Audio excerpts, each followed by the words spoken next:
In this world, everyone can choose their own race to command, becoming a god in their own right. I, for one, command a massive army of tens of millions of insectoids. Yet, my classmates mock me, calling me a failure.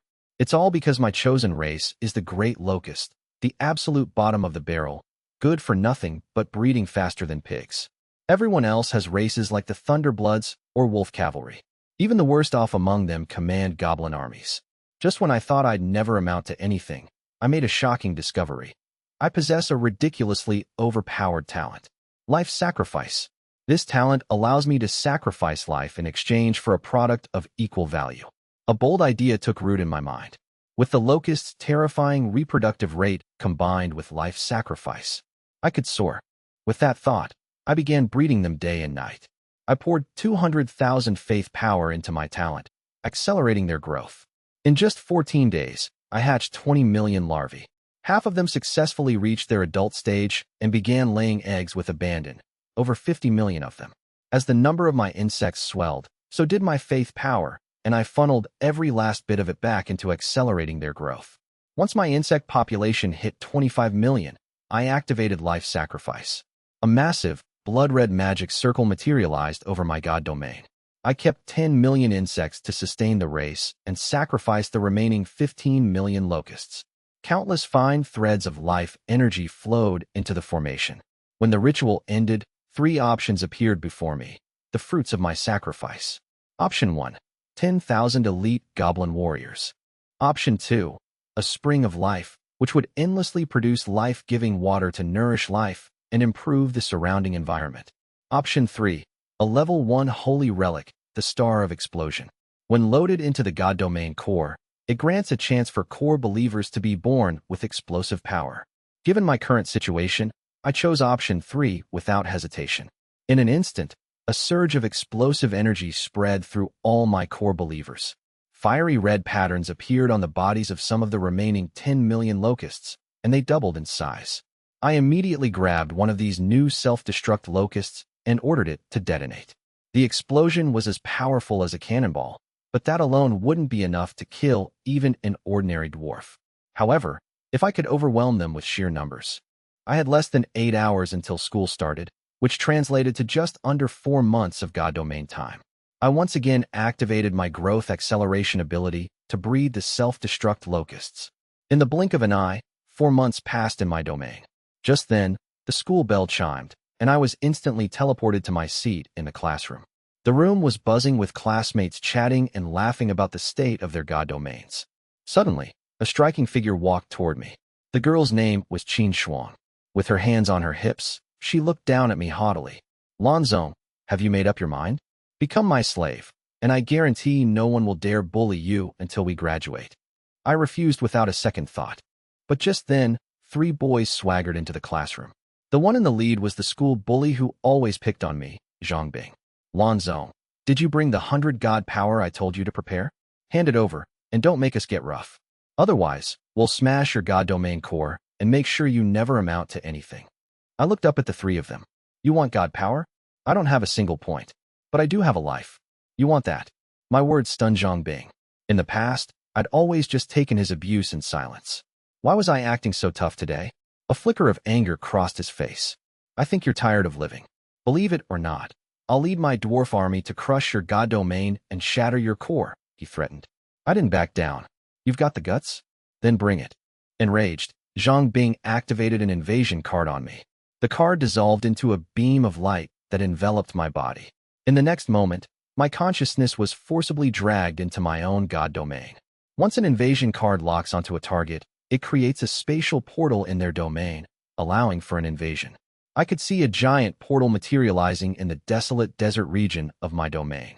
An army of dwarves marched out. Hovering above them, Zhongbing roared. "In the name of the god of dwarves, I command my army. Destroy that swarm of fragile locusts and shatter the core of this pathetic domain." Spurred on by Zhongbing's command, the dwarves' morale soared.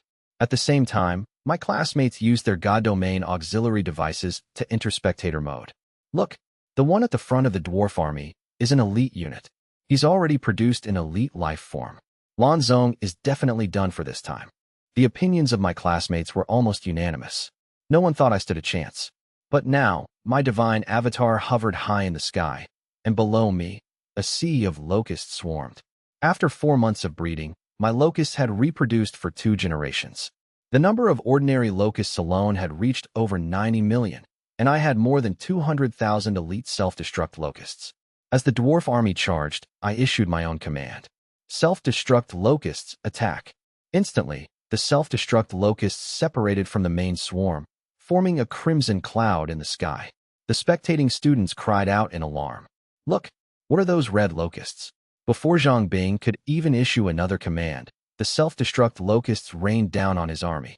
The sound of explosions echoed endlessly as smoke filled the air. When the smoke cleared, the scene left the watching classmates utterly horrified. 5,000 dwarves had been blown to bits on the spot. The survivors were all heavily injured. Though the elite dwarf leader could still fight, there were still 50,000 self-destruct locusts circling in the sky. Seeing this, Zhang Bing panicked and issued a divine decree, calling for his surviving dwarves to retreat to his god domain. But did he really think I would let him go? Taking advantage of the locust's natural ability to fly, I ordered my entire swarm to charge through the portal and counter-invade his domain. Over 90 million ordinary locusts poured through the portal like a black storm, devouring and destroying everything in sight. Wherever the swarm passed, not even a blade of grass was left. Zhang Bing's heart bled as he watched. Quick, order your believers to get the hell out of my god domain, he roared at me. I completely ignored his desperate cries. Instead, I directed my self-destruct locusts to finish off the dwarves who hadn't died in the initial blast. Seeing this, Zhang Bing finally broke. I surrender. Just pull your locusts out of my domain and let my believers return. I just sneered. Weren't you the one who wanted to shatter my god domain core? In that case, it's only fair that I shatter yours in return. You dare? Zhang Bing raged. If you do this, my parents will never let you go. My father is a demigod, and my mother is about to become one. You're no match for them. The sneer on my face deepened, as if they'd spare me even if I let you go. With that, I issued a divine decree to my locusts. Destroy his god domain core at all costs. Instantly, the massive swarm surged toward the core, crashing against it without any regard for their own lives. The sight terrified Zhang Bing. If his god domain core shattered, he would never be able to ascend to demigod status. He would never be able to cultivate believers again. He would be nothing more than a divine being for the rest of his life, with no hope of ever rising higher. Just then, a demigod's avatar suddenly appeared in the sky above the domain. It was our homeroom teacher, Lu Letian. Lanzong, stop. You've already won. Why must you be so ruthless? A glimmer of hope appeared on Zhang Bing's face. As long as his core remained intact, he could rebuild his domain, rise again, and get his revenge. But I couldn't care less about the teacher's orders. I continued to have my locust slam against Zhang Bing's god domain core and question the teacher. Why is it that you never showed up when Zhang Bing was beating me, extorting me, and bullying me? Is it because I'm an easy target? Lu Lishan's face darkened. He knew I was constantly being bullied, but he never wanted to get involved. I was an orphan with no background. Helping me offered him no benefits. Zhang Bing's father, on the other hand, was a demigod, and his mother was on the verge of becoming one. It was obvious which side Lu Letian would take. Stop what you're doing first, and I'll explain everything. Hearing this, I laughed coldly. If I were the one whose god domain core was about to be destroyed today, would you have stepped in to stop him? I then ordered my locusts to intensify their attack. A sharp cracking sound echoed through the domain as Zhang Bing's core shattered, breaking into several pieces. At that moment, his face went deathly pale, and he collapsed to the ground, his spirit broken. He was finished. He could never become a demigod, doomed to be a failure for the rest of his life. I collected the fragments of his core, skipped class, and went straight home. Although I had won the battle, I knew Zhang Bing's demigod father would likely come to the school to cause trouble. Faced with the pressure of a demigod, the school would almost certainly hand me over to him. I had to get stronger and fast. I took out the fragments of Zhang Bing's shattered god domain and integrated them into my own god domain core. Instantly, my domain expanded to 260 square kilometers, and my core leveled up to Tier 2. I had also plundered his Level 1 holy relic, the soul of the dwarves. But this item was only useful for a dwarf army. So, I logged onto the Divine Exchange Market. In order to trade for a holy relic that would be useful to me, I put up the soul of the dwarves with a special note. seeking a trade for a holy relic related to explosions. Before long, I had successfully traded for a level 1 holy relic called a molten fire crystal. Its effect was to increase a believer's resistance to fire elements and boost the power of their explosions. The moment I loaded the molten fire crystal into my god domain core, a wave of fiery power washed over all my locusts. Then, 1 in every 1,000 of them began to mutate. The ordinary locusts that mutated gained increased heat resistance. The self-destruct locusts, however, evolved directly into magma burst locusts. Their explosive power was now comparable to a grenade, and the splash of magma they produced upon detonation would cause massive area of effect damage. Seeing this, I made my decision then and there. I would build up my army. If I could get 10 million magma burst locusts, I could walk through this entire school sideways. Meanwhile, in the school's administrative office, Zhang Bing's father, Zhang Gang, roared with fury. My son's god domain core has been shattered beyond repair. Today, the school must give me an explanation. The dean of students, Su Mei, stood to the side, explaining calmly, "From what we know, this invasion battle was initiated by your son, Zhang Bing. Furthermore, Zhang Bing has a record of bullying his classmates on multiple occasions." Hearing this, Zhang Gang shot to his feet, his demigod aura flaring. "What? Are you saying my son getting his god domain core shattered was all his own fault? That the school bears no responsibility at all?" Although Su Mei was also a demigod, her focus was on logistics and support. Her aura was no match for Zhang Gang's. "Mr. Zhang, that's not what I meant. Regarding the matter of Zhang Bing's shattered core, the school has decided to offer 1 million god power as compensation. But even with the offer of compensation, Zhang Gang was not satisfied. Not enough. That kid must be expelled." Su Mei's brow furrowed. If he had made this demand before she had seen my self-destruct locusts, she would have expelled me without a second thought. But now, news of my feat had spread throughout the entire grade. The vast majority of teachers believed I was a talent worth nurturing. After a few seconds of thought, Su Mei answered decisively, "I'm afraid I cannot agree to your request." Hearing this, Zhang Gang had to back down. "Dean Su, I can accept the school not punishing him severely, but as the victim's party, I must have my satisfaction. I will send a 1,000-man squad to invade his god domain.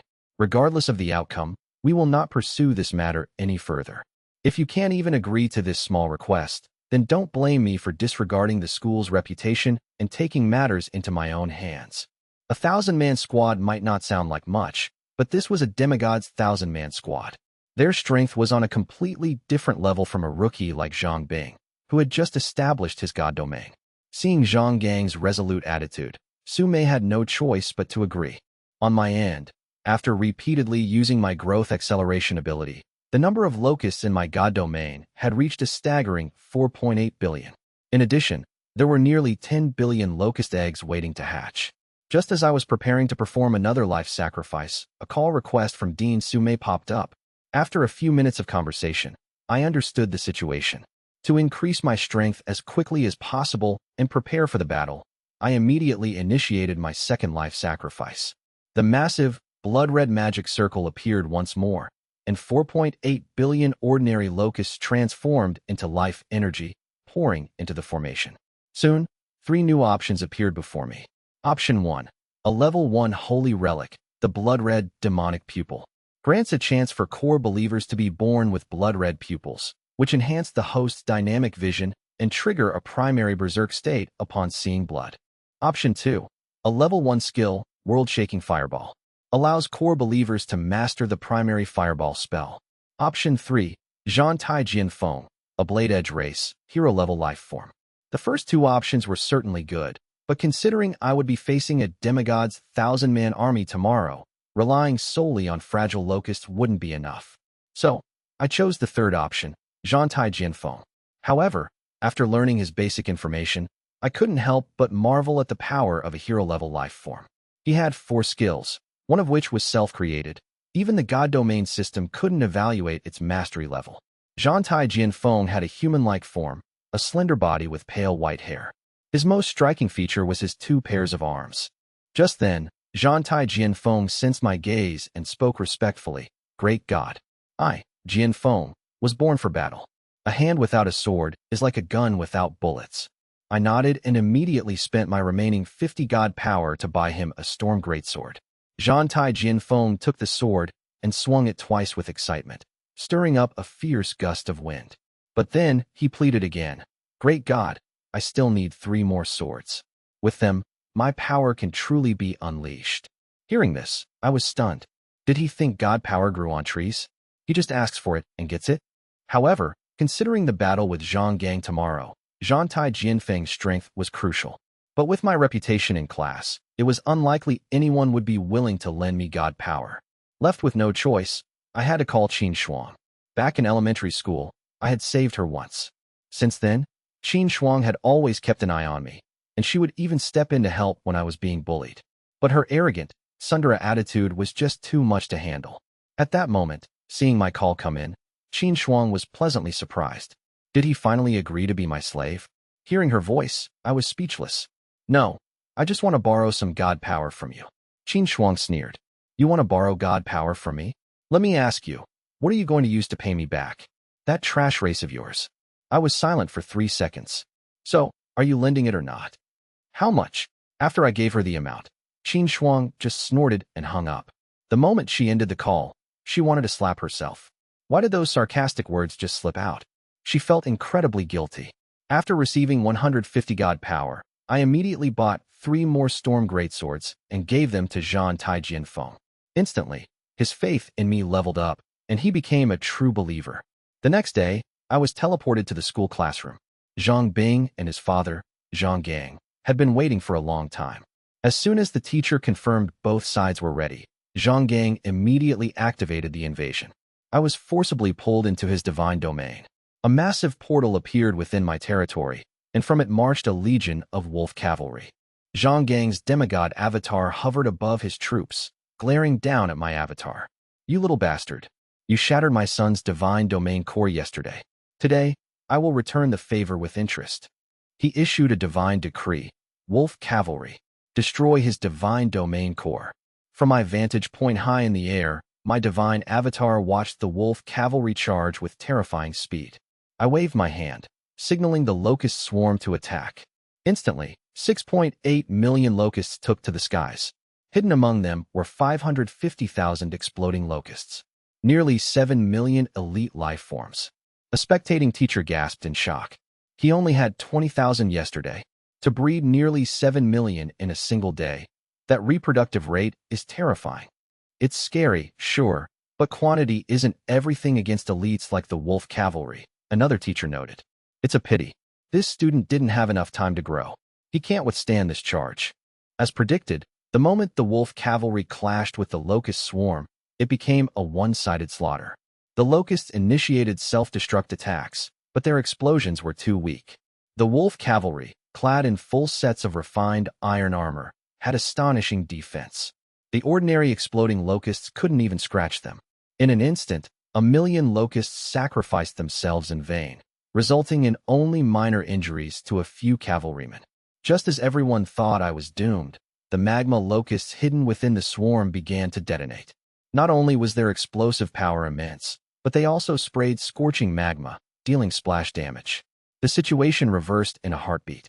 Thousands of wolf cavalry suffered heavy casualties under the bombardment of the magma locusts.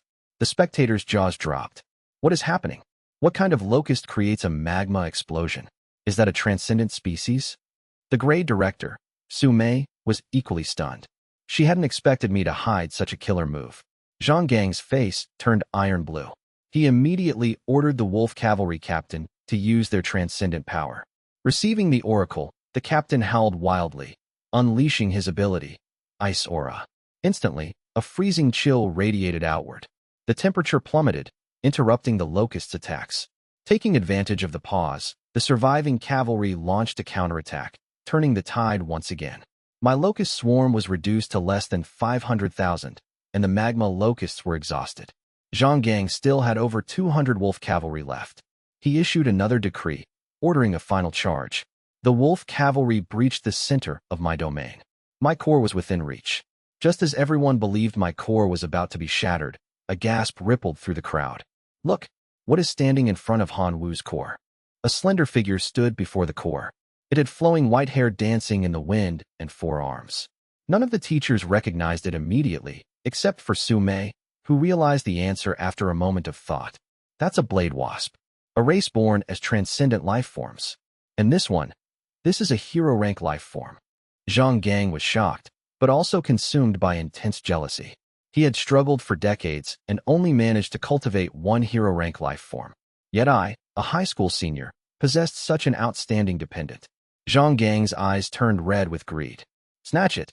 I must snatch that hero life form. As long as I shatter his core, that blade wasp will be mine. The remaining wolf cavalry obeyed his command, charging at the core from multiple directions. Facing the encirclement, the iron-cutting blade wasp's fighting spirit soared. Under the influence of his racial talent, his four-storm greatswords hummed, slicing through the air. He unleashed a level 3 skill, Primary Storm Palm.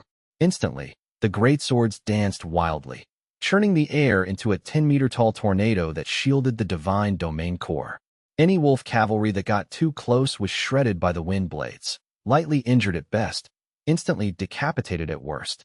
With the core safe, the blade wasp went on the offensive. Level 1 skill, Primary Whirlwind Slash. Like a meat grinder, he tore through the enemy lines, easily slaughtering over a dozen cavalrymen. Level 2 skill, Primary Gale Slash.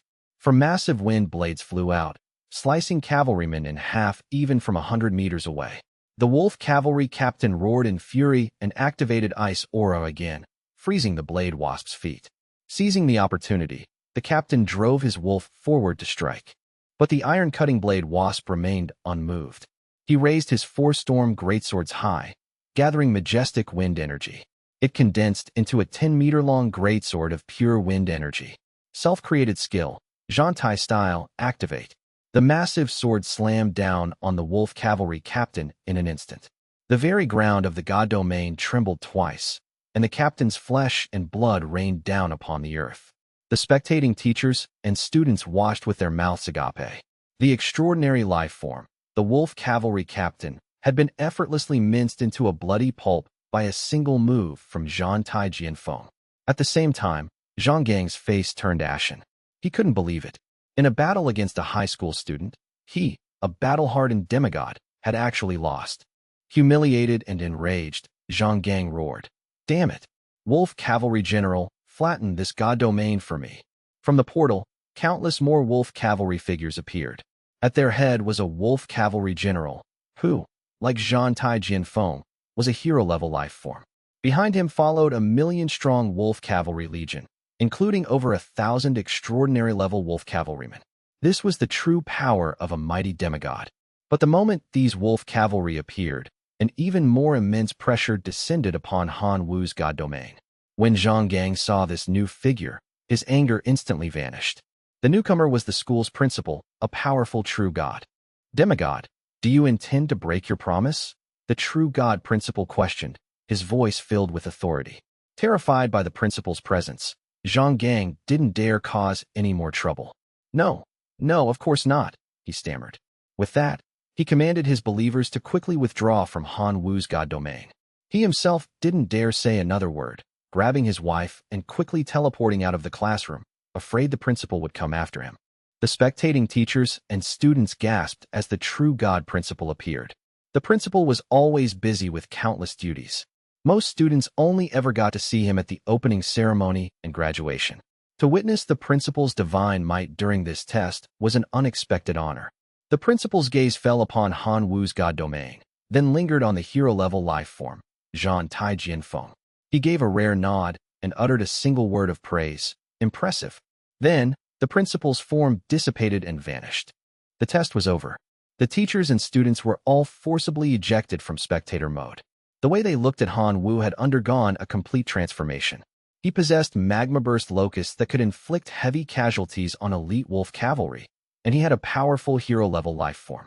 Who would dare to underestimate such a formidable Han Wu now? The grade director, Su Mei, found herself liking Han Wu more and more. How many more surprises would this young man bring her? Han Wu, you did well.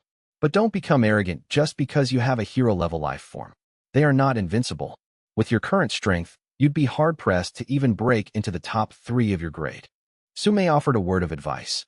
Han Wu nodded humbly. "I will work even harder." Su Mei nodded in satisfaction and was about to leave when Han Wu suddenly called out to her. "Director Su, I have a request." Sume was a bit curious. What is it? Hanwoo said firmly. I want to change classes. The entire class erupted in an uproar. The person with the biggest reaction was naturally the homeroom teacher of this class, Lu Letian. Everyone had witnessed Hanwoo's performance.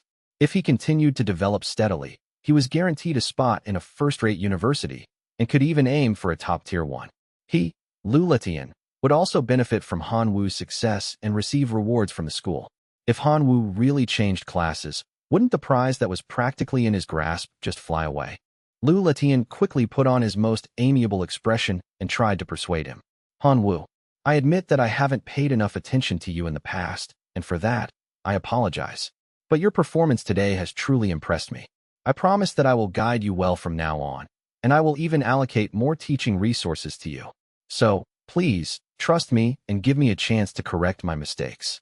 Lu Letian humbled himself to keep Hanwoo, but Hanwoo had no intention of accepting his belated apology. With his life sacrifice ability, he didn't care about resource allocation. He simply couldn't stand Lu Letian. I request to change classes, Hanwoo reiterated. Lu Lishan's face flushed then paled. Hanwoo's actions were a slap in the face in front of all the other students. Hanwoo, you can't just change classes whenever you want. The school has its rules, he said. But before Lu Letian could feel relieved, Su Mei's tone shifted. However, if you are truly determined to change classes, you will have to pass a test set by the school. As long as you pass, I can handle the transfer for you. Then I apply to take the test, Hanwoo said resolutely. As soon as he finished speaking, Qin Shuang also suddenly stood up. Director Su, I also want to apply for the test. Lu Letian was about to go insane. He was reluctant to lose Hanwoo, but it wasn't an unbearable loss. But if Qin Shuang also left, he would suffer a massive blow. Hanwoo was just potential. His future was still uncertain. Qin Shuang, on the other hand, was a bona fide top student. She was in the top 5 of the grade and was guaranteed a spot in a first-rate university. With a little more effort, she might even be able to compete for a spot in a top-tier one. More importantly, Qin Shuang's family was powerful and had numerous businesses. As Qin Shuang's teacher, this connection could bring him considerable benefits. If Qin Shuang left, Lu Lishan's losses would be catastrophic.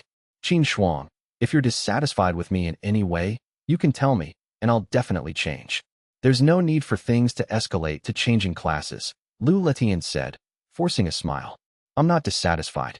I just don't want to be here anymore, Qin Shuang said, shattering Lu Lishan's hopes. Knowing Qin Shuang's powerful family background, Su Mei didn't want to offend her either. She could only agree. The test will be prepared for you all tomorrow. Just as Su Mei was about to leave, another student called out to her. Director Su, I also apply to take the test. Lu Letian looked at this student and was on the verge of tears. The student's name was Zhang Xiaolong. He was the class president, and his overall strength placed him firmly in the top 10 of the grade. He had always been one of Lu Lishan's trusted students. Xiaolong, what are you getting involved for? Lu Lishan's voice was tinged with a sob. He had been counting on Qin Shuang and Zhang Xiaolong to earn him some bonuses upon graduation, but now they were both clamoring to leave. Teacher Lu, thank you for your care and guidance during this time, but I can't stay in this class any longer, Zhang Xiaolong said seriously, glancing over at Qin Shuang. He had a long-standing crush on her, but had never managed to win her heart. Now that she was changing classes, he naturally had to follow to prevent anyone else from getting to her first. Su Mei shot Lu Letian a dissatisfied glare. 2 top students actively wanting to transfer was enough to show Lu Lishan's failings as a teacher. The test will be prepared for you tomorrow. Teacher Lu, come with me. With that, Su Mei left the classroom without a backward glance. Lu Letian followed behind her, utterly dejected. The day's classes quickly came to an end. As school let out, Hanwoo was about to teleport home when Qin Shuang rushed up to him. Hanwoo, tell me, what's the deal with your hero-level life form? She demanded. Hanwoo frowned. That doesn't have anything to do with you, does it? It has everything to do with me. You owe me 150 god power. If you can't pay it back, you'll have to be my slave to work off the debt. So I have the right to know where your hero-level life form came from. Qin Shuang argued unreasonably. Hanwoo pursed his lips. If you want to collect the debt, I can pay you back 50 god power as interest right now. But if you want to ask about my hero-level life form, then I have nothing to say. With that, Hanwoo's figure vanished from his seat, having clearly teleported home. Damn it! Qin Shuang slammed her hand on the desk in frustration. She felt like Hanwoo was born to be her nemesis. Meanwhile, after returning home, Hanwoo grabbed a quick bite to eat, and then got into his god domain landing pod to check on the current situation in his domain. After the fierce battle, the numbers of his self-destruct and magma burst locusts had been drastically reduced. The eggs of the ordinary locusts had been affected by the battle. 40% had been destroyed, and of the remaining 60%, only a third had successfully hatched into larvae. After some cultivation, his god domain currently contained a total of 1 billion ordinary locusts, 1 million self-destruct locusts, and a mere 30,000 magma burst locusts. With such a small force, Hanwoo had no confidence in facing tomorrow's test. Just then, Zhantai Jianfeng sensed Hanwoo's arrival and proactively prayed, "Great God, the escaped wolf cavalry are hiding in the mountains. Shall I go and eliminate them?" Only then did Hanwoo remember that not all the wolf cavalry had been killed. A few dozen had escaped. Leaving Zhang Gang's believers in his own god domain was a potential disaster that needed to be dealt with as soon as possible. But just killing them would be a waste. So, Hanwoo issued a divine decree to Zhantai Jianfeng. "Go and capture those wolf cavalry. I need them alive. I have a great use for them."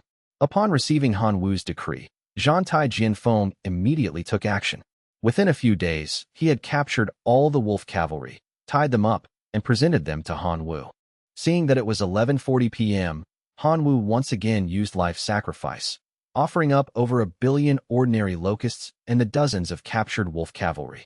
The dozens of wolf cavalry transformed into dozens of vigorous balls of life force and flowed into the sacrificial formation, their total energy equivalent to that of 2 billion locusts. When the sacrificial ritual ended, 3 products appeared before Hanwoo. Option 1. Alpha Mech, a mechanical product comparable to an extraordinary life form. Option 2. Level 1 Great Furnace Blueprint, allows for the construction of a massive furnace capable of forging faith equipment at its highest level. Option 3. 3 Sentry Towers, provide long-range vision to guard against enemy invasions. Looking at the 3 options, Hanwoo couldn't help but wonder if his good luck had run out. Not a single one of the 3 options seemed suitable for him. The Alpha Mech, being comparable to an extraordinary life form, sounded great, but Hanwoo's core believers were locusts. How could unintelligent beings pilot a mech? The Level 1 Great Furnace Blueprint could build a massive furnace for forging equipment, a support structure for logistics and crafting. It was still not very useful for Hanwoo, as his core believers were locusts. Was he supposed to expect locusts to do the forging? As for the sentry towers, they were even more unnecessary. Hanwoo's current god domain was only 260 square kilometers, barely 14 kilometers wide, and mostly plains. You could see from one end to the other. The visibility was already excellent. Building sentry towers would be completely redundant. However, the mention of forging reminded Hanwoo of the 800 dwarf prisoners he had left to mine in the mountain region of his god domain. What was their situation now? Hanwoo subconsciously projected his consciousness over to them, only to find that the dwarves were doing surprisingly well. What was once a group of 800 had, in less than 2 god domain years, grown to a population of 900. They had even taken the initiative to forge they mined into various weapons, storing them for Hanwoo, their god, to retrieve at any time. Were dwarves always this reasonable? Puzzled, Hanwoo projected his consciousness before an elderly dwarf. This elder was a fanatical believer. The moment he saw Hanwoo's projection, he instantly recognized it as his god. The old dwarf immediately moved his short, stout body to kneel before Hanwoo. "Oh, great God! Thank you for granting us this wonderful life." Hanwoo was even more confused. Ever since capturing the dwarves, he had only given them one order: to mine. In his mind, these dwarves were just a backup supply of life for sacrifice. He had never given them any special treatment, let alone a wonderful life. Using his divine power, Hanwoo read the old dwarf's memories and finally understood. It turned out that in Zhang Bing's god domain, although the dwarves were the core race, they had not lived well. Zhang Bing had demanded that every dwarf be a soldier. From birth, they had to suppress their natural love for forging and undergo forced militaristic training. Many young dwarves died during this training. After being brought into Hanwoo's god domain, these dwarves no longer had to endure strict military management. They were free to do what they loved, mining and forging equipment. Furthermore, the mining area was adjacent to a forest, so they could easily find food, ensuring their survival. Compared to Zhang Bing's god domain, This was practically heaven. Seeing the dwarves' perspective, Han Wu had an epiphany. Why not domesticate these dwarves and use them as a regular race for logistical support? At the very least, they were incredibly talented at forging equipment. Having made up his mind, Han Wu made his decision on the three options. He chose the Great Furnace blueprint. Subsequently, Han Wu entrusted the grand task of building the Great Furnace to the dwarves. Hearing that their god had bestowed upon them a divine gift to help them forge better, the dwarves were ecstatic. The fanatical believers instantly became true believers, and their faith powers surged, providing another significant source of income. Han Wu smiled, and his form vanished from before the dwarves. He had more important things to do, frantically build up his army to face tomorrow's test. The next day, Lu Letian sat grim-faced at a conference table, surrounded by the other 11 homeroom teachers of his grade. Everyone, I'm sure you're all aware of the transfer test for Han Wu, Qin Shuang, and Zhang Xiaolong. The school has given us the authority to oversee this test. I'd like to hear your thoughts, Lu Letian began. What thoughts could we have? Naturally, we should thank Teacher Lu for his generosity. A teacher who was on bad terms with Lu Letian said sarcastically. 3 top students transferring at once? You're practically handing out benefits to us brothers. Lu Lishan's face turned ashen. Because of the transfer issue, he had been chewed out by Dean Su Mei for half the day yesterday and had lost his performance bonus for the semester. Thinking it over, Lu Letian blamed everything on Han Wu. If he hadn't insisted on transferring, why would Qin Shuang and Zhang Xiaolong have gotten the same idea? I don't care about the test for Qin Shuang and Zhang Xiaolong. But for Han Wu's test, I demand that the difficulty level be raised to the highest possible. A student who doesn't respect his teachers should be severely punished. Lu, have never troubled you all before. This time, I ask you to give me some face for the sake of being colleagues. Lu Lishan's words made several of the homeroom teachers consider his proposal. Han Wu's performance was currently impressive, but it couldn't hide the fact that he had no backing. In this situation, Han Wu was like a rootless plant, liable to be wiped out at any moment. It might be better to take this opportunity to do Lu Letian a favor. However, some teachers expressed disdain. Han Wu's god domain has a powerful hero-level life form. I'm sure you all know what a hero-level life form represents. That hero-level life form is not from his core race. Don't forget, his core race is still the lowest tier locust, Lu Letian retorted. The homeroom teachers all had their own judgment. After weighing the pros and cons, they quickly made their choices. Teacher Lu, if there's one thing I can't stand, it's ungrateful people. I'll help you with this. Han Wu was originally Teacher Lu's student, yet he shows no gratitude for his guidance. A student who can betray Teacher Lu today can betray any of us tomorrow. Therefore, I believe Han Wu needs to be severely punished. Agreed. He should be punished. In total, out of the 12 homeroom teachers, 10 expressed their agreement to subject Han Wu to the highest difficulty test. Of the remaining 2, 1 was undecided and chose to abstain, while the other flatly refused to go along with it. But with Lu Letian having the majority, their opinions were irrelevant. It was now a foregone conclusion that Han Wu would face the most difficult test, a collective decision that not even the dean of students, Su Mei, could change. When class time arrived, Han Wu, Qin Shuang, and Zhang Xiaolong were called out of the classroom. Under the watchful eye of Dean Su Mei, Lu Letian took out 3 cards and handed one to each of them. Su Mei noticed that the 3 cards were not the same. The cards given to Qin Shuang and Zhang Xiaolong were marked with the number 1, indicating the lowest test difficulty. The 2 of them only needed to lead their believers to resist an invasion of 1,000 foreign creatures. However, the card Han Wu received was marked with the number 10, indicating the highest difficulty. This meant that if Han Wu wanted to pass the test, he would need to resist 10 times the number of enemies, 10,000 foreign creatures. Although the foreign race assigned for the test was random, at difficulty level 10, the enemies would certainly not be weak. This test was bound to be even more difficult for Han Wu than his battle against the demigod Zhang Gang. There was a real risk that his god domain could be overrun. Dean Su Mei couldn't bear to see a promising student crushed. Teacher Lu, perhaps you should reconsider Han Wu's test, she said. Lu Letian replied. This was the decision of all the grade's homeroom teachers. There was nothing Su Mei could say. She couldn't interfere with a collective decision. Han Wu took his test card. From the conversation between Su Mei and Lu Letian, he understood that the test he was about to face would be hellishly difficult. He didn't bother to hide his disgust for Lu Letian.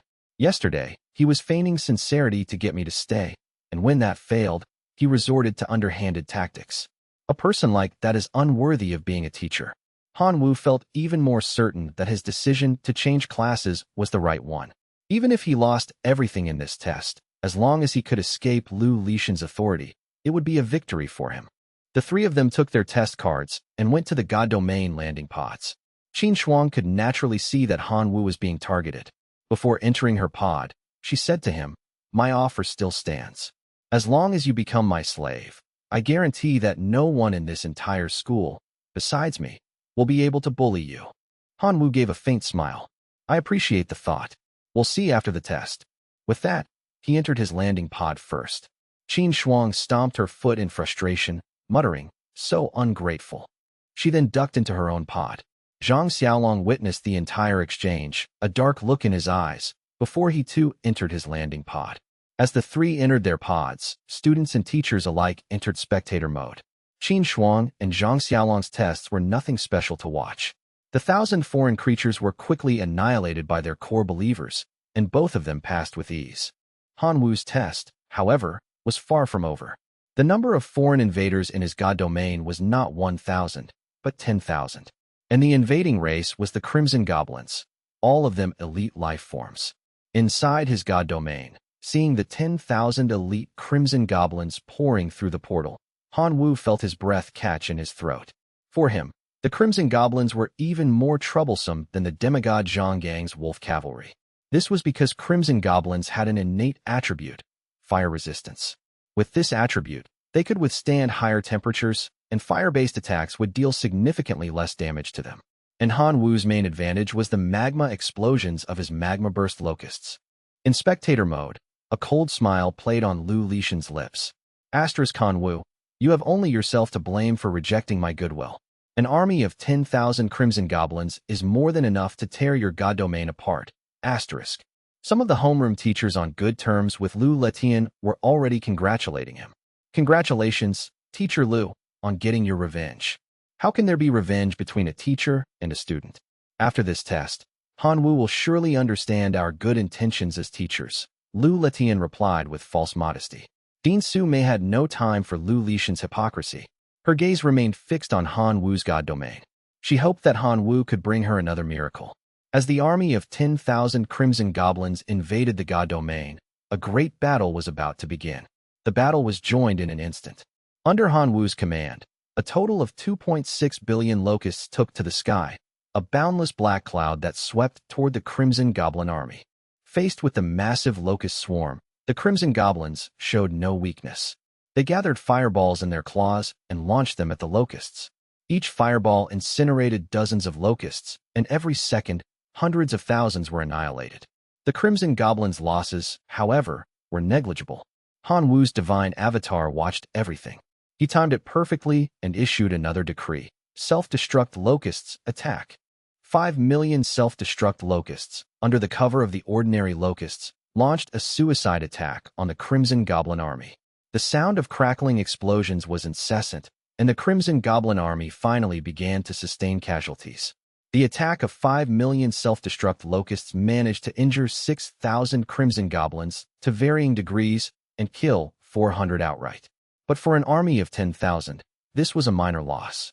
They still had more than enough forces to continue the fight. With no other choice, Hanwoo had to play his trump card. Magma Burst Locusts, move out. The 40,000 Magma Burst Locusts he had accumulated braved the rain of fireballs and plunged into the Crimson Goblin ranks, exploding violently. Vast swathes of magma transformed the goblins' position into a molten hellscape.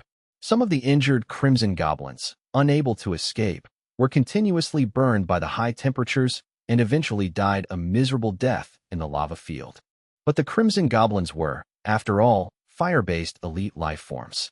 Many of them endured the searing heat and charged out of the molten area, managing to save their own lives. The sacrifice of 40,000 Magma Burst Locusts had only taken the lives of 3,000 Crimson Goblins. The remaining 6,500 were nearly all injured, but they could still fight. Following their mission, they charged toward the core of Hanwoo's god domain. The swarming locusts in the sky couldn't even slow them down. The spectating teachers and students all declared that Han Wu was finished this time, although he still had a hero-level life form as a trump card. Even if that hero was powerful, could it really kill 6,500 Crimson Goblins? Locusts are low-tier creatures, after all. No matter how well you raise them, they'll never be truly formidable. Serves him right for being so arrogant. I hope the Crimson Goblin army smashes his god domain core. Dean Su Mei couldn't bear to watch. At this point, even she didn't think Han Wu stood a chance. Through a private channel, she sent a message to him. Han Wu, if you can't hold on, just surrender. There's no shame in failure.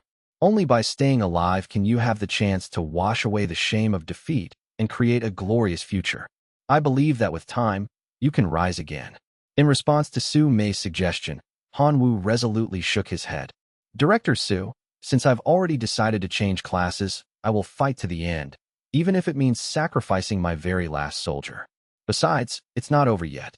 On the battlefield, Zhantai Jianfeng was a whirlwind of death. His four storm greatswords danced, stirring up a violent gale that tore through a large area. The Crimson Goblins, however, showed no weakness. Under a barrage of fireballs, even Zhantai Jianfeng was injured. But as a hero-level life form, Zhantai Jianfeng fought on with sheer willpower and his formidable constitution. His four greatswords never stopped their frantic dance. Any Crimson Goblin that got near the god domain core would suffer a fatal blow. The ground around the core was stained red with blood. Many of the spectating students couldn't stomach the brutal scene and quickly exited spectator mode. Zhantai Jianfeng was strong, but even he couldn't withstand the siege of 6,500 Crimson Goblins. Under the near-endless assault of fireballs, his entire body was covered in wounds and caked with blood. His strength was spent. He used his four swords as a shield, barely protecting himself. Anyone could see he was on the verge of death. The more than 5,000 Crimson Goblin corpses around him testified to the ferocity of the slaughter, but it was now coming to an end. The remaining 1,000-plus Crimson Goblins gathered their fireballs, ready to deliver the final blow to this tenacious hero. The spectating Liu Letian couldn't hide the glee on his face. He could already see the scene of the hero's tragic death and the shattering of Han Wu's god domain core. But at that very moment, the earth trembled. The Crimson Goblins all stopped, their fireballs dissipating, and looked toward the source of the sound. They saw a fully armed dwarf legion charging out of the forest.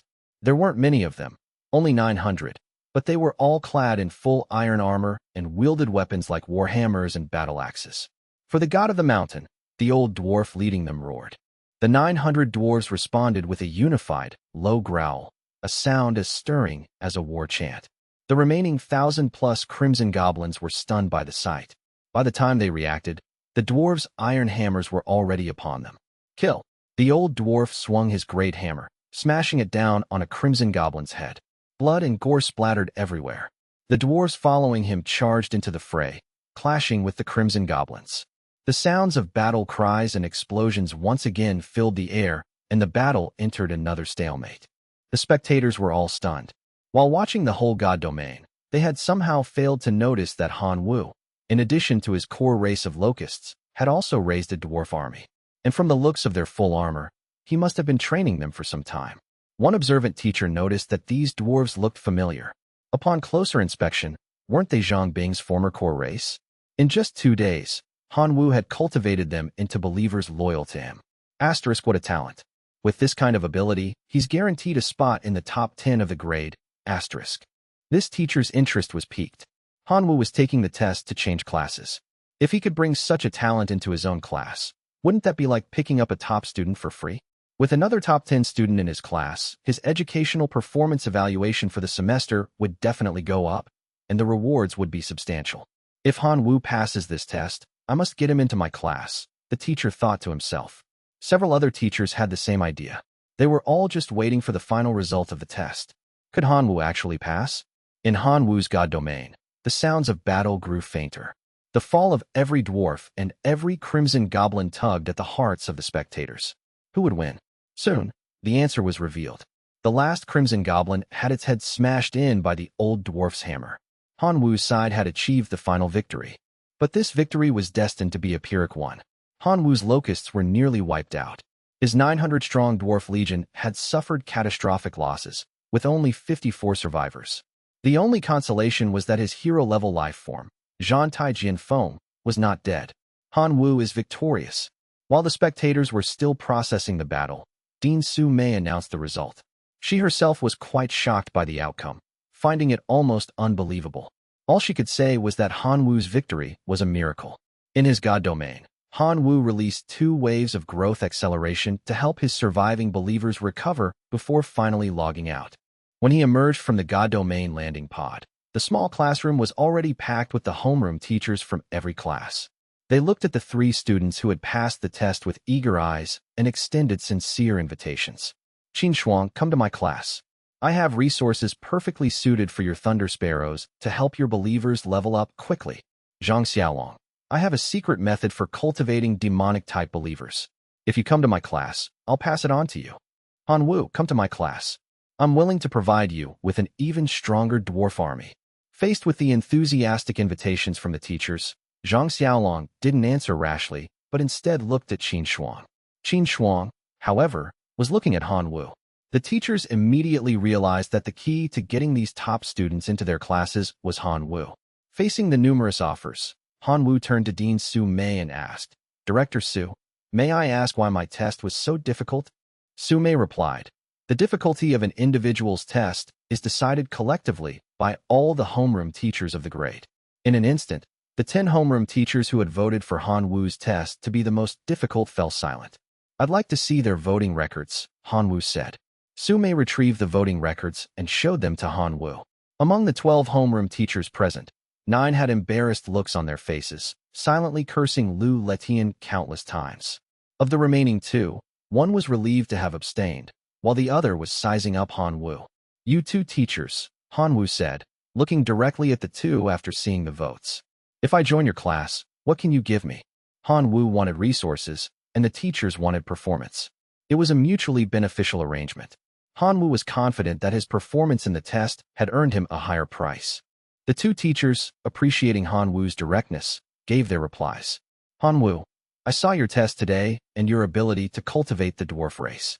If you join my class, I can provide you with a dwarf force of no less than 10,000.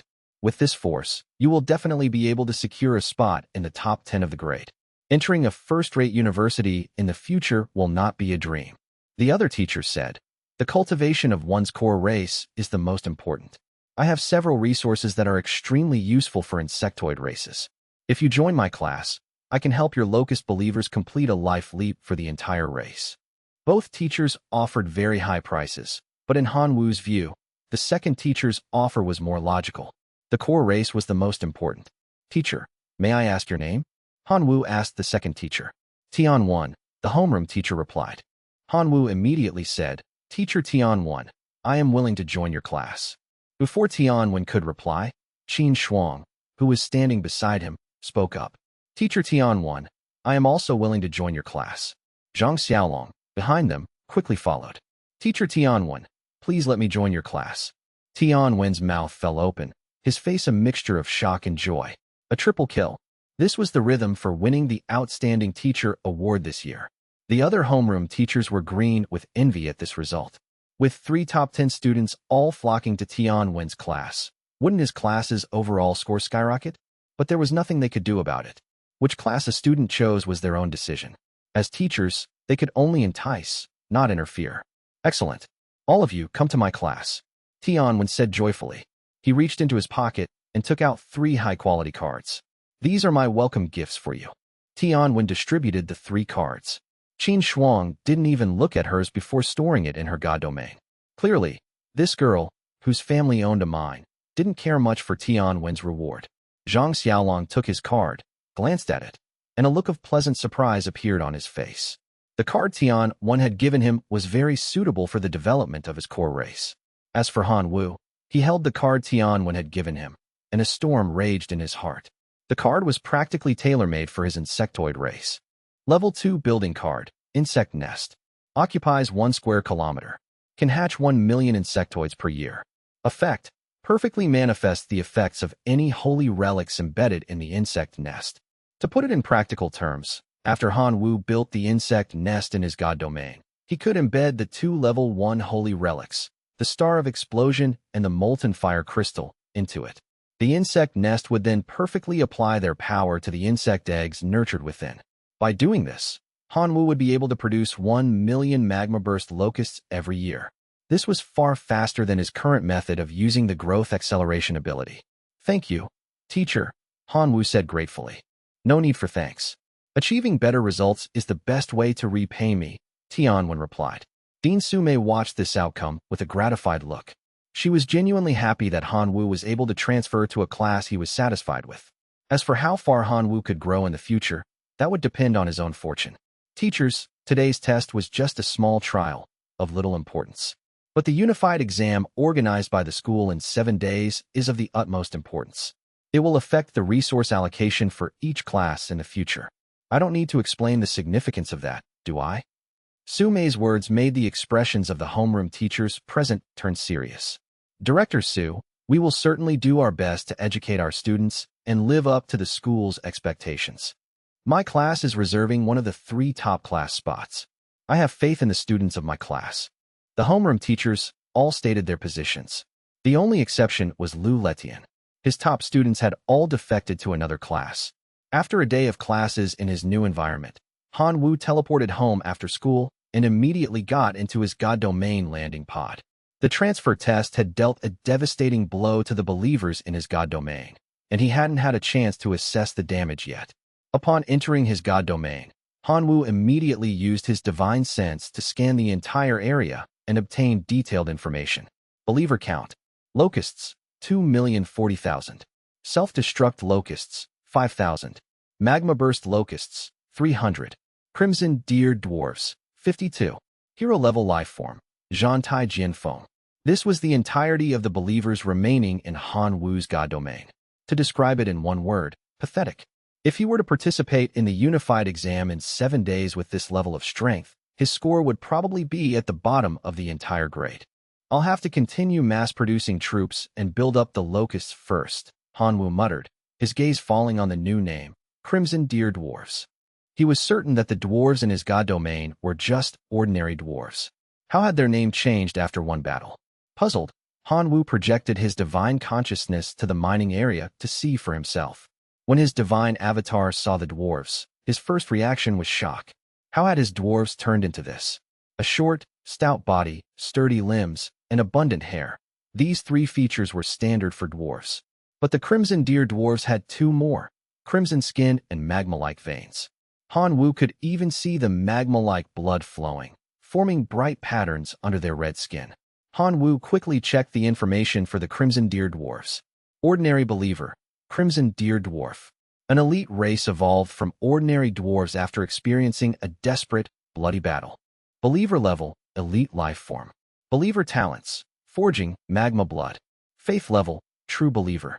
Faith power, 20,000/day. Reproductive ability, 1 offspring/year. Lifespan, 80 years, infancy. 5 years, childhood. 10 years, adulthood. 55 years, old age. 70 years. Talent, forging, increases the host's aptitude for forging. Talent, magma blood, greatly increases the host's resistance to high temperatures, making it easier for the host to master fire attributes. Hanwoo was astonished. They actually evolved into a naturally elite life form. If only this were my core race. Just from the race information he saw, Hanwoo concluded that the Crimson Deer Dwarves were a very powerful race. If he cultivated them, he could definitely leave his peers far behind. It was just that such an excellent race was not his core race. Hanwoo could only sigh at the whims of fate. Hanwoo gave the Crimson Deer Dwarves some verbal encouragement, motivating them to not only work hard at forging, but also to work hard at making babies and expanding their clan. In the following days, Hanwoo attended classes during the day and frantically produced troops at night. With the help of his growth acceleration ability, it only took him 4 days to restore his core race of locusts to their previous scale. When the total number of locusts reached 7.3 billion, it also reached the maximum limit that his God Domain's environment could sustain. With a wave of his hand, he initiated life sacrifice, offering up 200 million ordinary locusts. They transformed into countless streams of life energy, pouring into the sacrificial formation in the sky. 3 options once again appeared before Hanwoo. Option 1. Level 2 Holy Relic, law of gluttony, damaged. When loaded into the god domain core, the core race gains the gluttony ability. By consuming food with a total energy exceeding their own body's energy by 1,000 times, they can complete their own evolution. Damaged only affects ordinary life forms. Option 2, hero template, can be given to an extraordinary life form to help them advance to a hero-level life form. Option 3, 1 point of divinity. Each of the 3 options made Han Wu's mouth water, because every single one was incredibly powerful. The value of the holy relic, law of gluttony, damaged, could no longer be measured in numbers, because it could help a believer race complete a life leap. Although it could only take them from ordinary life forms to elite life forms, it was still enough to make anyone drool. For example, if all of Han Wu's ordinary locusts became elite life forms, and then he sacrificed them, wow, the rewards then would be at least 10 times better than now. Of course, Han Wu could only dream about that. 7.3 billion locusts with the gluttony ability. Just their eating alone would bankrupt him. He simply couldn't afford to feed them. Option 2, the hero template, could evolve an extraordinary life form into a hero. Its value was equally immense. Just looking at Zhang Tai Jianfeng's performance was enough to tell how precious this item was. If he were to auction it, it would be enough to make demigods fight over it. As for option 3, 1 point of divinity, it was simple and direct. That was equivalent to 100 million faith power, which was 100 million god power. Choosing it would instantly make him a billionaire. Faced with the 3 options, Han Wu thought long and hard. After careful consideration, he still chose option 1, the level 2 holy relic, law of gluttony, damaged. Its effect on his core race, the locusts, was immense. In the long run, its value far exceeded the hero template and the point of divinity. It was just that with his current assets, he couldn't possibly feed too many gluttony locusts.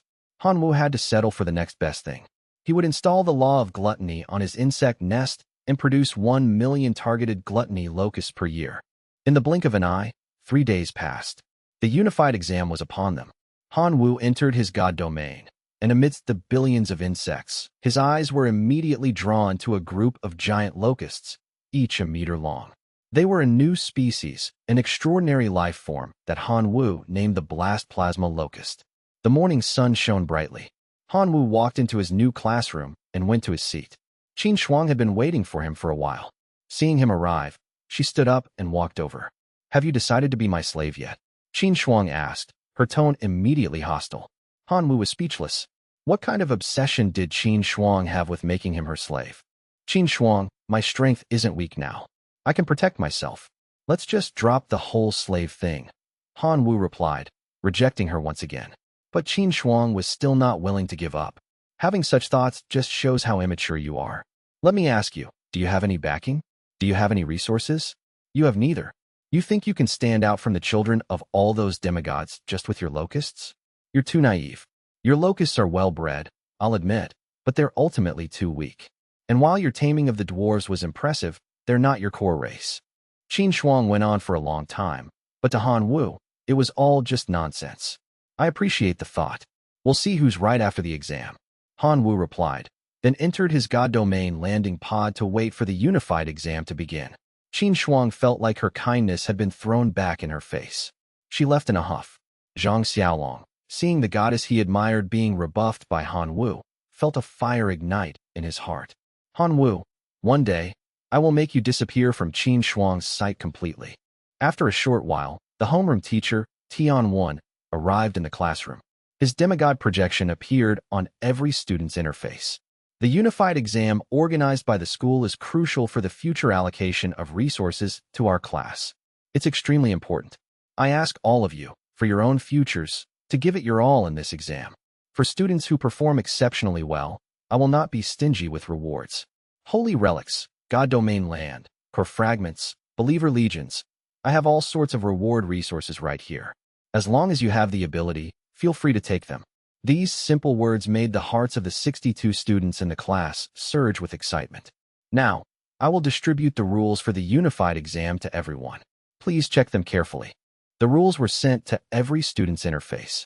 Han Wu spent a few minutes browsing through the information and got a general idea.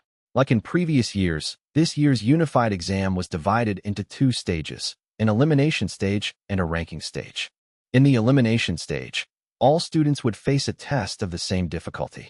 Those who passed would earn 1 point for their class. Those who failed would be directly eliminated and expelled. It wasn't that the school's unified exam system was cruel. It was because for the God domain civilization to continue to develop, it relied on the survival of the fittest. Only the best were qualified to receive more and better resources. It was better for those at the bottom to leave early. After passing the elimination stage, students would have the qualification to continue their studies. They could then choose to either withdraw from the exam based on the remaining strength of their believers or continue to challenge. Those who withdrew would not be on the ranking list. Only those who continued to challenge and succeeded would be eligible for the school's ranking list. This led to the second stage of the unified exam, the ranking stage. The ranking stage assessment adopted an infinite challenge system. Invaders would be sent in wave after wave. For each wave passed, a student's individual ranking would rise, and their class would gain 1 point. The 3 top class spots would be determined by these points. Students would receive corresponding school rewards based on their rank on the list. Han Wu's gaze swept over the rules, and when he saw the rewards that students on the ranking list could obtain at the end, his heart itched. Members of the ranking list: 1 random basic resource card. Top 100. God domain territory worth 100 God power, type of your choice. Top 50. 1 level 1 holy relic. Top 30. 1 propagation card. A propagation card could increase a believer's reproduction rate by 5 times for 10 years. Top 20. 1 level 1 building, a temple. A temple came with a level 1 holy aura within a 100-meter radius, which could accelerate the recovery of believers' injuries. Top 10. A divine power weapon worth up to 100,000 God power. Style of your choice. Top 5. 1 extraordinary seed. Can accelerate an elite life form's comprehension of extraordinary power, helping them step into the extraordinary realm. Top 3. God Domain Core Level +1. First place, 1 point of divinity. In other words, whoever managed to get first place would become rich from the school's rewards alone, not to mention the rewards from their homeroom teacher that weren't even listed. For the rewards, Han Wu roared internally. 10 minutes later, the unified exam entered the preparation phase. Han Wu's consciousness entered the God Domain landing pod. He saw himself transform into a stream of light, flying into the void. The other students were the same. In the void, streams of cold light transformed into young men and women. The 700 or so students circled around a slowly rotating golden wheel at the center. Han Wu could sense the aura of his homeroom teacher, Tian Wan, as well as that of Dean Su Mei. He believed that the homeroom teachers of all the classes were within it. They were not only responsible for maintaining the normal proceedings of the unified exam, but also for supervising the students to prevent cheating. Before long, all the students had arrived. An emotionless, mechanical voice sounded from the golden wheel. The first round of this year's unified exam, the elimination assessment, is about to begin. All candidates, please prepare. The faces of many students grew tense. This concerned whether they could continue to study at the school. Even the top 10 students couldn't help but feel a little nervous. Countdown 3, 2, 1, 0. As time ran out, Han Wu returned to his God domain. He saw a huge, one-way portal appear at the edge of his domain. Ominous auras emanated from it. He nervously called upon all the believers under his command to be on high alert for the enemy. Finally, there was movement from the portal. The sound of rushing grew from a distance. And finally, a large group of obese demonic creatures, wreathed in demonic energy, poured out of the portal. Han Wu took a closer look, and his mouth twitched. It's just the elimination round. Are they really going this hard? Han Wu had seen this type of demonic creature in his textbooks. It was a creature from the abyssal civilization called a flesh devil. Although it was an ordinary life form, it possessed combat power comparable to a typical elite life form. Moreover, it had thick skin and was extremely durable, making it a very cost-effective type of cannon fodder. Fortunately, they had a fatal weakness. They were slow. Han Wu was absolutely confident he could destroy them. He issued a divine decree, ordering 50,000 magma burst locusts to attack with their magma explosions. In an instant, the area where the flesh devils were was covered in high-temperature magma. With every step the 10,000 flesh devils took, they suffered continuous damage from the heat. Unfortunately for them, they couldn't run fast, and there were also a large number of self-destruct locusts harassing them from above. A large number of flesh devils died on the magma, their flesh sizzling in the intense heat, releasing a meaty aroma. Han Wu noticed this and dispatched his crimson deer dwarves to drag some of the dead flesh devils back and feed the corpses to his ordinary locusts. To his surprise, the locusts were able to digest them. Furthermore, the corpses were rich in nutrients and energy. This gave Han Wu a new idea.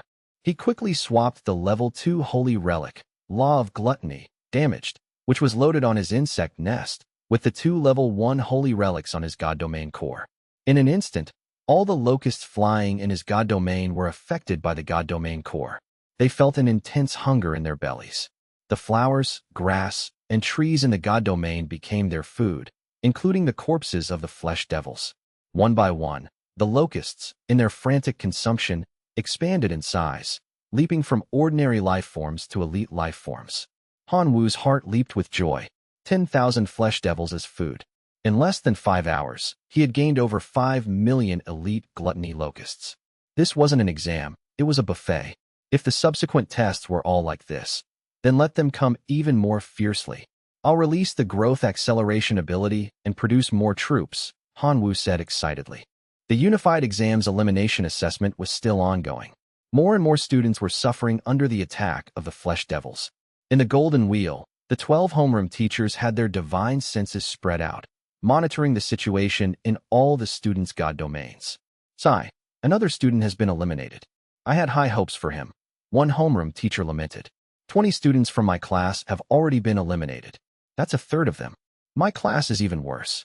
Half of my students have been eliminated. Is the difficulty of this unified exam a bit too high?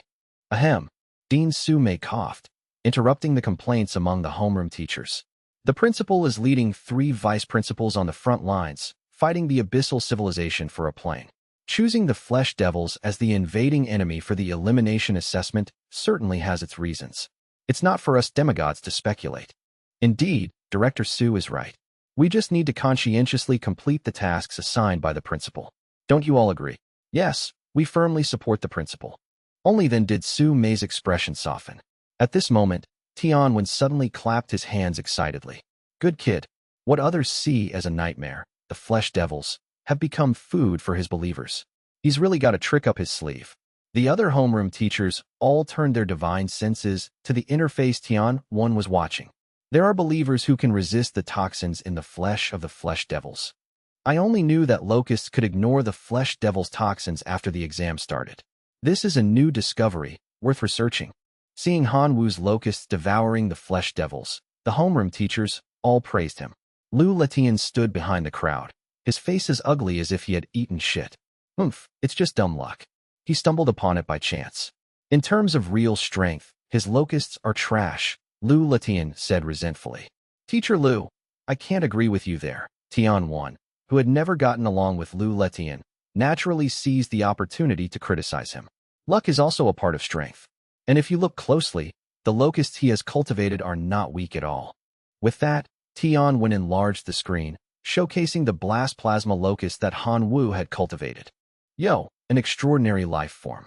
Although it can only be considered at the bottom tier of extraordinary life forms, it has at least crossed the threshold into the extraordinary realm, a homeroom teacher with detection abilities commented. An extraordinary life form locust is still a locust. Its overall combat power is only on par with an ordinary life form goblin, and in some aspects, it's even worse than a goblin, Lu Letian belittled. Teacher Lu, you're being one-sided. You can't always compare the weaknesses of locusts with the strengths of other races. Let me ask you, can a locust population expand 100 or 1,000 times in a year? Can goblins do that? Tianwen argued forcefully. I'm not going to argue with you about useless things. Let's look at the results. I have a student in my class named Lu Mo. His believers are goblins. I dare to bet with you that Lu Mo's final score will be better than Han Wu's. Do you dare? Lu Letian was filled with pent-up anger and was looking for an excuse to vent. Tianwen and Lu Letian had always disliked each other. Provoked by Lu Lishan's "Do you dare?" he got fired up. Why wouldn't I dare? A bet is a bet. I bet that my student Han Wu's score will definitely be better than your class's Lu Mo. Tianwen slammed his hand on the table. A cold smile appeared on Lu Lishan's face. Good. Everyone here is a witness. If I win, I don't want much. 5 points of divinity. You can afford that, right? Tianwen said. If you lose, you'll have to give me 5 points of divinity as well. No problem. It's settled then. Liu Letian immediately agreed. He was very confident that Liu Mo would achieve a good score, simply because Liu Mo was his nephew. To prepare for the unified exam, he had given Liu Mo a lot of resources and guidance, both publicly and privately, just so that Liu Mo could bring him glory in the exam. As for Han Wu, Liu Letian didn't believe that Tian Wen would give him much resource support. After all, there were many good students in Tian Wen's class, and Han Wu's current performance didn't warrant special resource allocation for his cultivation. With the two homeroom teachers having made their bet, the elimination stage of the assessment was also coming to an end. Out of more than 700 candidates, only 430 passed the elimination stage, a pass rate of barely 60%. The faces of the homeroom teachers in the Golden Will were not very good. This result was somewhat embarrassing. When it came to choosing whether to proceed to the ranking assessment, another 130 students chose to withdraw.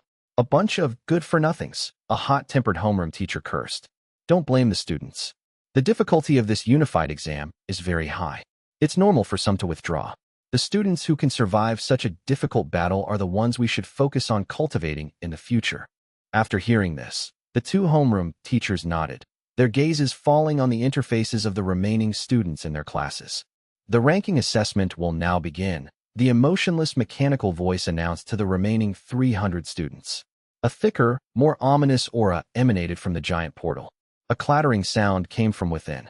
The students who continued with the assessment couldn't help but feel nervous. Soon, the invading foreign race revealed itself. It was a walking skeleton soldier. A total of 100,000 of them. The homeroom teachers in the wheel, along with the students taking the assessment, all widened their eyes and let out a collective gasp of surprise. That's it. As everyone knew, skeleton soldiers were the lowest tier of demonic creatures, often used as cannon fodder to wear down the enemy's strength in planar wars. Moreover, the first wave of skeleton soldiers in the assessment were clearly the lowest grade ordinary creatures. There weren't even any elite demonic creatures among them. This was practically a freebie. The 130 students who had chosen to withdraw were regretting their decision so much their intestines were turning green. If they had known the next assessment would be against skeleton soldiers, they would never have withdrawn. Skeleton soldiers were something almost anyone could handle. But there was no medicine for regret in this world. Those who had withdrawn could only blame themselves for being too cowardly. In his god domain, Han Wu cautiously watched the vast number of skeleton soldiers before him. He was a little troubled. The invading race for the ranking assessment was skeleton soldiers, a result he both loved and hated. He loved it because skeleton soldiers were weak. Even his self-destruct locusts could easily defeat them. He hated it because skeletons had no meat on their bones, not even enough for a snack. And in his god domain, there were over 1 billion hungry locusts waiting for food to achieve their life leap.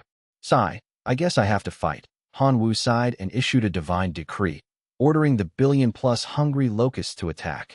Although ordinary locusts were weak, when over 1 billion of them gathered together, their destructive power increased exponentially. The billion-plus locusts formed a black cloud and crashed into the invading skeleton soldiers. Countless skeletons were swept up high into the air and then fell heavily, shattering into piles of bones. At the same time, countless locusts were crushed by the skeletons, turning into a bloody pulp. The scene could be summarized as a pecking match between chickens. Not very damaging, but extremely chaotic. 2 hours later, the battle was over. The ground was covered with locust corpses and shattered bones. The locusts, affected by the law of gluttony, were so hungry that they could only devour the corpses of their fallen comrades to sate their hunger. Soon, only a vast expanse of pale yellow bones remained on the ground. The sight was truly an eyesore. Han Wu was not willing to have his god domain polluted by shattered bones. He issued another divine decree, ordering the locusts to clean up the bones on the ground and throw them all into the great furnace built by the crimson deer dwarves to be burned. He had plenty of locusts. If every 10 locusts picked up one piece of bone, they could clean up the area in no time. Before Han Wu could even rest, the second wave of skeleton soldiers arrived. The number was still 100,000, but this time, there were many elite demonic creatures, the Iron Bone skeleton soldiers, mixed in. With the Iron Bone skeleton soldiers present, Han Wu could no longer send his ordinary locusts to their deaths. The combination of self-destruct locusts and magma-burst locusts was unleashed once again. The self-destruct locusts were responsible for pinning them down, while the magma-burst locusts detonated, causing massive damage and leaving behind a fiery magma field that dealt continuous high-temperature damage to the surviving skeletons. Even the iron bone skeleton soldiers couldn't survive for long in the magma. Soon, the second wave of attack was crushed by Han Wu.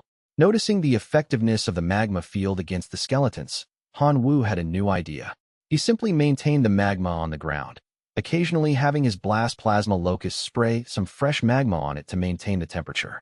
He also had the Crimson Deer dwarves use the Great Furnace to melt a large amount of, or into a scorching, molten state, and pour it onto the magma field. This operation turned the large area outside the portal into a death zone, with temperatures so high they could instantly vaporize flesh. The skeleton soldiers that teleported out of the portal were killed by the high temperature before they could even begin their invasion. It was truly a sad fate. Han Wu, on the other hand, just stood guard outside, letting Zhang Tai Jianfeng take care of any that slipped through the cracks. The third wave, the fourth wave, the fifth wave, no matter how many skeleton soldiers came, they were all easily dealt with. His score rose higher and higher, and he easily broke into the top 30 of the grade. The supervising homeroom teachers in the Golden Wheel saw Han Wu's operation and exclaimed, "Damn, this young man's ideas are truly unique." Others fought skeleton soldiers with believers and equipment, while Han Wu fought them by creating a volcano. This idea was miles ahead of the other students, and it was fast, effective, and incredibly efficient. What's so great about it? He's only made it to the 7th wave. My student, Lu Mo, has also reached the 7th wave, Lu Letian said unwillingly. The homeroom teachers turned their attention to Lu Mo's god domain. The domain was littered with shattered bones, and nearly all of Lu Mo's goblin believers were wielding large bone clubs as weapons. Some of the teachers noticed that Lu Mo's goblins had already established a life leap path from ordinary life forms to elite life forms. After meeting the training standards, ordinary goblins could be promoted to elite life forms, the Great Goblins. Great Goblins were strong and had tough skin, with an overall evaluation exceeding that of the Flesh Devils. Furthermore, the teachers noticed that there were many buildings in Lu Mo's god domain: 13 level 1 sword towers, 9 level 1 lightning towers, and 12 level 1 fireball towers. The total value of these buildings alone would not be less than 10 million god power. They all sighed in amazement. This kid's family must own a mine. Seeing the shocked expressions of the homeroom teachers, Lu Letian felt smug. The reason Lu Mo's god domain had reached its current scale was all thanks to him, his uncle. More than half of the buildings had been acquired by him. He had also helped perfect the life leap path, all for the sake of competing for the unified exam rewards as much as possible. If Lu Mo could shine in this unified exam and take first place, all these efforts would be worth it. But before Lu Letian could be happy for more than 3 seconds, the homeroom teachers were attracted by the battle in another student's god domain. In Qin Shuang's god domain, 100 level 1 lightning towers stood tall. The total number of her naturally elite life form, the Thunder Sparrows, was as high as 300,000. In addition, Qin Shuang had 100 extraordinary life forms, the ancient tree giants, as ordinary believers to assist in battle. And among her core race of Thunder Sparrows, a hero-level life form, the golden-crowned Thunder Sparrow, had already been born. Now, any skeleton in her god domain, regardless of its level, couldn't last for more than 5 seconds before being submerged in a storm of lightning and electrocuted into a pile of shattered bones. The scene was completely one-sided. The young lady of the Qin family is indeed powerful. We can't compare. Others have a mine at home. Qin Shuang's home is in the mine. This is just inhuman. I, a demigod, don't even have as many trump cards as she does. I heard that Qin Shuang was in the top 3 of the grade. Looking at her now, she could probably even be number 1. Listening to the praises from the other homeroom teachers, Lu Lishan's heart was bleeding. Qin Shuang was originally a student in his class. Her achievements should have been part of his performance record, but now they had been snatched away by that kid Tian. It's all Han Wu's fault. This is all Han Wu's fault. I will definitely make him pay the price. Lu Lishan's resentment towards Han Wu had reached its peak. None of the homeroom teachers noticed Lu Lishan's emotional state. Their gazes fell on the remaining screens, picking out other students who were performing exceptionally well. Zhang Xiaolong, Su Sun, Huang Fei. These were all outstanding students with a chance to compete for the top 10 in the grade. As the ranking assessment progressed, the 10th wave of invasion ended, and there were still 18 students holding on. Han Wu was one of them. The 11th wave of invasion is about to begin. The difficulty will be greatly increased. All students, please be prepared. The emotionless mechanical voice warned the 18 remaining students. The 18 students immediately became vigilant, their eyes fixed on the portal. A figure slowly walked out from it. When the homeroom teachers saw that figure, they all collectively exclaimed, "Holy shit!" Because the invader for this wave was a hero-level life form. An ordinary hero-level life form wouldn't have caused the homeroom teachers to lose their composure. Countless facts had proven that even a hero as strong as Zhang Tai Jianfeng couldn't withstand the siege of a massive number of believers. But the hero-level life form that appeared in the ranking assessment was different. Its overall strength was very weak, and it could even be said to be at the bottom tier of hero-level life forms. But if it was placed in a special situation, the power it could unleash would increase by hundreds or even thousands of times, approaching that of a higher-tier Lord-level life form. And that special situation was Bones. The information of this hero-level life form was as follows. Name, Bone Controller. Race, Skeleton. Level, Hero Life Form. Talents, Bone Manipulation, Bone Aggregation. The moment the hero-level life form, the Bone Controller, invaded the God domain, the shattered bones scattered on the ground seemed to be attracted to it, all flying towards the Bone Controller. The 10 waves of skeleton soldiers, totaling over 1 million, had produced enough shattered bones to form a mountain. Under the Bone Controller's control, the countless shattered bones gathered and transformed, condensing into a mountain-sized bone giant within 3 seconds. As soon as the bone giant was formed, it began to unleash astonishing destructive power. A punch could shatter mountains, and a stomp could crack the earth. The believers who had previously held the advantage were all hit hard. In less than 3 minutes, 8 students chose to withdraw from the assessment due to heavy losses among their believers. The remaining 10 students were still resisting stubbornly in various ways. But there was one student whose God domain situation was difficult for the homeroom teachers to evaluate. That student was Han Wu.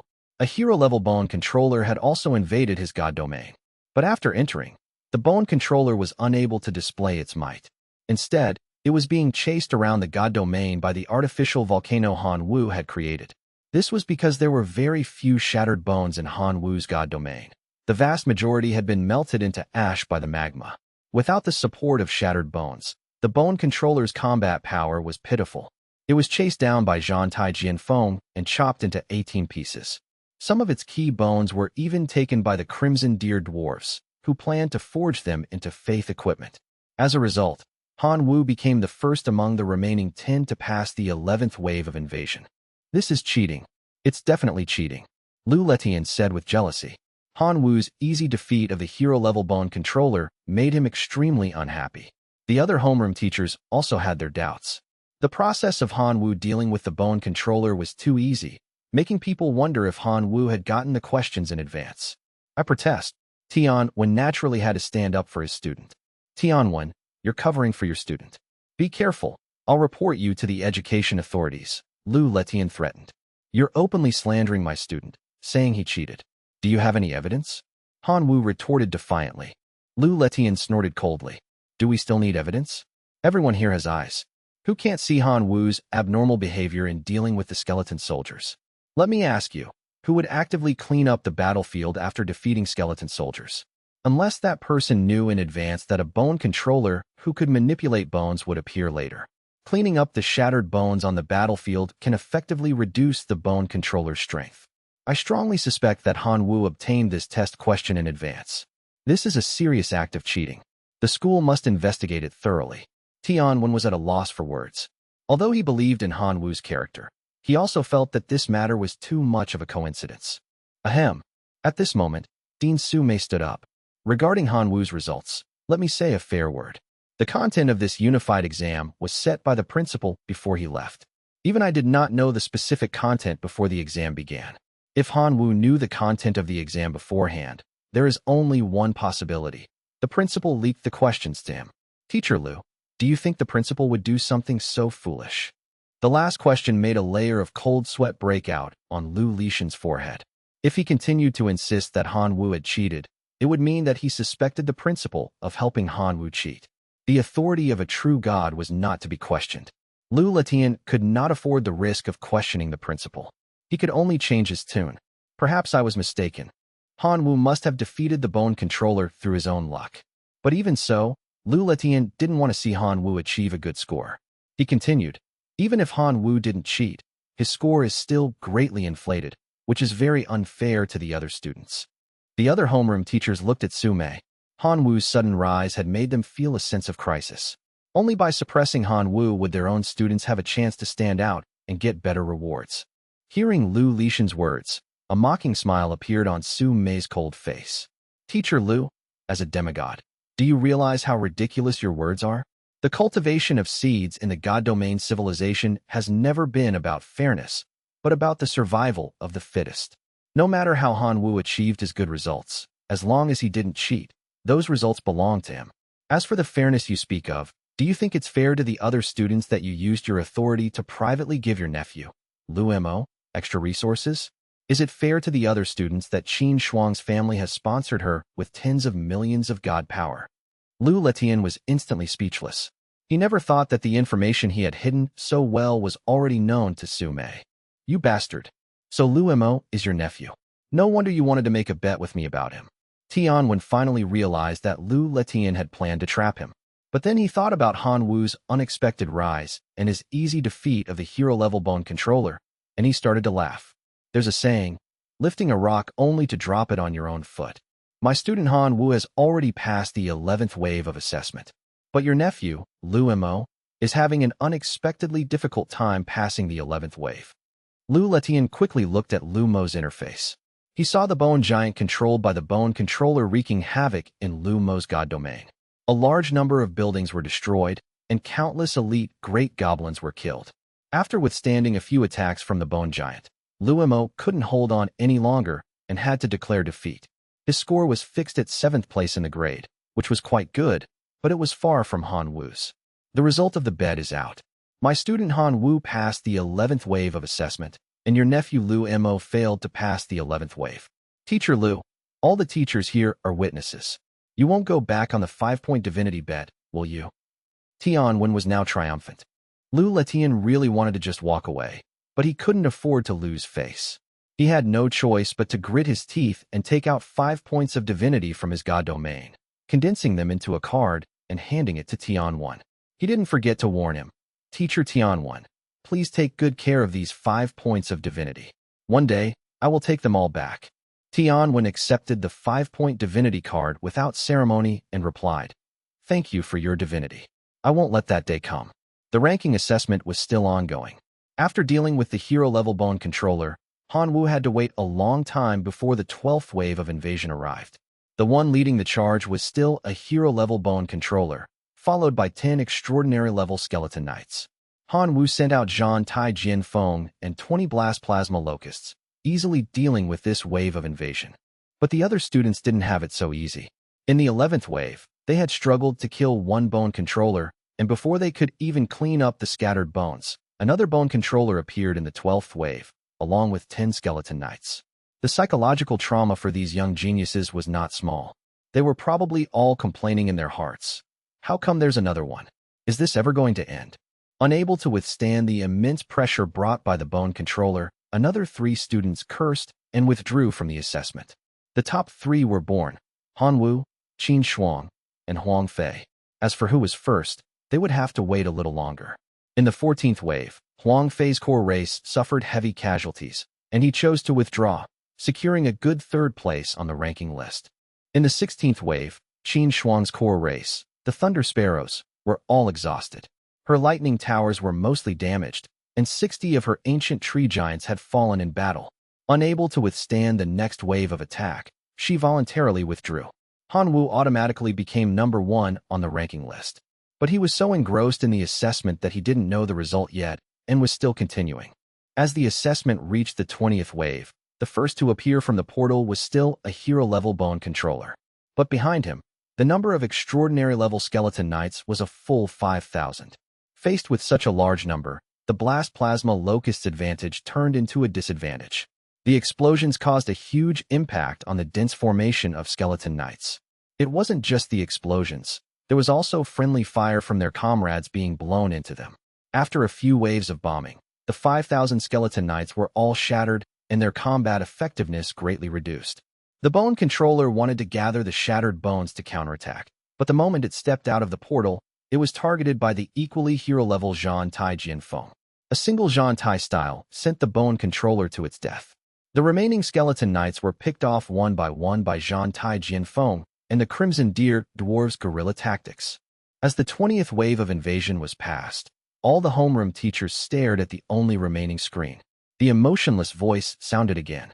The 21st wave of invasion is about to begin. The difficulty will be greatly increased. Please be prepared. As the notification was given, the portal expanded violently, quadrupling in size before stopping. A thick aura of death emanated from it, and the surrounding temperature dropped noticeably. A magnificent throne of white bone emerged from the portal. On it sat a skeleton lord, its bones as white as jade, exuding an air of dominance.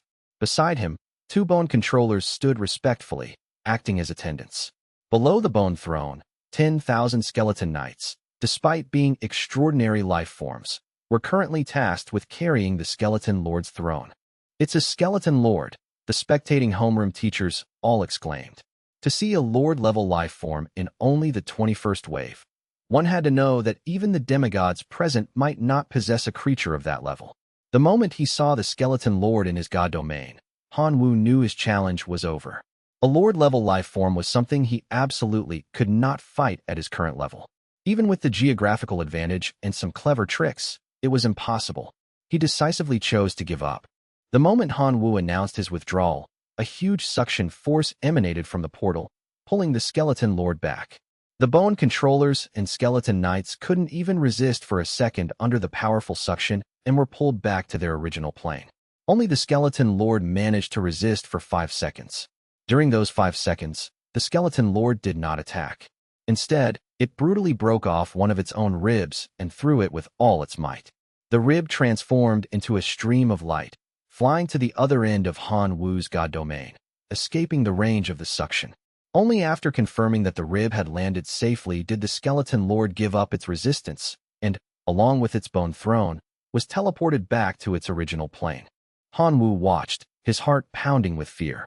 He was terrified that the skeleton lord would take the opportunity to attack. With the power of a lord-level life form, it could easily kill any hero-level life form. If Zhan Tai Jianfeng were killed, Han Wu's loss would be immense. But now it was all over. Han Wu was teleported back to the void. He looked up and saw a huge ranking list rising from the golden wheel.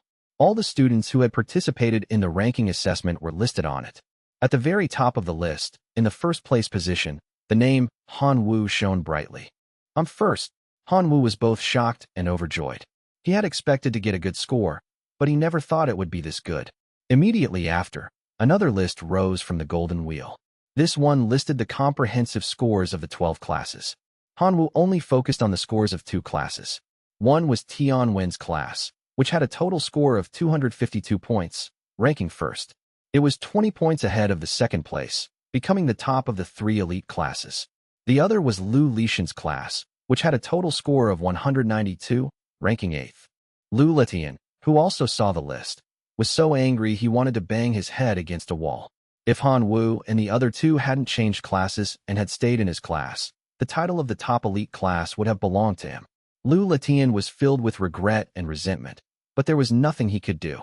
This time, not only did he not get the honor of an elite class, but he also lost 5 points of divinity in a bet.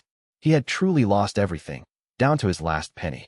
Tian Wen, on the other hand, was completely immersed in immense joy. His class had become the top elite class, and he had also gained 5 points of divinity for free. The word, awesome, couldn't even begin to describe how he felt. After seeing the results, some students were forcibly logged out. These were the students who had failed to complete the elimination assessment. What awaited them was expulsion. Losing their student status wouldn't harm their god domain, but without the school's resource support, their future path to godhood would be incredibly difficult, and their chances of successfully becoming a god would be very slim. The remaining students had mixed feelings. The 130 students who had voluntarily given up on the ranking assessment had faces full of regret. If they had known the first few waves of the ranking assessment were so easy, they would never have given up. But there was no medicine for regret in this world. They could only watch with envy as the other students received their rewards. The awards ceremony began.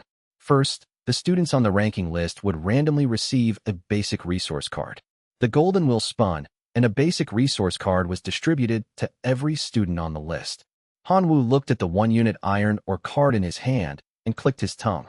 This iron or resource card was worth 2 god power at most. As expected, a reward that everyone got wasn't worth much. Next, the rewards for the top 100 were distributed. God domain territory worth 100 god power. After careful consideration, Hanwoo chose the most expensive dense forest terrain, which cost 5 god power per square kilometer, for a total of 20 square kilometers. He chose the dense forest terrain because it could produce wood, which would be helpful for the Crimson Deer Dwarf's forging. Moreover, the taller vegetation had more leaves, which would provide more food for his locusts. Overall, the dense forest terrain was more cost-effective for Hanwoo. Next was the reward for the top 50, 1 level 1 holy relic. A list of level 1 holy relics appeared before the top 50 students, listing all the level 1 holy relics stored by the school. Hanwoo's eyes glazed over as he looked at the long list. Only then did he realize how rich the school was. The number of level 1 holy relics was in the tens of thousands. Just as Hanwoo was wondering which level 1 holy relic to choose, his homeroom teacher, Tian-won, sent him a private message. Hanwoo, if I were you, I would choose the level 1 holy relic, the Poison Mist Pearl. This was practically giving him the answer. How could Hanwoo not understand? He immediately selected the Poison Mist Pearl from the list as his reward. Top 30, 1 propagation card. Top 20, 1 level 1 temple. Finally, they reached the more valuable rewards. Top 10, 1 divine power weapon, with a value of up to 100,000 god power. Hanwoo thought about the situation in his god domain. Zhantai Jinfeng had 4 storm greatswords and didn't need to change weapons for now. Even if he did, he would need to change all 4 at once. Changing just one would be worse than not changing at all. His core race, the Locusts, didn't use weapons, so they were out of the question. Excluding those 2, this divine power weapon would go to the Crimson Deer Dwarfs. Considering the attributes and racial characteristics of the Crimson Deer Dwarfs, Hanwoo entered Fire Attribute and Hammer-type weapon into the search interface. Suitable options quickly appeared. Hanwoo's gaze fell on the most expensive divine power warhammer on the list. Warhammer Purgatory. Value, 99,999 god power. Forged from the core of the Lord-level life form, the Purgatory 9-headed serpent contains immense fire energy. Minimum usage requirement, fire element hero-level life form. Looking at the information for the Purgatory Warhammer, Hanwoo fell into deep thought. This Warhammer perfectly met all his criteria, except for the last requirement, which was a pain. A fire element hero-level life form. He didn't have one. But if he lowered his standards and looked for a divine power weapon that an elite life form like the Crimson Deer Dwarfs could use, Hanwoo was unwilling. Who would be foolish enough to pass up a chance to fleece the school? After much thought, Hanwoo still took the Purgatory Warhammer. If he couldn't use it now, he would just store it in his warehouse. When the Crimson Deer Dwarfs produced a hero, they could use it directly. Top 5 reward, Extraordinary Seed, obtained. Top 3 reward, God Domain Core Level +1, obtained. Finally, under the watchful eyes of all the students, Dean Su-mei personally handed the card containing 1 point of divinity to Hanwoo. At that moment, even Qin Shuang, whose family owned a mine, was drawn to the divinity card. Although her family was rich, no divine being would ever have too much divinity. Hanwoo stored the divinity card in his god domain, and the Unified Exam Award ceremony officially concluded. Back in the classroom, homeroom teacher Tian-won's gaze swept over the remaining 42 students. The Unified Exam is a dividing line in high school. I believe that all of you who have remained are elites. After a round of motivational words, Tian-won announced loudly. Next, let's have the top 3 students of our class come up to receive the class rewards. Under the watchful eyes of their classmates, Hanwoo, Qin Shuang, and a student named Su Sun walked up to the stage. Hanwoo was first in the class and first in the grade. Qin Shuang was second in the class and second in the grade. Su Sun was third in the class and fifth in the grade. The capable Zhang Xiaolong was fourth in the class and ninth in the grade, which was also a good result, but he was not on the class's list of commendations. Tian-won opened the class resource list and displayed it for all the students to see. He wanted all of them to witness firsthand the generous rewards that outstanding students could receive, in order to motivate the others to work hard. Han Wu performed brilliantly in this unified exam, achieving first place. The class reward is 100 class points, and the choice of any one item from the class's high-grade resource treasury, Tianwen announced. The students below were shocked by the teacher's generosity. Class resources were divided into two types. One was common resources, which included level 1 holy relics, basic resources, low-quality god domain land, and other general resources that could be exchanged for with class points. The other was high-grade resources, stored in the class's high-grade resource treasury. The resources inside could not be exchanged for with class points and were specially set aside by the school to accelerate the cultivation of top students. Han Wu's gaze swept over the list of the high-grade resource treasury. There were only 6 resources on it: a level 2 holy relic, giant's fist, a spring of life, a black iron or core, a level 2 skill, freezing missile, a level 2 building, goblin tide, and an extraordinary life form, the lion tiger beast. Some of these resources could directly increase strength, while others had great potential for development. After 3 seconds of deep thought, he made his decision. He chose the Spring of Life. The Spring of Life could gush out large amounts of water containing life energy to nourish life and improve the surrounding environment. By placing the Spring of Life in his god domain, it would directly benefit his core race, the Locusts. From a long-term perspective, its overall value far exceeded the other 5 items. Tianwen looked at Han Wu's choice with a gratified nod. Han Wu hadn't stubbornly pursued powerful combat strength, but was able to recognize his own strengths and develop them. Tianwen was very optimistic about this. After Han Wu had chosen his reward, Qin Shuang and Su Sun also received their class rewards. Qin Shuang received 80 class points and the level 2 building, Goblin Tide. Su Sun received 60 class points and the extraordinary life form, the Lion Tiger Beast. The students in the class who didn't receive rewards all looked at the 3 of them with envy. After receiving his reward and returning to his seat, Han Wu received a private voice message from Su Sunday. Han Wu, sell me the point of divinity you got in the unified exam. I'll trade you 105 million god power for it. We can trade right now. Han Wu frowned. Transactions between classmates were common, but Su Sun's commanding tone was very annoying. Besides, 1 point of divinity was condensed from 100 million god power. Su Sun was willing to pay an extra 5 million. Was his family so rich they were burning money? Han Wu didn't think Su Sun was a spendthrift. There must be a catch to this proposed trade.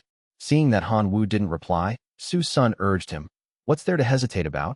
As long as you agree, 105 million god power will be yours. That's enough for you to buy a life leap path for your locusts and change your destiny." Han Wu sneered. Su Sun's anxious urging confirmed one thing for him. There was definitely a trap in this proposal. Not interested, Han Wu replied flatly. 110 million god power. This is a once-in-a-lifetime offer. Heh. Han Wu used a single word to express his attitude. Su Sun was so angry he was gritting his teeth. His family had 19 demigods and 1 quasi-true god. It was no exaggeration to say they were extremely powerful. But what did Han Wu's family have? Who gave him the courage to go against him? Han Wu, my grandfather is preparing to advance to true god and needs divinity very much. If you sell this point of divinity to me, besides the god power, I'll also owe you a favor. In order to get the divinity, Su Sun patiently sent another voice message to Han Wu. Han Wu was a little tempted. 110 million god power was definitely a huge sum. If he could get this amount of god power, he could increase the number of locusts his god domain could support by several dozen times. Then, would divinity be in short supply? Just as Han Wu was about to agree to Su Sun's proposal, another private message came in. It was from Qin Shuang. The point of divinity you got in the unified exam, I'll buy it for 150 million god power. Do you agree? Han Wu was completely stunned. 150 million god power. That was a full 40 million more than Su Sun's offer. Was Qin Shuang really that rich? And this price had far exceeded the value of 1 point of divinity itself. Why would Qin Shuang spend 50% more god power to buy 1 point of divinity? Han Wu couldn't help but ask, isn't 1 point of divinity worth 100 million god power? Soon, he received a reply from Qin Shuang. Don't you even know this common knowledge? 1 point of divinity can indeed be condensed with 100 million god power, but that's on the premise that the god produces and uses it themselves. You use the faith power generated by your own believers to condense god power, and then use that to condense your own divinity. If it's mixed with the faith power of other gods, the success rate of condensing divinity will be greatly reduced. The current market price for divinity is 145 million god power, and it's a seller's market. After Qin Shuang's explanation, Han Wu instantly realized the value of divinity. At the same time, he realized that Su Sun had been blatantly trying to lowball him. Who could tolerate that? Han Wu directly replied to Su Sun with one word: scram. When Su Sun received the reply, he was so angry his lungs were about to explode. Han Wu, don't think you can be so arrogant just because you got first place in the unified exam by a fluke. You just wait. After selling the divinity to Qin Shuang and getting 150 million god power, Han Wu was finally rich. It was like an ordinary person suddenly winning 5 million in the lottery. An overnight millionaire. Perhaps in the eyes of most people, Han Wu's actions were like throwing away a watermelon to pick up a sesame seed, but Han Wu didn't regret it. With this amount of god power, he could vigorously develop his god domain and cultivate his believers. Then, after a sacrifice, wouldn't that 1 point of divinity come right back? After returning home from school, Han Wu immediately rushed into his god domain. He wanted to use all the resources he had obtained in the unified exam today and convert them into his own strength. He loaded the 20 square kilometers of dense forest terrain into his god domain, connecting it to the existing forest. He built the temple not far from the Crimson Deer Dwarf's camp. He found a barren piece of land and placed the Spring of Life there. In time, this barren land would become a fertile oasis under the nourishment of the Spring of Life. In addition, Han Wu also used the propagation card on his locusts, causing the already prolific locusts' numbers to surge. After dealing with these matters, Han Wu took the divine power weapon, the Purgatory Warhammer, and the extraordinary seed and went to the Crimson Deer Dwarfs. After this period of rest and recuperation, the number of Crimson Deer Dwarfs had increased slightly, reaching 59. When there were no wars, they would mine and forge, living a peaceful and fulfilling life. Han Wu's appearance made the Crimson Deer Dwarfs extremely excited. They all prostrated themselves on the ground, shouting, "Great is our God! Praise be to our God!" Looking at the kneeling Crimson Deer Dwarfs, Han Wu once again sighed to himself, "If only this were my core race." He first gave a few perfunctory declarations, then bestowed the divine power weapon, the Purgatory Warhammer. Then he found the strongest young dwarf among them, bestowed the extraordinary seed upon him, and gave him the name Shun Shui, Divine Hammer, to encourage him to increase his strength and become a hero soon so he could wield the Purgatory Warhammer. Having received 2 blessings at once, the Crimson Deer Dwarves were ecstatic. The Red Dwarves' faith in Han Wu became even purer. All the former believers who had received the transcendent seeds and transformed instantly became fanatics.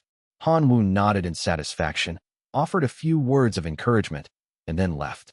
With this, the only rewards left from the unified exam were a level 1 saint artifact, the Poison Orb, which he hadn't used yet. At the time, Han Wu had listened to his homeroom teacher Tian Wen's advice when choosing this artifact, but what exactly was it good for? Just as Han Wu was puzzling over it, a video call request came in. It was Tian Wen. Han Wu quickly answered. Tian Wen's figure appeared before him. "Teacher, it's so late. Is something the matter?" Han Wu asked. Tian Wen didn't beat around the bush. "Regarding today's unified exam, and the question of who was more outstanding between you and Lu Mo, I made a bet of 5 points of divine divinity with Lu Letian. The result? I won big." Han Wu quickly congratulated him. "Congratulations, teacher." However, Han Wu wondered what Tian Wen winning 5 points of divine divinity had to do with him. Was he just calling to brag? Tian Wen smiled.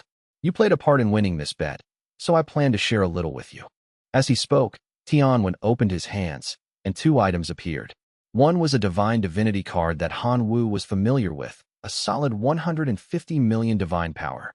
The other was an egg emitting black, demonic energy. The egg was still pulsating. It seemed to be alive. "I don't need to introduce the divine divinity card. Let me focus on explaining this demon fetus egg," Tian Wen said patiently. "This is a spoil of war I obtained while conquering the Outlands. It is an egg laid personally by a heavenly demon insect king, refined into a stillborn fetus using a secret technique. Although it is a stillborn, it can produce 10 liters of demon fetus essence every day. Low-level insect races can assimilate into the lowest tier of heavenly demon insects by consuming this essence. When you join my class, I said I would help you complete the life transition for your core race. This is one of the paths I control regarding the evolution of locusts.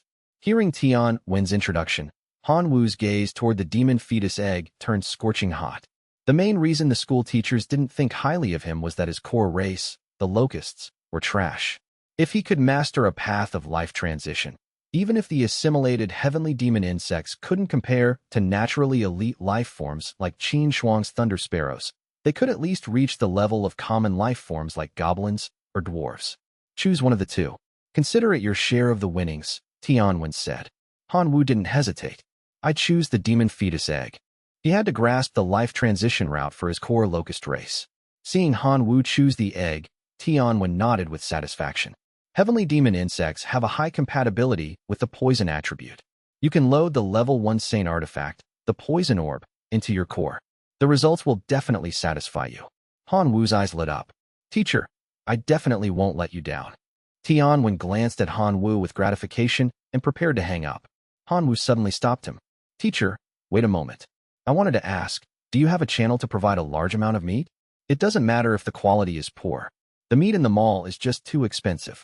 Tianwen was puzzled, then realized. In the elimination round of the unified exam, you commanded your locusts to devour flesh demons. If you want to use meat to feed the locusts, I advise against buying from the mall. The cost is too high, and the return is low. Han Wu, Tianwen advised. Recently, the principal has been conquering a demon abyss. There must be a large number of flesh demon corpses. I can ask on your behalf. Thank you so much, teacher. Han Wu thanked him hurriedly. Han Wu had no choice. The effect of his saint artifact, the law of gluttony, was too powerful. Under its influence, the locusts in his divine domain had turned into bottomless pits, eating incredibly fast. With their numbers surging, the production within his divine domain couldn't satisfy their appetites. Finding a food channel quickly was the best strategy. Tianwen nodded and left. Han Wu hurriedly found a place to settle the demon fetus egg. Once placed, the egg quickly produced the first drop of demon fetus essence. Han Wu grabbed a locust and made it consume the essence.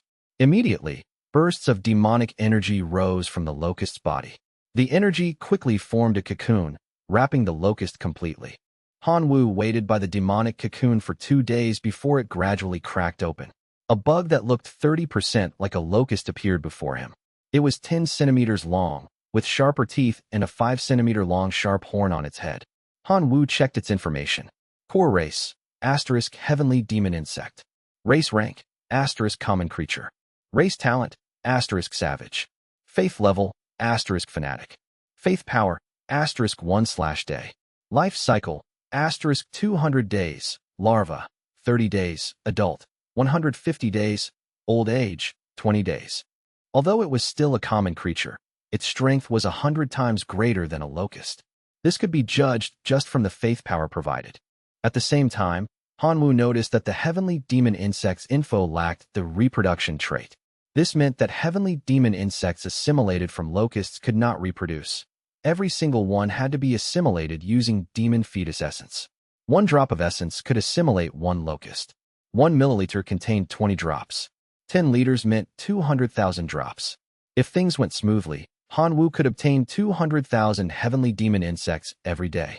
Over time, he could accumulate a significant force. Moreover, the newborn heavenly demon insects were also affected by the saint artifact, the law of gluttony. As soon as they were born, they ate voraciously. After consuming 1,000 times their own energy, the heavenly demon insects would grow 10 times in size and advance into elite life forms. Han Wu then tried loading the level 1 saint artifact, the poison orb, into his divine domain core. Instantly, 1,000th of the massive swarm of locusts was affected, becoming poison locusts, a common life form. These locusts could release a trace amount of poison, not very useful. However, after the newborn heavenly demon insects were affected by the poison orb, over 90% of them mutated, turning into venomous heavenly demon insects, which were elite life forms. Their strength skyrocketed. Han Wu couldn't help but sigh. Teacher Tianwen was right.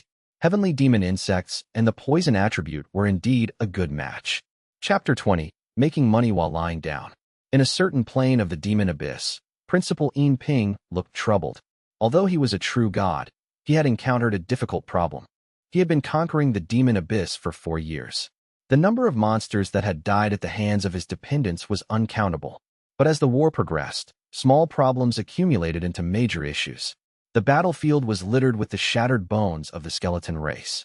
Even though Yin Ping's side had built dozens of incinerators to clear the bones, it was a drop in the bucket. Furthermore, excessive burning caused severe air pollution, causing his dependents to suffer from pneumoconiosis, drastically reducing their lifespans. Besides that, the disposal of flesh demon corpses was also a headache. These things were non-flammable. Throwing them into the incinerator wasted energy, as they took a long time to burn. Their meat contained toxins, so even the beasts among the transcendent life forms dared not eat them easily. Leaving them on the battlefield meant they would continuously release demonic energy, polluting the environment and causing plagues. Sealing the corpses into cards was a waste of divine power because there was nowhere to throw them. Once the divine power on the cards ran out, the corpses would burst out again, continuing the pollution. Principal Yin Ping was incredibly headache-induced by this. Just then, an interstellar video request came in. Principal Yin Ping frowned. He remembered the caller was a teacher at the school, but they weren't close. Why would this teacher spend a high amount of divine power to make a private interstellar video call? Connecting the video, Tianwen's figure appeared before the principal. Teacher Tian, is something the matter? Tianwen spoke directly. Principal, I took the liberty of calling you to ask if you can provide flesh demon corpses. I have a student who wants to buy them. Principal Yin Ping listened with interest. Your student wants flesh demon corpses? What for? Tianwen told the truth. He plans to use them to feed his core race. His core race is locusts. During the elimination round of the unified exam, they consumed flesh demon corpses with no adverse reactions. Tianwen then sent the relevant video of Han Wu from the exam to the principal. After watching the video, the principal's eyes lit up. Isn't this student the little genius who fought a demigod a few days ago? I didn't expect tiny locusts to have such a use. Then he sighed. It's a pity the living conditions in the demon abyss aren't suitable for locusts. Otherwise, we could introduce a batch to devour the flesh demon meat, saving us a lot of divine power. Subsequently, the principal ordered his dependents to collect 1 million flesh demon corpses, seal them into cards, and have Tianwen pass them to Han Wu. He considered it his sponsorship of Han Wu. Just like that, a day later, Tianwen sent another video request to the principal. The reason, the flesh demon corpses given yesterday were all eaten. More were needed, preferably a long-term supply. The principal was shocked. Exactly how many locusts did it take to finish 1 million flesh demon corpses in a day? Shock aside, the principal was very happy. Getting rid of the corpses was a good thing for him too. However, a long-term supply couldn't be free. After all, no one's divine power grew on trees. The principal also had a massive number of dependents to support, and his daily divine power expenditure was astronomical. But considering Han Wu was the only buyer, the principal set the price very low, 1 divine power for 100 flesh demon corpses, with a minimum order of 10,000 divine power. This price barely covered the principal's divine power consumption for sealing them. Learning the price from Tianwen, Han Wu shouted that it was a steal. This was 100 times cheaper than the meat in the mall. Han Wu immediately waved his hand. First purchase, give me 1 million divine power worth. With ample food, the locusts in Han Wu's divine domain developed wildly. Not only did their numbers explode, but their quality also improved. Once the number of elite life-form locusts reached the limit the divine domain could bear, Han Wu activated life sacrifice. A massive sacrificial array appeared in the sky above the divine domain again. A full 12 billion elite locusts shattered instantly, turning into countless streams of life energy that poured into the array. After the array absorbed the last wisp of life energy, 3 options appeared before Han Wu. Option 1 * 5 giant warriors, transcendent life forms.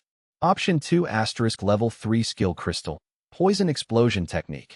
Loading it into the divine core allows dependents to master basic poison explosion. Hero life forms can learn it to master ultimate poison explosion. Option 3 * decomposer, decomposes matter to extract pure energy. Seeing these 3 options, Han Wu's eyes shone. The death of 12 billion elite locusts was worth it. The items exchanged were indeed excellent. Option 1, 5 giant warriors. Those were transcendent life forms, giants known for their destructive power. Even if he sold them, 1 giant warrior could fetch at least 10 million divine power. Even if he didn't sell, Keeping them for himself would be excellent. As for option 2, the moment he saw it, Han Wu had the urge to pick it. Level 3 Poison Explosion plus Heavenly Demon Insects plus Level 1 Poison Orb. It was a perfect match. Imagine the scene of tens of thousands of Heavenly Demon Insects collectively detonating in a legion battle. Absolutely 1,000 miles of barren earth, no survivors. The picture was too beautiful. Han Wu got goosebumps just thinking about it. However, his Divine Domain core was currently only level 3. After loading the level 2 Saint Artifact, Law of Gluttony, damaged, and the level 1 Saint Artifact, Poison Orb, there were no empty slots to load the level 3 Poison Explosion. Even if he redeemed the skill, he wouldn't be able to use it for a long time. As for option 3, the Decomposer. It looked ordinary, but from its brief introduction, Han Wu sensed its extraordinary nature. Decomposes matter, extracts pure energy. Energy crystals, Han Wu had heard of them. They were food for magic-type races and were extremely expensive. If he chose the Decomposer, wouldn't he be making divine power while lying down every day? After pondering the 3 options for a moment, Han Wu made his decision. I choose the Decomposer. Time to make money while lying down. Once the decision was made, the Decomposer appeared before Han Wu. To verify the Decomposer's performance, Han Wu first found 5 tons of iron ore to test. He threw the ore into the machine, and it began to operate crazily. 5 hours later, 3 fist-sized energy crystals dropped out. Iron Essence Crystal. Asterisk can be used as food for certain special races or as forging material. Value: 5 divine power each. Not bad, not bad. A steady stream of income. Han Wu was very satisfied with the Decomposer. Suddenly, a prayer sound entered Han Wu's mind. This was a function of the level 1 building, the temple, which could relay the heartfelt voices of believers to Han Wu. The content of the prayer: the red dwarves were attacked by undead while mining, resulting in 3 injuries. The red dwarf chief, Shun Shui, Divine Hammer, was fighting the undead and hoped the god would grant grace and save them. Red dwarfs. Han Wu's heart tightened. How could there be undead in his divine domain? Chapter 21. Lord Little Skeleton. Han Wu immediately projected his consciousness to check the situation. Locating the red dwarf chief, Shun Shui, Han Wu's divine avatar descended. He saw Shun Shui fighting a skeleton. Shun Shui held a faith weapon modeled after the Purgatory War Hammer, swinging it with majestic force. His opponent was a small skeleton, only 1 meter tall. The small skeleton's entire body was like white jade, crystal clear, looking like a work of art. This reminded Han Wu of the skeleton lord that appeared in the 21st wave of the Unified exam. This small skeleton and the skeleton lord looked like they were cast from the same mold. Watching the battle patiently, Han Wu discovered the small skeleton's combat power was terrifyingly high. Its small bone claws collided with the faith weapon hammer, easily leaving claw marks on it, while its own claws suffered no damage. Impressive. Han Wu subconsciously used his divine authority to check the small skeleton's info. It failed. The system prompted that the small skeleton was not Han Wu's believer, and since Han Wu lacked reconnaissance methods, he couldn't view its info. Han Wu was helpless. Seeing that Shun Shui was no match for the skeleton, he quickly issued a divine oracle, summoning Blade Wind Zhantai to fight. Zhantai, worthy of being a hero life form, entered the fray with a whirlwind slash, shattering the small skeleton into a pile of bones. But in an instant, the scattered bones reassembled. The small skeleton leaped and attacked Zhantai again. Zhantai struck again, shattering the skeleton, but it quickly returned to its original state. Han Wu noticed that the second recovery took 1 second longer than the first. He guessed that the skeleton wasn't undamaged after being shattered. Indeed, as it was smashed again and again, its recovery speed slowed and its strength weakened. Han Wu seized the opportunity to step forward and persuade it. Submit to me, believe in me, and you shall gain new life. The small skeleton backhanded him with a claw, scratching Han Wu's divine avatar to show resistance. Han Wu sneered. As long as his divine domain wasn't broken, his divine avatar was eternal. Keep hitting him. Hit him until he submits. Han Wu issued the order. Zhantai and Shun Shui executed it strictly. 3 days later, Zhantai and Shun Shui brought a pile of dull bones to the temple. A weak female voice prayed in Han Wu's mind. I wish to submit. God. Han Wu's divine avatar manifested in the temple. He patted the small skeleton's smooth skull with satisfaction. Not bad. Feels pretty good. Using his divine authority to check the believer's info, the small skeleton's data appeared before Han Wu. Dependent name, asterisk skeleton race.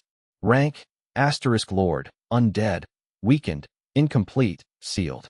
Talent, asterisk crystal bone recovery. Level, asterisk pan-believer. Faith power, asterisk 1, 00000/day. Han Wu blinked hard. Huh? Where's the life cycle? But thinking carefully, the skeleton race belonged to the undead. They were dead things, so they naturally had no life cycle.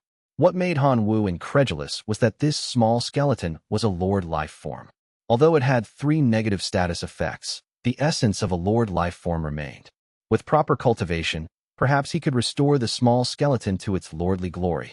Just as Han Wu was pondering the small skeleton's future, its prayer reached his mind again. God hungry. Han Wu hesitated. The small skeleton cried hunger, but it definitely couldn't eat normal flesh. Its chest cavity was completely open. It didn't even have digestive organs. I want bone essence. The small skeleton's prayer became clearer. Han Wu slapped his hand. You want bones? Why didn't you say so earlier? He issued a divine oracle, having the locust bring a large amount of flesh demon bones. The small skeleton rushed forward, hugging the bones and absorbing the energy within. A leg bone longer than itself took a minute to drain, turning into dry dust. The small skeleton's bones gained a hint of luster. Han Wu frowned. At this rate of absorption, it would take 3 to 5 days just to recover to its previous level, let alone improve. Han Wu immediately ordered a large quantity of flesh demon bones to be thrown into the decomposer to extract pure bone essence crystals. Soon, a bone essence crystal was delivered. The soul fire in the small skeleton's eye sockets danced wildly. If the bones it just absorbed were steamed buns, then this crystal was a royal feast. God hungry, the small skeleton prayed impatiently. Only then did Han Wu order the crystal to be given to it. Hugging the fist-sized bone essence crystal, the small skeleton absorbed it vigorously. The bones composing its body rapidly regained their radiance. Follow me, and there will be more bone essence crystals for you, Han Wu stated. The soul fire in the small skeleton's eyes jumped madly. It instantly promoted from a pan-believer to a true believer. The daily faith power increased tenfold, reaching 10 million, which was 1/10 of a point of divine power. Han Wu couldn't help but sigh. Lord life forms were impressive. Even under 3 negative states, the faith provided was enough to crush 10 million heavenly demon insects. After settling the small skeleton, Han Wu noticed Zhang Tai and Shun Shui looking at it with inadvertent envy in their eyes. These 2 guys were envious that the skeleton had crystals to absorb. As a god, Han Wu had to care for every dependent. So, Han Wu waved his hand and bought 100 million divine power worth of wind attribute and fire attribute from them all. He set the decomposer to produce wind and fire energy crystals nonstop. If the dependents couldn't use them all, he would sell them. He wouldn't lose money anyway. Han Wu kept the remaining divine power to buy flesh demons for the locusts. After handling everything, Han Wu checked the time.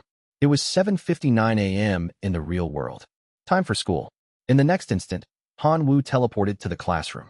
1 minute later, homeroom teacher Tian Wen walked in and announced, "Students, are you ready to face a new challenge?"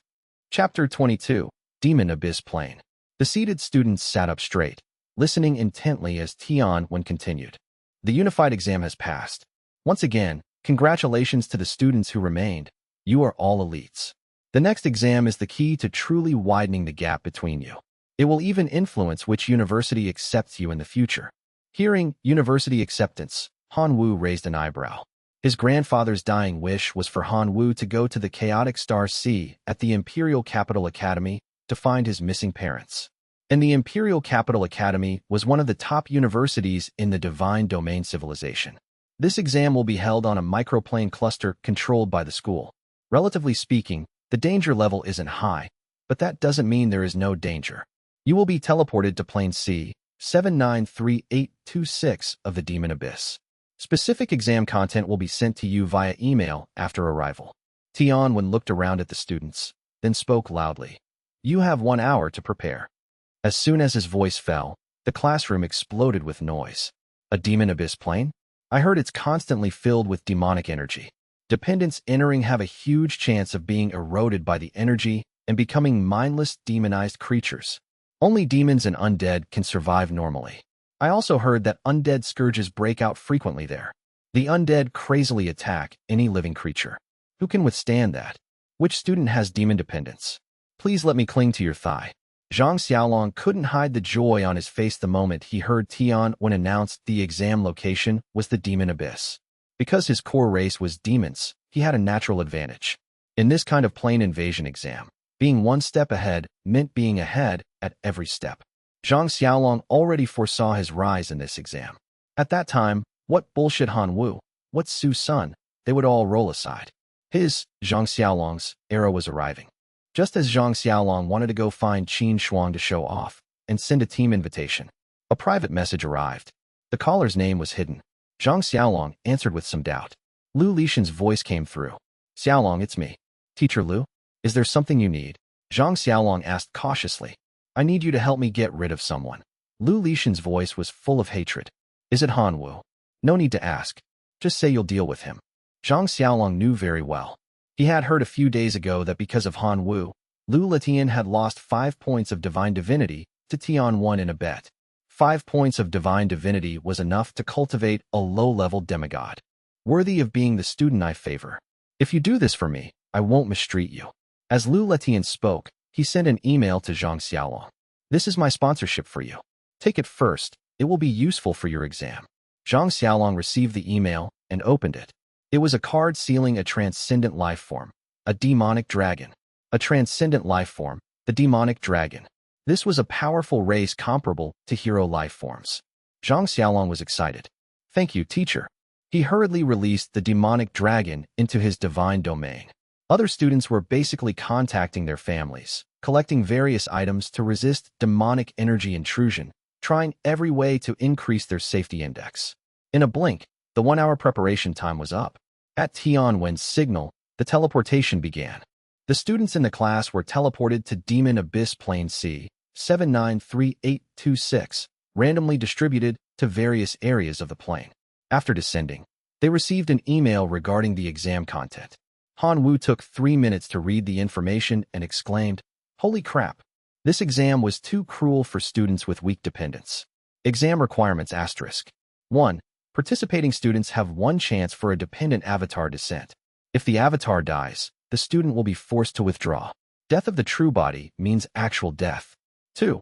Participating students have 1 chance per day to summon dependents. Each summon is limited to 100 dependents. Just these 2 rules raise the difficulty to hell level for students with weak dependence. 3. Exam ranking uses a task point system. Complete tasks to earn corresponding points and rewards. Task list *. Task 1. Destroy skeleton barracks. Description *. A massive skeleton race barracks is stationed in the undead basin. Eliminate over 90% of the skeletons and destroy the skeleton race's army flag. Hint the number of skeleton soldiers in this barracks is between 8,000 and 10,000. Lowest rank, common undead. Highest rank, transcendent undead. Reward * 60 exam points. Random level 1 sane artifact. Task 2. Han Wu saw nearly 500 tasks on the list. Some were to destroy a certain race, some to collect resources, others to establish power in a certain location. In short, there were all kinds of tasks. Students could choose tasks based on their strengths. When all tasks were completed, or all participating students were eliminated, the exam would end. Besides that, at the end of the email, the rewards for this exam were listed to motivate the students. Year rank 1 1 point of divine divinity. Year rank 2 1000 class points. Year rank 3 500 class points. Year rank 4 10 200 class points. Year rank 11 50 100 class points. Year rank 51 100 50 class points. Seeing such rich rewards, Han Wu became excited. Since the unified exam, the rewards for assessments had become visibly generous. Just a regular exam's rewards were comparable to the unified exam. Of course, Han Wu also understood that rich rewards meant a more dangerous situation. The Demon Abyss plane was unpredictable. One careless move, and you wouldn't even know how you died. Caution first. Better safe than sorry. Please choose which dependent avatar to descend as. A prompt entered Han Wu's mind, urging him to make a choice. 4 options appeared before his eyes. Seeing these 4 options, Han Wu shouted internally, "This is in the bag." Chapter 23, Mission in Progress. Option 1 * Locust Avatar. Option 2 * Red Dwarf Avatar. Option 3 * Blade Wind Clan Avatar. Option 4 * Skeleton Lord Avatar. Weakened, incomplete, sealed. The dependent avatar options were generated based on all the races in Han Wu's divine domain. Han Wu ruled out the Locust Avatar first. A Locust Avatar that could self-destruct? Choosing that was seeking death. The Red Dwarf Avatar was much better than the Locust, but compared to the Blade Wind Clan Avatar, it was far inferior. Han Wu hesitated between the Blade Wind Clan Avatar and the Skeleton Lord Avatar. The Blade Wind Clan Avatar was a solid hero rank life form, with super high combat ability, a terrifying existence that could truly fight 1 against 1,000. But option 4, the Skeleton Lord Avatar, was a Lord rank, higher than hero rank. Moreover, it belonged to the undead, avoiding the intrusion of demonic energy in the demon abyss. Although it came with 3 negative statuses that severely affected its strength, its overall advantage was still higher than the Blade Wind clan. After thinking it over, Han Wu made his choice. "I choose the Skeleton Lord Avatar." In the next instant, his body shrank to 1 meter. His flesh dissipated, leaving only white, jade-like bones. The current Han Wu looked exactly like the small skeleton. Han Wu touched his bald skull. In his empty eye sockets, soul fire burned silently. The demonic energy floating in the air had no adverse effect on him. Instead, it made him feel very comfortable. The demon abyss is indeed a paradise for undead and demons. The rumors are true. Han Wu sighed in admiration. After selecting his avatar, Han Wu began summoning dependents. The exam rules stipulated that students could only summon dependents once a day, limited to 100 each time. So, Han Wu summoned 100 elite life-form gluttonous locusts. Let's test the waters first.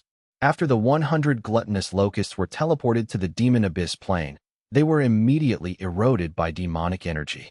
Within an hour, 94 of them died. Of the remaining 6, 3 were half dead. The other 3 were infected by the energy and mutating into demonized locusts. Han Wu had expected this result.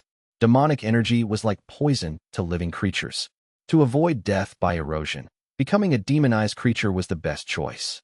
However, creatures often lost their reason after demonization, becoming brutal. But this didn't matter for locusts, because locusts had no intelligence to begin with. Even after demonization, they would still loyally obey Han Wu, their god. Waiting for the 3 locusts to complete their mutation, Han Wu officially began his exam journey. He observed the surrounding environment and, combining it with the map attached to the exam content, roughly determined his current location. Pulling up the task list, Han Wu quickly picked out nearby tasks. Task 49 collect 100 bone demon fruits. Reward, 20 exam points.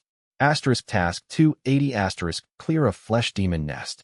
Reward, 60 exam points. Random level 1 sane artifact. Task 423 excavate 100 pieces of demon flame Oregon reward. 50 exam points. Random level 1 faith equipment. Among the 3 tasks, collecting bone demon fruits was the simplest. Han Wu decided to start easy. Following the map, Han Wu led the 3 demonized locusts to a pitch-black forest. The black fruits with skull patterns on the black trees were the bone demon fruits mentioned in the task. Han Wu was now a small skeleton frame and couldn't climb trees easily, so he had the 3 demonized locusts pick the fruits for him. Compared to ordinary locusts, demonized locusts possessed sharper mandibles. They were fast and soon bit off 100 bone demon fruits. Han Wu piled them together and sealed them into a card. Just as he was about to submit the task, low roars came from underground. Han Wu looked down and saw corpses climbing out of the soil. Some were severely decayed, leaving only piles of dry bones. Others retained some rotten flesh, surrounded by green stench. Fortunately, Han Wu in his skeleton lord avatar state had no nose. Otherwise, the stench of these rotting corpses would have killed him. These rotting corpses had no intelligence, retaining only the instinct to attack. They slowly walked toward Han Wu. Han Wu wanted to test the power of this dependent avatar. He raised a small bone claw, dashed forward, and directly pierced the chest of a rotting corpse. The rotting corpse was undead. Even removing its heart meant nothing to it. It still had the strength to wave its arms at Han Wu, wanting to hit back. How could Han Wu let a tiny rotting corpse get its way? A slap of his bone claw sent its head flying. Without a head, the rotting corpse finally died. Han Wu repeated the process, easily destroying the 20 rotting corpses that crawled out, finally gaining a moment of peace. Seriously, just 20 exam points, and it's this troublesome? How hard must the max 100-point tasks be? Han Wu stored the bone demon fruits into a card and submitted the task to get the points. Then he searched through the task list and finally found a believer task worth 100 exam points. Asterisk task 500 asterisk kill the dark frogman demigod. Reward 100 exam points, 1 point of divine divinity, 1000 class points. Kill a demigod? I'm scared. Better to honestly do tasks and save points. Han Wu admitted defeat. Even the weakest demigod possessed 5 points of divine divinity and at least tens of thousands of believers under their command. It wasn't something Han Wu, currently possessing only 3 demonized locusts, could provoke. Closing the task list, Han Wu saw the 3 demonized locusts gnawing on the rotting corpse bodies. He instantly felt a bit nauseous, even though he didn't have a stomach. Looking back at the forest, there were still many bone demon fruits on the black trees. An idea struck Han Wu. He immediately ordered the demonized locusts. Pick all the bone demon fruits in this forest. The 3 demonized locusts had to temporarily give up eating and work hard to do what Han Wu ordered. In the blink of an eye, a day passed. All the bone demon fruits in the forest were in Han Wu's hands. He sealed every 100 fruits into a card, harvesting a total of 40 cards. From another perspective, this might be 800 exam points. Task 49 was a repeatable task, but each person could only complete it once. Although Han Wu couldn't submit it again. Target analysis. Asterisk race, asterisk skeleton. Asterisk rank, asterisk lord. Weakened, incomplete, sealed. Asterisk talent, asterisk crystal bone recovery. Asterisk faith level, asterisk Pam believer. Asterisk faith power, asterisk 1 million per day. Han Wu blinked hard. Asterisk where is the little skeleton's life cycle stat? Asterisk. Then he realized, skeletons are undead. They are dead things, they don't have a life cycle. What shocked Han Wu was that this tiny skeleton was a Lord rank life form. Although it was burdened with 3 layers of negative status effects, its essence as a Lord was still there. With proper cultivation, perhaps the little skeleton could regain its former glory. As Han Wu pondered the skeleton's future, a prayer echoed in his mind. God, Han Jirwa. Han Wu hesitated. The little skeleton was saying, hungry, but it certainly couldn't eat normal meat. Its rib cage was empty. It didn't even have digestive organs. Want bones. The prayer became clearer. Han Wu slapped his forehead. You want bones? You should have said so earlier. He issued a divine decree, ordering the locusts to bring a large amount of flesh devil bones. The little skeleton lunged at them, hugging the bones and absorbing the energy contained within. It took a full minute to drain the energy from a leg bone longer than its own body, turning it into dust. A faint luster appeared on the little skeleton's frame. Han Wu frowned. At this rate, it would take 3 to 5 days just to restore it to a basic level, let alone improve its strength. He immediately ordered the decomposer machine to break down a massive amount of flesh devil bones to extract pure bone essence. Soon, a piece of bone essence was delivered. The soul fire in the little skeleton's eye sockets danced wildly. If the previous bones were dry bread, this bone essence was a Michelin star feast. God, me. The little skeleton prayed impatiently. Han Wu handed over the fist-sized crystal. The little skeleton hugged it tight and absorbed it vigorously. The bones making up its body rapidly regained their shine. Follow me, and there will be more bone essence for you, Han Wu promised. The soul fire flared with excitement. The little skeleton instantly promoted from a Pam believer to a true believer. The daily faith power it provided skyrocketed tenfold, reaching 10 million, which converted to January 10th th of a divinity point. Han Wu sighed in admiration. Asterisk Lord rank life forms are incredible. Even in a weakened state, their faith generation crushes everything else. Asterisk. After settling the little skeleton, Han Wu noticed his other heroes, the Blade Wasp and the Dwarf God Hammer, looking at the skeleton with envy. They were jealous of the bone essence. As a god, Han Wu had to be fair. He waved his hand and spent 100 million faith power in the shop to buy wind and fire attribute ores. He set the decomposer to run nonstop, producing energy crystals for his dependents. Whatever they couldn't use, he would sell. He wouldn't lose money. He saved the remaining divine power to buy more flesh devils for the locusts. Checking the time, it was 7:59 a.m. in the real world. Time for school. In an instant, Han Wu teleported to his classroom. 1 minute later, the homeroom teacher, Tian-1, walked in. Classmates, are you ready for a new challenge? Chapter 22, The Demon Abyss Plane. The students sat up straight, listening intently. The unified exam is over. Congratulations again to those who remain. You are the elite, Tian-1 said. The next assessment is the key to widening the gap between you. It will influence which university admits you. Hearing university, Han Wu raised an eyebrow. His grandfather's dying wish was for him to go to the Imperial Capital Academy to find his missing parents in the chaotic Star Sea. The Imperial Capital Academy was one of the top institutions in the divine civilization. This assessment will be held on a microplane cluster controlled by the school. The danger level is relatively low, but not zero. You will be transported to Demon Abyss Plane C, 793826. Specific exam details will be emailed to you upon arrival. Tian-1 looked around the room. You have 1 hour to prepare. The classroom exploded with chatter. The Demon Abyss? I heard it's filled with demonic energy. Dependents might get corrupted and turn into mindless monsters. Only demons and undead can survive there normally. And I heard about the undead scourge, armies of undead attacking anything alive. Who can survive that? Does anyone have demon dependents? Please let me carry your bags. Zhang Xiaolong couldn't hide his joy. His core race was demonic, giving him a massive advantage. In a plane invasion exam, a fast start meant everything. He already foresaw his rise. Asterisk to hell with Han Wu and Su Sunday. My era has arrived. Asterisk. Just as Zhang Xiaolong was about to go find Qin Shuang to brag and invite her to a team, other students could use resources to exchange for 20 exam points. He believed other students would be willing. Thinking this, Han Wu pulled up the communication interface and opened the class group chat. Does anyone want to buy the 100 bone demon fruits needed for task 49? Bartering is accepted. One sentence, and the whole group fell into a deathly silence. After waiting for fully 10 seconds without a warning from homeroom teacher Tian-1, the group suddenly exploded. You can play like this? Is this cheating? Is this cheating? You know nothing. This is called resource integration. God Han, I want a set of bone demon fruits. I offer 50 divine power. I want one too. I offer 50 divine power. Only resources obtained in this plane are allowed for trading. Violators will receive a warning. 3 warnings result in disqualification. Homeroom teacher Tian-1 finally replied. Instantly, the group became even livelier. Many students traded with Han Wu, and Han Wu answered them one by one. 30 dark frogman skins for 1 set of bone demon fruits? Deal. 100 zombie fangs for 1 set? Deal.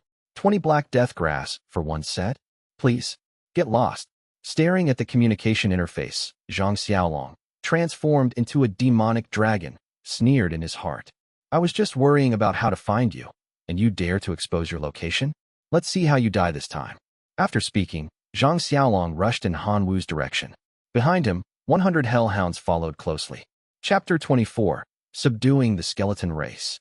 40 bone demon fruit cards were exchanged for quite a few other materials. Integrating these materials, Han Wu submitted 2 more tasks, gaining 60 exam points. Currently, he had a total of 80 exam points, ranking 18th among the more than 400 students in the grade, temporarily leading. But Han Wu knew his advantage wouldn't last long. The main reason was that his dependents were too trash. Today's 3 demonized locusts couldn't stir up any waves. Trying to clear the nearby flesh demon nest with just the skeleton lord avatar was a pipe dream. Even if the 8,000 to 10,000 flesh demons stood still and let Han Wu kill them, he would die of exhaustion. If only I could release all the dependents in my divine domain. How great would that be? Han Wu sighed. The 3 demonized locusts ate the rotting corpses.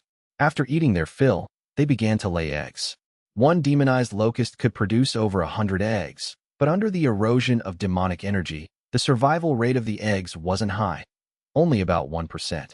Relying on this reproduction speed, building a demonized locust army was also a problem. Just as Han Wu was worrying, a squad of skeleton soldiers appeared nearby.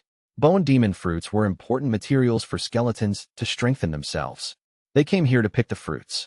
Upon arrival, they found the trees bare. The soul fire in the skeleton soldiers' skulls trembled, seeming very angry. If they returned empty-handed, Lord Skeleton Knight would definitely be furious, smash their skulls open, dig out their soul fires, and light them as lanterns. Just as the skeleton soldiers were spinning in anxious circles, they saw Han Wu slowly walk out of the forest. Seeing Han Wu's skeleton lord avatar, the skeleton soldiers were so scared their bones rattled. The awe revealed by their soul fires was visible to the naked eye. Trembling, the skeleton soldiers threw themselves to the ground in a prostrate position, performing a grand kneeling ceremony to express submission to Han Wu. This was racial rank suppression, awe from the soul. Feeling the skeleton soldiers' awe, information about them suddenly popped up before Han Wu's eyes. Skeleton name, skeleton soldier. Race, skeleton race. Rank, common undead. Talent, hard bone. Faith level, true believer. Faith power, 500/day. Han Wu was shocked, shouting internally, "Holy crap, this works too?" Out of nowhere, he gained over a dozen skeleton soldier true believers. Obviously, these skeleton soldiers mistook Han Wu for a real skeleton lord and revered him. And Han Wu, worrying about having no dependents, decided to just go with the flow and accept these skeleton soldiers.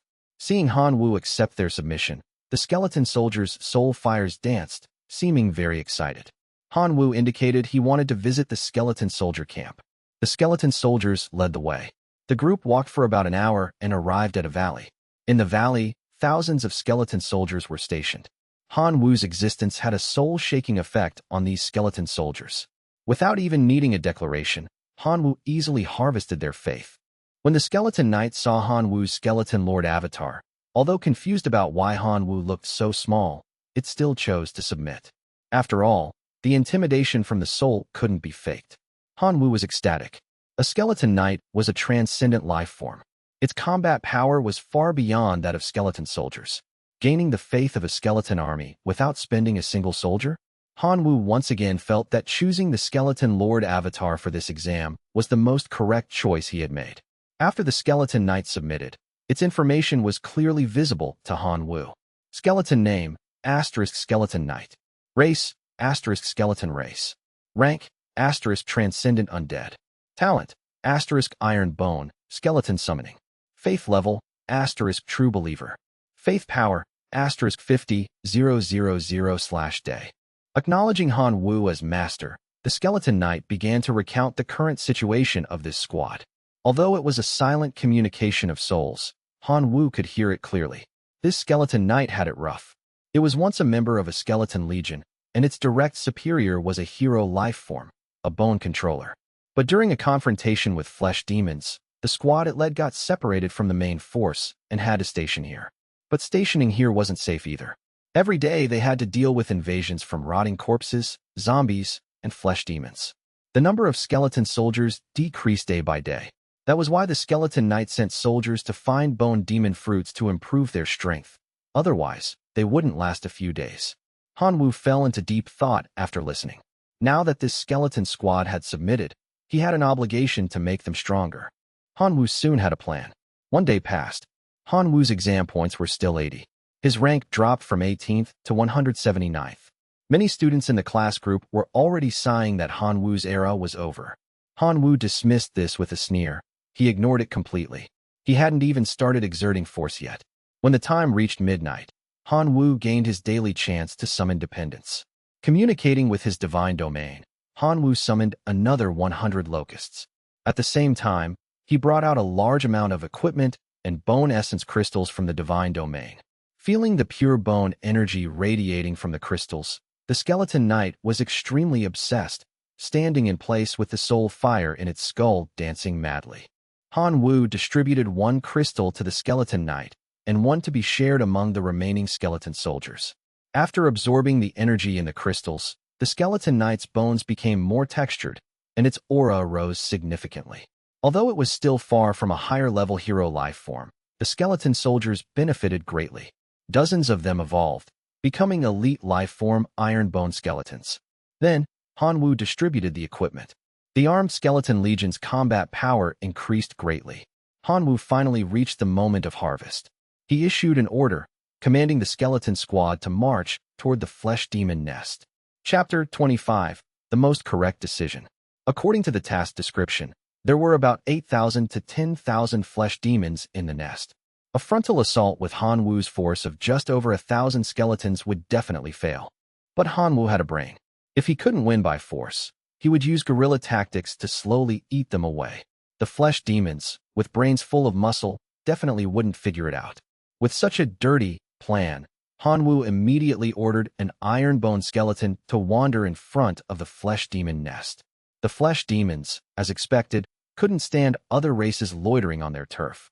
Over 100 flesh demons chased out, intending to smash this bold iron bone skeleton into bone dust. Following Han Wu's instructions, the iron bone skeleton trotted all the way, luring the flesh demons to the trap location.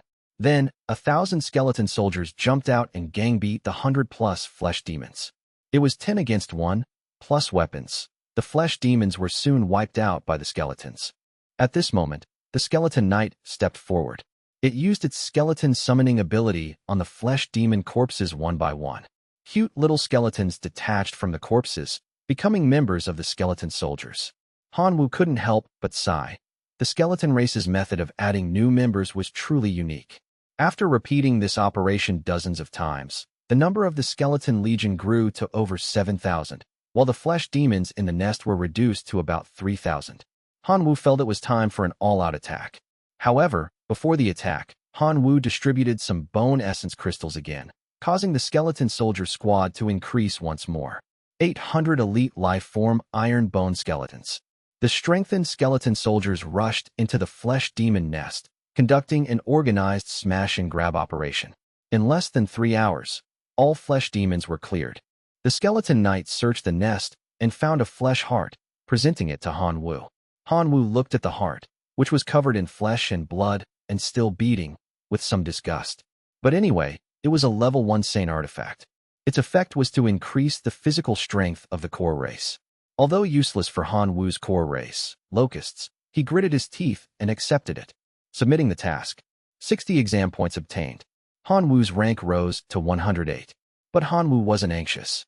Once the skeleton knight converted all the flesh demon corpses into skeletons, his total force would exceed 10,000. With sufficient dependence, was there any task he couldn't complete? Zhang Xiaolong, transformed into a demonic dragon, arrived at the forest where the bone demon fruits were picked.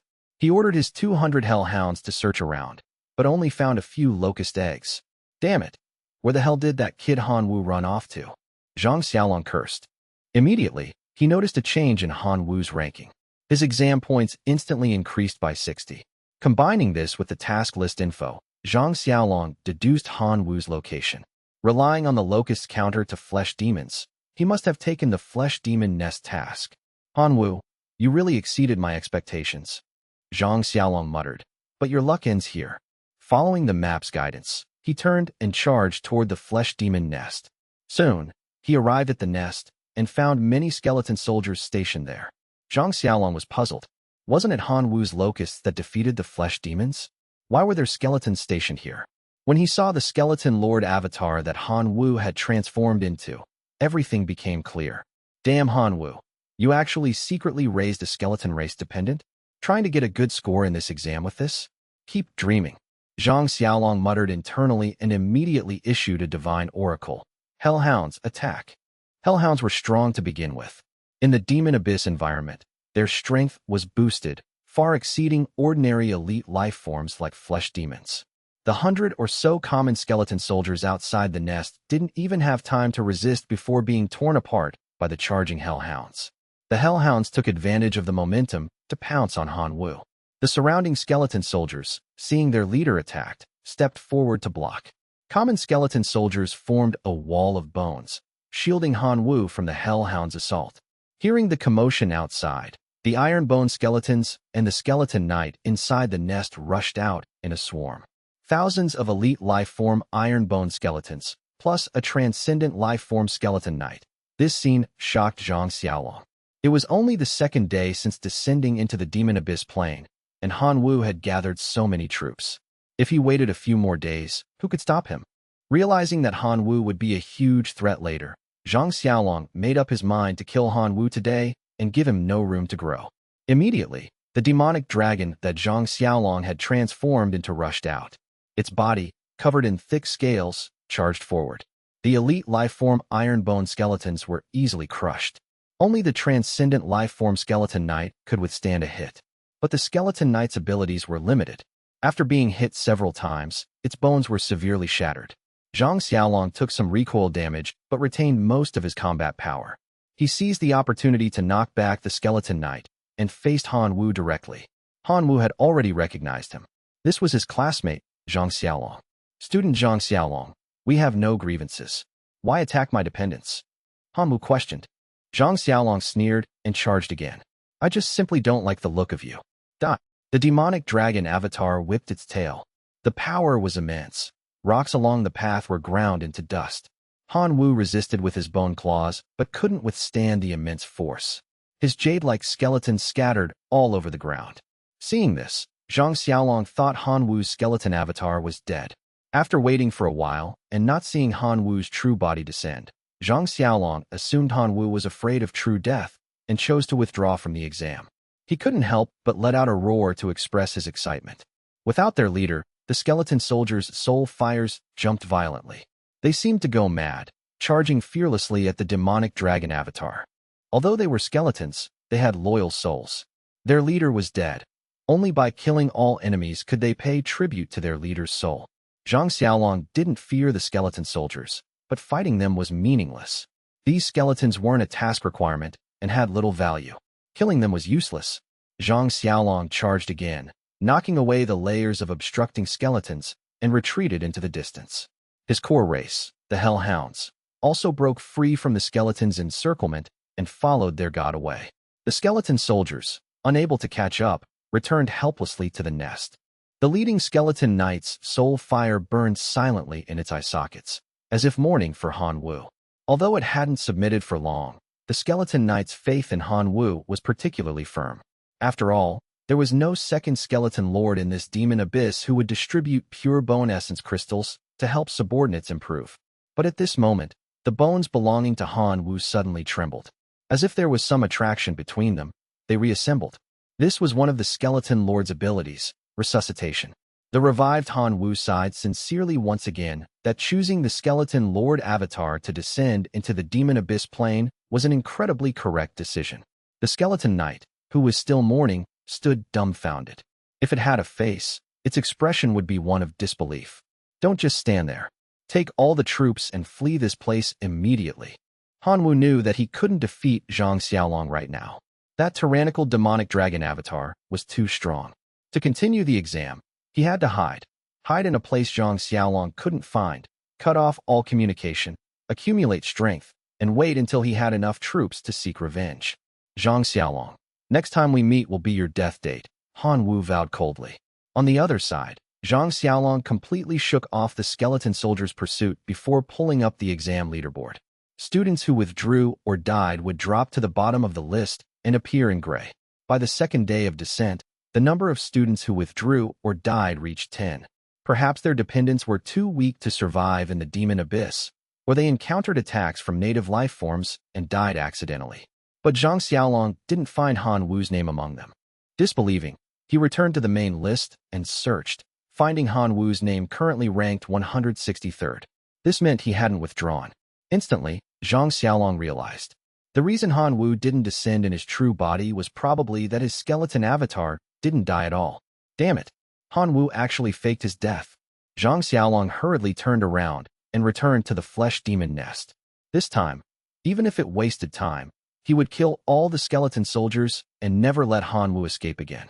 But when Zhang Xiaolong led the hellhounds back to the nest, he found it empty. Not even a complete bone was left on the ground. Needless to say, Han Wu must have calculated that he would return and ran away in advance.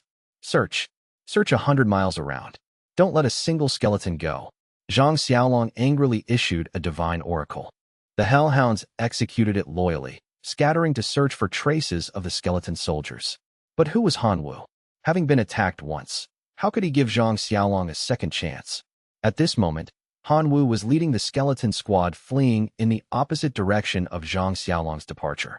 They had already run 50 miles away. After the battle with Zhang Xiaolong, the skeleton squad suffered heavy casualties. Having profited from the flesh demon nest, Han Wu had to take out more bone essence crystals to help the skeleton soldiers recover. Absorbing the pure bone energy, the soldiers not only recovered from their injuries, but also evolved into iron bone skeletons one after another. One iron bone skeleton even hit the jackpot and evolved into a skeleton knight. With two transcendent life-form skeleton knights guarding him, Han Wu felt instantly relieved. But this little bit of capital was still not enough to satisfy Han Wu's expectation of getting a good score and attracting the attention of the Imperial Capital Academy. I have to find a way to develop the skeleton soldiers. Chapter 26, Another Big Gamble. Pulling up the task list, 60 of the 500 tasks were grayed out, indicating they were unique tasks that had already been completed. Han Wu's gaze searched among the unfinished tasks and soon found a good target.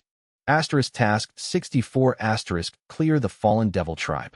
Reward, 80 exam points. Level 2 Skill Crystal, Chain Fireball. Fallen devils were a native species of the demon abyss. They were insidious and vicious, but their strength was average. They were once rated by the Divine Domain Civilization as the most common cannon fodder race in the Outlands. 8th place. But such an inferior race was marked with 80 exam points.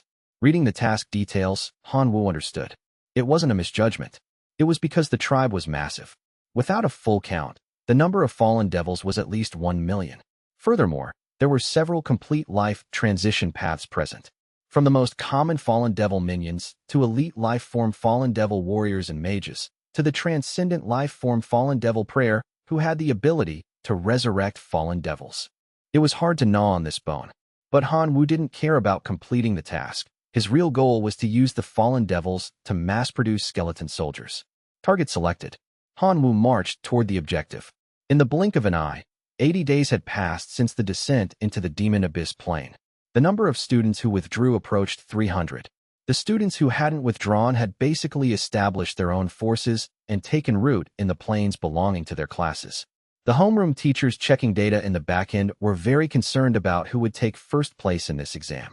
Huang Fei from our class has currently established a demonized gold-eating ant brigade numbering over 100,000. His exam points have reached 3,200, firmly occupying the first-place throne. That point of divine divinity is definitely his. Student Liu Mo isn't bad either.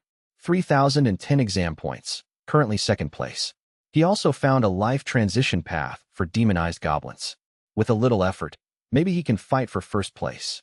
Teacher Tian1, why aren't you speaking? Is it because the students in your class aren't performing well, failing the title of the elite class? A teacher teased. They were very envious of the head of elite class's title held by Tianwen's class. This title meant the class could obtain a larger share of resources from the school. Tianwen glanced at the surrounding homeroom teachers. Does my class need me to say much? Student Zhang Xiaolong, 2,890 exam points. Student Su Sun, 2,870 exam points. Student Qin Shuang, 2,830 exam points. They are all in the top 10 of the grade. What's the top 10? We care about the first place. The ownership of the divine divinity is the main event. Doesn't your class have Han Wu, the first place in the unified exam? Why isn't he working this time? Let me check. Han Wu, currently 140 exam points. Last place. Teacher Tianwen, this is the genius student of your class? I heard he sold the divine divinity he got from the unified exam. Truly short-sighted. How can such a scarce resource like divine divinity be sold? I told you long ago, that kid Han Wu only got first place in the unified exam by tricks. He was always a dead last student in our class before, but a certain teacher with no eyes treats him like a treasure. Lu Letian mocked publicly. Although he didn't name names, everyone knew he was scolding Tianwen. Ultimately, the Locust Core race indeed doesn't have much competitive advantage. For student Han Wu to survive in the Demon Abyss for 80 days is already a remarkable miracle. Another teacher commented objectively. Winning is the hard truth. Demon Abyss Plane C, 793826, Fallen Devil Camp. The originally 1 million strong fallen devils now numbered less than 100,000. The camp was surrounded by skeleton soldiers. With such a disparity in forces, Han Wu knew it was time for the final assault. He issued a divine oracle. Nearly 900,000 skeleton soldiers launched the final attack on the fallen devil camp in a 3-layered encirclement. The surviving fallen devils put up a desperate resistance under the command of the transcendent life-form fallen devil prayer, but they were instantly drowned by the sea of skeleton soldiers. The three leading transcendent life-form skeleton knights charged into the fallen devil horde, unleashing a massacre. For every fallen devil that fell, a skeleton soldier stood up. Although the fallen devil prayer had the ability to resurrect fallen devils, it couldn't keep up with the speed at which the skeleton knights summoned skeleton soldiers. Finally, the transcendent life-form fallen devil prayer died under the siege of the three skeleton knights. Task: clear the fallen devil tribe, accomplished. Under the joint summoning of the three skeleton knights, a mutated skeleton race, transcendent life form, was unexpectedly summoned from the corpse of the fallen devil prayer, the skeleton resuscitator. Its information was taken in by Han Wu. Dependent name, *skeleton resuscitator. Race, *skeleton race. Rank, *transcendent undead. Talent, *hardbone, skeleton resuscitation. Faith level, *pan believer. Faith power, *500,000/day. As a transcendent life form of the skeleton race, the skeleton resuscitator's status was higher than the skeleton knight. This was directly reflected in the daily faith power provided.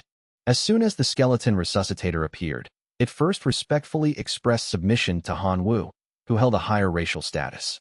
Then, it extended a bone claw and pointed at a skeleton soldier that had just been smashed into bone fragments. In the next instant, the skeleton soldier's bones reassembled. The dead skeleton soldier revived. The soul fire in Han Wu's skeleton Lord Avatar's small skull jumped violently. This skeleton resuscitator has some skills. With the death of the fallen devil prayer, the remaining fallen devils were quickly surrounded and killed. The skeleton knights searched the fallen devil tribe and turned over all valuable items to Han Wu. Aside from a large pile of worthless cheap goods, Han Wu obtained 3 decent spoils of war. 1. Level 1 Sane Artifact, Fireball Staff, Effect. Loading it into the Divine Core allows some core dependents to master the level 1 Fireball ability. Fireball destructive power is related to the core dependent's own strength. Can also be used as a divine power weapon. 2. Hero Template Fragment, 1/4. Collecting a complete hero template allows a dependent to fuse with it and promote to a hero life form. 3. Source of Depravity. Can grant a race the power of depravity. Effect: immunity to demonic energy erosion. Increased resistance to various negative statuses. Han Wu stared at the last spoil of war. The soul fire in his skull burned fiercely. This was actually an item that could trigger a life transition. Just wondering if it was suitable? The locust dependents needed further testing. Putting away these spoils, Han Wu looked at the million skeleton soldiers around him, and a sense of heroism rose in his heart. With this skeleton legion, why should he fear Zhang Xiaolong's threat? It vanished completely in the face of a million skeletons. Han Wu no longer needed to hide. He immediately submitted the task. 80 exam points and the level 2 skill crystal, Chain Fireball obtained. His total exam points rose to 220. Although still at the bottom of the ranking list, it signaled Han Wu blowing the horn for climbing the leaderboard. Selecting a nearby Demon Abyss native race with a task value of 70 exam points, Han Wu issued a divine oracle. Army, move out. A million skeleton soldiers marched mightily toward the target, destroying all races blocking their path like a tidal wave. In the exam backend, all homeroom teachers stared at the changes in the list. For hours ago, Han Wu's exam points changed, rising to 220. Half an hour later, Han Wu's exam points changed again, rising to 290. For hours later, Han Wu's exam points changed, rising to 490. For hours later, Han Wu's exam points changed, rising to 690. 1 day later, Han Wu's exam points reached 1,180, ranking 54th in the grade. 2 days later, Han Wu's exam points reached 2,090, ranking 18th in the grade. 2 days later, Han Wu's exam points reached 2,990, ranking 4th in the grade. In just 3 days, Han Wu leaped from last place to 4th in the grade. Such a terrifying promotion speed left all the homeroom teachers speechless. Only Lu Letian remained stubborn. So what if he rose to 4th? It's not first. As soon as his voice fell, the announcement from Dean Su Mei rang in the minds of all homeroom teachers. Top-tier university Huangzhou Academy sent a message inquiring to interview student Han Wu after the exam. Top-tier university Qianlong Academy sent a message inquiring to interview student Han Wu after the exam. Second-tier university Green Mountain Academy sent a notice. As long as student Han Wu agrees, he can enroll directly without taking the college entrance exam. Second-tier university. All the homeroom teachers swallowed in unison. But other classmates might be willing to trade some supplies for 20 exam points. Thinking this, Han Wu opened the communication interface and posted in the class group chat. Does anyone want to buy the 100 ancient demon fruits required for task 49? I accept barter. One sentence plunged the entire group into a deathly silence. They waited 10 seconds for Teacher Tian to issue a warning. When none came, the chat exploded. You can do that. Is this cheating? Cheating my ass. This is called resource integration. God Han, I want a portion of ancient demon fruits. I offer 50 divine power. Me too. 50 divine power. Trading resources obtained within this plane is permitted. Violators who trade outside resources will be warned once. 3 warnings result in disqualification. Teacher Tian finally clarified. The group became even livelier. Many students initiated trades with Han Wu. 30 dark frogman skins for 1 portion of fruit. Deal. 100 zombie fangs for fruit. Deal. 20 black death grass for fruit. Please, get lost. Watching the interface, Zhang Xiaolong, incarnated as a devil WIRM, sneered internally. I was wondering how to find you, and you go and expose your location. Let's see how you die this time. Zhang Xiaolong charged toward Han Wu's coordinates, followed by a pack of 100 hellhounds. Chapter 24. Subduing the Skeleton Race. 40 cards of ancient demon fruits were exchanged for a pile of materials. Han Wu integrated these materials and submitted 2 more tasks, gaining 60 points. He now had a total of 80 points, ranking 18th out of over 400 students in the grade. He was temporarily in the lead pack. But Han Wu knew this advantage wouldn't last. His dependents were trash in this environment. The 3 demonized locusts he had today couldn't make waves. Trying to clear a flesh devil nest with just his skeleton lord avatar was a pipe dream. 8,000 to 10,000 enemies would exhaust him to death, even if they stood still. If only I could release all the dependents from my divine domain, Han Wu lamented. The 3 demonized locusts ate carrion and laid eggs. One could produce 100 eggs, but due to the demonic energy, the survival rate was only 1%. Building an army this way would take too long. Just as Han Wu was worrying, a squad of skeleton soldiers appeared. Ancient demon fruits were key materials for skeletons to increase their strength. They had come to harvest them, only to find the trees bare. The soul fires in their skulls flickered, seemingly angry. If they returned empty-handed, the skeleton knight would surely smash their skulls and use their soul fires as lanterns. As the skeletons panicked, Han Wu slowly walked out of the woods. Seeing Han Wu's skeleton lord avatar, the soldiers were so terrified their bones rattled. The awe radiating from their souls was visible to the naked eye. Trembling, they prostrated themselves on the ground in a grand gesture of submission. This was racial suppression, a fear from the depths of the soul. Han Wu suddenly saw a notification. Target analysis. Asterisk race, asterisk skeleton soldier. Asterisk rank, asterisk common undead. Asterisk talent, asterisk hard bone. Asterisk faith level, asterisk true believer.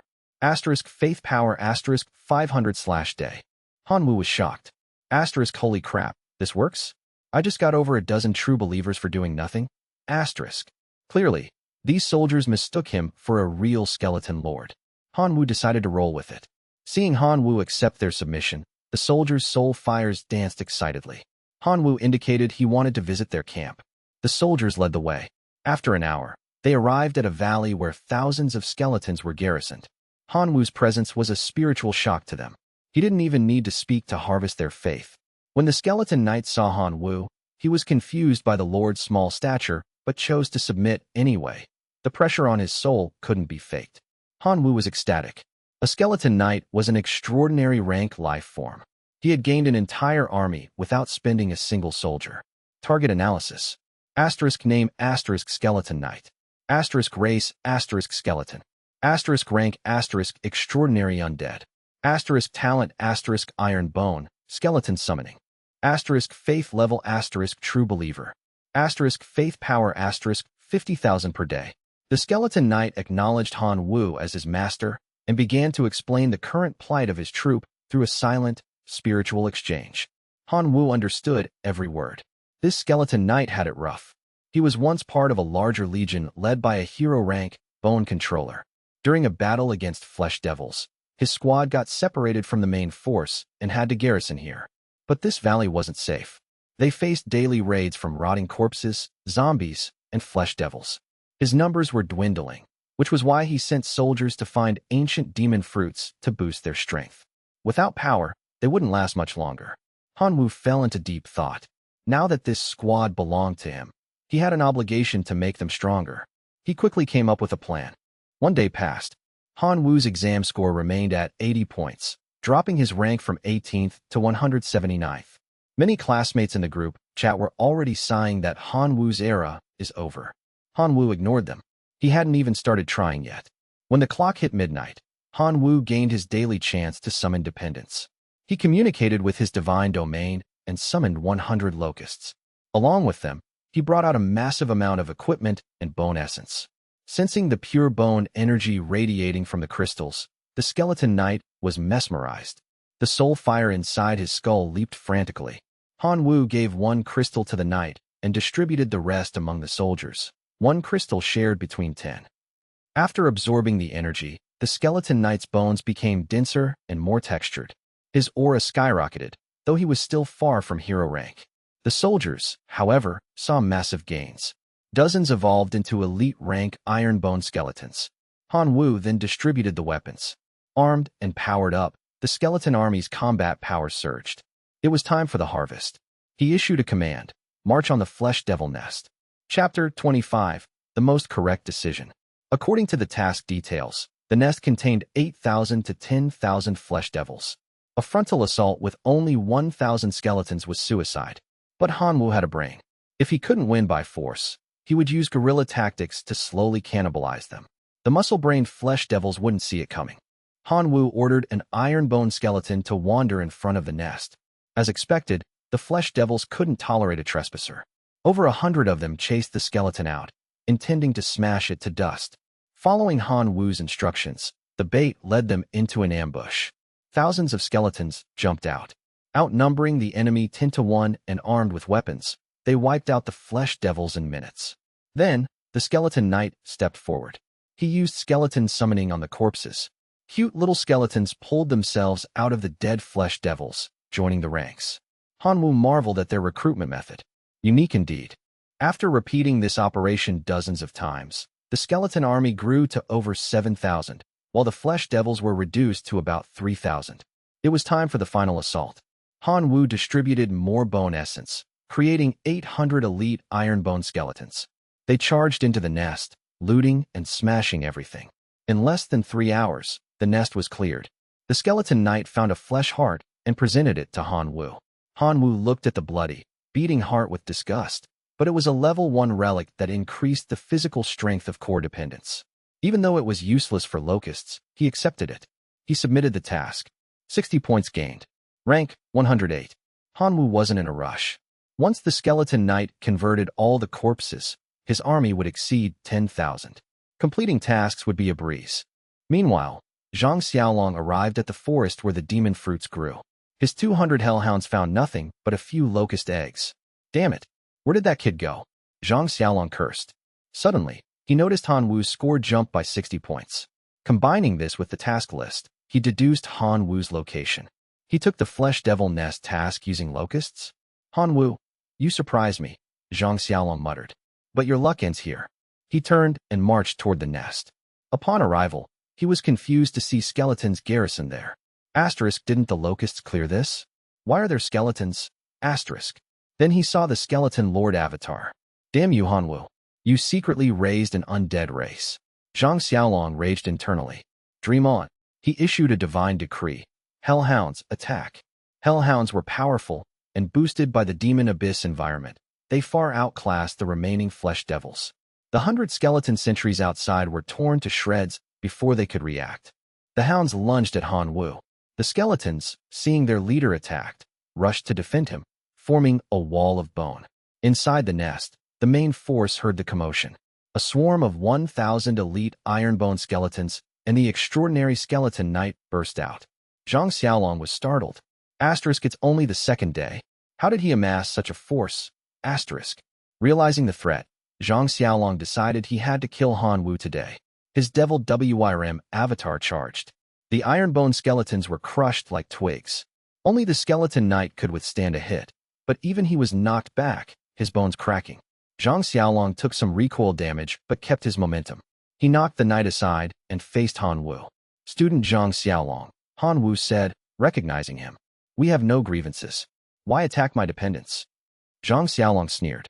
"I just don't like your face."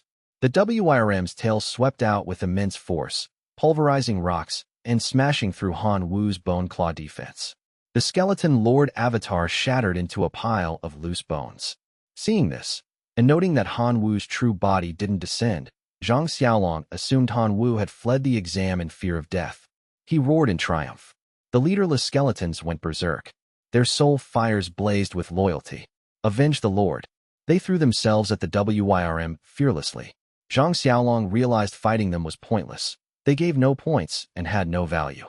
He smashed through the encirclement and retreated, his hellhounds following. The skeletons, unable to catch up, returned to the nest. The skeleton knight stood silently, mourning.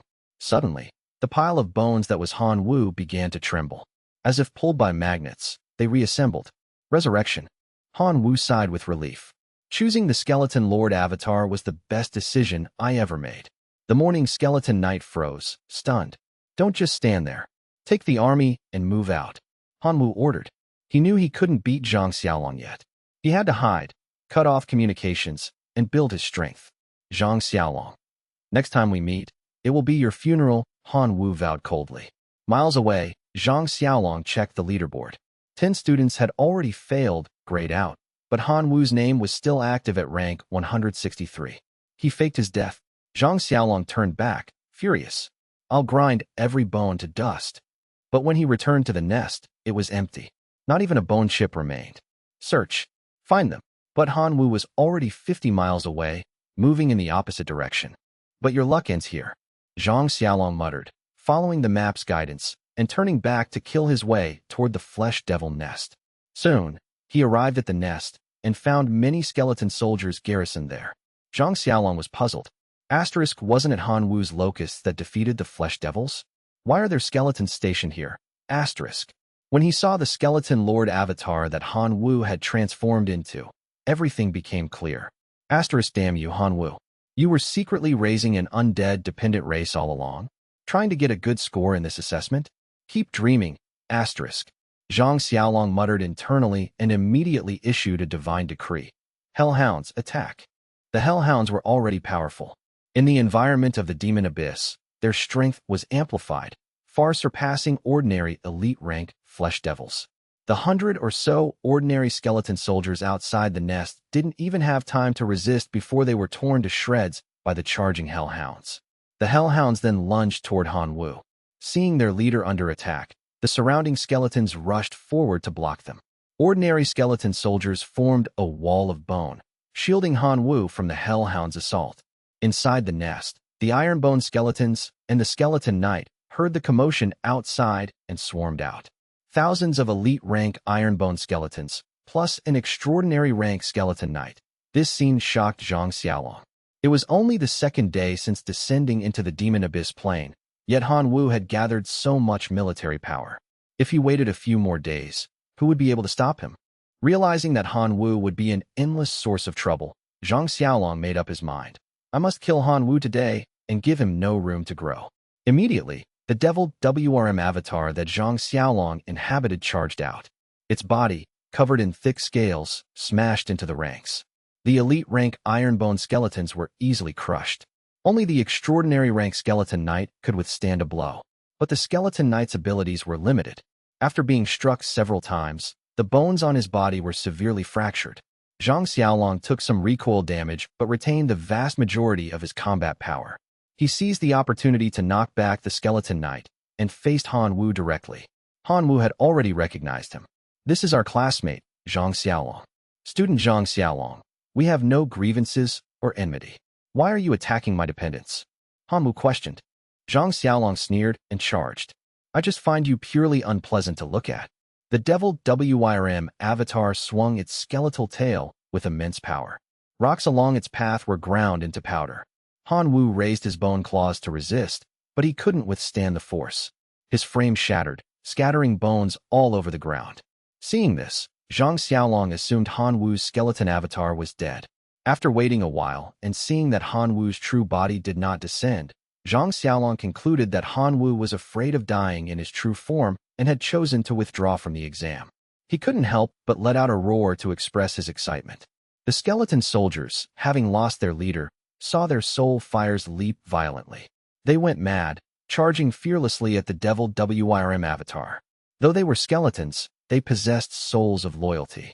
With their leader dead, only by slaughtering the enemy could they pay tribute to his soul. Zhang Xiaolong didn't fear the skeleton soldiers, but fighting them was meaningless. These skeletons weren't a mission requirement and had little value. Killing them was useless. Zhang Xiaolong charged again, smashing through the layers of skeletal obstructions, and retreated into the distance. His core dependents, the Hellhounds, also broke free from the encirclement and followed their god away. The skeleton soldiers, unable to catch up, helplessly returned to the nest. The leading skeleton knight stood with the soul fire in his eye sockets burning silently, as if mourning for Han Wu. Although he hadn't submitted for long, his faith in Han Wu was particularly firm. After all, there was no second skeleton lord in this demon abyss who would distribute pure bone essence to help his subordinates improve. But at that moment, the bones belonging to Han Wu suddenly began to tremble. As if a magnet existed between them, they reassembled.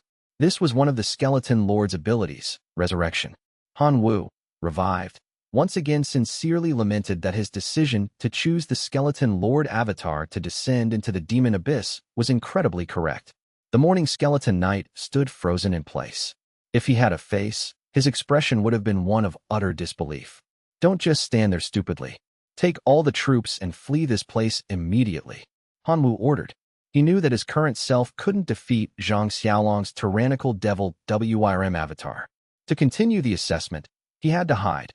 Hide in a place Zhang Xiaolong couldn't find, cut off all communication, accumulate strength, and wait until he had enough troops to seek revenge.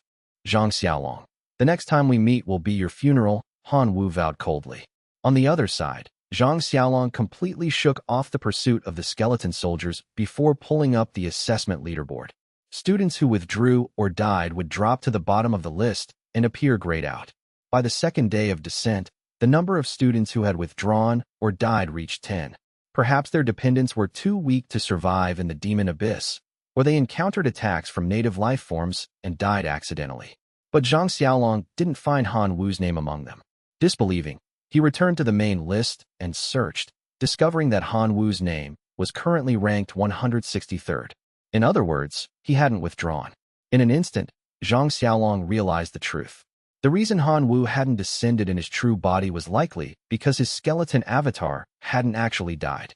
Damn it, Han Wu actually played dead. Zhang Xiaolong hurriedly turned around and rushed back toward the flesh devil nest. This time, even if it meant wasting time to kill every single skeleton, he would not let Han Wu escape again. But when Zhang Xiaolong led the hellhounds back to the nest, he found it empty. There wasn't even a complete bone left on the ground. Without a doubt, Han Wu had calculated that he would return and fled in advance. Search 100 miles around. Don't let a single skeleton go. Zhang Xiaolong angrily issued a divine decree. The hellhounds executed it loyally, scattering to search for traces of the skeleton soldiers. But who was Han Wu? Having been attacked once, how could he give Zhang Xiaolong a second chance? At this moment, Han Wu was leading his skeleton army in the exact opposite direction of where Zhang Xiaolong had left. They had already run 50 miles away. After the battle with Zhang Xiaolong, the skeleton squad had suffered heavy casualties. Having looted the flesh devil nest, Han Wu had to take out more bone essence to help the soldiers recover. Absorbing the pure bone energy, the soldiers not only healed but also evolved into iron bone skeletons one after another. One iron bone skeleton even hit the jackpot and evolved into a skeleton knight.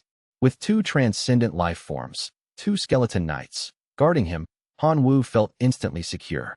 But this small fortune wasn't enough. If he wanted to get a good score and attract the attention of the Imperial Capital Academy, he had to expand the skeleton army. Chapter 26, another big gamble. He pulled up the task list. Out of 500 tasks, 60 were grayed out, indicating they were unique and had already been completed. Han Wu scanned the unfinished tasks and soon found a good target. Task 64, Clear the Fallen Devil Tribe. Asterisk reward asterisk 80 assessment points. Level 2 skill crystal. Chain fireball. Fallen devils were a native species of the demon abyss. They were insidious and vicious, but their individual strength was average. The divine civilization had once rated them as the most common cannon fodder race in the outer realms. But such an inferior race was tagged with 80 points.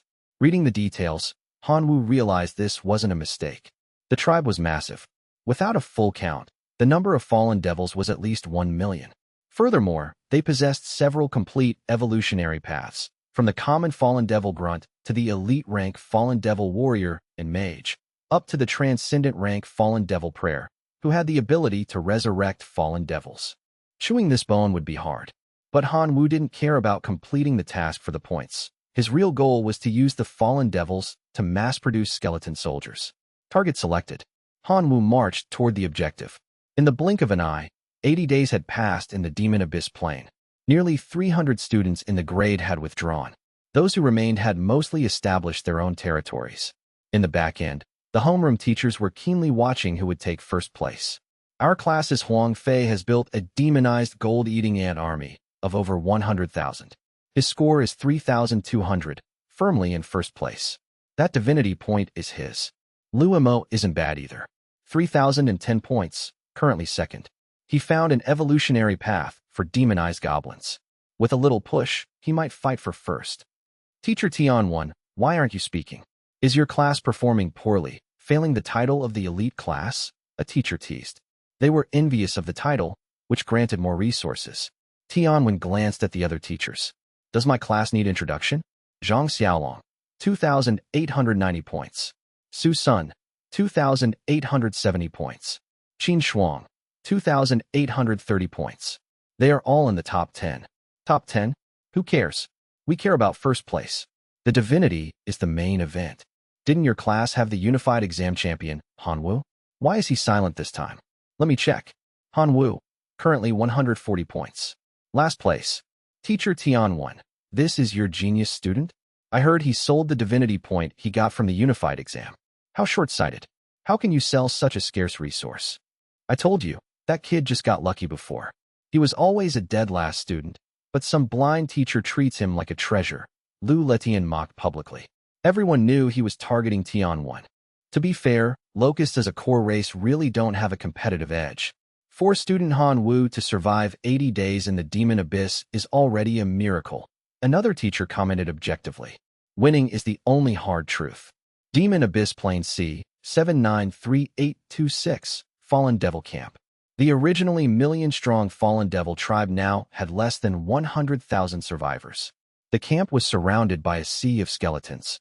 With such a disparity in forces, Hanwoo knew it was time for the final assault. He issued a divine decree. Nearly 900,000 skeleton soldiers launched a total attack from 3 sides. The surviving Fallen Devils, commanded by the transcendent Fallen Devil prayer, fought back desperately. But in an instant, they were drowned by the skeletal tide. The 3 transcendent skeleton knights led the charge, slaughtering their way through the crowd. For every fallen devil that fell, a skeleton soldier stood up. Although the Fallen Devil prayer could resurrect his kin, he couldn't keep up with the speed at which the skeleton knights summoned new soldiers. Eventually, the transcendent Fallen Devil prayer died under the siege of the 3 knights. Task complete. Clear the Fallen Devil tribe. Under the joint summoning of the 3 skeleton knights, a mutated transcendent skeleton rose from the corpse of the Fallen Devil prayer, a skeleton reviver. Hanwoo checked its stats. Target analysis. Asterisk name asterisk skeleton reviver. Asterisk race asterisk skeleton. Asterisk rank asterisk transcendent undead. Asterisk talent asterisk hard bone, skeleton revival. Asterisk faith level asterisk Pam believer. Asterisk faith power asterisk 50,000/day. As a fellow transcendent, the reviver's status was higher than the knight's, reflected in the daily faith power. Upon appearing, the reviver bowed respectfully to Hanwoo. Then, it extended a bone claw toward a pile of shattered bones. In the next instant, the bones reassembled, and the fallen soldier resurrected. Hanwoo's soul fire jumped. This skeleton reviver is something else. With the prayer dead, the remaining devils were quickly wiped out. The skeleton knights looted the camp and presented the valuables to Hanwoo. Aside from a pile of junk, Han Wu got 3 decent items. 1. Level 1 Relic, Fireball Staff, allows core dependents to cast level 1 Fireball. 2. Hero Template Fragment, 1/4. 3. Source of the Fallen, grants fallen power to a race, immunity to demonic corruption, increased resistance. Han Wu stared at the last item. His soul fire burned fiercely. This was a tool that could trigger a life ascension evolution. Asterisk, is it suitable? I need to test it on the locusts. Asterisk. Storing the loot. Han Wu looked at the million skeletons around him and felt a surge of pride. With this skeleton legion, the threat of Zhang Xiaolong vanished. Han Wu no longer needed to hide. He submitted the task. 80 points and the chain fireball skill obtained. His total score rose to 220. Though still at the bottom, this signaled Han Wu's charge up the leaderboard. He selected a nearby native race worth 70 points and issued a decree. March. A million skeletons surged forward like a tidal wave, crushing everything in their path. In the back end, the teachers watched the board. Asterisk 4 hours ago, Han Wu dash, 220 points. Asterisk 30 minutes ago, Han Wu dash, 290 points. Asterisk 4 hours later, Han Wu dash, 490 points. Asterisk 1 day later, Han Wu dash, 1,180 points, rank 54. Asterisk 2 days later, Han Wu dash, 2,090 points, rank 18. Asterisk 3 days later, Han Wu dash, 2,990 points, rank 4. In just 3 days, Han Wu jumped from last place to 4th. The terrifying speed left the teachers speechless. Only Lu Letian remained stubborn. So what if he's 4th? He's not 1st. Just as he spoke, Director Su Mei's announcement rang in everyone's minds. Top-tier university Huangzhou Academy has sent a message. They wish to interview student Han Wu after the exam. Top-tier university Qianlong Academy has sent a message. They wish to interview student Han Wu. Second-tier university Qingshan Academy notifies. If student Han Wu agrees, he can skip the Gaokao and enroll immediately. All the homeroom teachers swallowed hard. For student Han Wu to have survived in Mo Yuan for 80 days was already an incredible miracle. However, as one homeroom teacher objectively commented, winning is all that matters. In the fallen demon camp of the C793826 plane of Mo Yuan, what was once a force of over 1 million fallen demons had been reduced to less than 100,000. The camp was now surrounded by a sea of skeleton soldiers. Seeing such a massive disparity, Han Wu knew it was time for the final assault. He issued a divine oracle, and nearly 900,000 skeleton soldiers, in a triple encirclement formation, launched their last attack on the fallen demon camp.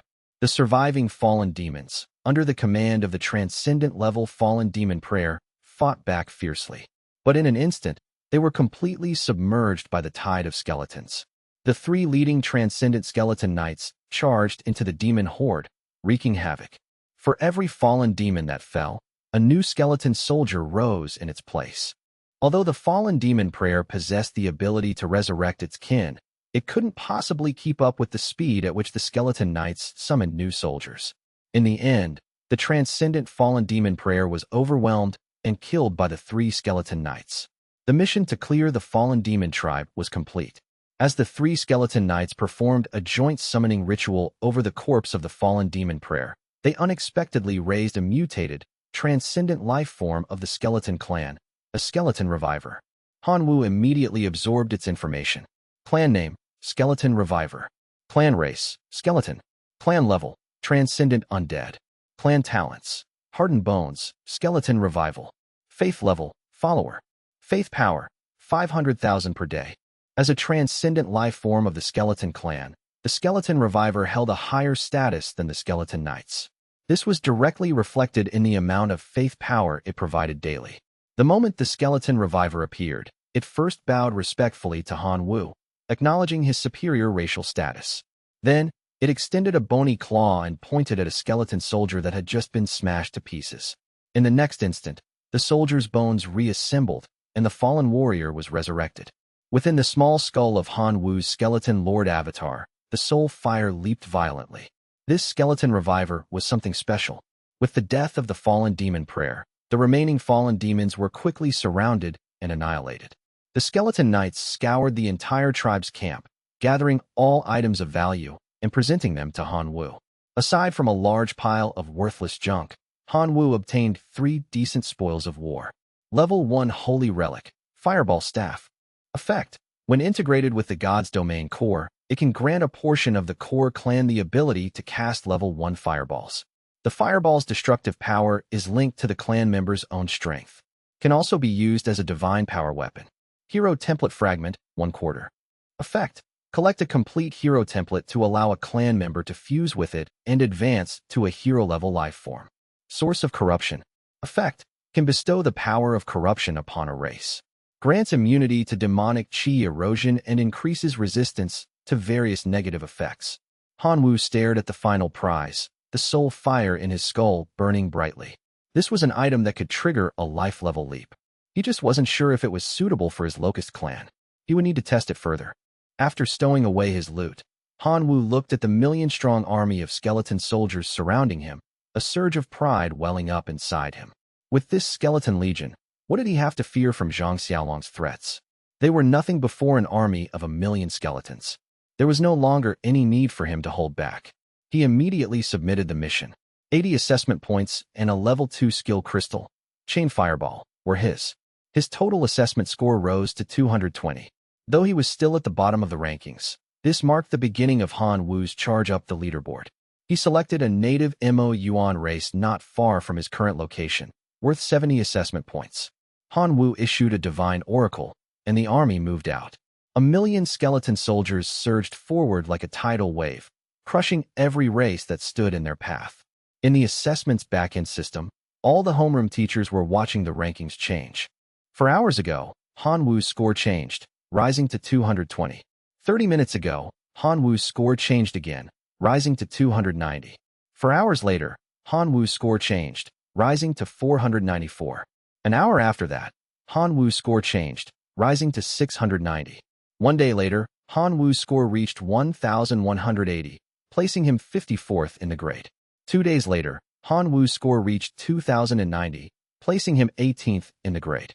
2 days after that, Han Wu's score reached 2,990, placing him 4th in the grade. In just 3 short days, Han Wu had leaped from the very bottom to the top 10 of his grade. Such a terrifying rate of advancement left all the homeroom teachers speechless.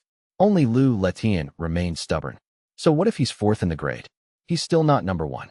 The words had barely left his mouth when an announcement from Director Su Mei echoed in the minds of all the homeroom teachers.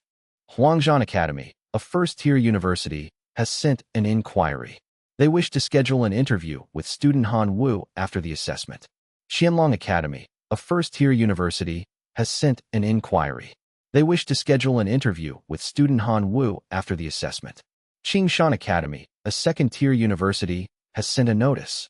As long as student Han Wu agrees, he can be admitted directly without taking the college entrance exam. A second-tier university. All the homeroom teachers swallowed hard. The exam wasn't even over yet, and he had already received invitations from so many universities.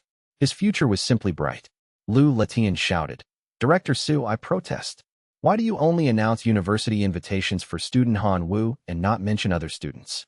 Dean Su Mei was silent for a long time before replying. Currently, there are no university invitations for other students. How is that possible? Han Wu is currently only in 4th place. There are 3 excellent students ahead of him. Lu Letian retorted. Su Mei replied, "The prerequisite for universities to send invitations is a total exam score reaching 3,000 points, and also requiring the completion of at least 1 task worth over 80 exam points. Currently, only student Han Wu has achieved this." At this, Lu Letian fell silent, and the other homeroom teachers were speechless. Tasks worth over 80 points were tough bones to chew. How could they be completed easily? Just as the teachers fell silent, Qin Shuang, ranked 8th in the grade, saw his total exam points rise by 90, breaking exactly past 3,000. Immediately after, Su Mei transmitted a university invitation, top-tier university, Huangzhan Academy. Qin Shuang's operation was just the beginning. After him, several other geniuses in the school submitted tasks worth 80 to 90 points one after another. The university invitations reported by Su Mei also increased. Lu Letian felt slightly better. In the following days, he kept a close eye on the task list belonging to Tian Wen's class. Watching the unique tasks being completed and submitted one by one, he felt incredibly relieved. Because once the tasks were done, Han Wu couldn't get more points to improve his rank. If Han Wu didn't get first place, he, Lu Letian, would win 10 points of Divine Divinity. There are only 3 tasks left. Tianwen's class exam is about to end. Xiaolong, you have to work hard to complete the task. You absolutely cannot let Han Wu snatch it. Lu Letian secretly communicated with Zhang Xiaolong, instructing him. Understood. I will complete this 90-point task before Han Wu arrives. Zhang Xiaolong said seriously. Chapter 28. Stomped to Death. His gaze fell on the task list. Only 3 unfinished tasks remained. The soul fire in Han Wu's skull paused. His current total exam points were 3,480, ranking 3rd. He was 130 points away from the first-place score of 3,610. But there were only 3 tasks left on the list. 1. Kill the Dark Frogman Demigod, 100 points. 2. Destroy the Bull Demon Tribe, 90 points. 3. Eradicate the Evil Treant Forest, 90 points. All 3 tasks were tough bones, but for Han Wu, the difficulty wasn't high, because now, after days of slaughter, his skeleton army had exploded to 20 million. Among them, the high-end combat power included 2 hero life forms and 190 transcendent life forms. An army of this scale was no less than that of some demigods. Go destroy the Bull Demon Tribe first. It's closer. Han Wu looked at the map and made a decision. After issuing the Divine Oracle, 20 million skeleton soldiers moved toward the target like a sea of bones. Inside the Bull Demon Tribe, war cries shook the sky. Strong bull demons waved stone totem pillars, repelling the invading hellhounds and lizardmen. Zhang Xiaolong's demonic dragon avatar and Su Sun's liger beast avatar were fighting a bull demon hero life form. This bull demon hero was fierce, hugging a stone totem pillar as thick as a water bucket, fighting 2 transcendent life forms alone without losing ground. Note that the demonic dragon and liger beast were comparable to hero life forms in combat power. Their combined attack should have been even more powerful, yet they couldn't take him down. Zhang Xiaolong was anxious. Han Wu's rise up the leaderboard these past few days scared everyone who saw it. If Han Wu took first place again, the resources he obtained would crush everyone else. He, Zhang Xiaolong, would have no chance to stand out. So Zhang Xiaolong specially contacted Su Sun, who also had conflicts with Han Wu. The 2 teamed up to grab points, determined to stop Han Wu's momentum. Su Sun agreed readily, bringing his core race, lizardmen, to join the battle. But the Bull Demon Tribe was too strong. An adult bull demon possessed the strength of an elite life form, with thick skin and immense strength. They were truly hard to deal with. The attack had been going on for 4 hours. Although the bull demons suffered losses, they fought more bravely as the battle went on. On the contrary, Zhang Xiaolong and Su Sun's joint forces suffered heavy casualties. If they continued, the teams they had painstakingly built might be wiped out.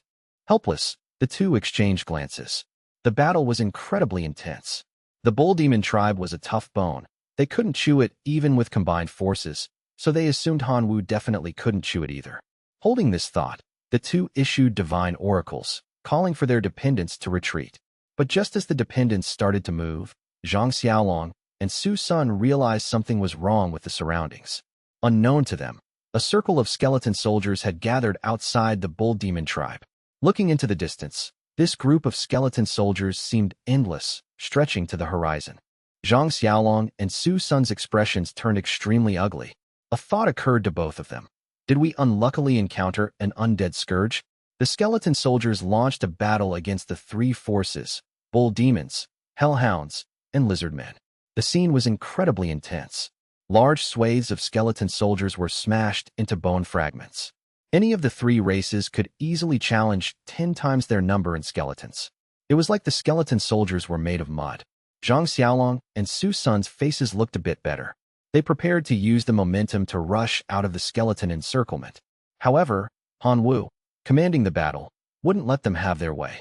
A hero life form under Han Wu's command, the Bone Controller, stepped forward. He waved his hand, and countless bone fragments gathered toward him.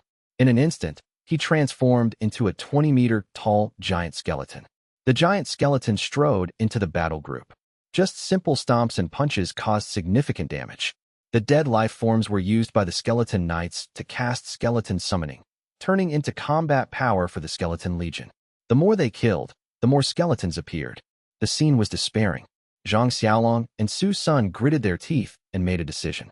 They planned to abandon their dependence and rely on their own strength to rush out of the encirclement first. But just as they started to move, the giant skeleton blocked their escape route as if guessing their intention. Amidst fear, the two heard a familiar voice coming from the giant skeleton's shoulder. Student Zhang Xiaolong, student Su Sun, hello. The two pupils shook with disbelief.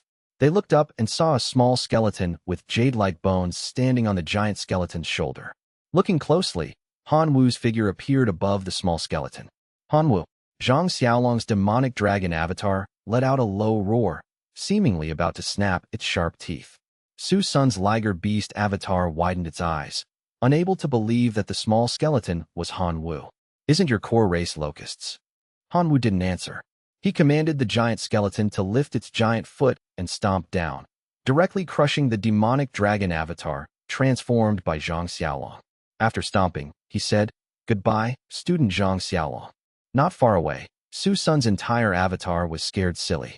Although the demonic dragon avatar possessed combat power comparable to a hero life form, the giant skeleton transformed by the bone controller had the strength of a top-tier hero life form.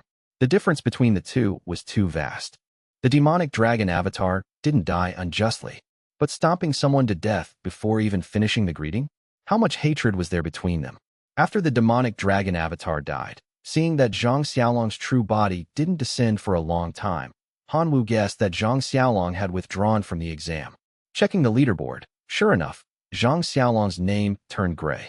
Presumably, Zhang Xiaolong knew that even if he descended in his true body, he was definitely not Han Wu's match, so he simply gave up. Han Wu snorted coldly. His gaze turned to Su Sun below. He remembered clearly that Su Sun had once tried to cheat him out of his divine divinity at a low price. Student Su Sun, Han Wu said. As he spoke, the giant skeleton raised its foot again. Seeing this, Su Sun lost all the arrogance of a godly family scion and shouted urgently, "Student Han Wu, there isn't much conflict between us. I can apologize for the previous misunderstanding, but killing me does you no good." The giant skeleton's foot paused in midair. Han Wu's voice came down. "Letting you go doesn't seem to do me any good either.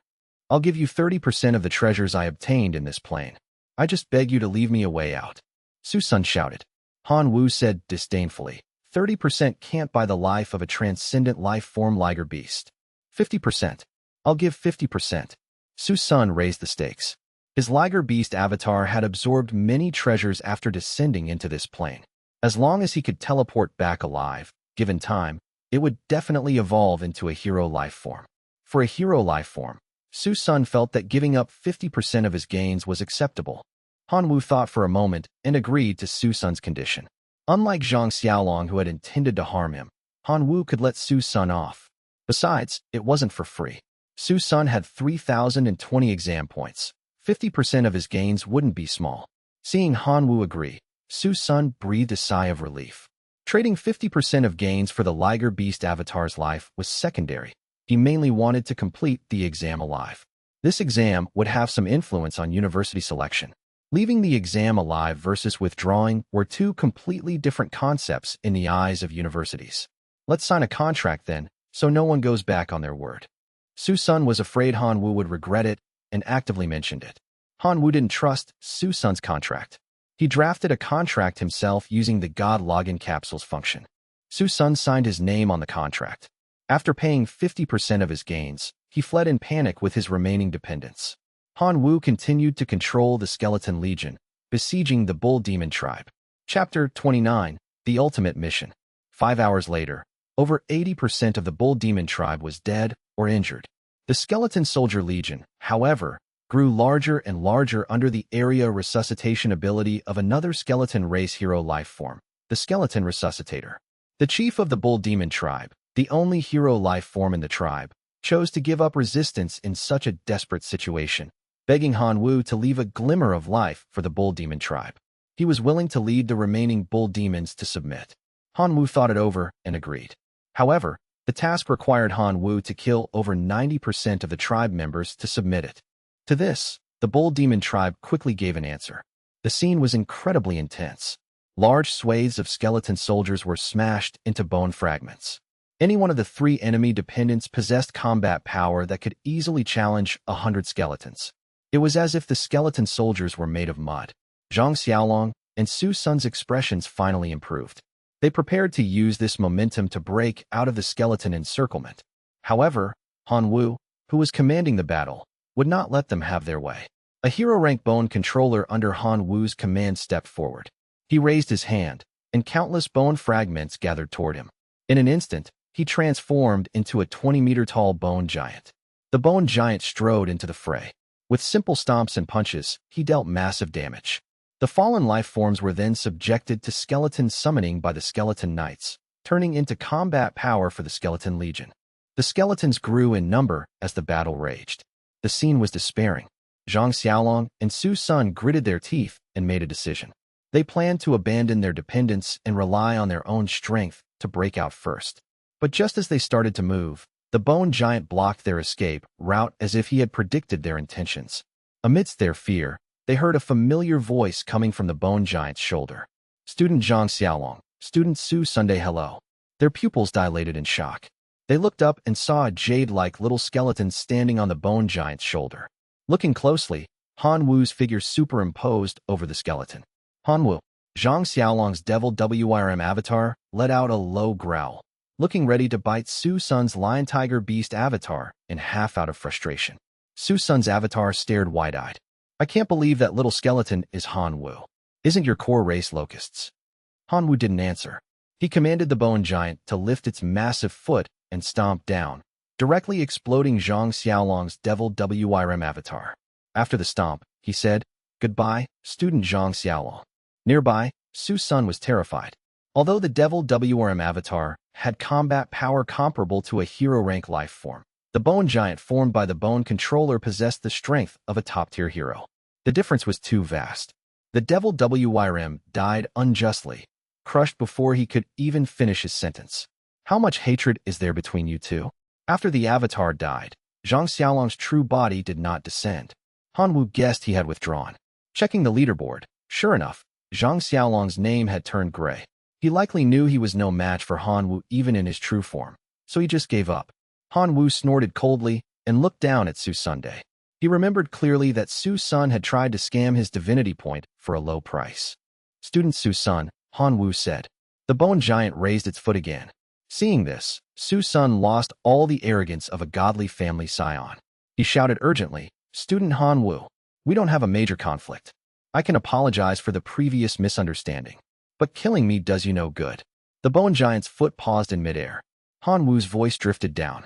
Letting you go doesn't seem to do me any good either. I'll give you 30% of all the treasures I obtained in this plane. I just asked for a way out. Su Sun shouted. Han Wu scoffed. 30% can't buy the life of a transcendent lion-tiger beast. 50%.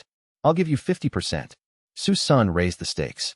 His avatar had absorbed many treasures since descending. If he could transport it back alive, it would eventually evolve into a hero-rank life form. To save a future hero, 50% was acceptable. Han Wu thought for a moment and agreed. Unlike Zhang Xiaolong, who had intended to harm him, Su Sun could be spared, especially since it wasn't for free. Su Sun had over 3,000 points. 50% of his loot would be substantial. Let's sign a contract so no one goes back on their word, Su Sun said, afraid Han Wu would renege. Han Wu didn't trust Su Sun's contract. He drafted one himself using the God login capsules function. Su Sun signed, paid the price, and fled in a panic with his remaining dependents.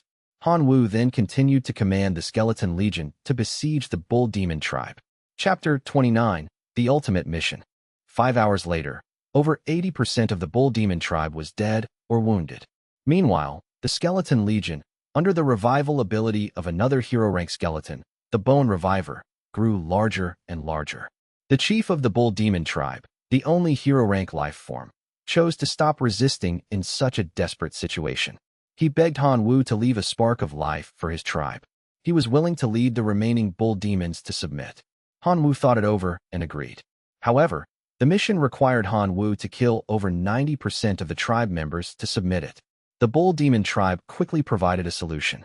1,000 injured Bull Demons walked out of the tribe and voluntarily died at the hands of the skeleton soldiers, stopping only when Han Wu's task was achieved. Han-woo kept his promise and incorporated the bull demon race. After submitting the task, his total exam points reached 3,570, just 40 points away from first place. There are still 2 tasks left.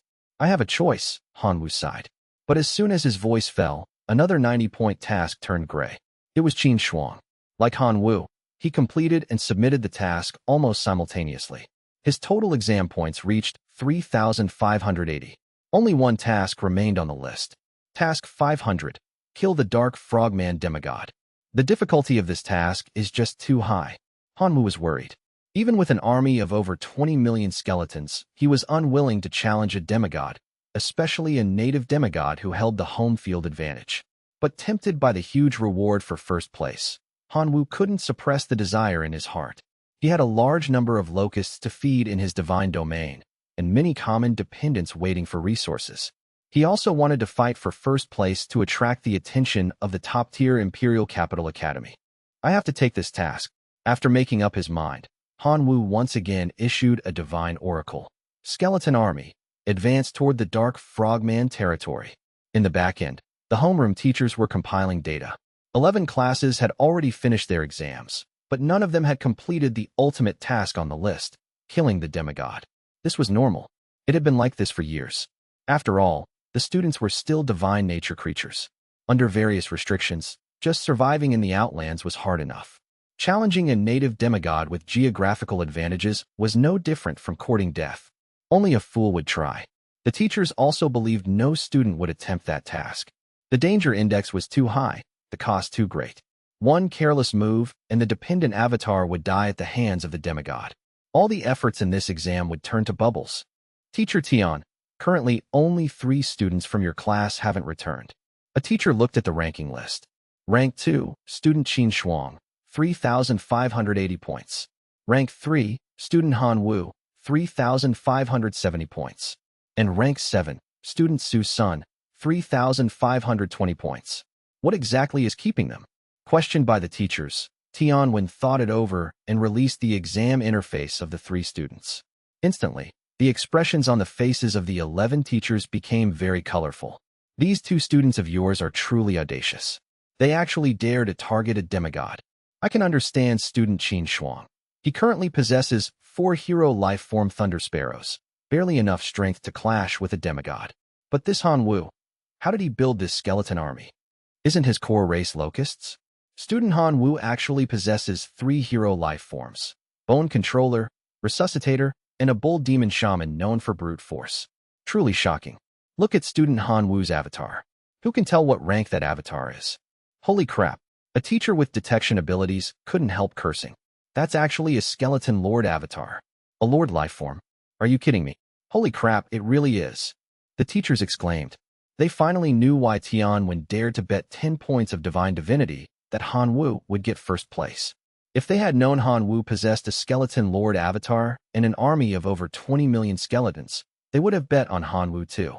Teacher Tianwen, congratulations. You've struck it rich this time. A level 3 priesthood. A teacher congratulated in advance. Tianwen's face was full of joy, unable to stop smiling. Look, student Han-woo's score is only 40 points away from the first place, Huang Fei. That means if he can complete the task of killing the demigod, student Han-woo will be the undisputed first place. A teacher shouted, and more teachers began to congratulate Tianwen. It seemed Tianwen had already won the bet. Only Lu Letian, with a face of iron, remained stubborn. Don't celebrate too early. So what if Han-woo has a skeleton lord avatar? His chances of taking first place aren't as big as you think. Don't forget, he has a competitor, student Qin Shuang. Qin Shuang is a descendant of a true god family. Who knows how many trump cards he has? Compared to Han-woo, Qin Shuang is more likely to win the championship. These words plunged the teachers into thought. Given Qin Shuang's inhumane performance in the unified exam, he definitely hid many methods. In terms of winning probability, Qin Shuang should indeed be higher. Look, student Qin Shuang led his dependents to the Dark Frogman territory first. A teacher shouted. On the interface, Qin Shuang's golden-crowned Thunder Sparrow avatar hovered over the Dark Frogman territory. 10,000 Thunder Sparrows gathered into a thundercloud. In an instant, countless lightning bolts descended on the territory. The scene was a wild dance of 10,000 lightning bolts. The entire sky was lit up by lightning. Countless dark frogmen were struck dead. Such a catastrophe immediately attracted the attention of the demigod in the territory. The dark frogman demigod immediately cast a divine art, condensing dark power into a black barrier covering the entire territory. The lightning could no longer harm the dark frogmen below. At the same time, the demigod's voice reached the high sky. Dare to destroy my tribe and kill my people? I curse you. I curse you to die a horrible death. As the voice fell, a black beam shot out from the territory, directly hitting the golden-crowned thunder sparrow transformed by Qin Shuang. Qin Shuang couldn't dodge and was hit. He instantly felt the world spin. Waves of weakness oppressed every nerve, making him unable to maintain consciousness. He fell from the 1,000-meter altitude. Chapter 30, Cooperation. The Dark Frogman demigod's divine art succeeded, cursing Qin Shuang. Qin Shuang was too weak to control the golden-crowned thunder sparrow avatar. Falling from the sky, before he hit the ground, a holy golden light enveloped him, and the curse was purified. This was one of the defensive amulets given by Qin Shuang's family, Purification Divine Art, capable of purifying negative statuses. Purified, Qin Shuang regained his strength. He flapped his wings, condensing a massive lightning ball and smashing it onto the protective barrier rising from the Dark Frogman area. The 10,000 thunder sparrows under his command followed Qin Shuang, spitting out lightning balls of lesser power. After 3 waves, the barrier shattered.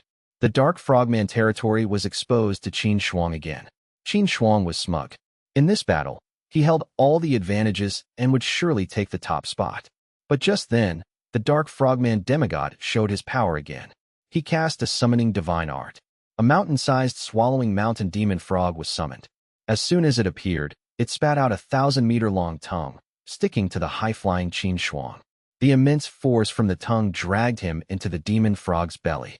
Qin Shuang struggled inside the stomach, desperately releasing lightning to scorch the frog's internal organs and skin, but to no avail.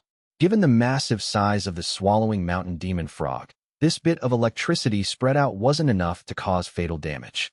Instead, the crushing pressure of the organs and the secreted digestive fluids made Qin Shuang suffer.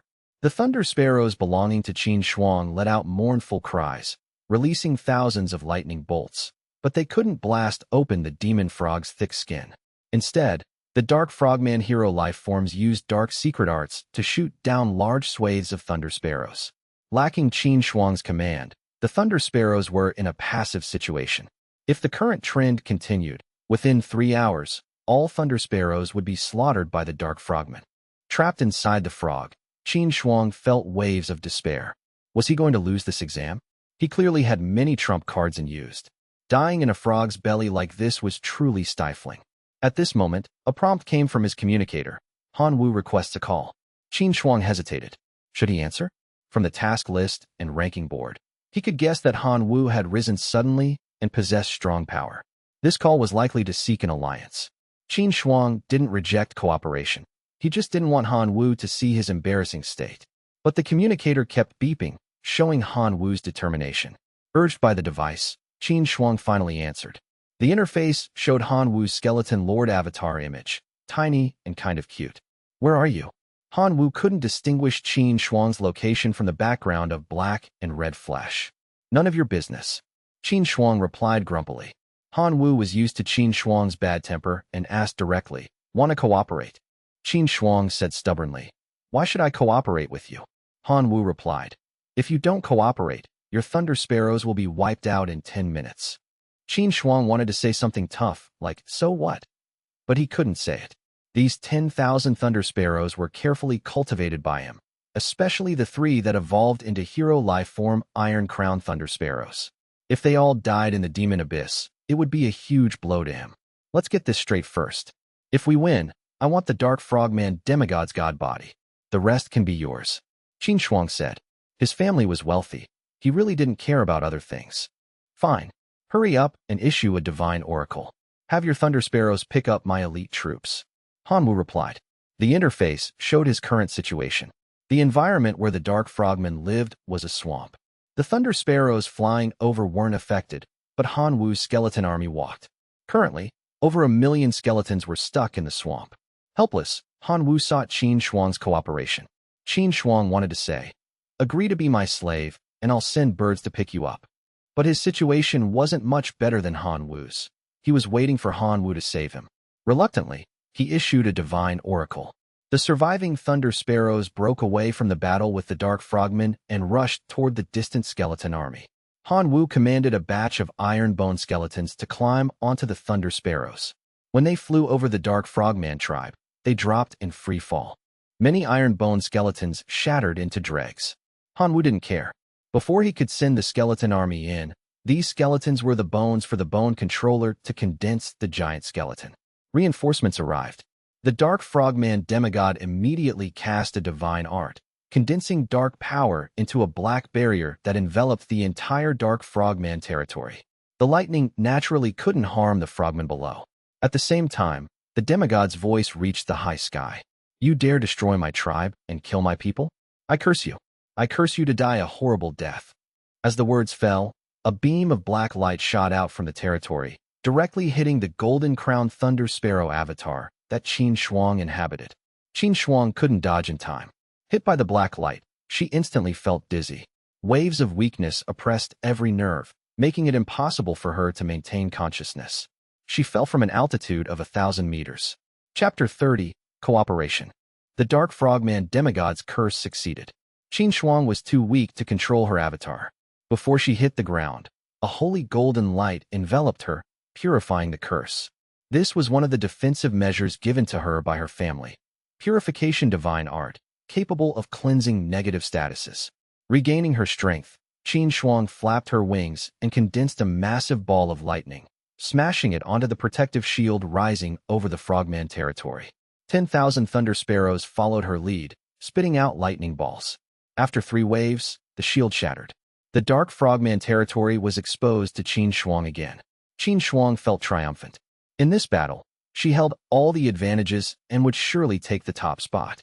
But just then, the Dark Frogman demigod unleashed his power again, casting a summoning divine art. A mountain-swallowing demon frog, the size of a mountain, was summoned. Upon appearing, it shot out a 1,000-meter-long tongue, sticking to Qin Shuang high in the sky. The immense force from the tongue dragged her into the demon frog's stomach. Inside the stomach, Qin Shuang struggled. She unleashed lightning frantically, scorching the frog's internal organs, but it was useless. The demon frog's abdomen was a separate dimension. The electricity was dispersed and couldn't deal fatal damage. Instead, the crushing pressure of the organs and the secreted digestive fluids made Qin Shuang suffer. Her Thunder Sparrow dependents cried out in grief, releasing thousands of lightning bolts, but they couldn't break the demon frog's thick skin. Conversely, the Dark Frogman heroes used dark secret arts to shoot down large swathes of sparrows. Without Qin Shuang's command, the sparrows were passive. At this rate, within 3 hours, all the sparrows would be slaughtered. Trapped inside the frog, Qin Shuang felt despair. Am I going to fail this assessment?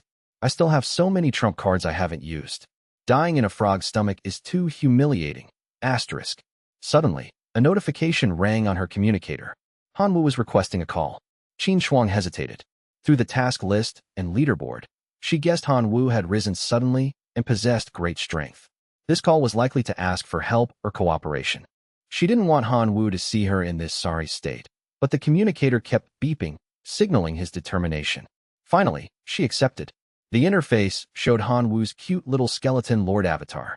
Where are you? Han Wu asked. He couldn't tell where she was from the background of black and red flesh. None of your business. Qin Shuang snapped. Han Wu was used to her temper.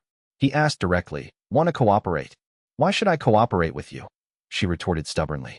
If you don't, your sparrows will be wiped out in 10 minutes. Qin Shuang wanted to say, so what? But she couldn't. Those 10,000 sparrows were painstakingly cultivated. Losing her 3 hero-rank Iron Crown Thunder Sparrows would be a huge blow. Fine. If we win, I want the demigod's body. The rest is yours, she said. Her family was rich. She didn't care about the other loot. Deal. Order your sparrows to pick up my elite troops. Han Wu showed his situation. The frogmen lived in a swamp. The sparrows could fly, but Han Wu's skeletons had to walk. Over 1 million skeletons were currently stuck in the mud. He had sought cooperation out of necessity. Qin Shuang wanted to say, be my slave, and I'll save you. But she was in no position to bargain. She issued the oracle. The surviving sparrows broke off from combat and flew to the distant skeleton army. Han Wu commanded a group of iron-bone skeletons to climb onto the sparrows. When they flew over the frogman tribe, they dropped in a free fall. Many skeletons shattered upon impact, but Han Wu didn't care. Until the main army could enter, these skeletons were just raw materials for the bone controller to form the bone giant. Reinforcements had arrived. Only then did the dark frogman demigod realize that a skeleton army was invading outside. He issued another divine oracle. Attack. Destroy the skeleton army. Millions of dark frogmen rushed out of the swamp and clashed with the skeletons. But Han Wu didn't care at all. He had already ridden a batch of hero life-form iron-crowned thunder sparrows to the sky above the dark frogman tribe. Below him, a layer of bones several meters thick had been laid, facilitating his next move. Under Han Wu's command, the hero life-form bone controller descended. Countless broken bones were manipulated to merge into his body. The weakest hero life form, the bone controller, condensed into a giant skeleton with the combat power of a supreme hero life form. As the giant skeleton formed, the dark frogman demigod noticed this transcendent existence. Immediately, 5 dark frogman hero life forms joined hands to cast a dark binding art, intending to restrain the giant skeleton. But what they didn't know was that standing on the giant skeleton's shoulders were 2 other hero life forms, the skeleton resuscitator and the bull demon shaman. The 2 jumped off the giant skeleton. The bull demon shaman waved his stone totem pillar, smashing the swarming dark frogmen. The resuscitator activated area resuscitation. A vast expanse of white skeleton soldiers crawled out of the dark frogman corpses. The new skeletons fought the dark frogmen. Above, the thunder sparrows fully cooperated, launching lightning attacks alongside the skeleton legion. The situation gradually reversed. However, the dark frogman demigod was a demigod after all. Seeing his tribe losing to the combined forces of skeletons and birds, he cast a divine art again, Dark Night Raid. At this moment, endless darkness enveloped the area. Everything was hidden in the black. Unable to see clearly, the dark frogmen were unaffected by the darkness and even gained a buff, becoming stronger. Large numbers of skeleton soldiers were killed. The bull demon shaman and resuscitator fell into a siege. If they didn't find a solution quickly, only failure awaited Han Wu and Qin Xuan. Chapter 31. The Holy Fire of Hope. Han Wu's mood was complex. The soul fire in his skull jumped madly. In this predicament, he had no way to break the game. He could only listen as skeleton after skeleton was shattered, faintly seeing soul fires extinguish one by one. Lost. Completely lost. 2 divine nature creatures trying to challenge a demigod was truly laughable. But to admit defeat like this, Han Wu was unwilling.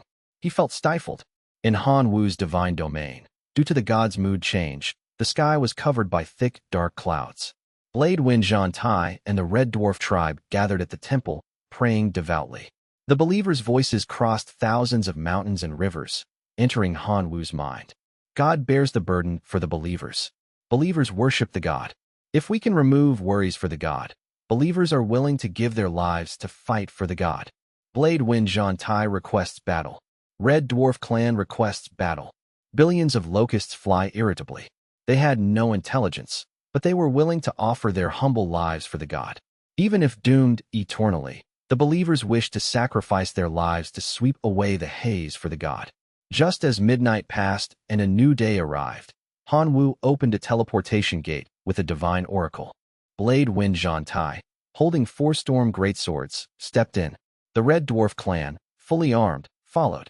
Chief Shin Shui struggled to lift the Purgatory War Hammer, his entire arm red from the heat, but refused to let go. Then, dozens of massive transcendent life-form heavenly demon insects flew into the gate behind the dwarfs. But it wasn't over yet. In the divine domain, billions of locusts flew, their vitality particularly vigorous. They used mindless actions to express a thought to Han Wu. God, please sacrifice us. The sound of pure faith echoed in Han Wu's mind. The familiar life sacrifice array floated in the divine domain. Billions of locusts turned into threads of life energy pouring into the array. Far away in the demon abyss, a special option appeared before Han Wu. Holy Fire of Hope. Holy Fire of Hope. Asterisk special item. Dispels darkness, sweeps away negative statuses, grants dependents positive energy.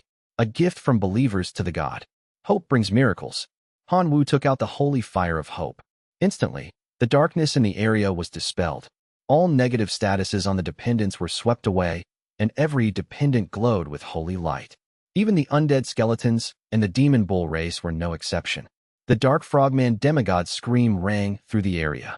Impossible. How can a divine nature creature dispel my dark divine art? Impossible. Absolutely impossible. Han Wu didn't answer. Holding the holy fire of hope, all enemies in the dark frogman tribe had nowhere to hide, especially the mountain-like swallowing mountain demon frog. Sparks of electricity flickered on its body. Han Wu guessed Qin Shuang must have been swallowed by it. Go kill that swallowing mountain demon frog. Yes, my lord. Blade Wind Zhan Tai and Red Dwarf Shun Chue moved out. Accompanied by the endless heat of the Purgatory War Hammer, Zhan Tai smashed a big hole in the frog's belly. The swallowed golden-crowned Thunder Sparrow avatar finally escaped. After coming out, it backhanded a massive black lightning ball, blasting the frog into charcoal. Seeing the god return, the Thunder Sparrow dependent's fighting spirit soared, killing Dark Frogman with even more momentum. Dozens of transcendent life-form poison explosion heavenly demon insects, flying out from Han Wu's divine domain on their own, found their targets and flew toward the Dark Frogman heroes. Asterisk boom. Boom. Asterisk. After dozens of explosions, the Dark Frogman heroes were all blown to death. Without the restraint of the heroes, the giant skeleton showed its might, trampling countless Dark Frogmen into meat paste. The situation was completely reversed. Seeing the tide turn, the Dark Frogman demigod wanted to abandon his believers and flee. But under the illumination of the holy fire of hope, no life form could hide, not even a demigod. Locating the demigod, Qin Shuang's golden-crowned Thunder Sparrow avatar rushed up and launched a lightning strike.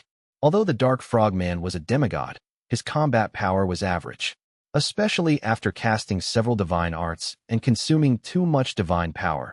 He had no strength to resist the heavy blow. Tortured by Qin Shuang until dying, Qin Shuang stopped and turned to Han Wu. Your turn. According to the agreement, he only wanted the god body. The rest was Han Wu's. Qin Shuang knew clearly that without Han Wu, he would have failed long ago. Han Wu walked slowly to the Dark Frogman demigod. The demigod begged weakly, "Spare me. I am willing to offer everything I have in exchange for my life." Han Wu felt nothing inside. He signaled Zhan Tai to step forward. One sword strike decapitated the demigod. "After you die, everything you have is mine anyway." But the Dark Frogman demigod couldn't hear the answer. He had fallen. With the fall of the demigod, the Dark Frogman tribe's morale dropped to freezing point. Under the encirclement of the skeleton soldiers, all Dark Frogmen were slaughtered and then converted into skeletons. All the wealth of the tribe was looted and piled into a small mountain. Of course, most were worthless cheap goods. Only 5 items caught Han Wu's eye. He placed the 5 items before Qin Shuang. "Are you sure you don't want to take 1 or 2?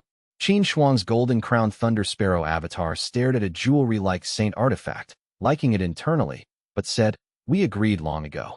Except for the god body, everything is yours." How could Han Wu not see that Qin Shuang liked that artifact? He picked it up and put it on the bird's body. "You lent me 150 divine power before. Consider this the interest I'm repaying." Qin Shuang was defeated by Han Wu's logic. This saint artifact was worth at least tens of thousands of divine power, yet it was treated as interest for 150 divine power? Was he a loan shark? Even the ancient god Buffett would kneel and call him ancestor in tears. But since Han Wu gave it sincerely, Qin Shuang said he didn't like it, but felt happy inside and didn't return it. Task list cleared. Exam over. Han Wu was planning to condense all skeleton soldiers into cards and bring them back to his divine domain when Tian Wen's voice rang in his mind. "Student Han Wu, you did great. The school leaders and recruiters from top universities want to see you. What about my dependents?" Han Wu was afraid of delaying the recovery of his dependents. After many battles, there were a full 30 million skeleton soldiers here. "Leave them all. The school won't mistreat you," Tian Wen urged. Han Wu nodded and teleported to the classroom.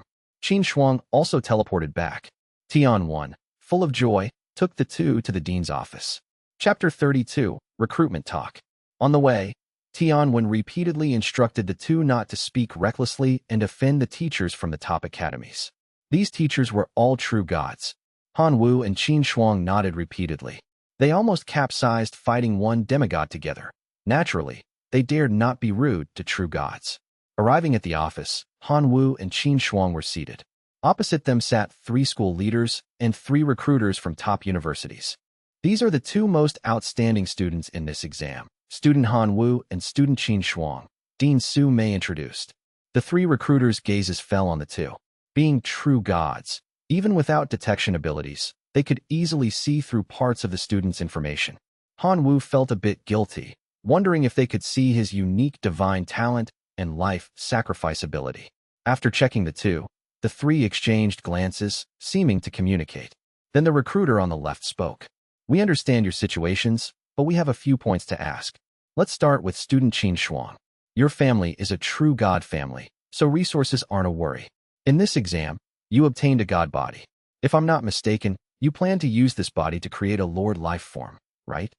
Qin Shuang nodded. The 3 recruiters nodded and made marks on the forms in their hands. The school leaders on the side were dumbfounded. Qin Shuang hadn't even ascended to demigod yet, and he was preparing to cultivate a lord life form, and it sounded like the success rate was high. This news was too explosive. These school leaders had been demigods for years, yet none had cultivated a lord life form. Even hero life forms were few in number. Living half a lifetime and losing to a little girl was truly lamentable. Then, the recruiter continued, Student Qin Shuang, is it convenient to reveal your current divine divinity value? We can't easily see this info on you. 4 points, Qin Shuang replied. Han Wu exclaimed internally. This bright-eyed Qin Shuang actually secretly accumulated 4 points of divine divinity, excluding the initial 1 point, the remaining 3 points. 1 point cost 150 million divine power. That meant at least 450 million divine power had been invested in him. Simply inhumane. Rich to a heinous degree. Worthy of a true god family, they really spare no expense in cultivating descendants. The 3 recruiters nodded with satisfaction. Student Qin Shuang, your conditions fully meet the admission requirements of our 3 universities.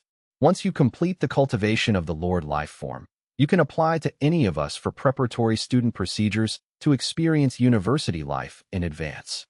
Thank you. Qin Shuang thanked politely, eyes full of joy. He even glanced at Han Wu, as if saying, it's not too late to choose to be my slave. The 3 recruiters turned to Han Wu, their expressions becoming serious. Student Han Wu, we've seen your file. Your core race is locusts, correct? Yes, Han Wu confirmed. This was a fact he couldn't shake. But Han Wu didn't think having locusts as a core race was shameful. On the contrary, he felt it was great. Without the locust's super reproductive ability, he wouldn't be sitting here today accepting inquiries. Hearing this, the 3 recruiters drew 2 strokes on the paper. It looked like an X. Then they asked, your current divine divinity is 1 point, correct?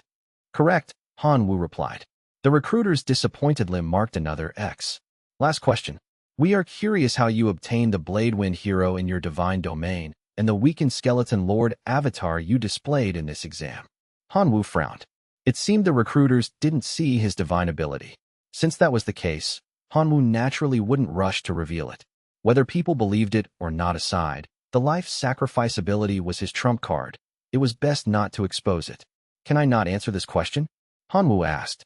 The 3 recruiters looked at each other and said, of course. Every outstanding person has their secrets. As they spoke, they marked another X on the paper.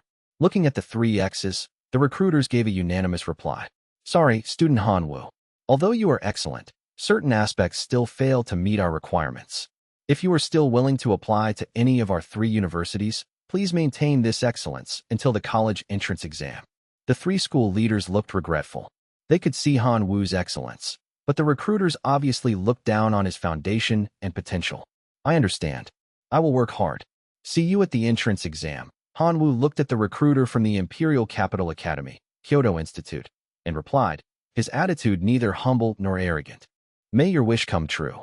The recruiter sensed Han Wu's emotion, but the reply carried a perfunctory tone. Every year, too many young geniuses claimed they would get into the Imperial Capital Academy, but those who succeeded were few and far between. A candidate like Han Wu with basically no hope wasn't worth noting.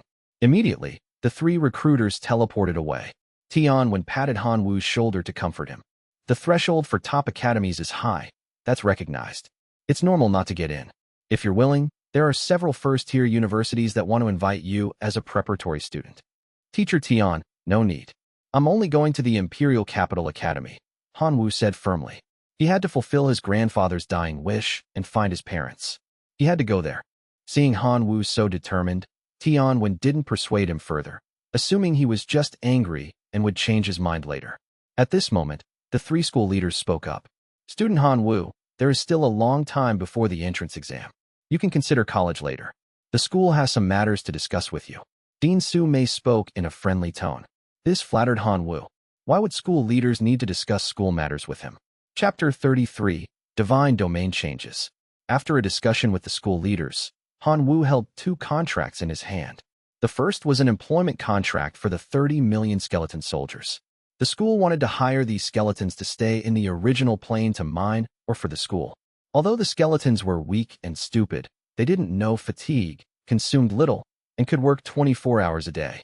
They were the dream workers of any black-hearted boss. Originally, the leaders wanted to buy them outright, but considering long-term benefits, Han Wu only rented, didn't sell. Helpless, the leaders signed the employment contract, giving Han Wu a share of the mining profits daily. The second contract was a sales contract for demonized locusts. The demon abyss plane wasn't suitable for weak life forms like locusts, but Han Wu's were an exception. Not only did they adapt, but they could also reproduce normally. According to school stats, in less than 100 days, the demonized locusts had multiplied to over 30,000. Although their combat power was worse than skeletons, they ate a lot and saved resources. With proper cultivation, the principal on the front lines would never have to worry about flesh demon corpse pollution again. For Han Wu, 30,000 demonized locusts were nothing. He had billions in his divine domain. 30,000 was just a drop in the bucket. These 2 contracts initially brought Han Wu 300,000 divine power, and valuable divine power would flow into his account daily. Han Wu could barely be considered family with a mind now. Walking out of the conference room, Han Wu saw Qin Shuang waiting outside. After I cultivate the Lord life form, I'll go to the top university as a preparatory student. The resources there are more suitable for my growth, Qin Shuang said abruptly. Congratulations, Han Wu replied. Will you go to the Imperial Capital Academy later? Qin Shuang asked. Yes, I will definitely go there, Han Wu affirmed. Good. I choose the Imperial Capital Academy too. But entering as a preparatory student, I'll definitely get massive resources and improve fast. When we meet again, you might not be my match. Qin Shuang implied something. So, it's not too late to be my slave now. When you arrive, I can protect you from being bullied. Han Wu smiled bitterly. Can we drop the slave thing? With my current net worth, I can live very well without being anyone's slave. Qin Shuang was disappointed. Fine. The two had nothing more to say. At the end of the hallway, Han Wu said, I have to organize my harvest, so I'm leaving first. Bye. Qin Shuang watched Han Wu's receding figure reluctantly and let out a long breath. What a dummy. But his little skeleton look was kind of cute. Saying that, he summoned his interface. The screensaver was exactly the image of Han Wu's skeleton lord avatar, the small skeleton. On the other side, Han Wu teleported back to the demon abyss plane. Because of the contract, the skeleton legion had to stay to mine, so Han Wu could only bring some elites back to his divine domain. Among them, the hero lifeform's bone controller and resuscitator were must-takes.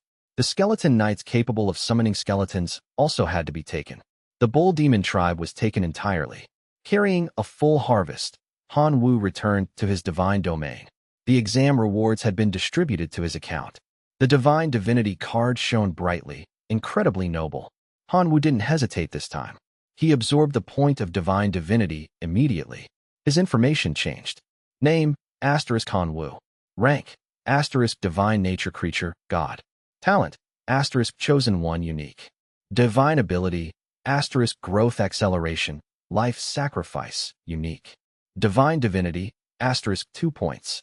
Divine power, * 3.5 million, self-produced, 7/600/day, other, faith power 79.03 million/day. Core level, * 3. Saint artifacts, * law of gluttony, level 2, damaged, poison orb, level 1. Core race, * locusts, transcendent, 219, elite, 49.08 million, common, 2.38 billion. Subraces, * blade wind clan, hero, Zhantai, transcendent, 2, elite, 58, Asterisk red dwarfs. Hero. Shun Shui. Transcendent. 2. Elite. 58. Asterisk skeleton race. Hero. Skeleton Lord X2. Controller. Resuscitator. Transcendent. 190. Asterisk bull demon race. Hero. Bull demon shaman. Transcendent. 14. Elite. 2589. Buildings. Asterisk level 1 great furnace. Level 2 insect nest. Level 1 temple, etc.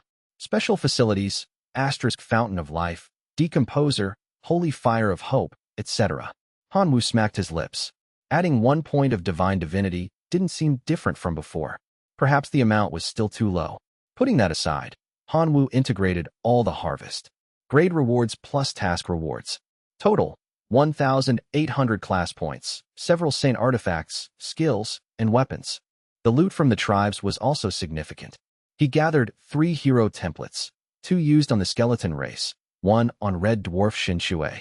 More than 10 transcendent seeds were in used, plus many skills, artifacts, and weapons. Most importantly, the special items leading to life transitions. Overall, Hanwoo's harvest this time was even bigger than the unified exam. But this didn't mean Hanwoo's life would be easy, because he had more dependents to feed. A divine domain of nearly 200 square kilometers was too crowded for 5 races with different habits. Hanwoo waved his hand and spent 1 million divine power to expand his divine domain to 1,000 square kilometers. This was the limit for a divine nature creature at this stage. Of course, just buying land didn't cost that much. Most of the expense went into terraforming the environment to make the races comfortable. As for transcendent seeds, artifacts, skills, and weapons, if the dependents needed them, they could take them. Hanwoo was never stingy. After picking through them, Hanwoo put the unwanted resources in the mall for sale, earning 500,000 divine power. After doing all this, Hanwoo had 2 jobs left. First, strengthen the hero life forms.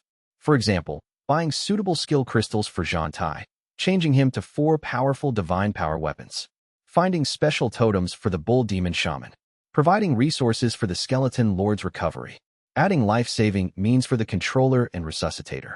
This step cost Hanwoo 30 million divine power. Wait, text says 3,001 equals 30 million? He only had 3.5 million earlier. Maybe faith power conversion? Or typo in source. Assuming he used resources/faith power. Hanwoo didn't feel pain. He felt it was worth it. Once strengthened, their power would skyrocket, helping him more in the future. Second, continue building life transition paths for the core race, locusts. Although weak, they were his foundation. Hanwoo obtained several special items involving life transitions in this exam. He decided to test them.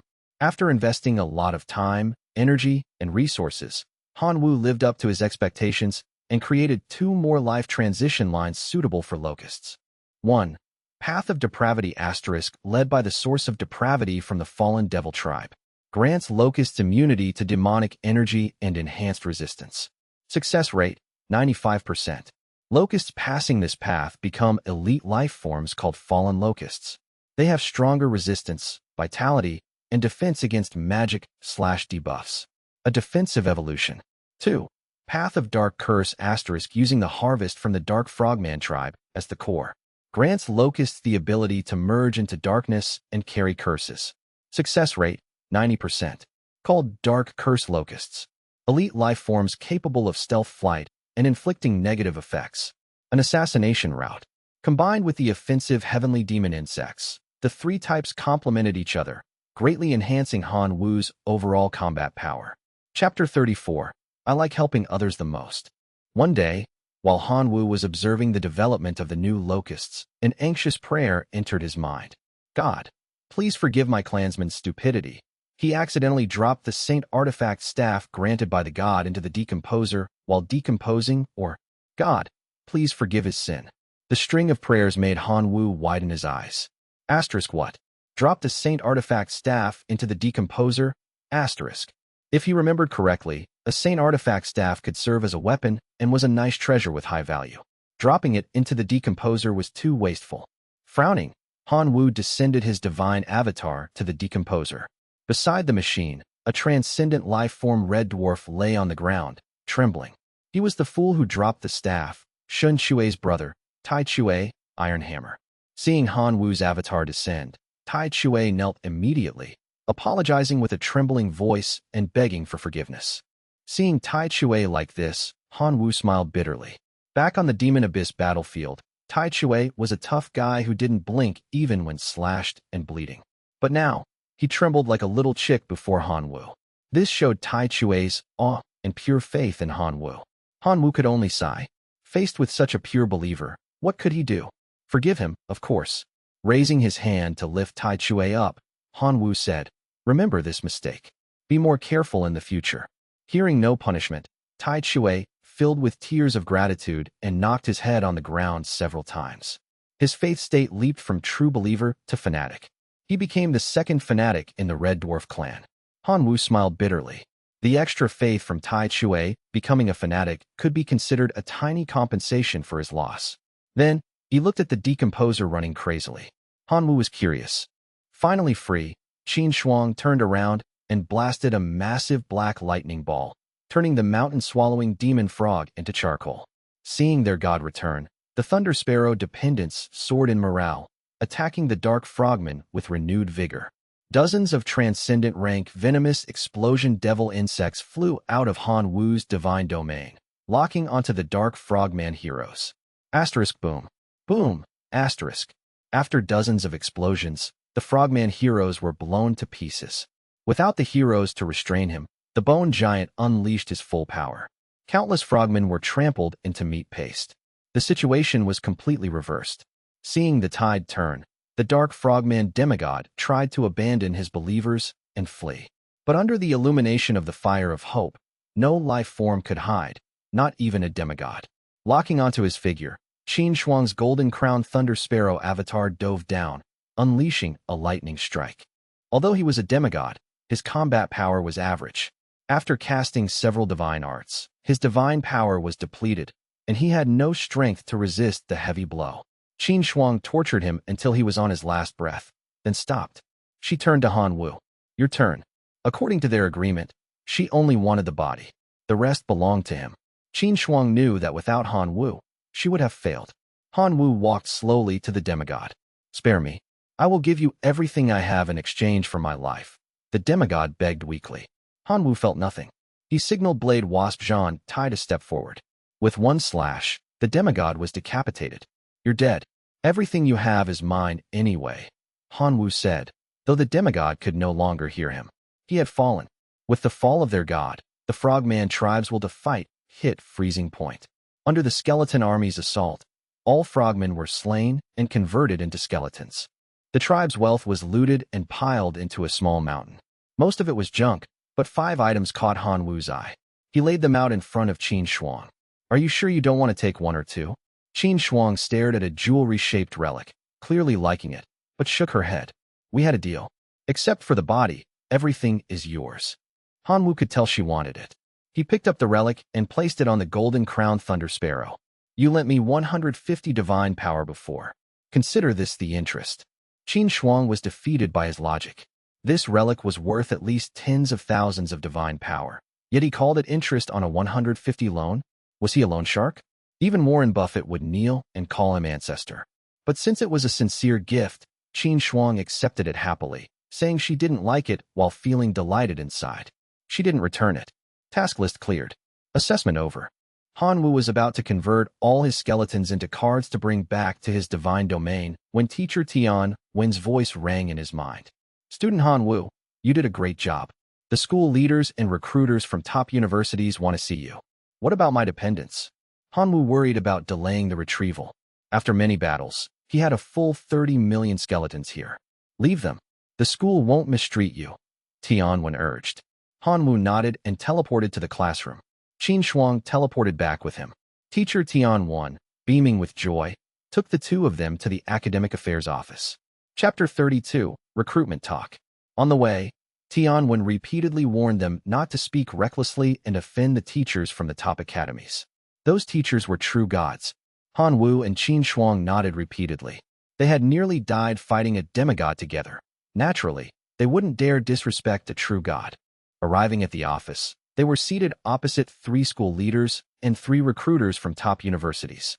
These are the 2 most outstanding students in this assessment, Han Wu and Qin Shuang. Director Su Mei introduced. The three recruiters looked at them. As true gods, they could easily see through most of the students' information even without scanning skills. Han Wu felt a bit guilty, wondering if they could see his unique divine talent and life sacrifice ability. After reviewing their files, the recruiters exchanged glances. The recruiter on the left spoke first. We understand your situations, but we have a few questions. Let's start with student Qin Shuang. Your family is a true god family, so resources aren't an issue. You obtained a demigod body in this exam. If I'm not mistaken, you plan to use it to create a Lord rank life form. Qin Shuang nodded. The three recruiters nodded in approval and made check marks on their forms. The school leaders were stunned. Qin Shuang hadn't even become a demigod yet, but she was preparing to cultivate a Lord rank life form, and it sounded like the success rate was high. This news was explosive. These leaders had been demigods for years, yet none had managed to cultivate a Lord. Even hero rank life forms were rare for them. Living half a lifetime only to be outdone by a little girl, it was lamentable. The recruiter continued, Student Qin Shuang, can you disclose your current divinity value? We can't easily see that information on you. 4 points, Qin Shuang replied. Han Wu gasped internally. That sneaky Qin Shuang secretly saved up 4 points. Excluding the initial point, that meant she had been invested with at least 450 million divine power. It was inhumanly rich. Godly families are willing to invest. The recruiters nodded with satisfaction. Student Qin Shuang, you meet the admission requirements for all 3 of our universities. Once you complete the cultivation of the Lord rank life form, you can apply for preparatory student status at any of our schools to experience university life early.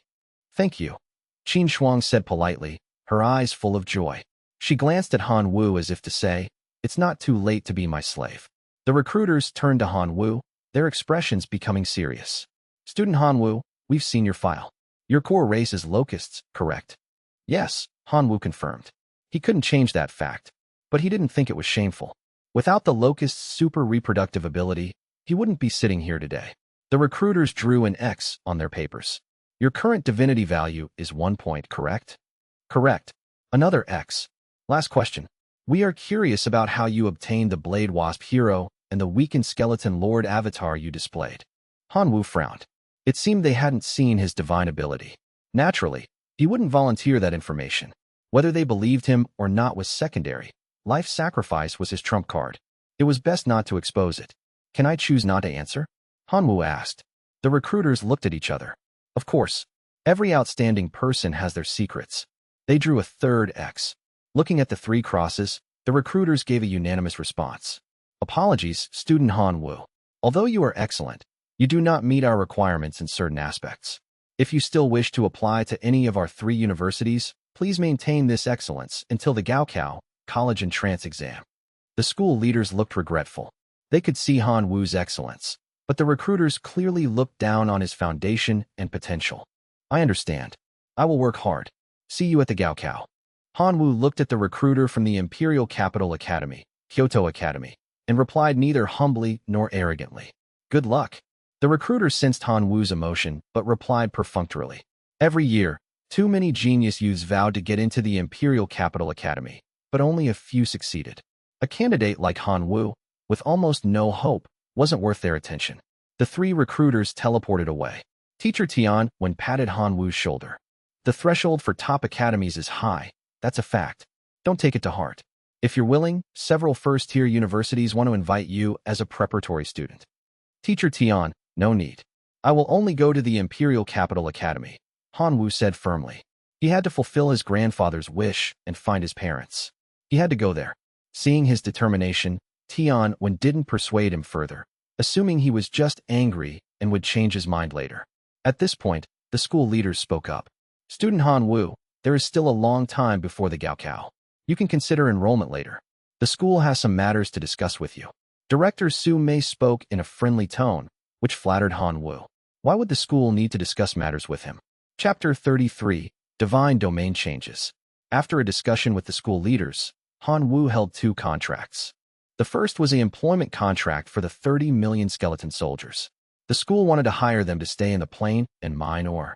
Skeletons were weak and stupid, but they didn't tire, consumed little, and could work 24/7. They were a black-hearted boss's dream. Originally, the school wanted to buy them, but Han Wu considered long-term benefits and only agreed to rent. The school had no choice but to sign a contract giving Han Wu a share of the daily mining profits. The second contract was for the sale of demonized locusts. The demon abyss wasn't suitable for weak life forms like locusts, but Han Wu's were an exception. They had adapted and could reproduce there. The school's back-end stats showed over 30,000 demonized locusts had bred in less than 100 days. These locusts ate little and scavenged well. With them, the principal wouldn't have to worry about flesh devil corpses polluting the environment. 30,000 was a drop in the bucket for Han Wu, who had billions in his domain. These two contracts brought Han Wu an initial 300,000 divine power, plus a steady stream of income. He could finally say he had a mine at home. Walking out of the conference room, he saw Qin Shuang waiting for him. After I cultivate the Lord rank life form, I'll go to the top university as a prep student. The resources there are better for my growth, she said abruptly. Congratulations, Han Wu replied. Will you go to the Imperial Capital Academy later? She asked. Yes, I will definitely go. Good. I'll choose the Imperial Capital Academy too. But since I'm entering as a prep student, I'll get tons of resources and improve fast. When we meet again, you might not be my match. Qin Shuang implied, so become my slave now while you can. When you get there, I can protect you so you don't get bullied. Han Wu smiled bitterly. Can we drop the slave thing? With my current wealth, I can live very well without being anyone's slave. Qin Shuang looked disappointed. Fine. They had nothing else to say. At the end of the hallway, Han Wu said, I have to organize my harvest, so I'll leave first. Bye. Bye. Qin Shuang watched him leave reluctantly. She sighed. What a dummy. But his little skeleton form is quite cute. She pulled up her interface. The screensaver was a picture of Han Wu's skeleton lord avatar. Han Wu teleported back to the demon abyss. Because of the contract, the skeleton army stayed to mine. He only took some elites back to his divine domain. He took the heroes, Bone Controller, Bone Reviver, the Skeleton Knights, and the Bull Demon tribe. Returning to his divine domain with a full harvest, the exam rewards were deposited into his account. The divinity card shone brilliantly. Han Wu didn't hesitate. He absorbed the point immediately. His stats updated. Asterisk name asterisk Han Wu. Asterisk rank asterisk divine creature, godling. Asterisk talent asterisk chosen one, unique. Asterisk divine ability asterisk growth acceleration, life sacrifice, unique. Asterisk divinity asterisk 2 points. Asterisk divine power asterisk 3.5 million, self-produced, 76M/year? Text unclear, likely total accumulated or potential. Asterisk faith power asterisk 79.03 million. Asterisk core rank asterisk level 3. Asterisk relics asterisk law of retribution, level 2, broken, poison pearl, level 1. Asterisk core race asterisk locusts, transcendent, 219, elite, 49.08 million, common, 2.38 billion. Asterisk subsidiary races asterisk. Asterisk blade wasp, hero, iron cutting blade wasp. Asterisk red iron dwarf, hero, god hammer, transcendent, 2, elite, 58. Asterisk skeleton hero, bone controller, bone reviver, transcendent, 190. Asterisk bull demon hero, bull demon shaman, transcendent, 14, elite, 2589. Asterisk buildings asterisk level 1 great furnace, level 2 insect nest, level 1 temple, life fountain, decomposer, fire of hope, etc. Han Wu smacked his lips.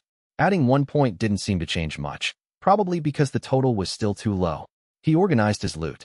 Grade rewards plus task rewards equals 1,800 class points, plus various relics, skills, and weapons. He had 3 hero templates. He used 2 on the skeletons and 1 on the dwarf, god hammer. He still had over 10 transcendent seeds unused. Overall, the harvest was bigger than the unified exam. But life wouldn't be easy because he had more mouths to feed. A 200 square kilometers domain was too crowded for 5 races with different habits. Han Wu waved his hand and spent 1 million divine power to expand his domain to 1,000 square kilometers, the limit for a divine creature. Most of the cost went into terraforming environments for each race. He wasn't stingy with resources like seeds, relics, and skills. Whatever the dependents needed, they got. He sold the unwanted leftovers in the mall for 500,000 divine power. 2 tasks remained. 1. Strengthen heroes asterisk buying skill crystals and weapons for Blade Wasp Jean Tai, finding totems for the Bull Demon Shaman, and resources for the skeletons. This cost 30 million divine power, likely from converting faith or assets, but it would multiply their strength. 2. Evolution asterisk building evolutionary paths for the locusts. They were his foundation. Using the special items from the exam, he created 2 new paths. Asterisk fallen path asterisk using the source of the fallen, granting immunity to demonic corruption and high resistance. Success rate, 95%. Result, fallen locust elite. Defensive tank type. Asterisk dark curse path asterisk using the dark frogman loot, granting stealth and curse abilities. Success rate, 90%. Result, dark curse locust elite. Assassin type. Combined with the offensive sky demon locusts, Hanwoo's overall combat power sword. Chapter 34. I love helping others. One day, while observing the new locusts, an anxious prayer reached him. God, please forgive my clansman's stupidity. He accidentally dropped the holy staff you bestowed into the decomposer while breaking down, or, please forgive his sin. Hanwoo's eyes widened. Asterisk what? Dropped a relic staff into the decomposer? Asterisk. That staff was a valuable weapon. Losing it like that was a waste. Hanwoo descended as an avatar. Next to the machine, a transcendent red iron dwarf lay trembling on the ground. It was Godhammer's brother, Iron Hammer. Seeing Hanwoo, Iron Hammer knelt and begged for forgiveness. Hanwoo smiled bitterly. In the demon abyss, Iron Hammer was a tough warrior who didn't blink when cut. Now, he was shaking like a quail. This showed pure reverence. Remember this mistake. Be more careful next time, Hanwoo said, helping him up. Hearing no punishment, Iron Hammer teared up and kowtowed. His faith jumped from true believer to fanatic. Hanwoo sighed. At least I got a fanatic out of it. He looked at the machine. The school leaders standing nearby were dumbfounded. Qin Shuang hadn't even ascended to demigod status yet, but she was already preparing to nurture a Lord-tier life form, and it sounded like her chances of success were high. This news was explosive. These leaders had been demigods for years, yet none had managed to cultivate a Lord-tier life form. Even hero-tier life forms were rare among them. To live half a lifetime only to be outdone by a little girl, it was truly lamentable. Afterwards, the admissions teacher continued, Student Qin Shuang, would you mind disclosing your current divinity value? We can't easily discern that information just by looking. 4 points, Qin Shuang replied. Hanwoo gasped from the sidelines. That bright-eyed, innocent-looking Qin Shuang. She actually secretly accumulated 4 points of divinity. Excluding the initial 1 point, the remaining 3 points cost 150 million divine power each. That meant at least 450 million divine power had been invested in her. It was simply inhuman. Rich to a heinous degree. Deity families really don't spare any expense when raising their descendants. The 3 admissions teachers nodded in satisfaction. Student Qin Shuang, your qualifications fully meet the recruitment standards of all 3 of our universities. Once you complete the nurturing of your Lord-tier life form, you may apply to any of our institutions for preparatory student status and experience university life early. Thank you. Thank you.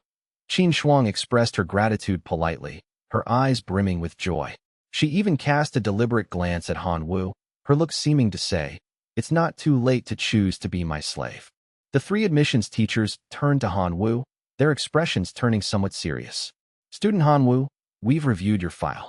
Your core race is locusts, correct? Yes, Hanwoo confirmed. The fact that his core race was locusts was something he couldn't escape. However, Hanwoo didn't find it embarrassing. On the contrary, he thought having locusts was great. Without their super strong reproductive capabilities, he wouldn't be sitting here today, facing inquiries from top university recruiters. Upon hearing this, the 3 teachers made a couple of strokes on their papers. Judging by the motion, they were marking an X. Subsequently, they asked, your current divinity value is 1 point, correct? Correct, Hanwoo replied. The 3 teachers, looking somewhat disappointed, marked another X. One last question. We are very curious about the Blade Edge clan hero in your divine domain, as well as the weakened skeleton lord avatar you displayed during this assessment. How were they obtained? Hanwoo frowned. It seemed the 3 recruiters hadn't discerned his divine ability. Since that was the case, Hanwoo naturally wouldn't rush to publicize it. Whether people believed it or not was secondary. The key was that the life sacrifice ability was his trump card. It was best not to expose it. Can I choose not to answer this question? Hanwoo asked. The three teachers glanced at each other and said, Of course. Every outstanding individual has their own secrets. As they spoke, they marked yet another X on the paper. Looking at the three X's on the paper, the three admissions teachers gave a unanimous response. Apologies, student Hanwoo. Although you are already quite excellent, you still fail to meet our requirements in certain aspects. If you are still willing to apply to any of our three universities, please maintain this level of excellence and prove yourself during the college entrance examination. The three school leaders showed looks of regret. They could see Hanwoo's excellence, but unfortunately, the three recruiters clearly looked down on Hanwoo's foundation and potential. I understand. I will work hard. We'll see the results at the entrance exam. Hanwoo looked directly at the admissions teacher from the Capital Academy, his attitude neither humble nor arrogant. I hope your wish comes true. The Capital Academy recruiter naturally sensed Hanwoo's emotions, but his response carried a tone of perfunctoriness. After all, there were too many young geniuses every year who made bold claims about getting into the Capital Academy, but those who actually succeeded were as rare as phoenix feathers and unicorn horns. A candidate like Hanwoo, who basically had no hope of qualifying, wasn't worth their attention. Immediately after, the three admissions teachers teleported away. Homeroom teacher Tian patted Hanwoo on the shoulder, comforting him.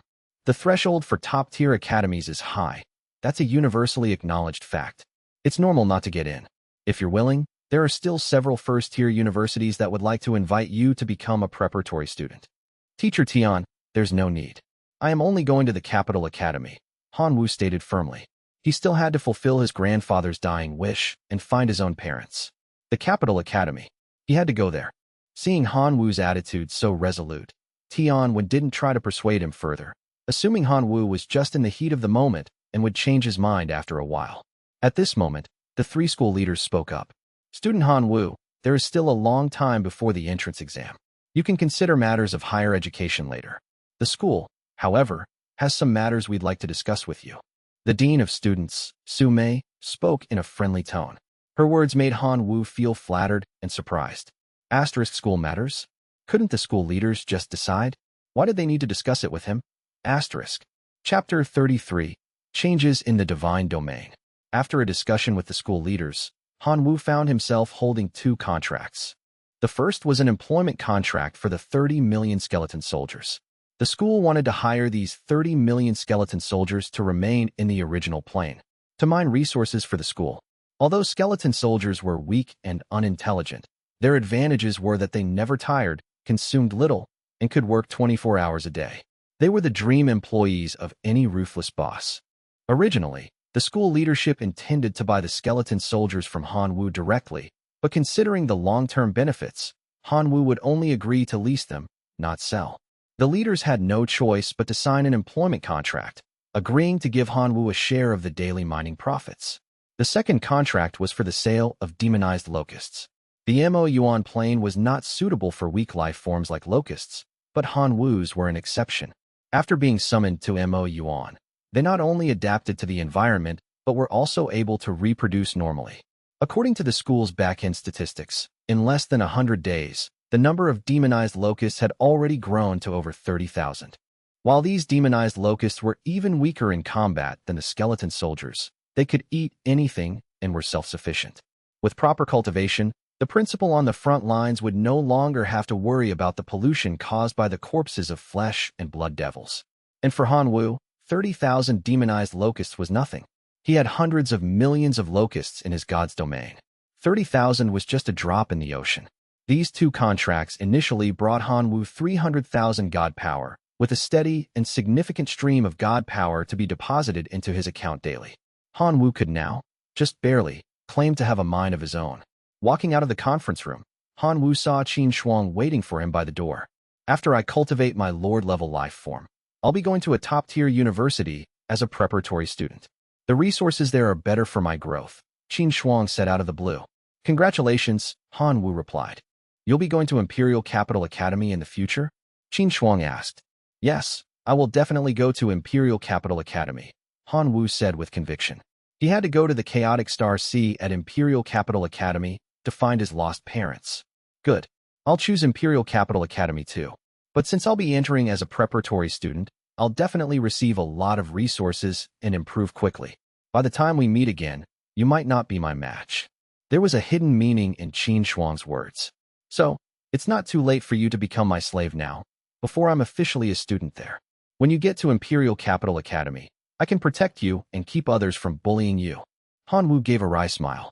Can we please drop the slave thing? With my current assets, I don't need to be anyone's slave to live well. Qin Shuang looked a little disappointed. Fine. There was nothing more to say between them. As they reached the end of the hallway, Han Wu said, I still need to sort through my gains from the assessment, so I'll be leaving first. See you. See you. Qin Shuang seemed reluctant to part, watching Han Wu's retreating figure. She let out a long sigh. What a blockhead. But his little skeleton form is pretty cute. As she spoke, she brought up her interface. The screen's wallpaper was a picture of Han Wu's small skeleton lord avatar. Meanwhile, Han Wu teleported back to the Mo Yuan plane. Due to the contract, the skeleton army had to stay behind to mine, so Han Wu could only bring a few elite units back to his god's domain. The hero-level life forms, the bone controller and the reviver, were essential. The skeleton knights, who could summon more soldiers, also had to come. The bull demon clan was brought along as well. Laden with his rewards, Han Wu returned to his god's domain. The prizes from the assessment had already been delivered to his account. A divinity card glowed with a noble light. This time, Han Wu didn't hesitate, immediately absorbing the point of divinity it contained. His information panel updated accordingly. Name, Han Wu. Level, Divine Being. God title, God of Life. Talent, Child of Destiny, Unique. Divine abilities, Growth Acceleration, Life Sacrifice, Unique. Divinity, 2 points. God Power, 3,500,000. Self-generated God Power, 7,600/day. Externally generated God Power, Faith 7,903/day. Core Level, 3. Holy Relics, Law of Time, Level 2. Damaged, Poison Plant, Level 1. Core Clan, Locusts. Transcendent Life Forms, 219. Elite Life Forms, 49,080,000. Ordinary Life Forms, 2,380,000,000. Affiliated Clans. Sword Edge Clan, Hero Life Form, Sword Edge Iron Slasher. Redskin Dwarf Clan, Hero Life Form, Divine Hammer. Transcendent Life Forms, 2. Elite Life Forms, 58. Skeleton Clan, Skeleton Lord, Hero Life Form. Bone Controller, Hero Life Form. Reviver, Hero Life Form. Transcendent Life Forms, 190. Bull Demon Clan, Hero Life Form. Bull Demon Shaman. Transcendent Life Forms, 14. Elite Life Forms, 2,589. God's Domain Buildings. Great Furnace, Level 1. Insect Nest, Level 2. Temple, Level 1, etc. Special Facilities. Fountain of Life, Disassembler, Flame of Hope, etc. Han Wu smacked his lips. After gaining a point of divinity, it didn't seem like much had changed. Perhaps it was because his current divinity was still too low. Putting the matter of divinity aside, Han Wu began to consolidate all his gains from the assessment. Combining the grade-level rewards and the mission rewards, Han Wu had obtained a total of 1,800 class points, several holy relics, skills, and weapons. The loot confiscated from the various tribes was also substantial. He had completed 3 hero templates. 2 were used on the Skeleton Clan, and 1 on the Redskin Dwarf, Divine Hammer. There were still over a dozen Transcendent Seeds left and used. To his surprise, the machine was still running. It hadn't broken down. Asterisk ding. Decomposition complete. Asterisk. A clear crystal appeared in the output tray. Han Wu picked it up. Item, Energy Crystal. Asterisk description asterisk contains pure, attribute-less energy. Can be absorbed by any life form to slightly increase evolution progress. Han Wu's eyes lit up. Increase evolution progress? He immediately summoned a slime, the weakest creature in his domain, used as a janitor. He fed the crystal to the slime. The slime jiggled, glowed, and split into 2. Both were slightly larger and stronger than before. It works. Han Wu realized the business potential. He could buy cheap, low-level magic items, trash relics, and decompose them into energy crystals. These crystals were universal. He immediately tested the ratio. It was profitable. Extremely profitable. Chapter 34 continued/transition to new arc. Han Wu needed more raw materials.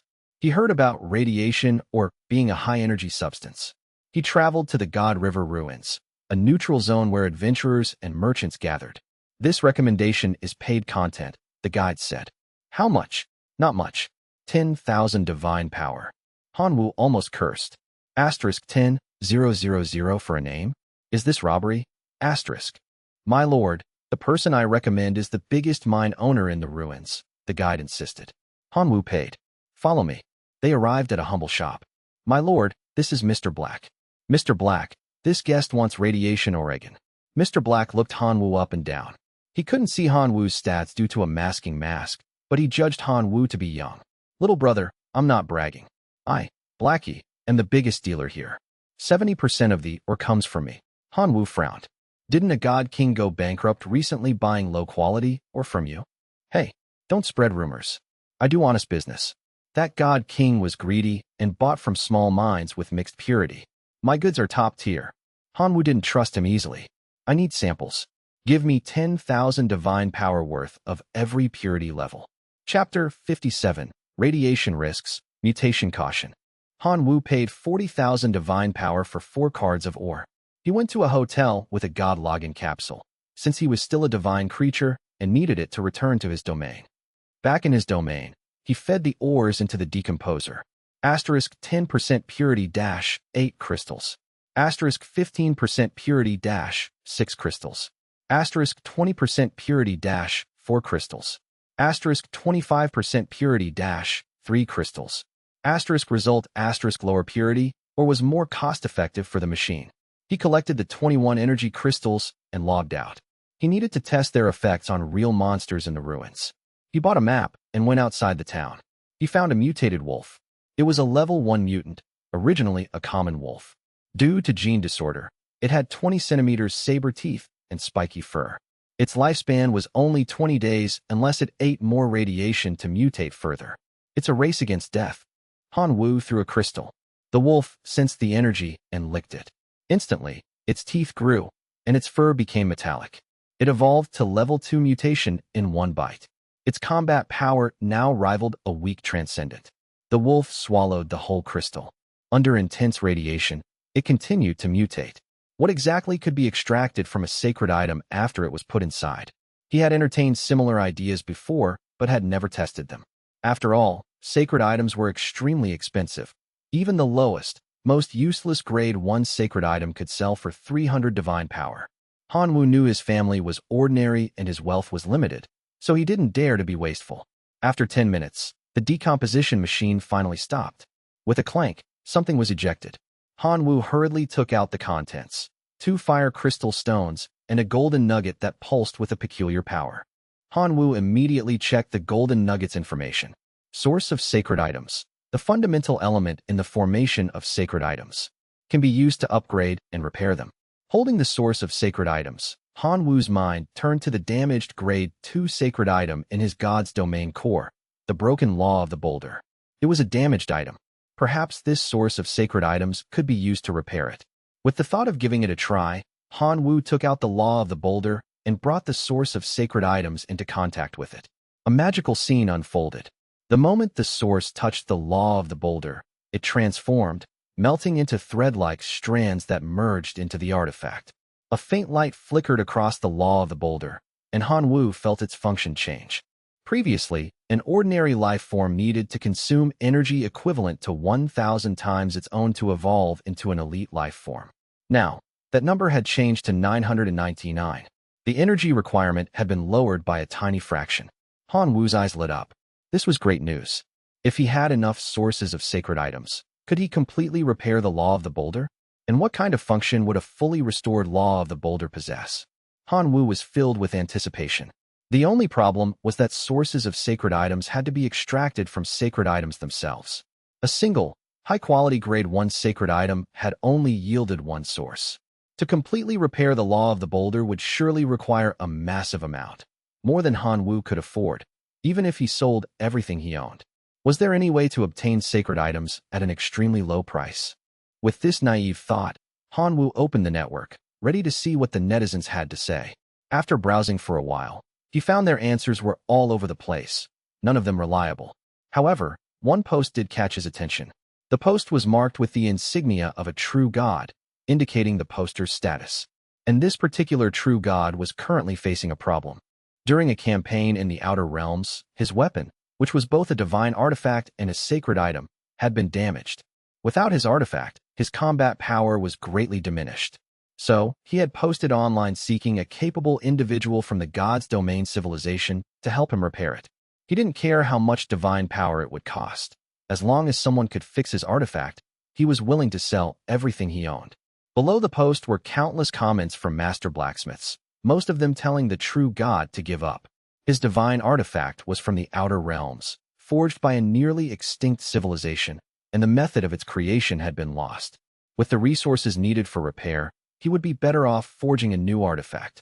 The true god who posted insisted that the artifact held great significance for him and had to be repaired. After reading the post, an idea formed in Han Wu's mind.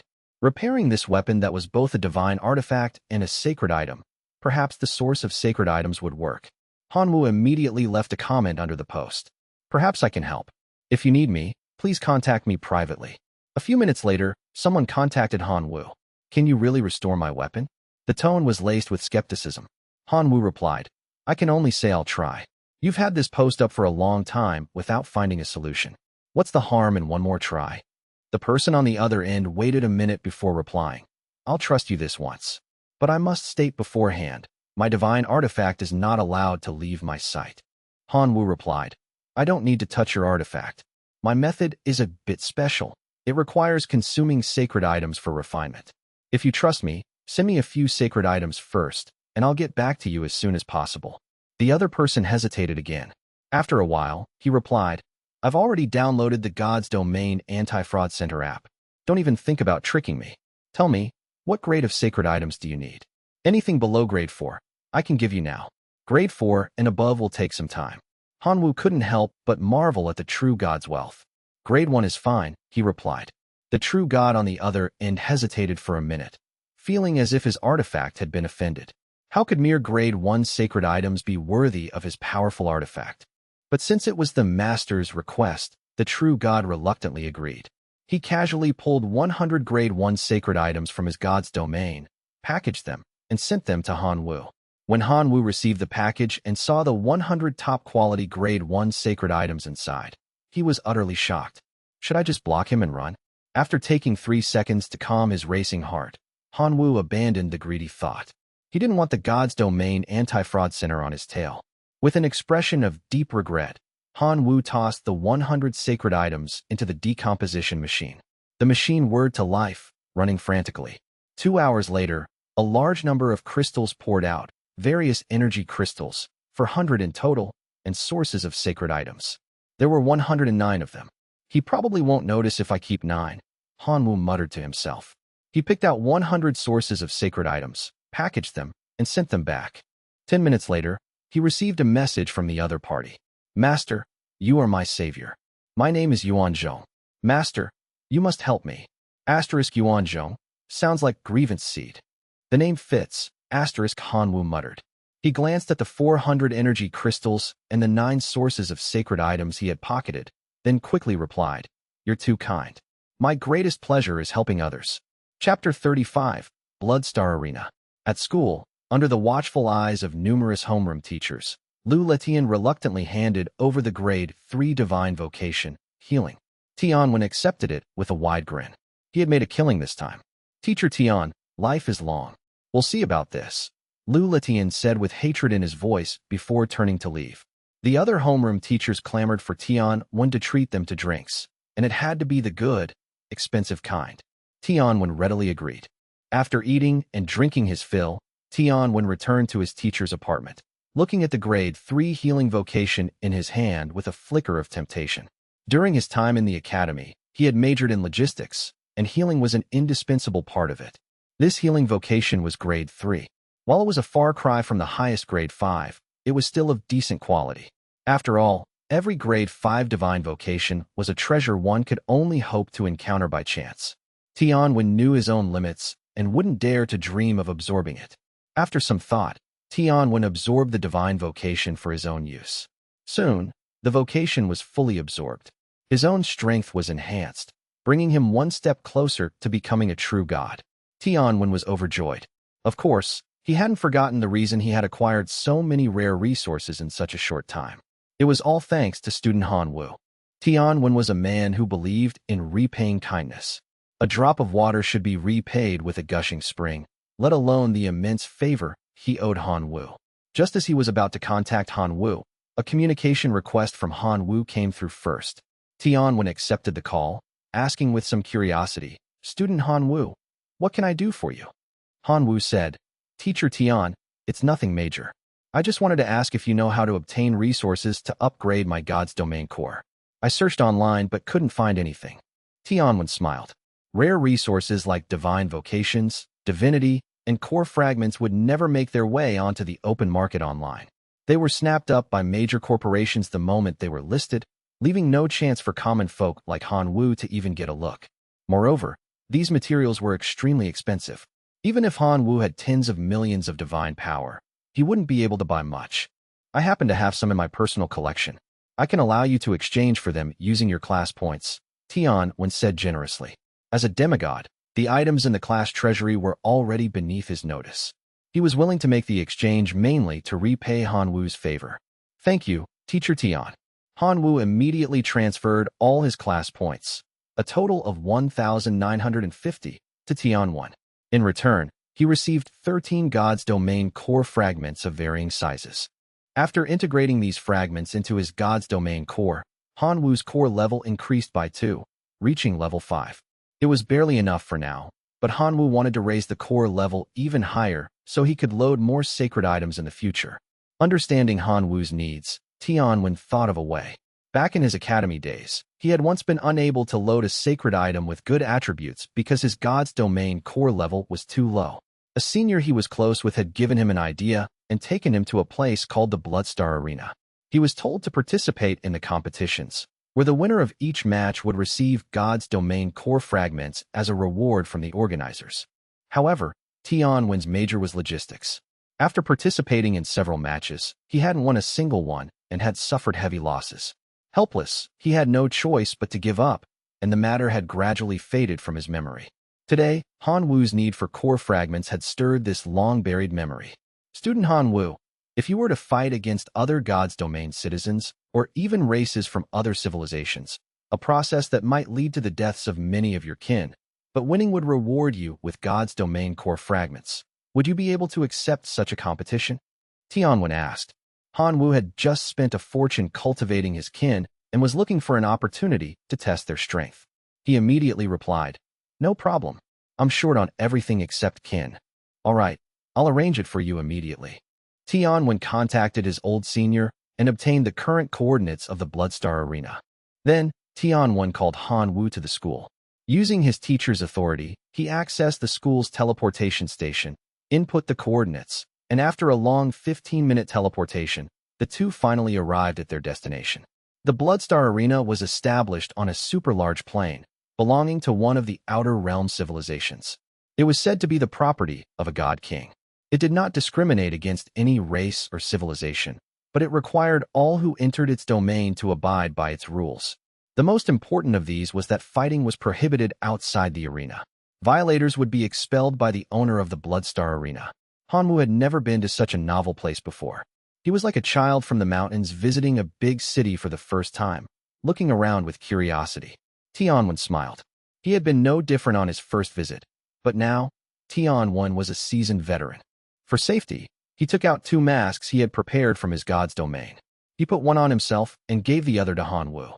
"This kind of equipment can conceal us from the probes of demigods and below. This is the Outer Realms, after all. We should be careful." Hanwu obediently put on the mask and followed Tianwen into the largest building on the plain, the Bloodstar Arena. Tianwen led Hanwu to the registration desk and got him a registration form. Hanwu needed to fill in some of his basic information to facilitate matchmaking by the system. While Hanwu was filling it out, Tianwen explained the rules. The competitions here are divided into 3 types based on the competitor's level: divinity-level creature competitions, demigod competitions, and true god competitions. Unless a competitor specifically requests it, cross-level matches generally don't happen. Also, there's no limit to the number of kin you can use, But if you want to surrender during a match, your kin's death rate must be above 50%. The really stubborn ones will hold out until it's 100%. After filling out the form, Hanwoo had a good grasp of the rules.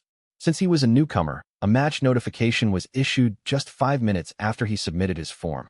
A teleportation light appeared, and in the next moment, Hanwoo was transported to an arena that was a staggering 1,000 square kilometers in size.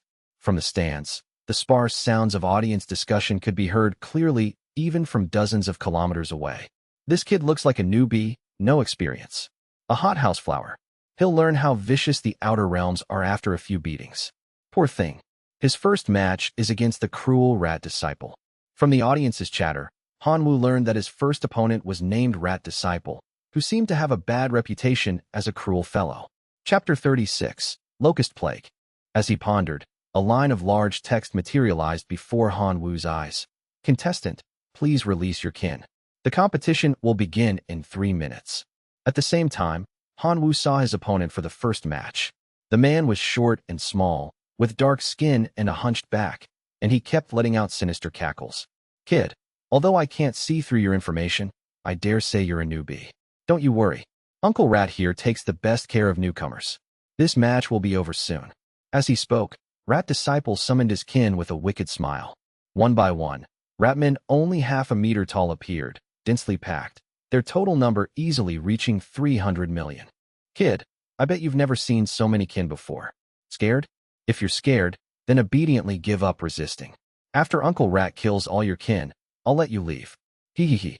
Rat Disciple's twisted face revealed a hint of cruelty. At this, Hanwoo smiled faintly and summoned his core kin, the locusts. A massive swarm of locusts flew out, completely blotting out the sky. Seeing this scene, not only Rat Disciple but also the few scattered spectators in the stands were dumbfounded. What the hell?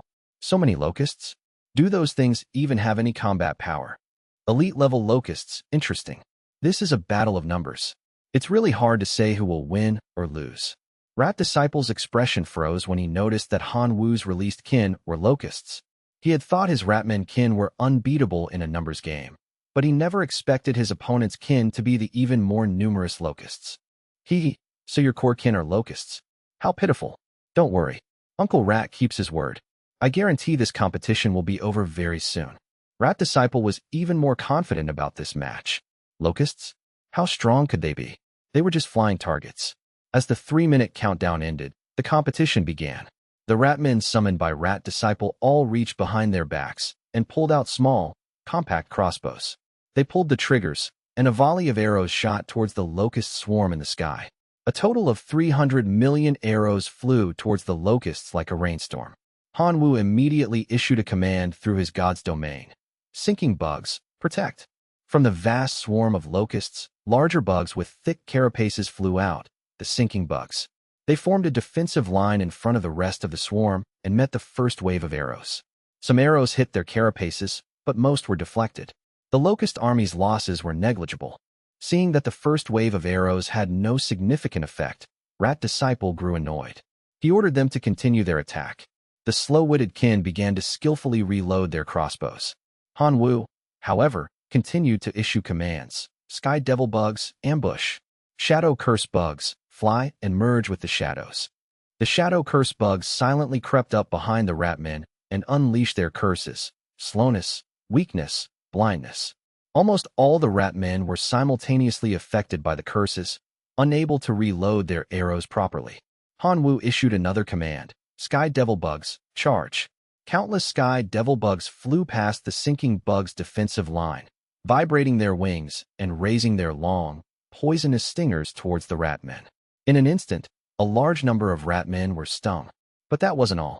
Most of the Sky Devil Bugs had been influenced by the Grade 1 sacred item, the poisonous pearl, and carried venom. The poison entered the bloodstream and flowed into the Ratmen's internal organs. Within 5 seconds, vast swathes of them were dead. The entire process took less than 20 seconds, but the casualties were remarkably effective. Every spectator could see that Hanwoo's kin survival rate remained at 99.99%, while Rat Disciples had plummeted to 42.73%. It was clear at a glance who was stronger. Impossible. Absolutely impossible. Rat Disciple couldn't believe what he was seeing. How could his Ratman army be defeated so easily? This was the army he had spent a great deal of divine power to cultivate. But the locusts didn't understand restraint. They continued their slaughter. In the few seconds that Rat Disciple hesitated, his kin survival rate had already dropped to 31.45%. I surrender. Rat Disciple cried out, his heart aching. In the past, he was always the one watching others feel the pain of losing their kin. He never thought that today, he would be the pitiful one. As Rat Disciple announced his surrender, the arena's protection descended. In the end, only 31% of the Ratmen were teleported back to Rat Disciple's God's domain. The locusts were also teleported back to Han Wu's. Looking at the field littered with Ratmen corpses, Han Wu couldn't help but want to summon his skeleton knights and turn all the bodies into skeleton soldiers. But in the next moment, he dismissed the thought. A giant magic circle appeared on the arena floor. The patterns of the circle were somewhat similar to Han Wu's life sacrifice ability, but far more powerful. The Ratmen corpses on the ground were absorbed by the magic circle, eventually condensing into a God's Domain core fragment that landed in Han Wu's hand. That was his reward for winning this competition. After being teleported out of the arena, Han Wu was in a state of shock that was hard to describe. It was the first time he had seen an ability so similar to life sacrifice. As he marveled, Tianwen walked over and patted his shoulder, praising him. "Student Han Wu, well done. You won your first match with ease. You won me quite a bit of money. Seeing as your kin's casualties aren't high, are you interested in participating in a second round? If you can get a winning streak, the God's Domain core fragments you receive will be more than this time." Hearing this, Han Wu immediately agreed. "Let's continue. My kin need the training." After submitting the application, Han Wu's second match was registered. 10 minutes later, the competition began. 20 minutes after that, the third match began. 32 days later, Han Wu, at the cost of self-destructing a sky devil bug, barely won his 184th match. The entire arena erupted, and countless spectators loudly chanted the name, Locust Plague. This was the nickname the audience had given him based on his kin. And this victory was Han Wu's 89th consecutive win, earning him a God's Domain core fragment that was 8.9 times larger than usual. The amount of core fragments needed to level up the God's Domain core increased with each level. To go from level 5 to 6, Han Wu had used 69 fragments of various sizes. After absorbing the newly obtained core fragment, his God's Domain core level had barely reached level 7. As for the amount needed to reach level 8, it would be more than the fragments used for levels 6 and 7 combined. It was getting harder and harder for him to become stronger. "My lucky star, what are you sighing about now?" Tianwen walked over with a broad smile. For all 184 matches, Tianwen had placed heavy bets on Han Wu. Han Wu had been impressive, losing only 3 matches. As a result, Tianwen had won a lot of divine power, and the way he looked at Han Wu had changed. It was as if he were looking at a glittering, golden money-bringing child. "I'm sighing that the speed of my God's Domain core upgrade is getting slower and slower," Han Wu replied. Tianwen smiled at this. "Actually, with the current strength of your kin, you could try challenging a demigod." Han Wu was slightly taken aback and asked, "Challenging a demigod as a divinity-level creature? The reward will be 10 times what you get from a normal victory," Tianwen said without exaggeration. "For example, if you fight a demigod in your next match and win, you will get the benefit of a 90-win streak multiplied by 10, which is 90 times the amount of a normal God's Domain core fragment." Hearing Tianwen's explanation, Han Wu was instantly tempted. He still had nearly 4 billion locust kin left in his God's Domain. Han Wu felt it was necessary to challenge himself. What if he won? Chapter 37, Cross-Level Challenge. The application for a cross-level challenge was submitted. The receptionist at the registration desk took the application and confirmed it multiple times before believing that someone would actually choose to challenge a higher level. At Han Wu's repeated insistence, the receptionist uploaded the application to the higher-ups of the Bloodstar Arena. It was approved. From the pool of participating demigod powerhouses, one was selected to be Han Wu's opponent. A divinity-level creature versus a demigod. This match, without any promotion, caused a huge sensation. The audience gathered like cats that had smelled fish. "Locust Plague, I've heard of this kid. A newcomer who's only been in the Bloodstar Arena for about 30 days. Thinks he can do whatever he wants just because he dominated the divinity-level competitions. Too arrogant. Let a demigod teach him a lesson. I'm betting on the demigod to win." A demigod has a higher-level god's domain core and can load higher-grade sacred items. Plus, demigods have divine vocations and can use divine arts. Who gave Locust Plague the courage to challenge the might of a demigod? I think that Locust Plague kid is just overconfident, thinking he's invincible in the divinity-level competitions. I've checked his data. He's lost 3 matches. The audience was completely dismissive of Han Wu's challenge against a demigod, believing him to be overly arrogant. Some spectators claimed that this match was basically free divine power, betting heavily that the demigod would win with ease. Han Wu's odds quickly soared to 1 to 100. As a participant in the competition, Han Wu had an idea after learning his odds. He couldn't participate in the betting, but Tianwen could. Han Wu instructed Tianwen to bet 10 million divine power on him to win. For a moment, Tianwen was a bit confused about who was the teacher between them. 10 million divine power was a considerable sum even for a demigod powerhouse. Yet Han Wu said it as casually as if it were 1,000 divine power. But regardless, Han Wu's confidence in himself was a good thing. After placing the 10 million divine power bet for Han Wu, Tianwen gritted his teeth and squeezed out another 5 million divine power to bet on Han Wu to win. This 5 million represented Tianwen's trust in Han Wu. Even if he lost, although it would sting, Tianwen could bear it. But if he won, the reward would be 500 million divine power. For a demigod, 500 million divine power was by no means a small sum. After placing the bet, Tianwen rushed to Han Wu's side and patted his shoulder. "Student Han Wu, all my hopes are riding on you. You must win. When you do, I'll buy myself a divine artifact as a reward."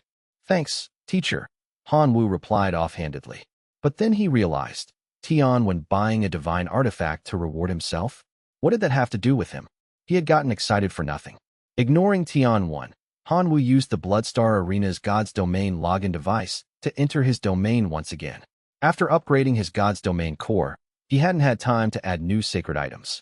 Currently, the sacred items loaded in his core were 2 Grade 2 sacred items, the Broken Law of the Boulder and the Poisonous Pearl, and 1 Grade 1 sacred item. Han Wu also had 4 other good quality Grade 1 sacred items and 2 Grade 1 skill crystals on hand. Just as he was preparing to load these items into his God's Domain core, the true god, Yuan Zhong, sent a communication request, asking if today's batch of sources of sacred items had been refined. Han Wu handed over the 100 refined sources of sacred items. Then he asked, "You said before that you could find any sacred item below Grade 4, right?" Yuan Zhong replied, "Master, I have plenty of sacred items below Grade 4 in my God's Domain. If you need any, just ask." "Good. Then I need powerful Grade 2 sacred items. The attributes should preferably be poison, darkness, earth, or fire." Han Wu didn't hold back. "Please wait a moment," Yuan Zhong replied. Soon, 50 Grade 2 sacred items were sent over in a package. Han Wu opened it and checked them. He found that all 50 had excellent attributes. He couldn't help but sigh once again. True gods were indeed rich. With better options, why would Han Wu care about those Grade 1 sacred items anymore? He carefully selected 2 from the 50 that matched the attributes of his locusts. Grade 2 sacred item, Earthfire Magma Ball, possesses both earth and fire attributes.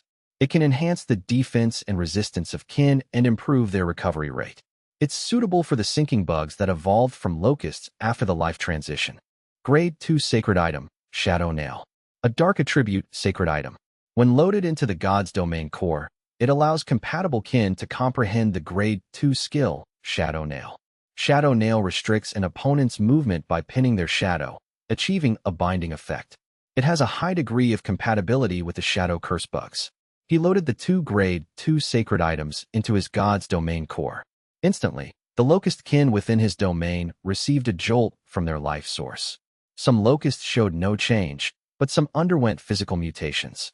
80% of the sinking bugs were affected by the Grade 2 sacred item, the Earthfire Magma Ball. Their outer carapaces turned fiery red and became even thicker. 76% of the Shadow Curse bugs were affected by the Grade 2 sacred item, Shadow Nail, and comprehended the Grade 2 skill, Shadow Nail. The 4 billion locusts in Han Wu's God's Domain once again received a huge boost in strength. Now, Han Wu was even more confident about the upcoming battle. Before he could check the detailed data of the locusts, a prompt sounded. "Contestant, please enter the arena and prepare." In the next moment, Han Wu was teleported into the arena. This time, the arena was much larger than the one for divinity-level competitions, a full 10,000 square kilometers, 100 kilometers long and 100 kilometers wide. Cheers from the audience came from all directions. Elephant Lord, crush him. Elephant Lord, show him the mighty power of a demigod.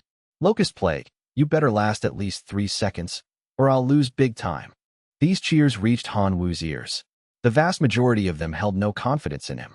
Standing opposite Han Wu was his opponent for this match, the demigod codenamed Elephant Lord. Elephant Lord wasn't wearing a mask. He had blonde hair, fair skin, and powerful limbs. He was very tall, at least 2 meters and 20 centimeters. Compared to Han Wu, he looked like a small giant. This must be my lucky day, to run into a clueless rookie like you on the Bloodstar Arena. Rookie, are you ready to lead your kin to their deaths?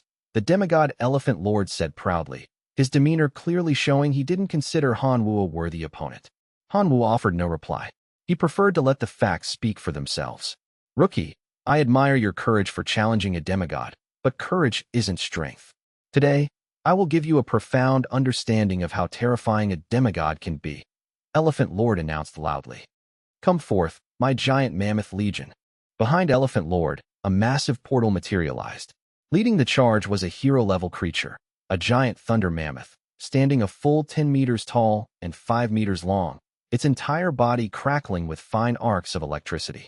Behind the giant thunder mammoth were 259-meter-tall giant war mammoths, each a transcendent-level creature. The rest were all elite-level giant mammoths, totaling 740,000. The entire ground trembled as the giant mammoth legion advanced. The spectators supporting Elephant Lord erupted in piercing screams. Elephant Lord reveled in the crowd's enthusiasm, waving to all sides before addressing Han Wu. Rookie, it's your turn. Do your best to entertain me. Chapter 38, The Giant Mammoth Legion. Not to be outdone, Han Wu opened a portal. An endless stream of locusts poured out, their numbers so vast they blotted out the sun. The demigod Elephant Lord was astonished by the sheer number of Han Wu's locusts. To cultivate so many, Han Wu must have invested considerable effort and resources. However, quantity did not equate to strength. At the same elite level, 100,000 locusts might not even be a match for a single giant mammoth. Is this trash all you have? The demigod Elephant Lord asked with some disdain. In his view, the elite-level locusts Han Wu had released posed no threat whatsoever to his giant mammoth legion. Han Wu smiled without a word. The elite-level sky devil bugs, sinking bugs, and shadow curse bugs flew out, revealing the transcendent-level locusts that were arrayed behind them. There were the poison burst sky devil bugs, cultivated with the brood mother, the law of gluttony, and the poisonous pearl. There were the earth burst sinking bugs, cultivated with the brood mother, the law of gluttony, and the earth fire magma ball. And there were the poison burst sky devil bugs, cultivated with the brood mother, the law of gluttony, and the shadow nail. The total number of these 3 types of transcendent-level locusts reached 18,000. The moment they appeared, they immediately drew the attention of the entire audience. Transcendent-level creatures. They're actually transcendent-level creatures. And there are so many of them. Are those still locusts? What kind of evolution and mutation did they undergo to become so powerful? I seriously suspect that this locust plague kid was sent out by some major family for training. How many resources would it take to raise locusts to look like this? Even the demigod Elephant Lord straightened his posture upon seeing this, no longer daring to underestimate Han Wu. To be able to cultivate the most common locusts into transcendent-level creatures was enough to show how much of a genius the cultivator was. Han Wu, on the other hand, was thinking that if he had just one more day, he could have increased the number of transcendent-level locusts tenfold. What kind of scene would that be? So this is your true strength? I'm starting to get a little excited, the demigod Elephant Lord said with a hint of eagerness. Han Wu still did not reply. The preparation time ended, and the competition officially began. Elephant Lord immediately issued a command. The hero-level giant Thunder Mammoth released its skill, the Grade 3 skill, Ultimate Thunder Breath. An endless stream of electric arcs spewed from the giant Thunder Mammoth's long trunk, crashing into the approaching swarm of bugs. Instantly, with a crackling sound, a large number of locusts had their lives stolen by the electricity. Not to be outdone, Han Wu had the shadow curse bugs launch their attack, the Grade 2 skill, Shadow Nail. One by one, shadow nails composed entirely of dark elements pierced into the giant thunder mammoth shadow. The power of each individual shadow curse bug was weak, and the shadow nails they released couldn't achieve a binding effect on their own. But when the number of shadow nails reached the tens of thousands, the giant thunder mammoth's movements became severely sluggish. When the number of shadow nails exceeded 100,000, every movement of the giant thunder mammoth became incredibly strenuous. When the number of shadow nails surpassed 1,000,000, the giant thunder mammoth was like a statue, pinned to the spot, unable to move. It had finally been bound by the shadow nails. Hanwoo quickly issued a command. Transcendent level Poison Burst Sky Devil Bugs, attack. The Poison Burst Sky Devil Bugs vibrated their wings, raised the single horn on their heads, and charged towards the giant thunder mammoth. The giant thunder mammoth's hide was very thick and tough. Even the transcendent level Poison Burst Sky Devil Bugs, with all their strength, could only pierce a finger's depth. To the giant thunder mammoth, this was no different from being tickled. The demigod Elephant Lord immediately burst into wild laughter. So what if you can cultivate locusts into transcendent level creatures? My giant thunder mammoth can stand here without moving, and you still can't harm it in the slightest. Hearing Elephant Lord's words, Hanwoo finally responded, "Are you sure?" As he spoke, the poison burst sky devil bugs exploded violently. Their bodies burst into a large cloud of poisonous fog that covered the surrounding area. Even their poisonous horns, propelled by the explosion, pierced deeper. The poison was successfully injected into the giant thunder mammoth's body. The amount of poison contained in a single poison burst sky devil bug was limited and couldn't poison the massive giant thunder mammoth. But Hanwoo had a full 6,000 of them. If one wasn't enough, he'd use 2. If 2 weren't enough, he'd use 4. As long as the giant thunder mammoth couldn't break free from the shadow nail's binding, it would face a relentless assault from the poison burst sky devil bugs. Elephant Lord guessed Hanwoo's plan and immediately issued a command, ordering the giant mammoth legion to stop Hanwoo's plan and rescue the giant thunder mammoth. Hanwoo countered by directing a large number of locusts to attack the giant mammoth legion. Those elite-level giant mammoths were much easier to deal with than the hero-level giant thunder mammoth. Amidst a series of explosions, the giant mammoth legion began to suffer casualties. Elephant Lord watched this, his expression turning grave. He thought he had already overestimated Hanwoo, but he had still underestimated him. Although using a demigod's power against a divinity-level creature was a bit unsportsmanlike, Elephant Lord couldn't just stand by and watch his kin suffer grievous injuries. He channeled the divine power within his body and unleashed his divine arts. Savage Divine Art. Armor. Savage Divine Art. Blood Chi. Savage Divine Art. Heal. After casting 3 consecutive divine arts, Elephant Lord's own divine power was mostly depleted, but the results were striking. The injured giant mammoths were nourished by the divine arts, their wounds healing rapidly as a thick layer of blood chi armor condensed on their bodies. The locust's self-destruct attacks now only managed to chip away at the thickness of the blood chi armor, unable to injure the giant mammoths in the slightest. In contrast, a casual swing of a giant mammoth's trunk could crush a large number of locusts. Even when the locusts flew high to escape the range of the trunks, the mammoths could still use their trunks to suck in a small number of them and smash them to pieces. Hanwoo's situation had become very unfavorable. Forcing me to use my divine arts already proves your strength. Once I've killed 50% of your kin, I will allow you to surrender. Elephant Lord, with the advantage firmly in his grasp, had no intention of wiping him out completely. A genius who could cultivate ordinary locusts to this level would surely not stop at the divinity stage. Elephant Lord wanted to leave a good impression before Hanwoo rose to prominence. But in Hanwoo's dictionary, the word surrender did not exist. Besides, he hadn't even gone all out yet. By my command, Minotaur clan, move out. Hanwoo suddenly issued a new order. A portal opened behind him. The Minotaur clan in his god's domain received the command and entered the arena, full of martial spirit. The leader, a hero-level Minotaur shaman, let out a furious roar, and the Minotaurs following him echoed the cry. A total of 2,604 Minotaurs bravely charged towards the 740,000-strong giant mammoth legion. This sudden turn of events stunned Elephant Lord for a few seconds before he realized that his opponent was also raising Minotaurs. Those were an extremely powerful type of demon from the demon ape race, yet they willingly obeyed his opponent's commands. It was truly shocking. But Han Wu's attack wasn't over. His gaze was fixed on the Minotaur's offensive. Soon, a giant mammoth fell under the Minotaur shaman's totem. Han Wu immediately issued another command. Skeleton Clan, attack. Behind him, another portal opened. 190 skeleton knights, carrying a large palanquin constructed from bones, emerged from the portal.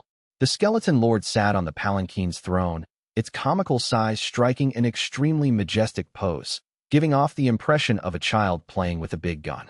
Standing beside the skeleton lord were two hero-level creatures, the Bone Controller and the Bone Resurrector. They stood like two servants, ready to serve the skeleton lord at any moment. This scene simply dumbfounded all the spectators. Someone said in disbelief, "I think I just saw the famous hero of the skeleton clan, the Bone Controller. It must be a hallucination. This has to be a hallucination. Can someone help wake me up? Bro, I'm hallucinating too. Let's slap each other and see if we can break the illusion. Damn it, refund. How the hell is this a fair fight?"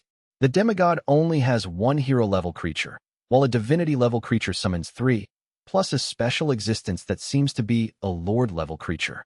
Is this reasonable? Someone from the Bloodstar Arena, come out and explain. It's fixed. It must be fixed. I get it. This whole charade is definitely to scam our money. Bloodstar Arena, you have no shame. I advise you to watch yourselves. Han Wu never dreamed that summoning his skeleton clan would cause the audience to turn their anger towards the Bloodstar Arena. But whatever the audience was fussing about was none of his business. His current goal was to defeat his opponent using as few of his trump cards as possible. Bone Resurrector, you're up. Han Wu leaped onto the palanquin, lifted the small skeleton from its seat, and sat down himself. The small, skeleton-like skeleton lord was furious at Han Wu for occupying its throne, but was helpless to do anything about it. After all, Han Wu was the god who provided for it. The hero-level Bone Resurrector received the order. It first bowed respectfully to its god, Han Wu. Then, with a leap, it floated above the giant mammoth legion with the help of the locusts. It cast its mass resurrection ability on the dead giant mammoths below. Instantly, from the corpse of a giant mammoth, a skeleton mammoth broke free from the constraints of flesh and blood and stood up. Without flesh, it had lost its flexible trunk, but the two long tusks at its mouth had become even sharper. The race-changed skeleton mammoth immediately brandished its long tusks and charged at its former companions. In a short while, another giant mammoth fell. Chapter 39, The Terror of the Bone Controller. For every giant mammoth that died, a skeleton mammoth rose. Under the Bone Resurrector's mass resurrection, the number of skeleton mammoths grew rapidly. Only then did the demigod Elephant Lord realize the crisis. Damn skeletons. Annoying as sticky candy. But don't think this is enough to make a demigod yield. Elephant Lord muttered and issued a command. Giant war mammoths, activate your ability. War Stomp. The 250 giant war mammoths' eyes instantly turned crimson. In a charging stance, their 4 feet trampled the earth. The skeleton mammoths in their path were all shattered by the shockwave of the War Stomp, their skeletons reduced to a pile of shattered bone fragments. Even the giant thunder mammoth was caught in the War Stomp's wake, its shadow breaking free from the shadow nail's restraint, regaining its mobility. Just like that, Elephant Lord had the advantage again. Go, Elephant Lord. Crush them. Crush these skeletons. The audience, infected by the might of the giant mammoth legion, cheered for Elephant Lord. On Han Wu's side, he had the Minotaur clan pull back. The Bone Controller took the initiative to attack. Its original form was hunched over, but with every step it took, its body grew larger. The bone fragments of the shattered skeleton mammoths were all absorbed by the Bone Controller. Soon, a 20-meter-tall bone giant took shape. Its massive body, twice the height of the giant thunder mammoth, silenced all the spectators. They seemed to recall the terror of being dominated by the Bone Controller from the promotional videos of the Demon Abyss battlefield. Seeing the bone giant's enormous size, Elephant Lord broke out in a cold sweat. The strongest hero-level creature, its combat power wasn't just talk. It was a conclusion drawn from hundreds of millions of wars by the God's domain civilization. He now regretted not trying to destroy the Bone Controller at all costs the moment he learned Han Wu possessed one. But it was too late for regrets now. Elephant Lord had to go all in. He gathered the last of his divine power and once again cast a divine art. Savage divine art. Berserk. The Berserk divine art consumed too much divine power. so Elephant Lord could only apply it to his sole hero-level creature, the giant thunder mammoth. Empowered by the divine art, the giant thunder mammoth's body swelled, and in an instant, it grew into a behemoth of the same height as the bone giant. To avoid being caught in the crossfire of the giant's battle, Han Wu and Elephant Lord tacitly had their other kin move away from the central battlefield, clearing a space for the two. Without any restraints, the two giants attacked fiercely. The giant thunder mammoth activated Thunder Charge, its two tusks covered in lightning as it stabbed into the bone giant's body at extreme speed. Two large holes were immediately torn in the bone giant's body, with arcs of electricity flickering at the edges.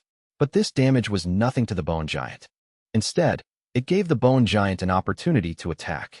It brazenly grabbed the giant thunder mammoth's long trunk and, in front of all the spectators, executed a shoulder throw. This wasn't an ordinary shoulder throw. It was a skill with damage amplification, one of the 10 Grade 1 close combat skills Han Wu had specifically purchased to enhance the bone giant's melee capabilities. After mastering the 10 close combat skills, the bone controller's original body was still weak, but when aggregated into the bone giant, its power skyrocketed, its destructive force multiplying. The giant thunder mammoth was the bone controller's first test subject to prove its strength. Thrown to the ground, the giant thunder mammoth's blood-chi armor shattered, but its body wasn't seriously injured. It tried to get up and continue fighting the bone giant, but the bone giant gave it no chance. The bone giant straddled the giant thunder mammoth's body, and its huge fists rained down on the mammoth's head, still using a skill, the Grade 1 skill, Heavy Punch.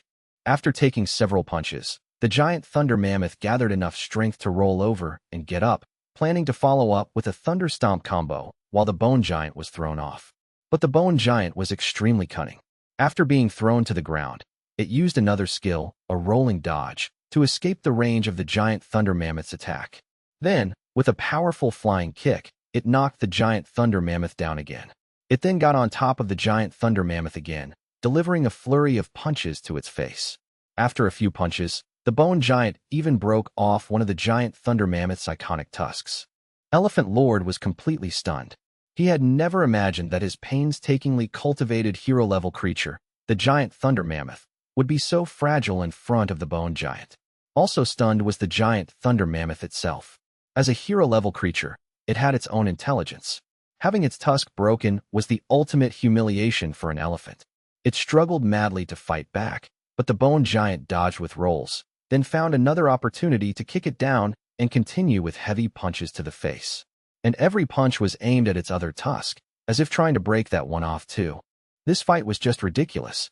Han Wu himself hadn't expected the bone controller to have such a thorough understanding of close combat skills.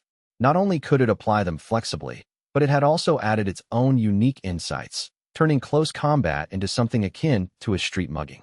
In the midst of a fight, it didn't forget to snatch something from its opponent. It was brilliant. Han Wu was quite satisfied with this. At the same time, his gaze shifted to his other Skeleton Clan hero. He had instructed both of them to enhance their survival skills. The Bone Controller had learned close combat skills, while the Bone Resurrector had learned protective skills. He wondered how the Bone Resurrector was faring. He was looking forward to it. While Han Wu was lost in thought, the giant thunder mammoth's other tusk was finally broken off by the bone giant. The giant thunder mammoth, relying on brute force, once again broke free from the bone giant's control. However, it did not continue to fight. Instead, it ran back to Elephant Lord's side like a bullied wife. Its hide was thick and tough, so its physical injuries weren't a major issue. But with both tusks broken, the giant thunder mammoth had lost all face and refused to continue fighting. Elephant Lord hadn't expected this situation either.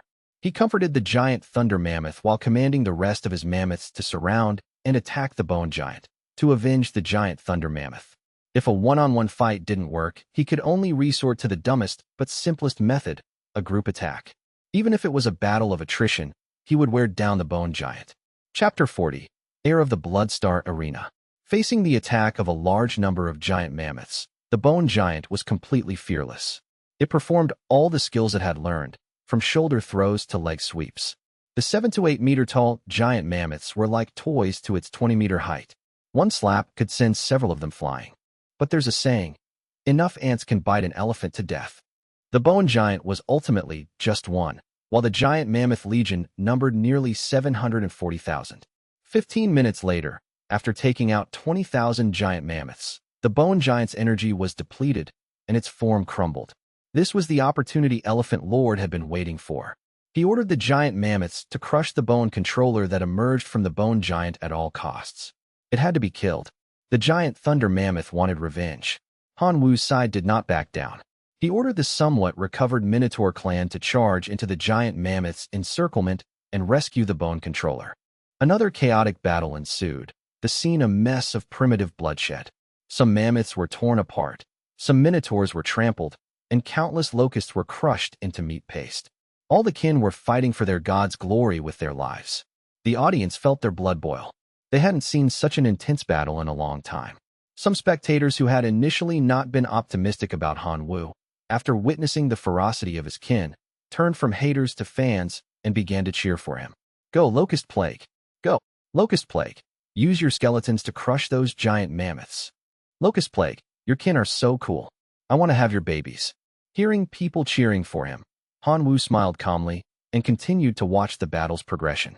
2,600 minotaurs against 720,000 giant mammoths held no advantage. But when the skeleton clan joined the fray, the situation changed. The dead minotaurs and giant mammoths, after being resurrected by the bone resurrector, became fearless skeletons and attacked the giant mammoths. The giant mammoths killed by the skeleton mammoths would then transform into new skeletons. The cycle repeated. Han Wu's forces not only didn't decrease, but actually grew in number. In the middle of the fight, Elephant Lord commanded his 250 giant war mammoths to use war stomps several times. The shockwaves pulverized large numbers of skeletons, but they couldn't stop the bone resurrector's mass resurrection. As a result, in the subsequent 3 hours of chaotic fighting, Elephant Lord grew more and more frustrated. It had started as 740,000 against 2,600. Later, it became 720,000 against 22,600. After that, it was 680,000 against 60,000. The more he fought, the more enemies he had. What was the point of playing? Elephant Lord's mentality completely collapsed. He swore that when he got back to his academy, he would absolutely absorb a divine vocation that could counter undead resurrection. He would fight anyone who tried to stop him. Finally, in the 5th hour and 37th minute of the competition, the survival rate of Elephant Lord's giant mammoth legion dropped below 50%. Elephant Lord decisively announced his surrender. A cross-level challenge had ended with Han Wu's victory. Afterward, the giant magic circle appeared on the arena floor, and all the flesh and blood on the ground were reclaimed by it.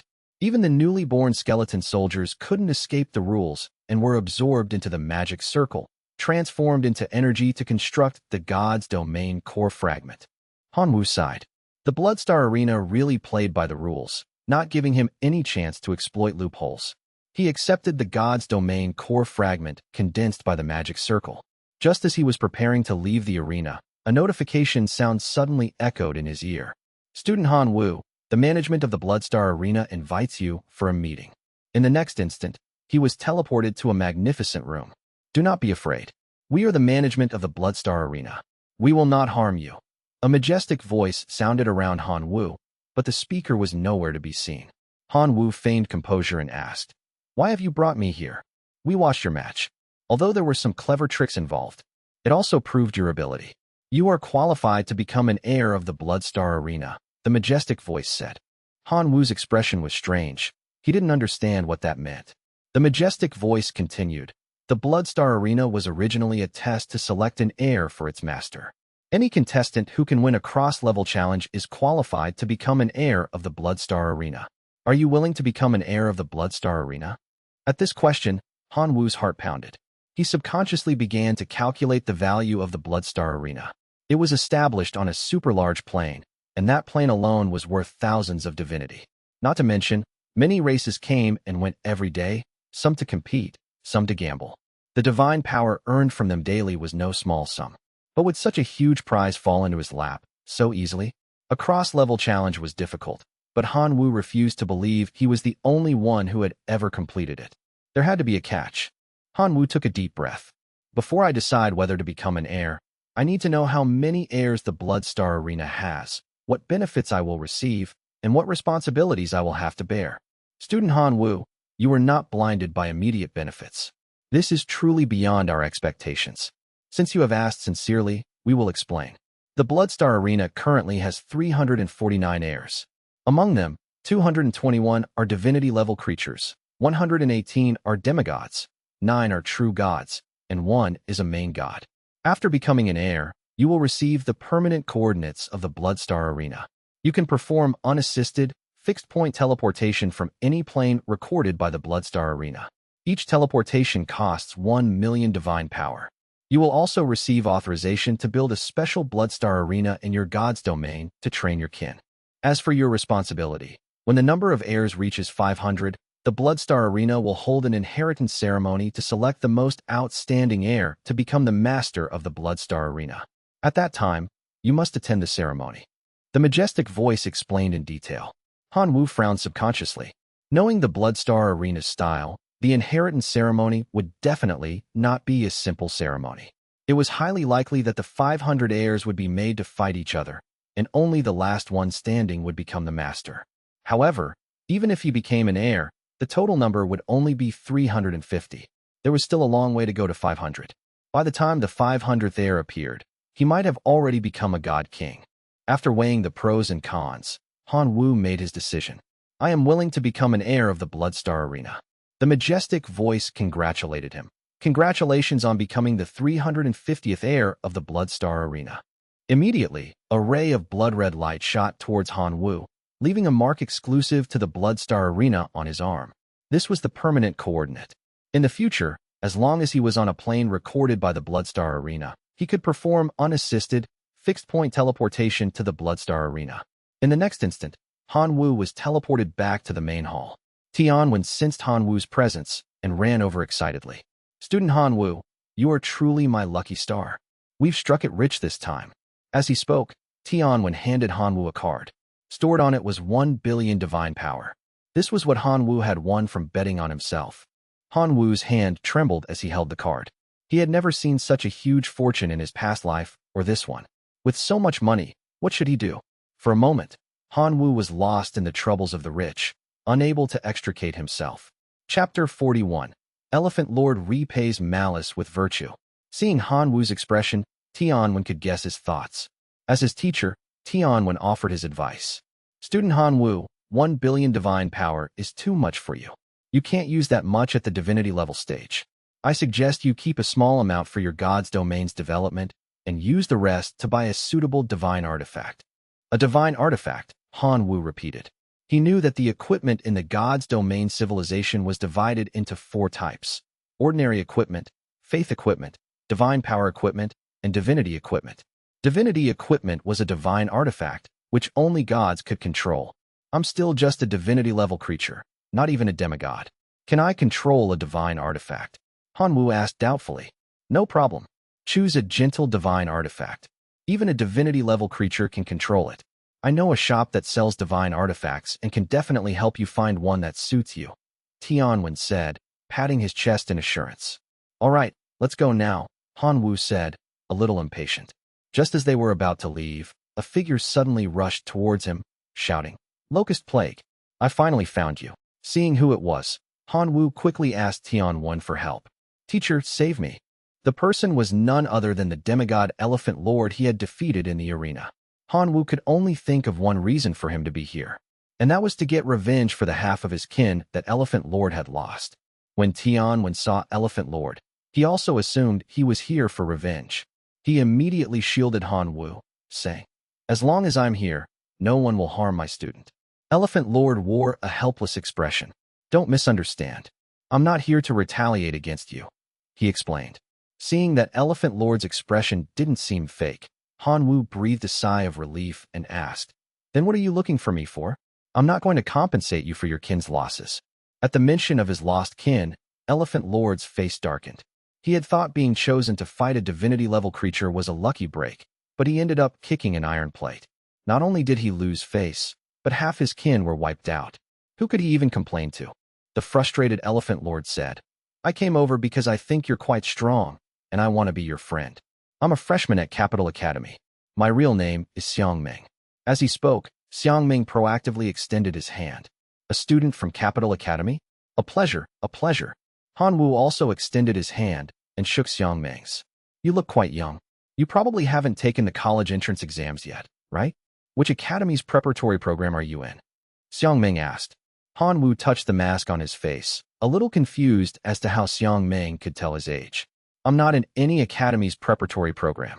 I'm just an ordinary high school student, Hanwoo replied. What? Xiangming was incredulous. Impossible.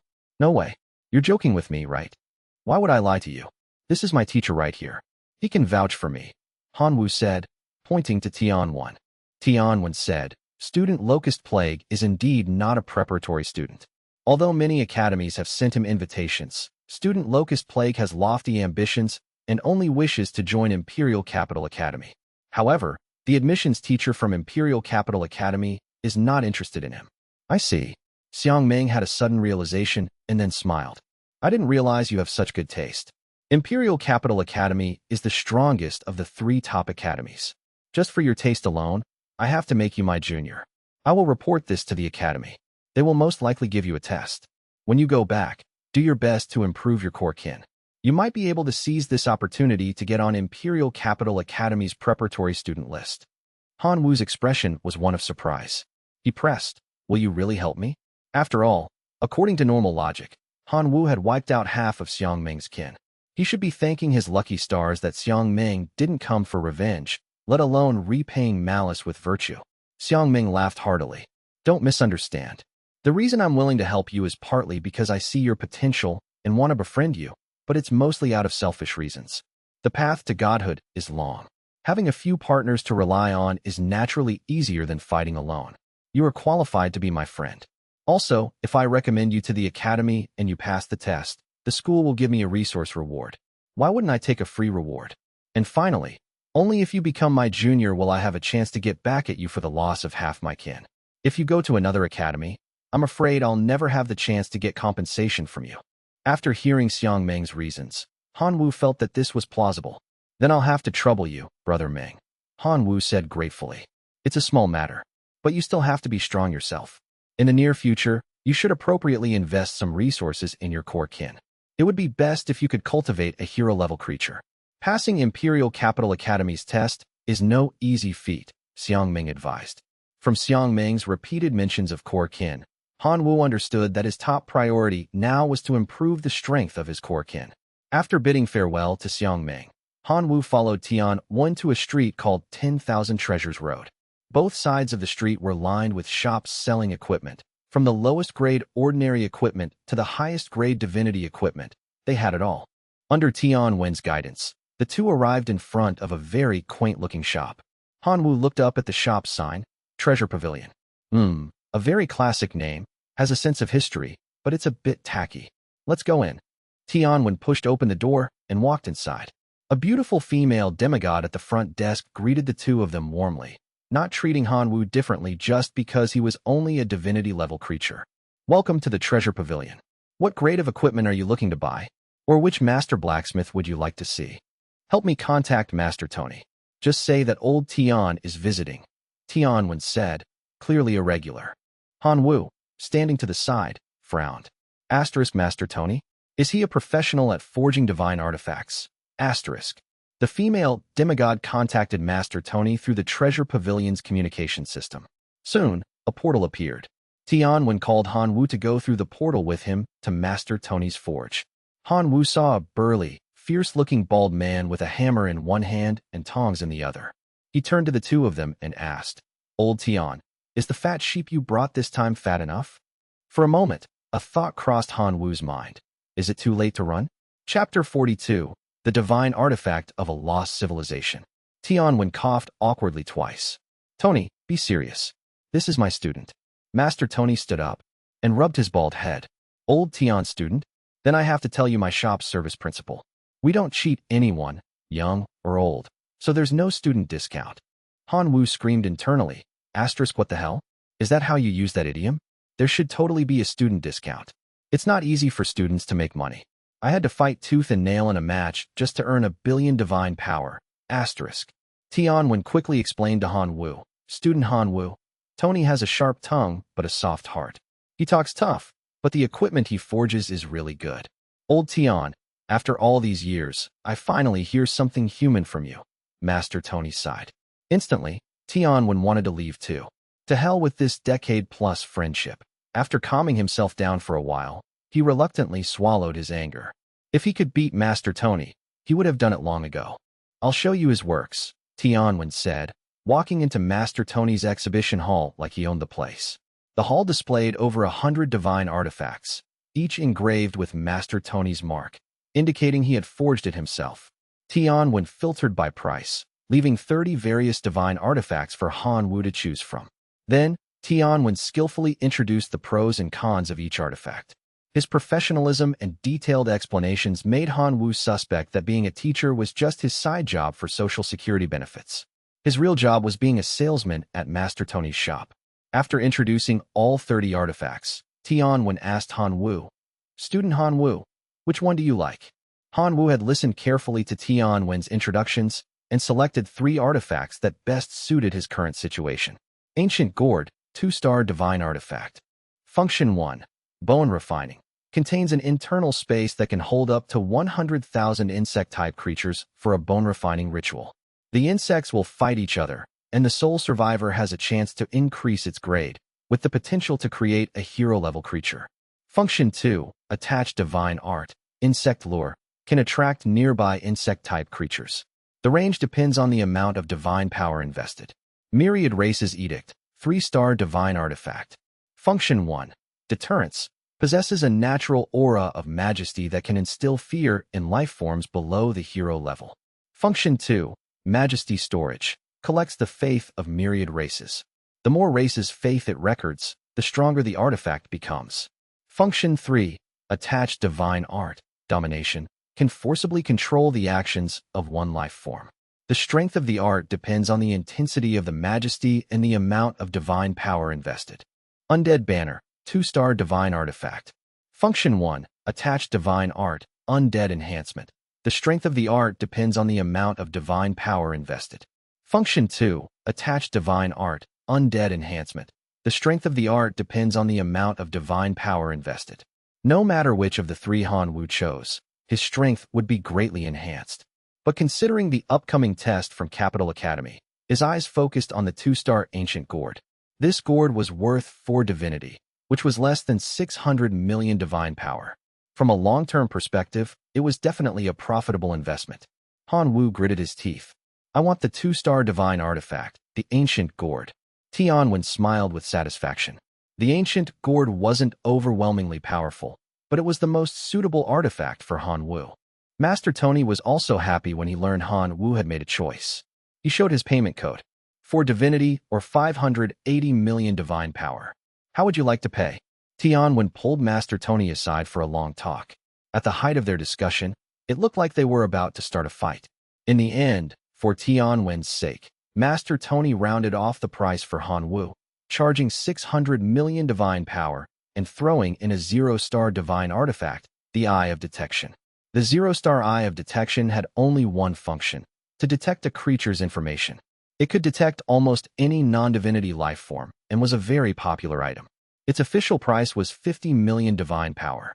All in all, Master Tony's package deal saved Han Wu 30 million divine power, proving that Tianwen's face was worth something. After putting away the 2 artifacts, Han Wu was about to leave when Master Tony stopped him. "Valued customer, please wait." Han Wu was speechless. Before the purchase, Tony was dismissive. After the purchase, he called him valued customer. This Master Tony changed his tune pretty fast. "Valued customer, I have a special divine artifact here that I forged based on the fragments of a lost civilization's records. I think it suits your temperament very well," Master Tony said, taking out the artifact he was recommending. It was a golden sphere, looking as if it were cast from pure gold. Tianwen also came over curiously, using his demigod abilities to probe the artifact's function. He found that this spherical artifact had no function at all. He immediately flew into a rage. "You damn Tony. I thought you were my friend, but you're treating me like a sucker. Do you really think I won't lay a hand on you?" Tianwen said angrily. He felt that Master Tony was being disrespectful, trying to scam his student right in front of him. How could he tolerate that? Master Tony shook his head. "Be patient and let me explain." "Fine." Tianwen immediately calmed down. stunning Han Wu, who was watching from the side.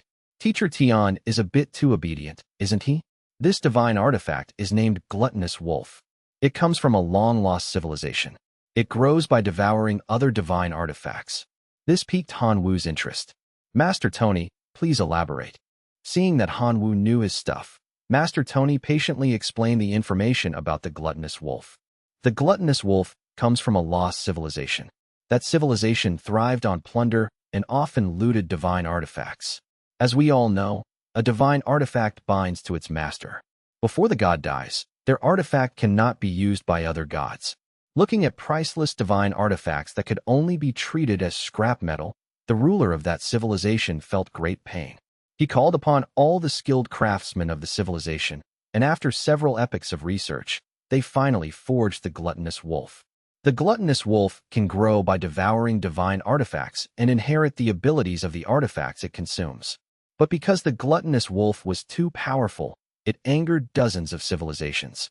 In the end, that civilization was destroyed in a joint attack and vanished forever from the river of history. Master Tony was completely engrossed in his story, then suddenly said, "Valued customer, the shop is having a big sale right now. This divine artifact from a lost civilization can be yours for just 1 billion divine power. What are you waiting for? 1 billion divine power." Tianwen was shocked by the price. Not because it was too expensive, but because it was too cheap. A divine artifact that led to the destruction of a powerful civilization could only be worth 1 billion divine power? What a joke. Facing Han Wu and Tianwen's stares, Master Tony finally revealed the reason.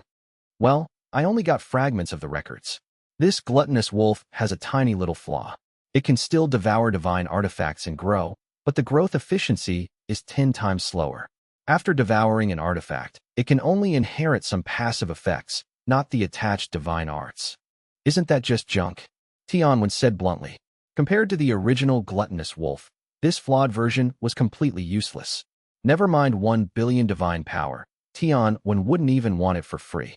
He believed no sane god would choose such a high investment, low-return artifact.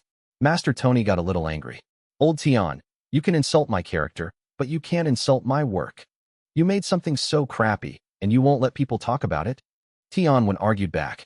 Seeing that the two were about to start fighting again, Han Wu immediately said, "I'll buy this artifact. I'll offer 400 million divine power." Tianwen quickly grabbed Han Wu, trying to stop him. "Student Han Wu, don't buy this piece of junk just because of me." Han Wu wanted to say that he was attracted by the Gluttonous Wolf's ability to devour artifacts. The original's ability to grow and inherit abilities was indeed heaven-defying. But who could say that the overlooked ability to simply devour artifacts was useless? Imagine snatching a powerful artifact from an enemy that couldn't be easily destroyed. Handing it over to the Gluttonous Wolf to devour would still serve to weaken the enemy, wouldn't it? Most importantly, Han Wu felt that the Gluttonous Wolf's ability was somewhat similar to his decomposition machine.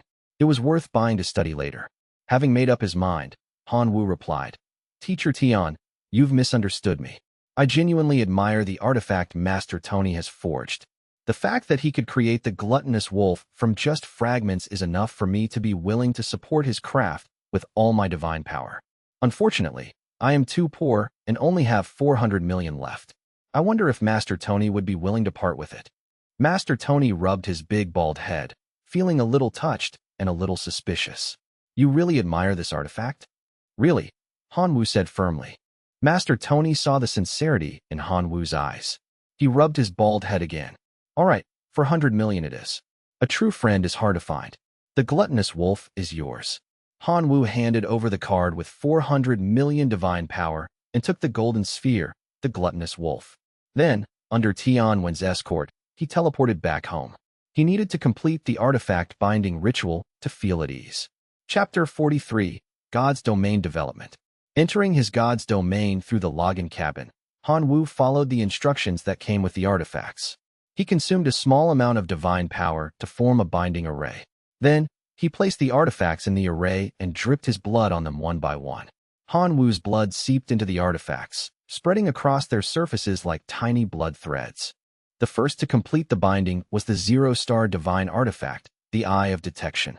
Its spirit manifested as a firefly, which flew and landed on Han Wu's earlobe. In the future, He just needed to channel divine power to it to detect any life form's information. The next to complete the binding was the 2-star divine artifact, the ancient gourd. The gourd's spirit was a big-bellied toad, croaking guagugua. To test the gourd's function, Hanwoo ordered 100,000 elite-level locusts to fly into its mouth for bone refining. The results were expected in a day. The last one, the gluttonous wolf, kept absorbing Hanwoo's blood but couldn't complete the binding. It kept sending him messages that it needed more blood. Helpless, Hanwoo had to increase the blood supply until he felt dizzy. Only then did the gluttonous wolf complete the binding. After binding, the gluttonous wolf transformed into a small wolf pup and appeared before Hanwoo. The moment the wolf pup was born, it sent a message to Hanwoo. It wanted to eat divine artifacts. Hanwoo frowned. He was broke now. Where would he get a divine artifact? After he rejected the pup's request, its unhappiness was visible. It sniffed the air, its wolf eyes lit up, and it made another request. It wanted to eat pure energy crystals. Hanwoo had plenty of energy crystals in his god's domain, so he could let the pup eat some. He found a few for it, and the pup started gnawing on them happily like a dog. The energy crystals, harder than iron, made crunching sounds under its teeth. Now Hanwoo believed the pup could really chew through divine artifacts. After doing this, Hanwoo tallied the sources of sacred items he got from decomposing the Grade 2 sacred items.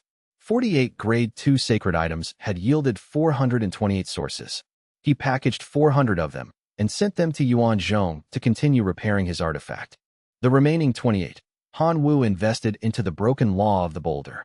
After being repaired by a large number of sources of sacred items, the Grade 2 sacred item, the wolf pup, still had a significant change. After absorbing the 28 sources of sacred items, the Grade 2 sacred item, the law of gluttony, suddenly flared with a bright light. Hanwoo quickly checked it and found that the law of gluttony had automatically upgraded. Grade 3 sacred item, law of gluttony, flawed. When loaded into the god's domain core, the core kin gained the gluttony ability. Ordinary life forms can evolve to elite life forms by consuming food with total energy exceeding 100 times their own. Elite life forms can evolve to transcendent life forms by consuming food with total energy exceeding 1,000 times their own. Flawed. Only affects ordinary and elite life forms. Hanwoo was stunned. It was too powerful. The effect of the Grade 3 law of gluttony was simply too strong. It was enough to create an evolutionary path from ordinary life forms to transcendent life forms. This way, with enough food, couldn't all his locusts be promoted to transcendent life forms? The thought of billions, or even tens of billions, of transcendent life forms made Hanwoo tremble with excitement. Although the locust's combat power would still be trash even after evolving to transcendent, they would still be transcendent life forms. Increased life energy, longer lifespan, more faith provided. The benefits were endless. At that time, combined with the ancient gourd's bone refining, Hanwoo could foresee creating a powerful army of hero-level locusts in the near future. As he was imagining this wonderful future, a crisp cracking sound came from his god's domain core, catching his attention. He rushed to check and found that because the law of the boulder had upgraded, his level 7 core was forced to load a level 8 energy equivalent, causing an overload phenomenon. If not resolved in time, the god's domain core would eventually burst. But Hanwoo didn't dare to remove the law of the boulder.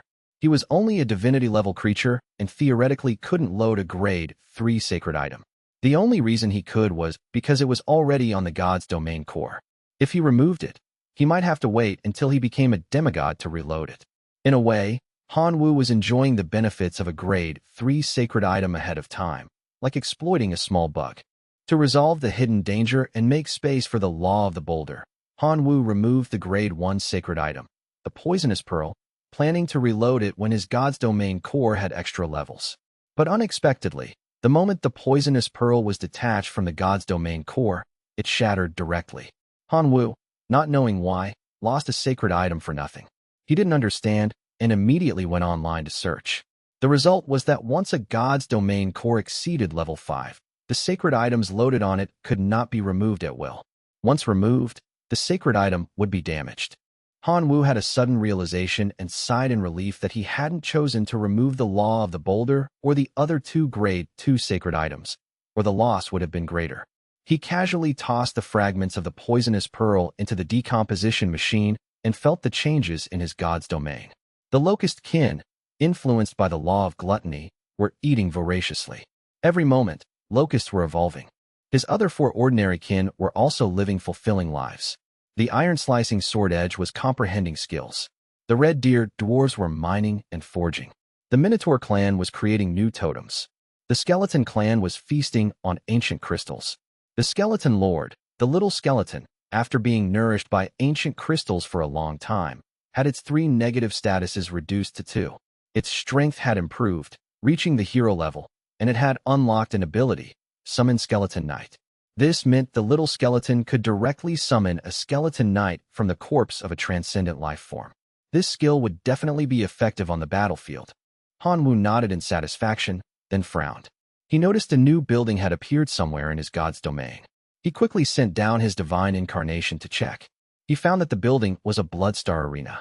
Compared to the genuine one that occupied an entire super-large plane, this Bloodstar arena was probably still a newborn, covering an area of only 10 square kilometers.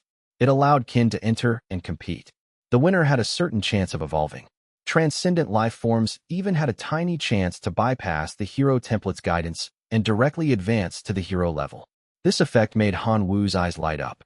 He immediately issued a command through his god's domain, encouraging all transcendent life forms within his domain to compete there. If a hero-level creature was born, that would be a huge gain. Chapter 44, New Species?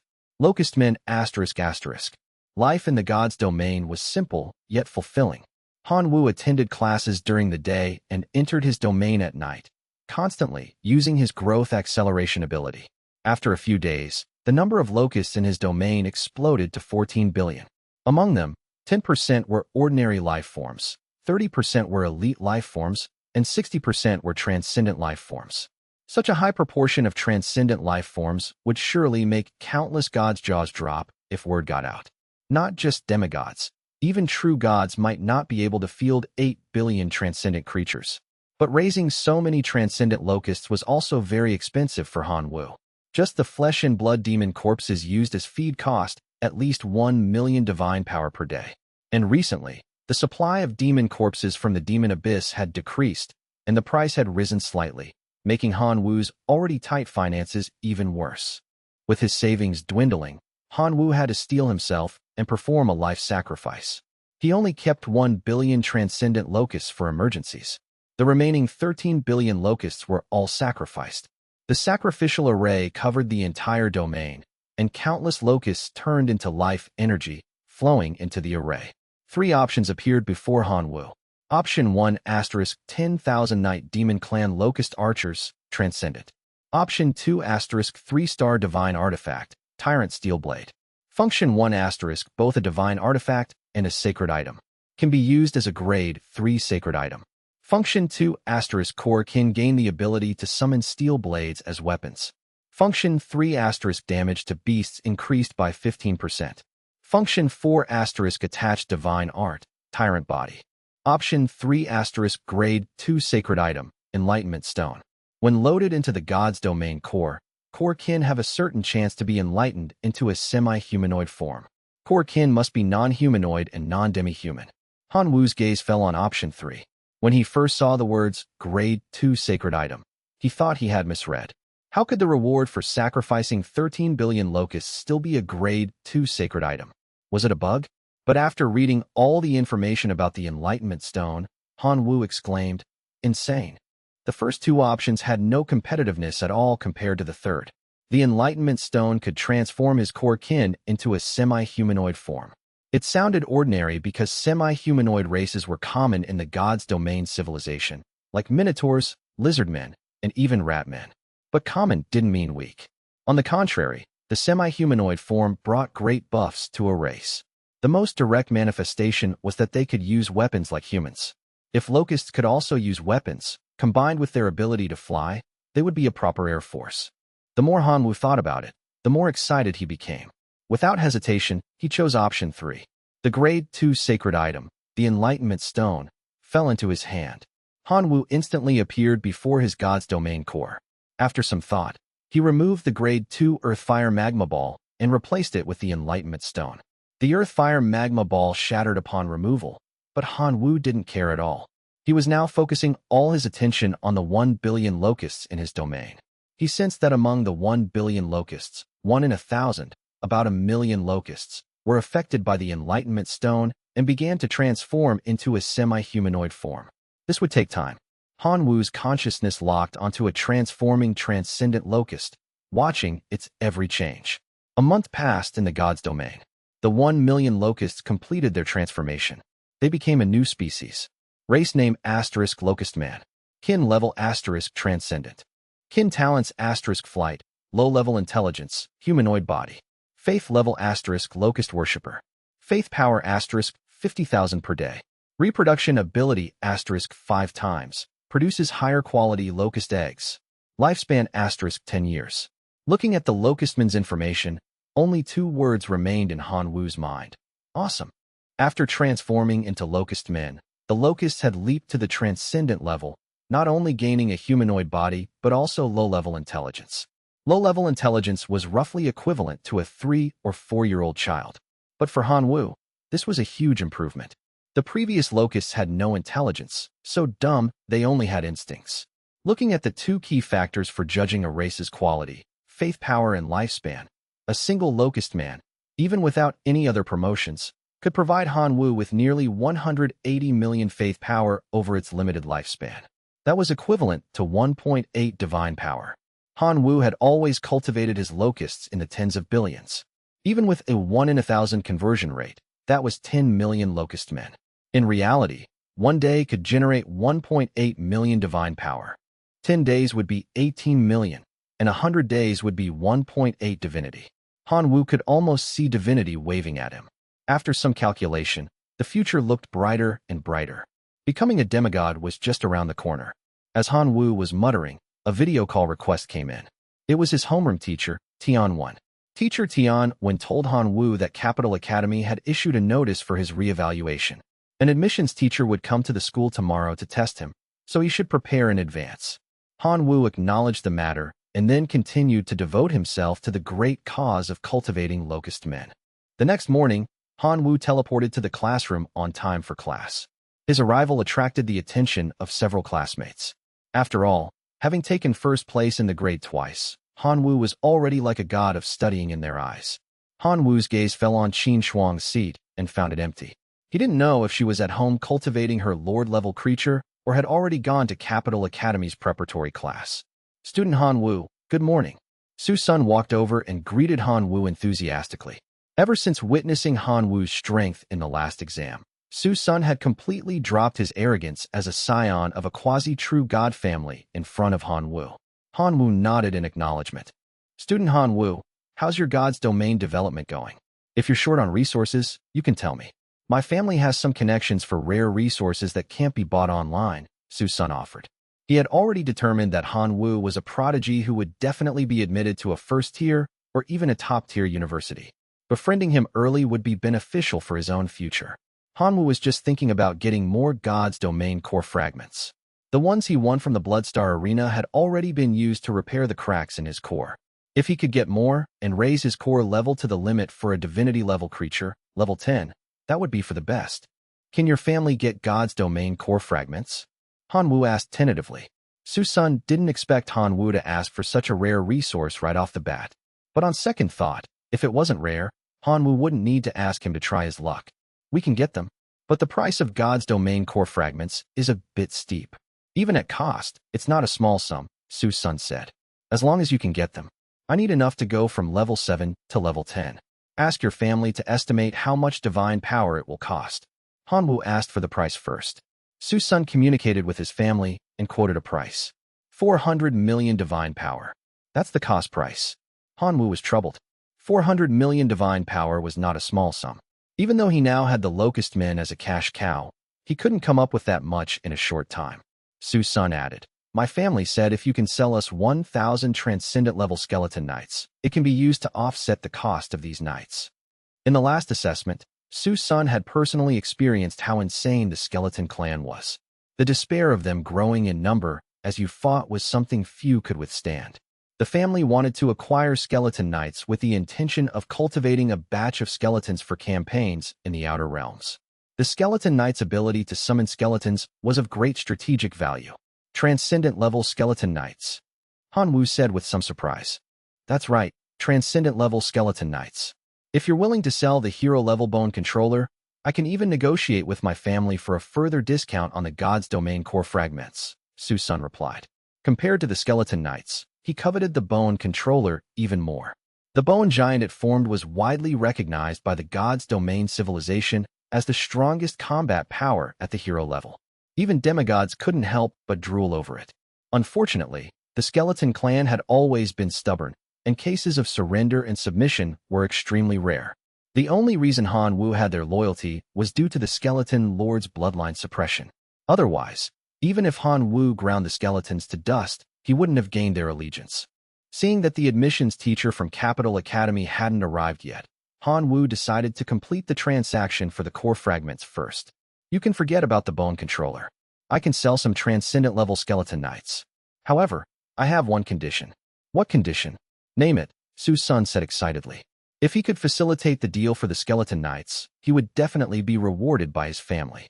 Your family needs to provide the corpses of transcendent life forms, Han Wu said. One moment, I'll communicate with my family.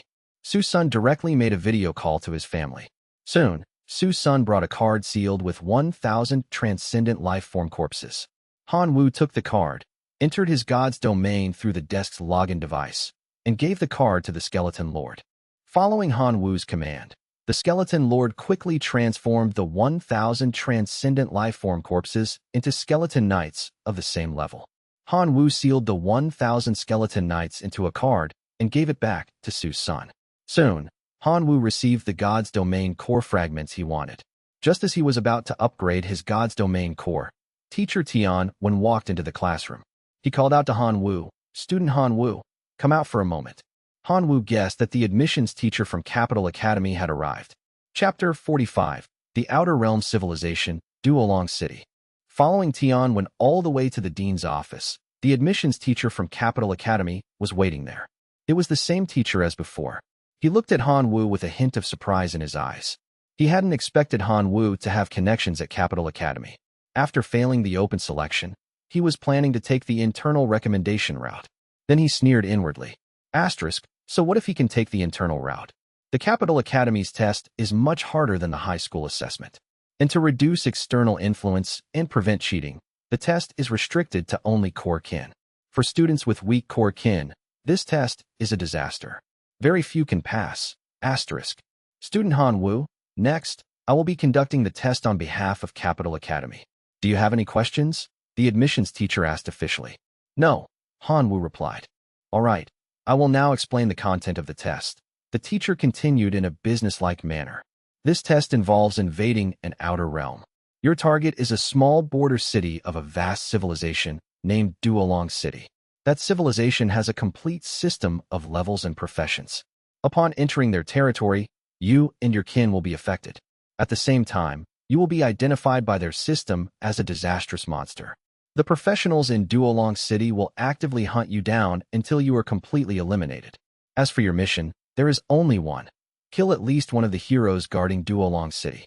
As long as you complete this mission, you will have passed the assessment and can choose to return immediately.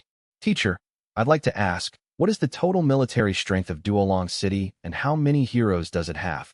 Han Wu wanted to judge the heroes' strength by their numbers. Although Duolong City is a small border city of that civilization, it has a population of 10 million. The probability of being a professional is over 10%. As for heroes, there are 5 in total, the admissions teacher said. This information gave Han Wu some understanding of the target city. 5 people who stood out from 10 million. How brilliant must they be? Plus, he could only use his core kin, the locusts. The difficulty of this mission was imaginable. You will have to explore for other information yourself after you arrive in that civilization. You have 1 hour of preparation time left, the teacher said. Han Wu didn't hesitate. He immediately found Tian 1 and used his recently acquired class points to exchange for 3 decent grade 1 sacred items. He returned to his God's domain via the login cabin and integrated the core fragments. His core was upgraded, and in an instant, it reached the limit for a divinity-level creature, level 10. With new space in his core, Han Wu decisively loaded the 3 sacred items he had just obtained. Grade 1 Sacred Item. Poison Thread. When loaded into the god's domain core, has a certain chance to make core kin gain the poison attribute and grow a poison gland. Grade 1 Sacred Item. Earth Core. When loaded into the god's domain core, has a certain chance to make core kin gain the earth attribute, increasing their defense. Grade 1 Sacred Item. Fairy Shortbow. Both a sacred item and a weapon. When loaded into the god's domain core, has a certain chance to make core kin gain the ability to summon a shortbow as a weapon. The host god gains the ability to summon the fairy shortbow's main body. The sacred items were loaded, and the 5 billion locusts in the entire domain were affected. 60% of the sky devil bugs mutated, gaining the poison attribute and growing poison glands. 50% of the sinking bugs mutated, gaining the earth attribute and increased defense. 90% of the locust men mastered the ability to summon shortbows for combat. Han Wu felt his core kin had been strengthened again, albeit slightly, and felt more confident about the test. As the preparation time ended, Han Wu appeared before the admissions teacher again. "Teacher, I'm ready." The teacher took out a small sphere and placed it in front of Han Wu. "Hold it. You and your core kin will be teleported to the outskirts of Duolong City." Han Wu did as he was told. The next moment, he was teleported to a forest. Around him were his 5 billion core kin, so dense they seemed to cover the sky. Suddenly, a series of urgent prompts sounded in his mind. "Intruder detected. Please leave the current plane immediately, or you will be classified as a monster and eliminated." Intruder refuses to leave. Classified as monster. Codename: Demon Locust King. Calculating monster level. Opening monster interface. After a series of prompts, Han Wu found he had a new panel to view his personal information. The panel's background was black. Codename * Demon Locust King. Level * 80. Highest kin level 60 plus divinity level creature bonus 20. Profession * none. Talent * chosen 1, unique. Equipment * ancient gourd, 2-star divine artifact. Eye of detection, 0-star divine artifact. Gluttonous wolf, special divine artifact. Skills * growth acceleration, life sacrifice, unique, summon fairy shortbow. His kin also had their own panels. After scanning the panels of countless locusts, Han Wu discovered a pattern. Ordinary lifeform locusts had very low levels, between 0 and 9. Elite lifeform locusts were between level 10 and 29. Transcendent lifeform locusts were between level 30 and 59. The 2 new hero-level locust men he had cultivated over the past few days were level 60, the highest level among his current kin. Their information panel was as follows. Race * exploding magma sky devil locust man. Level * 60. Profession * none. Equipment * none. Talents * magma self-destruct, brutality, gluttony, flight, low-level intelligence, humanoid body. Skills * magma spit, summon shortbow. What did level 60 mean? Without a reference, it was hard to judge. I need to gather more information to get a comprehensive understanding of this civilization, Han Wu muttered. Just then, an ordinary locust man came to report that some creatures were attacking them.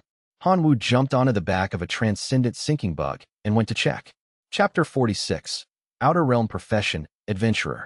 Monsters, so many monsters appearing out of nowhere.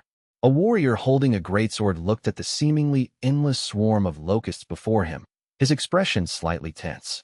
His name was Thorn, a professional adventurer. He had formed his own team last year, making a living by hunting monsters for their magic crystals.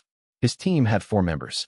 Besides him, a second-tier Dragonblood warrior, the other 3 were first-tier, a fire mage, a fury fist master, and a water sage.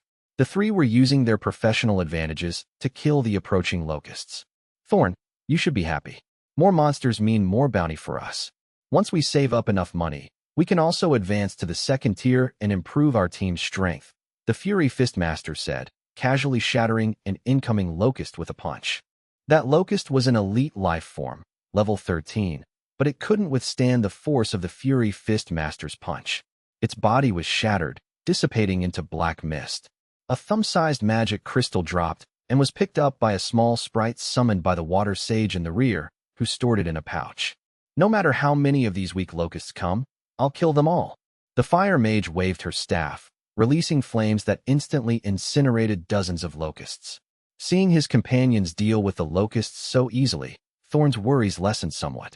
Little did they know that high above them, Han Wu was watching. The eye of detection saw through all 4 of their information, forming panels that conformed to the current civilization system. The information panel's background was white. Name asterisk, Thorn Evans. Level asterisk, 37. Profession asterisk, Dragonblood Warrior, 2nd tier. Equipment asterisk, Steel Slicing Greatsword, Divine Power Equipment. Protective Iron Armor, Faith Equipment. Talents asterisk, Battle Instinct, Greatsword Mastery, Dragonblood. Skills asterisk, Shattering Slash, Mighty Slash. Hanwoo also noticed that all 4 of them wore the same style of badge, the only difference being that Thorn's was silver while the other 3's were bronze. This might be a key piece of information for distinguishing strength levels. Hanwoo analyzed everything he could see. Below, the 4 had already killed over 1,000 locusts, but the swarm still seemed endless. This made Thorn feel that something was wrong. There are too many monsters, we can't kill them all. Prepare to retreat now, Thorn shouted. The 3 team members nodded in agreement and prepared to retreat. But Hanwoo, in the sky, couldn't let them leave so easily. He was counting on getting more information about this civilization from them. Hanwoo immediately commanded a hero-level Locust Man beside him. Go test their strength. The Locust Man obeyed and flew down, blocking the 4's escape route. Thorn felt the suffocating pressure from the Locust Man and exclaimed, "It's a 3rd-tier monster. Run. Everyone split up. I'll buy you time." Thorn charged forward, his steel-slicing greatsword swinging down with immense force. It was one of his skills, Mighty Slash. But against a level 60 Locust Man, the power of Mighty Slash was lacking. It only managed to cut a small gash on the Locust Man's skin. It wasn't even a minor injury. Thorn's eyes were filled with despair. The monster was too strong. There was nothing he could do. The Locust Man casually swatted Thorn and his greatsword away. The other 3 adventurers didn't get far before they were easily captured by the surrounding Locust Men. After tying the 4 of them up, Hanwoo appeared. The moment Thorn's group saw Hanwoo, they all trembled as if they had seen some terrifying beast. Hanwoo frowned. He guessed that the him, in Thorn's eyes, was probably not the same as his real appearance. "Don't come over here. You ugly monster, stay away from us." As Hanwoo approached, the Fury Fist Master cursed loudly. This made Hanwoo even more curious. What did he look like in the eyes of these natives? "If you want to leave here alive, answer my questions obediently. What do I look like to you?" Hanwoo asked. "I will never answer a monster's question," the Fury Fist Master said defiantly. And then he was gone. Hanwoo personally snapped his neck. The Fire Mage and the Water Sage were 2 girls. Seeing this scene, they were so scared they lost their minds and screamed shrilly. Hanwoo found them noisy and gave them a quick end as well. Seeing his 3 teammates die tragically before his eyes, Thorn's eyes were filled with both anger and fear. "Now, I'll ask you again. What do I look like in your eyes?" Hanwoo asked once more. Thorn's voice trembled as he answered, "Big eyes, long antennae." From Thorn's description, Hanwoo formed a rough image of himself in his mind. He looked just like an enlarged Locust Man.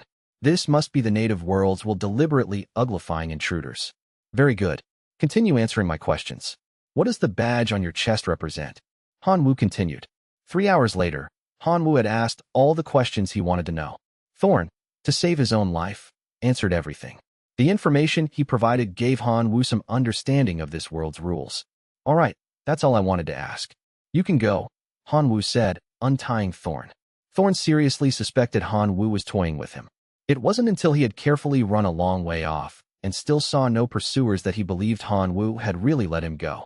While lamenting that he had cheated death, Thorn also grieved for his 3 dead companions. If they had chosen to cooperate, they wouldn't have had to die. Wiping the tears from his eyes, Thorn told himself this was not the time to mourn. He had to hurry and report the news of the monster army to the Adventurers Guild. Little did he know that high above, where he couldn't see, Hanwoo was riding a transcendent sinking bug, keeping an eye on his route. Seeing that Thorn's path was indeed leading towards a town, Hanwoo gave up on further tracking. He summoned his fairy shortbow and fired a fatal arrow at Thorn. The process of invasion is cruel. The slightest carelessness can lead to the annihilation of the entire army. Before obtaining sufficient enemy intelligence, Hanwoo would not allow his own information to be exposed prematurely. Chapter 47. Recruiting Troops, The Power of Professions. Hanwoo toyed with the profession fragments that had dropped from the 4 dead professionals, contemplating his next plan. From the information Thorn revealed, Hanwoo learned that most professionals here belonged to the Adventurers Guild. In Duolong City, The Adventurers Guild had at least 1 million registered professional adventurers. Level 0-9 * novice adventurers, with basic professions, wear Blackstone badges. The most numerous. Level 10-29 * first-tier adventurers, advanced from basic professions with diverse development paths, wear bronze badges. Level 30-59 * second-tier adventurers, advanced again, with deeper and stronger professions. They are the backbone of the Adventurers Guild, wearing silver badges. Level 60-99 * third-tier adventurers, even more powerful, often the core members of large and medium-sized adventurer groups, wear gold badges. As for professionals above level 100, they are fourth-tier adventurers. They are so powerful that a single one can fight a large adventurer group of 10,000 people. They are called heroes, and they are the target of Han Wu's test. Currently, Duolong City is guarded by 5 heroes. Han Wu's current forces were also not to be underestimated. He had 5 billion locusts under his command. 500 million were equivalent to novice adventurers. 3 billion were equivalent to first-tier adventurers. 1.5 billion were equivalent to second-tier adventurers. He had 3, including himself, equivalent to third-tier adventurers. His forces were 5,000 times that of the adventurers. Logically, it should be enough to overturn the entire city. But Han Wu knew the actual combat effectiveness of his core kin, the locusts. Apart from the self-destructing ones that had some destructive power, the rest were trash. A mid to low-strength adventurer team could easily kill 1,000 locusts, let alone the 1,000,000 adventurers in Duolong City. I have to find a way to increase my high-end combat power. At least third tier, level 60 and above, to be presentable. Han Wu analyzed with a headache. But where could he easily find such high-end combat power? After much thought, he had an idea. Go back to his old business of recruiting other monsters to expand his army. His 5 billion locusts were weak in combat, but they were perfect for one thing: acting as scouts to gather intelligence. Han Wu immediately issued a command, sending his 5 billion locusts to spread out and search for monsters that had reached level 60, the third-tier level. The locust army faithfully executed the command. Soon, news came back. A goblin tribe was found 35 li to the south. The goblin chief was powerful. Han Wu went personally. With his overwhelming level 80 strength, he easily defeated the goblin chief and conquered the entire tribe with absolute force and numbers. The goblin tribe had 1,200 goblins in total, all of whom chose to surrender to Han Wu. Through the eye of detection, he found that these goblins were also very weak. Adult goblins were around level 20, barely able to fight a first-tier professional. The only exception was the tribe's chief, who had reached an astonishing level 62. By checking the goblin chief's information, Han Wu discovered that the goblin chief, like the adventurers, actually had a profession and had already reached the third tier. After some questioning, Han Wu learned that the goblin chief had accidentally acquired a profession by consuming a large number of profession fragments left behind by dead adventurers. This gave Han Wu a novel idea. He wanted to see if his own kin, the Locust Men, could also gain the power of a profession like the goblin chief. After that, Han Wu instructed the locusts scattered everywhere to pay attention to the movements of adventurers. As soon as they encountered a weak adventurer team, they were to report to him immediately, so he could send a Locust Man team to hunt them. After 3 days of this, Han Wu had over 100 profession fragments. Through the eye of detection, Han Wu could distinguish which profession each fragment belonged to. By putting fragments of the same profession together and infusing a small amount of divine power, the fragments began to automatically assemble into complete professions. After combining them, Han Wu obtained 4 different basic professions: warrior, mage, fistmaster, and archer. Han Wu picked the archer profession and bestowed it upon a hero-level Locust Man. After absorbing the profession, the Locust Man's information changed. Race * exploding magma sky devil Locust Man. Level * 60, can reach a maximum of 65, needs to absorb magic crystals to level up. Profession * archer. Equipment * none. Talents * magma self-destruct, brutality, gluttony, flight, low-level intelligence, humanoid body, aiming. Skills * magma spit, summon shortbow, charge shot. It worked. It really worked. After the Locust Man absorbed the profession, its level cap increased, and it gained new talents and skills. And this was just a basic profession. If it could absorb a corresponding first-tier profession, its level cap would surely increase again. If he could keep his locust men absorbing professions up to the 3rd or even 4th tier, Hanwoo's own level would also rise due to the feedback from his kin. Breaking through level 100 would not be a dream.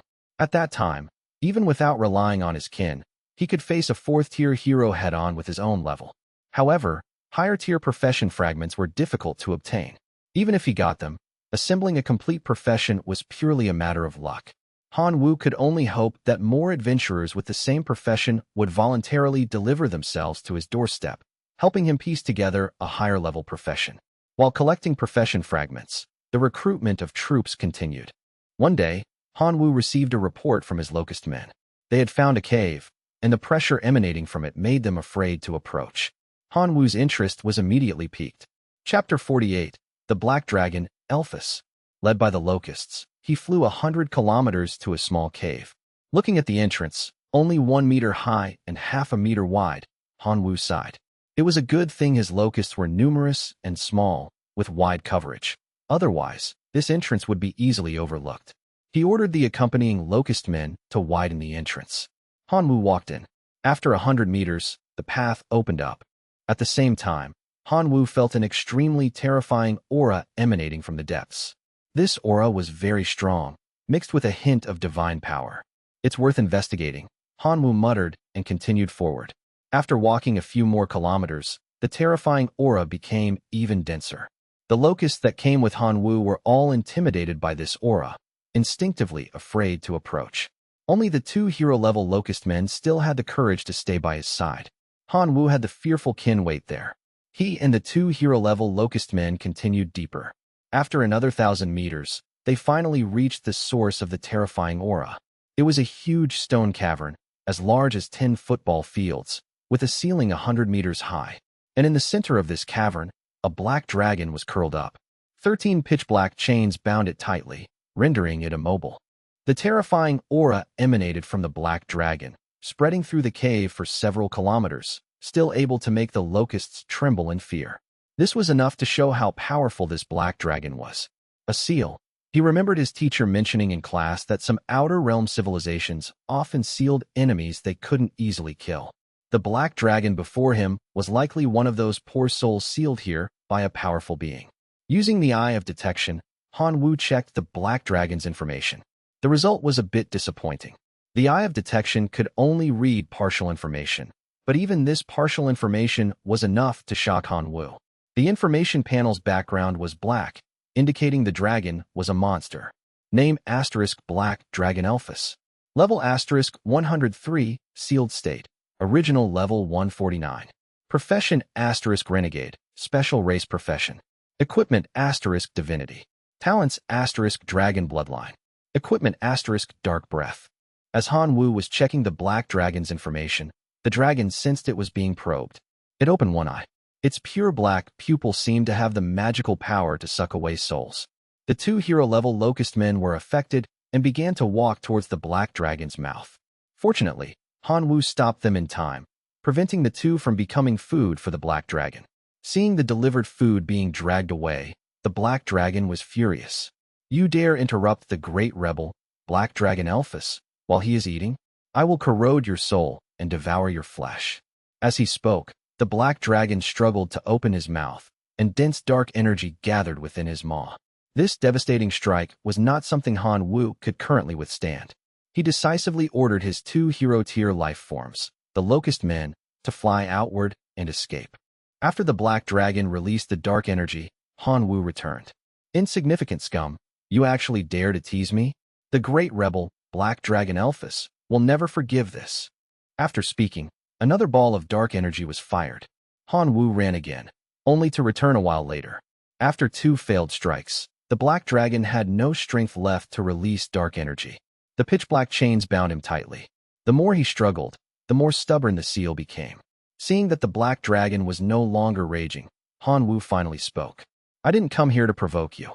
On the contrary, I came to help you. The black dragon didn't believe Hanwoo's nonsense at all and said coldly, the great rebel, Black Dragon Elphus, has already seen through your tricks. Leave here before I get angry, or I will devour you completely. Hanwoo couldn't help but sneer. Trapped as you are, Do you still have the ability to devour me completely? Saying this, Hanwoo summoned the sprite short bow and fired an arrow at the black dragon. Clang! It hit the black dragon's scales and bounced off, failing to leave even a scratch. The black dragon couldn't help but mock, lowly bug. The great rebel, Black Dragon Elphus's defense is invincible. You can't hurt me in the slightest. Hanwoo smiled and pulled out the divine weapon he had captured earlier, the steel-slashing greatsword. He lifted the greatsword, gathered his strength, and smashed it onto the black dragon's body with full force. This time, a tiny scratch finally appeared on the black dragon's scales. But for the black dragon's massive body, this scratch didn't even count as a light injury. Seeing this, Hanwoo's expression became serious. If he didn't inflict some pain on the black dragon, the dragon obviously wouldn't talk to him properly. Hanwoo raised the steel-slashing greatsword again and infused it with 10,000 points of divine power. The infusion caused the divine weapon to glow with a golden divine light. 10,000 points of divine power exceeded the limit it could bear. It could only maintain this state for 3 seconds. But 3 seconds were enough for Hanwoo to unleash a powerful attack. Whirlwind Slash. This was a technique Hanwoo had learned from the iron-cutting mantis via Oracle. Although it couldn't trigger the skill's damage bonus effect, it could still cause considerable damage. Sure enough, under this slash, the black dragon's scales, which were as hard as diamond, were cut open. A huge wound was revealed, continuously bleeding black dragon blood. The intense pain stimulated the black dragon to resist, but the lockdown of the 13 pitch black chains made him unable to move. The black dragon could only rage impotently, letting out roars. Lowly reptile, you actually dare to hurt the great rebel, Black Dragon Elphus? I haven't finished speaking yet. Hanwoo threw away the shattered steel-slashing greatsword and took out another one. It was a dagger, also a divine weapon. He pointed it at the black dragon's eye. If you keep talking, you might die. The warning was soft, but the black dragon heard it clearly. The great rebel, Black Dragon Elphus, felt death very close to him at that moment. Seeing the black dragon stop roaring, Hanwoo knew it was time to discuss cooperation. I have a dream, which is to kill a hero of Duolong City. But my own strength is not enough to fight a hero, so I need your help, Hanwoo said bluntly. The black dragon snorted coldly, his tone carrying a hint of sorrow. The great rebel, Black Dragon Elphus, has been sealed here for hundreds of years and still cannot leave. How can I help you? Hanwoo's gaze fell on the 13 pitch black chains. He waved the divine weapon dagger and slashed heavily at them.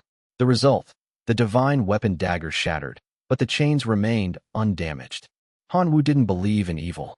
He took out another divine weapon, infused it with 10,000 points of divine power, and slashed down.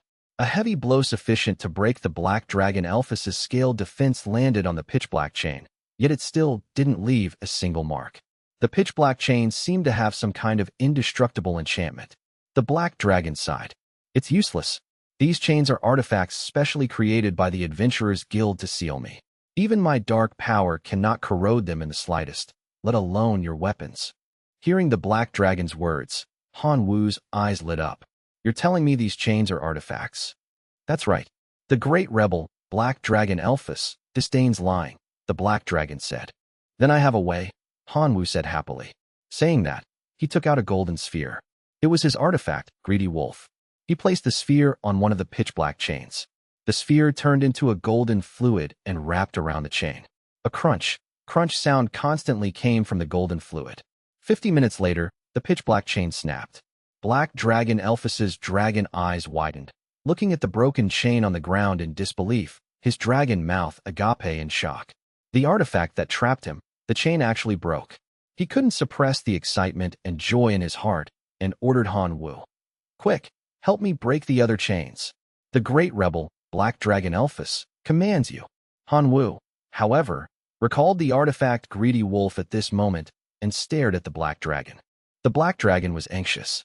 Hundreds of years of imprisonment made him crave freedom incomparably. Now that the opportunity was right in front of him, quickly unlock the chains for me. The great rebel, Black Dragon Elphus, commands you. The black dragon roared again. Hanwoo spoke unhurriedly. Great rebel, Black Dragon Elphus, I helped you unlock one artifact chain to show my sincerity. But you haven't given me any commitment. Instead, you order me around. This doesn't look like someone asking for help. The black dragon was eager to escape, so he asked, What do you want the great black dragon Elphys to do for you? Kill a hero? I agree. Now quickly help me unlock the chains. Hanwoo looked at the black dragon's anxious appearance and raised the stakes. I've changed my mind now. I want you to serve me for 100 years as payment for rescuing you. Despicable trash. You are delusional. I am the great rebel, Black Dragon Elphys. The black dragon roared loudly, and the entire cave trembled. Lacking the restraint of one artifact chain, his strength recovery speed had increased significantly. Hanwoo was neither humble nor arrogant. I can save you, so naturally, I can kill you. If you are unwilling to agree to my request, then you can only become a stepping stone for me to improve my strength. I heard that a dragon's body is full of treasures. I just don't know how many decent weapons your corpse can provide me. The black dragon was once again intimidated by Hanwoo. Trapped here, even if he recovered some strength, he couldn't change his status as a living target. Moreover, Hanwoo had just proven that he possessed the power to kill him. Faced with the two choices of death or enslavement, the black dragon pondered for more than 10 seconds before choosing to compromise. The great rebel, Black Dragon Elphys, is willing to serve you for 100 years. Please help me unlock the chains on my body as soon as possible.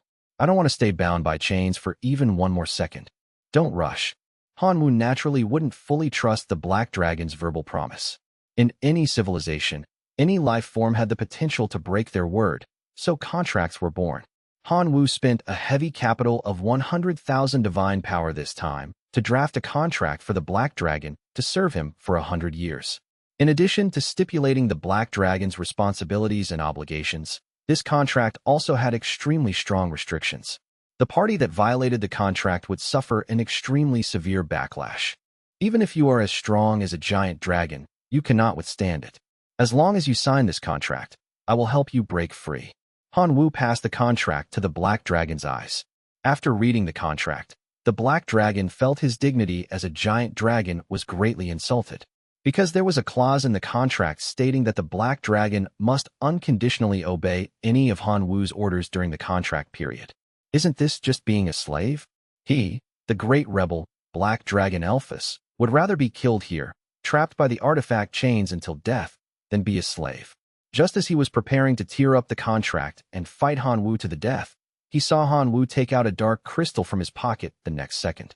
That dark crystal was crystal clear and contained pure dark energy. It looked very easy to absorb.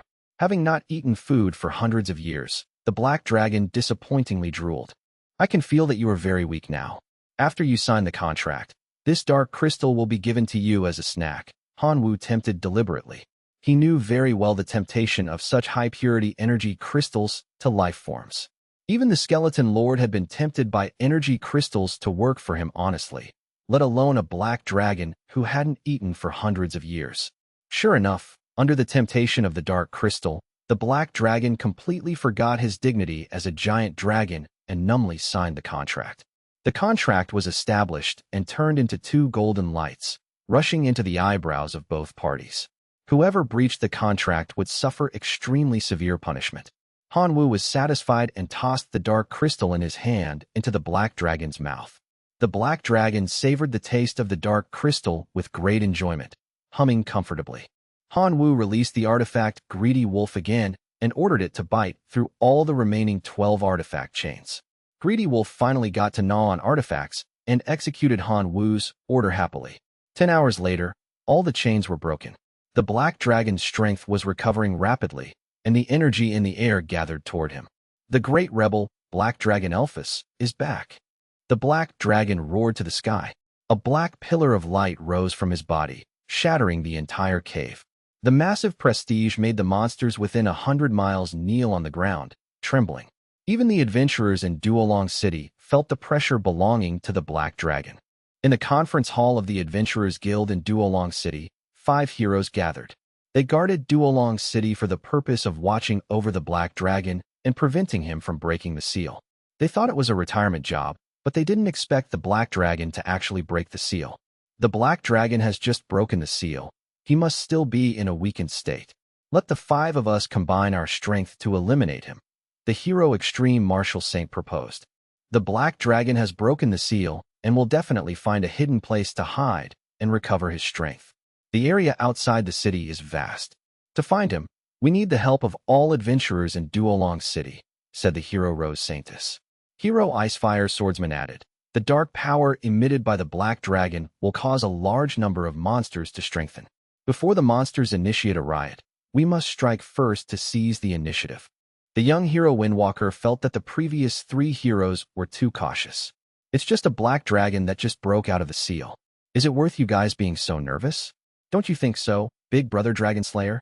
The strongest among the 5 heroes, Dragon Slayer, said proudly, just a giant dragon, not worth making a fuss about. I once single-handedly beheaded a green dragon at its peak. Although tricky, it wasn't enough to throw all the adventurers of Duolong City into disarray. But this black dragon is different. According to records, he is a rebel of the dragon race. Extreme Martial Saint tried to persuade Dragon Slayer to take the black dragon seriously. Dragon Slayer, however, only felt that Extreme Martial Saint was exaggerating the black dragon's power and underestimating his own strength. Everyone, believe me. My Tier 4 class is Dragon Slayer. The purpose of my existence is to slay dragons. I will handle this black dragon that escaped from the seal. You just need to do a good job defending Duolong City. Dragon Slayer, you. Big Brother Dragon Slayer, I support you. Can you allow your little brother to admire your dragon slaying style? I can clear other obstacles for you, preventing those blind monsters from disturbing Big Brother's dragon slaying mood, Windwalker said. Okay, Dragon Slayer replied. Thank you, Big Brother Dragon Slayer. I'll go issue the mission right now, letting the adventurers search for the black dragon's hiding place. After Windwalker finished speaking, he turned into a breeze and left. Dragon Slayer also left the meeting room directly. The remaining 3 heroes sighed in unison, but they could only accept it. After all, Dragon Slayer was the strongest in Duolong City. Chapter 50, Monster Alliance and Black Dragon Warrior. The news of the Black Dragon breaking the seal not only spread in Duolong City, but also widely in the monster circle. Monsters had always respected the strong. Following the aura released by the Black Dragon, they came to visit, vying to pay respects to the king of monsters. Black Dragon Elphys was not interested in monsters whose strength was far inferior to his own. In his eyes, these monsters were only fit to be his food. However, ever since tasting the dark crystal provided by Han Wu, Black Dragon Elphys could no longer tolerate other tastes. To get more dark crystals, he could only follow Han Wu's instructions and patiently endure the worship of other monsters. At this time, Han Wu stepped forward, borrowing the tiger's might, to lead the monsters who had reached Tier 3 or above to unite. Adventurers had oppressed monsters for a long time. Monsters had long wanted to rise up and resist, but due to mutual distrust between different races, they had never united. But today was different. Under the call of the great rebel, Black Dragon Elphys, many monsters gathered together, realizing the first ever monster alliance in history. Black Dragon Elphys squatted on the main seat, releasing the majesty belonging to a black dragon. Under this terrifying majesty, even the strongest among these monsters, a Treant Sage at level 105, dared not resist in the slightest. Han Wu became the leader of this meeting. His gaze swept over all the monsters present, and his mood was excellent. Although he couldn't make them acknowledge him as master in a short time, under the Black Dragon's oppression, making them work for him was still very easy. Thus, Han Wu called on the monsters to unite and establish a monster alliance to oppose the Adventurers Guild, with hunting adventurers as the alliance's concept. When the monsters heard this, they were no longer sleepy. Adventurers had been riding on their heads for years. If not for the fact that adventurers had class power bonuses and civilizational protection, making their strength far exceed monsters, overthrowing them would be a pipe dream. To this, Han Wu responded. As the initiator of the Monster Alliance, he had a way for monsters to break through their racial strength bottlenecks and achieve rapid improvement. Saying this, Han Wu took out an energy crystal. The pure energy crystal emitted an incomparably sweet scent, causing the monsters present to swallow repeatedly. If not for the Black Dragon suppressing the scene, they would have swarmed up and snatched the energy crystal from Han Wu's hand. The Black Dragon glanced at the seated monsters and mocked in his heart. Asterisk, just a piece of energy crystal makes you lose your composure like this? The great rebel, Black Dragon Elphys, has more than 10 of these. TSK, a bunch of country bumpkins who haven't seen the world, asterisk. Seeing the atmosphere was right, Han Wu began to state the Monster Alliance system he had compiled. The Monster Alliance takes energy crystals as the path to strength. Monsters of various races can exchange equipment and class fragments obtained by killing adventurers with Hanwoo for energy crystals. To make these monsters work harder for this, Hanwoo distributed an energy crystal of the corresponding attribute to each of them in advance. After absorbing the energy crystals, these monsters unanimously reacted. Delicious. I want another one. Many low-level monsters, after absorbing one energy crystal, actually leveled up on the spot, their strength reaching a new peak.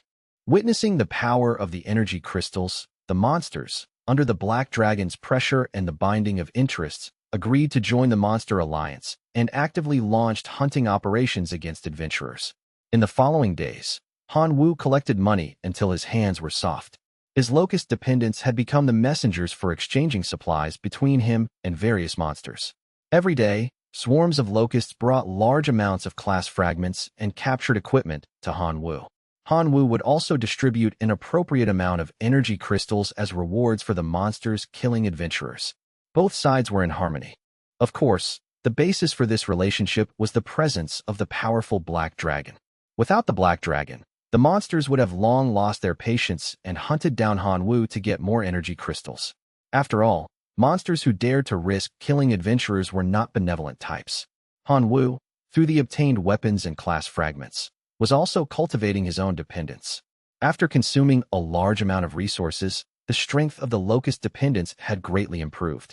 The two hero-tier locust men both obtained suitable Tier 3 classes, their levels soaring to level 85, and they were still rising. There were also 32 locust men who broke through level 60 with the help of class power. Hanwoo himself, receiving feedback from his dependents, saw his level jump to level 105.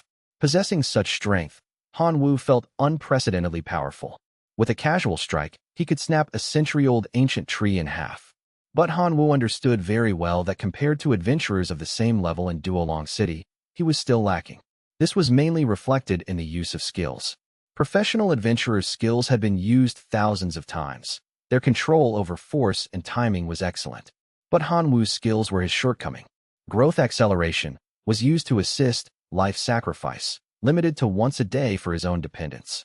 The only attack skill, Summon Sprite Short Bow, was just equivalent to carrying a ranged divine weapon.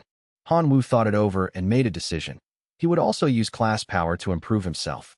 Based on his situation, Hanwoo chose Warrior as his basic class, obtaining the talent Battle Intent effect. Increases physical performance by 10%.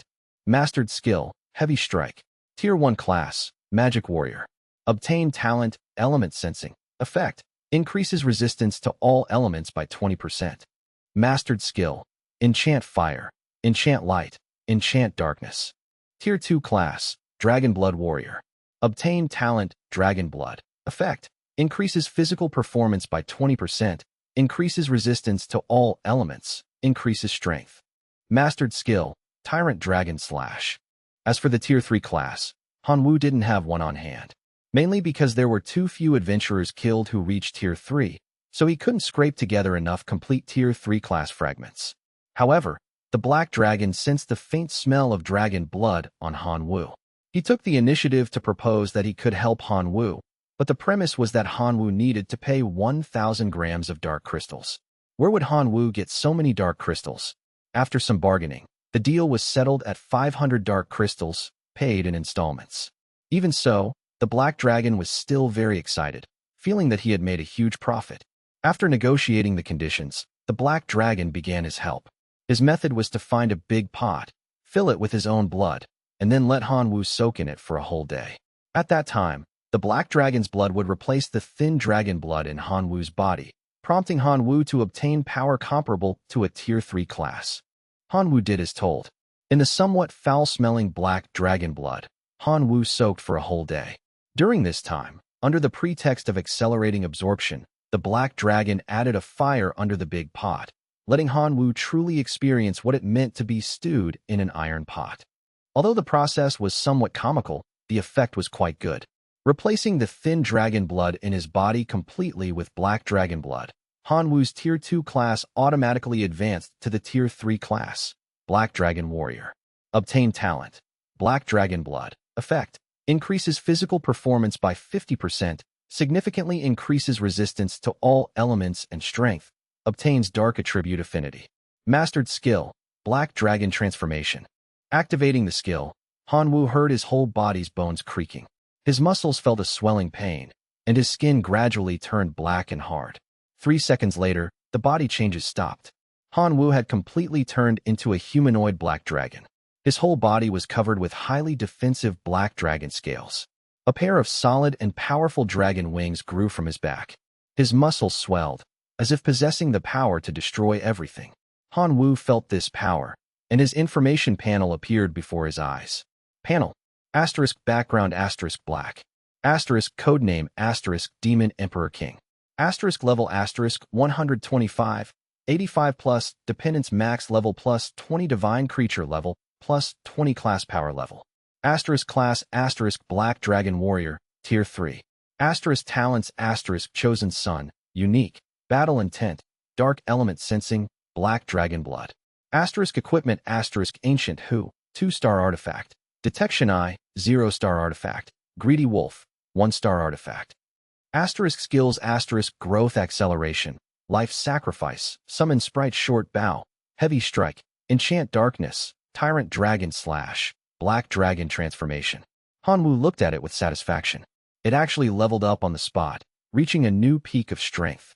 Witnessing the power of the energy crystals, the monsters in the vicinity went crazy. Under the pressure of a black dragon and the binding of interests, the monsters agreed to join a monster alliance and actively hunted adventurers. In the following days, Hanwoo counted money until his hands cramped. His locust dependents became the messengers between him and the monsters, exchanging supplies. Every day, swarms of locusts brought back job class fragments and looted equipment. Hanwoo would distribute energy crystals as rewards. The relationship was harmonious. Of course, this was based on the black dragon's suppression. Without the dragon, the monsters would have long since killed Hanwoo to take the crystals. Hanwoo used the loot to cultivate his dependence. The Locust Strength Sword. 2 hero rank Locust men received suitable third job changes, their levels skyrocketing to 85. 32 others broke past level 60. Hanwoo himself, fed back by his dependents, reached level 105. He felt unprecedentedly powerful. A casual strike could snap a century-old tree, but he knew he still lacked something compared to professional adventurers of the same level: skill mastery. Adventurers honed their skills over thousands of battles. Hanwoo's skills were his weak point. Growth acceleration was support. Life sacrifice was restricted to once a day. Summon Pixie Bow was just a weapon. He decided to use the job class power to upgrade himself. Base class Warrior, Talent, Battle Will, plus 10% stats. 1 SD Job Change Magic Warrior, Talent, Element Sense, plus 20% resistance / stats. Skills, Fire Cover, Light Cover, Dark Cover.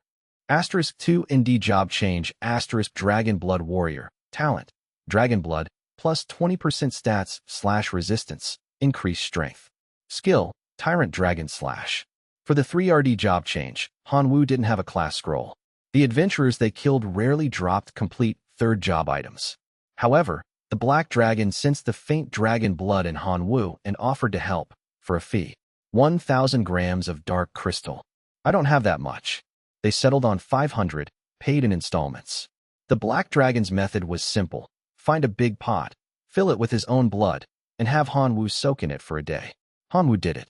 In the slightly stinky dragon blood, he experienced what it meant to be stewed in an iron pot, as the dragon added fire underneath to speed up absorption. Though comical, the effect was undeniable. The faint dragon blood in Hanwoo was replaced by black dragon blood. His class automatically upgraded to 3 RD job, Black Dragon Warrior. Talent Black Dragon Blood, plus 50% stats / resistance. Massive strength boost, dark affinity. Skill Black Dragon Transformation. Activating the skill, Hanwoo heard his bones crack. His muscles swelled, and his skin turned black and hard. 3 seconds later, he was a humanoid black dragon covered in high defense scales, with wings on his back. He checked his panel. Codename King of Demon Locusts. Level 125, 85 plus 20 dependent bonus plus 20 divine creature bonus. Class Black Dragon Warrior, third job, Talents * chosen one, unique, battle will, element sense, black dragon blood. Equipment * fox mask, 2-star artifact, detection eye, 0-star, greedy wolf, 1-star. Skills * growth acceleration, life sacrifice, pixie bow, heavy strike, power slash, dark cover, tyrant dragon slash, black dragon transformation. Hanwoo looked at it with satisfaction. With his current template, he felt he now had the strength to go to Duolong City and single-handedly challenge a hero. Chapter 51, Mission Complete. After several days of investigation and the sacrifice of thousands of professional adventurers, the Adventurers Guild finally detected the Black Dragon's current location. Upon receiving the information, the hero Dragon Slayer immediately called the hero Windwalker, rushed out of Duolong City, and attacked straight toward the Black Dragon's location. Hanwoo was honing his skills when he felt a violent wind blow from above. Immediately after, Dragon Slayer and Windwalker appeared in his line of sight. Feeling the powerful pressure from the two, the Black Dragon stood up and let out an angry roar. That was the pressure of Duolong City's heroes, and also the smell of hatred. When Dragon Slayer saw the Black Dragon, his face was full of joy. Sure enough, it's a pure-blooded Black Dragon. Hunting you, my Dragon Slayer class will surely rise to another level. Dragon Slayer shouted loudly. Immediately, he turned his head and instructed Windwalker, shield the surroundings for me. Don't let other monsters disturb us. Windwalker worshipped, Big Brother Dragon Slayer, don't worry. I absolutely won't let any monsters disturb you. After speaking, Windwalker raised his hand and released his skill. Heroic Mystery, Storm Barrier. Endless storms gathered, turning into a barrier reaching straight to the sky, enclosing the surrounding 10 kilometers. The violent wind was like a wall, blocking all the monsters coming to support.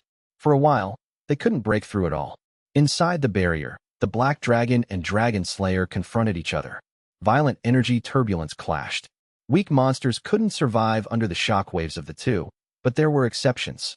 Hanwoo and Windwalker. Both had high levels and could ignore the shockwaves.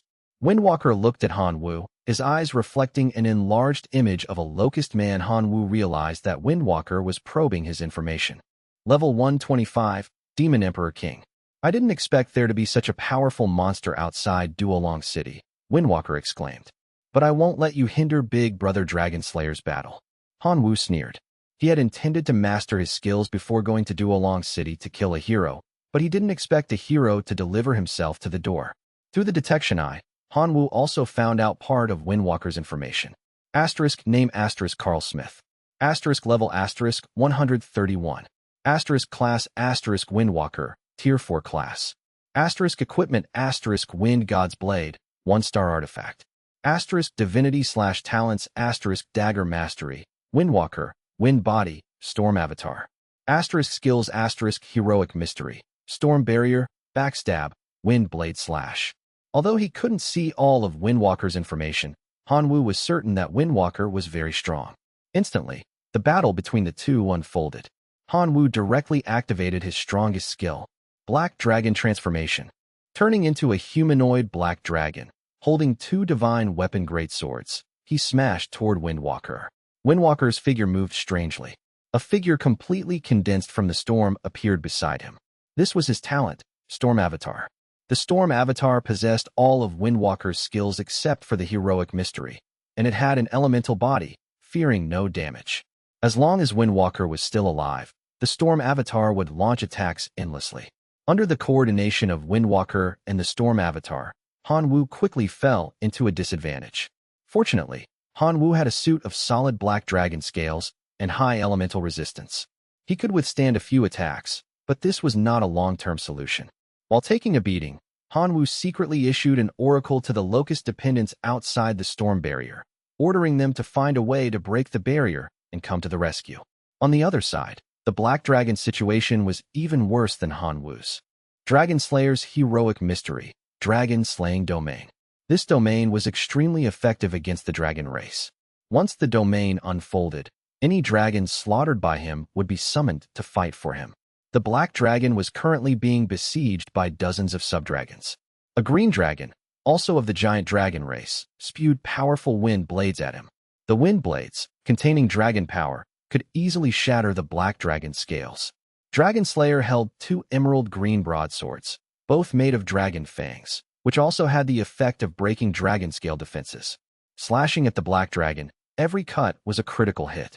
The black dragon hadn't been unsealed for long and hadn't recovered to his peak strength. Now, being countered by Dragon Slayer's attributes, he was heavily injured and defeated after only a few rounds. Dragon Slayer stepped on the black dragon's head holding a bloody broadsword, ecstatic in his heart. If he could absorb the black dragon's soul, his heroic mystery, dragon-slaying domain, would be sublimated. However, this required a specific ritual. Dragon Slayer had already planned for this. He commanded the dragon souls in the dragon-slaying domain to lift the black dragon and fly high into the sky, preparing to take him back to Duolong City. He wanted to hold a dragon-slaying ritual in front of all the professional adventurers in Duolong City to proclaim his power. Before leaving, Dragon Slayer looked at Windwalker, who was still fighting Hanwoo, and asked, "Do you need my help?" "No need, I can solve it myself." "Big brother Dragon Slayer, you go first, I'll catch up soon." Windwalker replied confidently and opened a gap in the sky of the storm barrier for Dragon Slayer to leave. Watching Dragon Slayer leave, Windwalker continued to attack Hanwoo while saying enviously, "If only I could be as strong as Big Brother Dragon Slayer."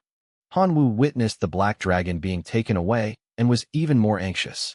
He issued a death order to the Locust dependents. "Break the storm barrier at all costs. We must rescue the black dragon." Outside the storm barrier, countless locusts gathered rapidly. Other monsters that had arrived dared not touch the storm barrier, fearing being strangled by the turbulent storm power. But the locusts, having received Hanwoo's oracle, rushed into the storm barrier without hesitation. One by one, the locusts consumed the energy of the storm barrier with their flesh and blood. 1 million, 3 million, 5 million, 10 million, 30 million. The corpses of the dead locusts were shredded by the storm, and their severed limbs paved a thick layer on the ground. But the remaining locusts still charged into the storm barrier fearlessly, simply because their god was summoning them, until the 1.3 billionth locust slammed into the storm barrier. The barrier let out a crisp crack and shattered, dissipating to reveal Windwalker and Hanwoo inside. At this moment, Hanwoo was covered in blood, yet he stood tenaciously. The locusts exploded with a buzz. Harming their god was the greatest provocation to them. Charge! Countless locusts launched a suicidal attack against Windwalker, who had injured Hanwoo. Ramming, shooting arrows, skill self-destruction, the locusts tried every method that could cause damage. Even if they had to give their lives for it, they would not hesitate. At first, Windwalker didn't take the weak locusts seriously. But as more and more locusts pounced, Windwalker's internal energy was consumed rapidly. He became afraid. He wanted to flee, but he couldn't escape. Countless locusts blocked his retreat. "Die! Die! All of you die!" Windwalker roared, waving the wind god's blade in his hand. His internal energy ran dry, his stamina was exhausted, and he had reached the point of utter fatigue. But the locusts kept coming, taking the opportunity to nibble away at Windwalker's body bit by bit, until Windwalker's flesh was completely devoured. In this process, another 2.4 billion locusts were sacrificed. With Windwalker's death, the voice of the Kyoto Academy admissions teacher rang in Hanwoo's ear. "Student Hanwoo, congratulations on completing the mission. Opening the return teleportation channel for you now." "Wait." Hanwoo covered his wounds and stood up, speaking seriously. "I can't go back yet." Chapter 52, Monster Siege. Hanwoo's answer surprised the Kyoto Academy admissions teacher slightly. "Student Hanwoo, do you intend to rescue that captured black dragon?" "Yes, I must save him. He is my contract partner," Hanwoo said seriously. After being unsealed by Hanwoo, the black dragon had always abided by the contract. And when Hanwoo needed the help of class power, he resolutely offered his blood for Hanwoo to improve. To Hanwoo, the black dragon was not just a contractor bound by interests, but also a friend with whom he had a good relationship. "Student Hanwoo, you have to think carefully. If you go to save the black dragon, you will no longer face just one Windwalker, but 4 heroes stronger than him, plus 1 million professional adventurers and 10 million civilians who can become soldiers just by picking up a weapon. Even a demigod has a high probability of failing against this force, let alone you, a small divine creature," the Kyoto Academy admissions teacher warned. "I know. So I formally propose to you. I request to release all dependents within my divine domain to coordinate in battle Hanwoo said. In exchange, I am willing to actively increase the mission difficulty, changing it to capturing the entire Duolong city. Heavy enough. The Kyoto Academy admissions teacher couldn't help but sigh.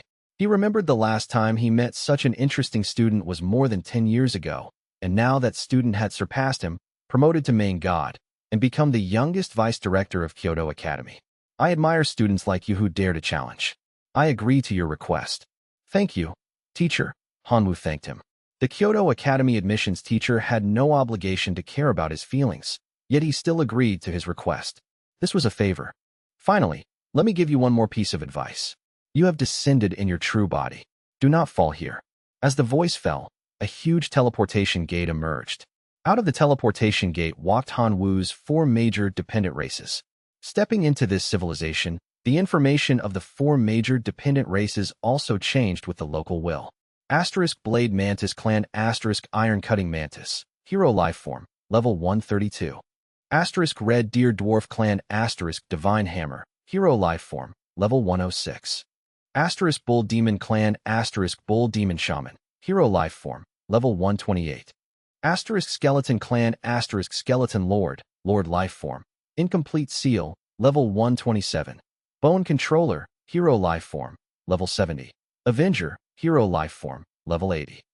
The remaining members of other dependent races were all below Level 60, with many stuck at Level 59. Hanwoo immediately took out a large amount of equipment and classes for these dependents to choose from.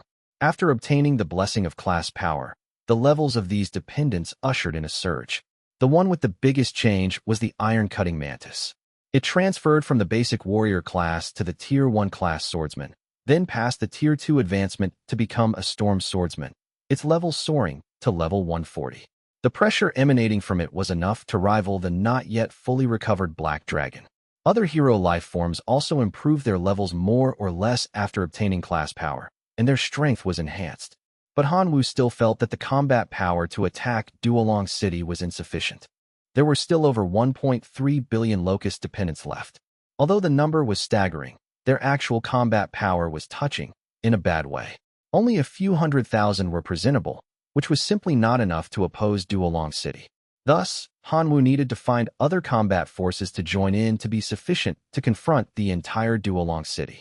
Hanwoo immediately thought of the recently formed Monster Alliance. Immediately, Hanwoo ordered the Locusts to convey his meaning to the various Monster Alliance members. But the news sent back made Hanwoo furious. A small half of these monsters found excuses to decline, and more than half simply rejected Hanwoo's proposal directly. It had only been a few hours since the Black Dragon was captured, yet the news was already known by most monsters. Without the Black Dragon to hold the fort, the Monster Alliance was just a plate of loose sand.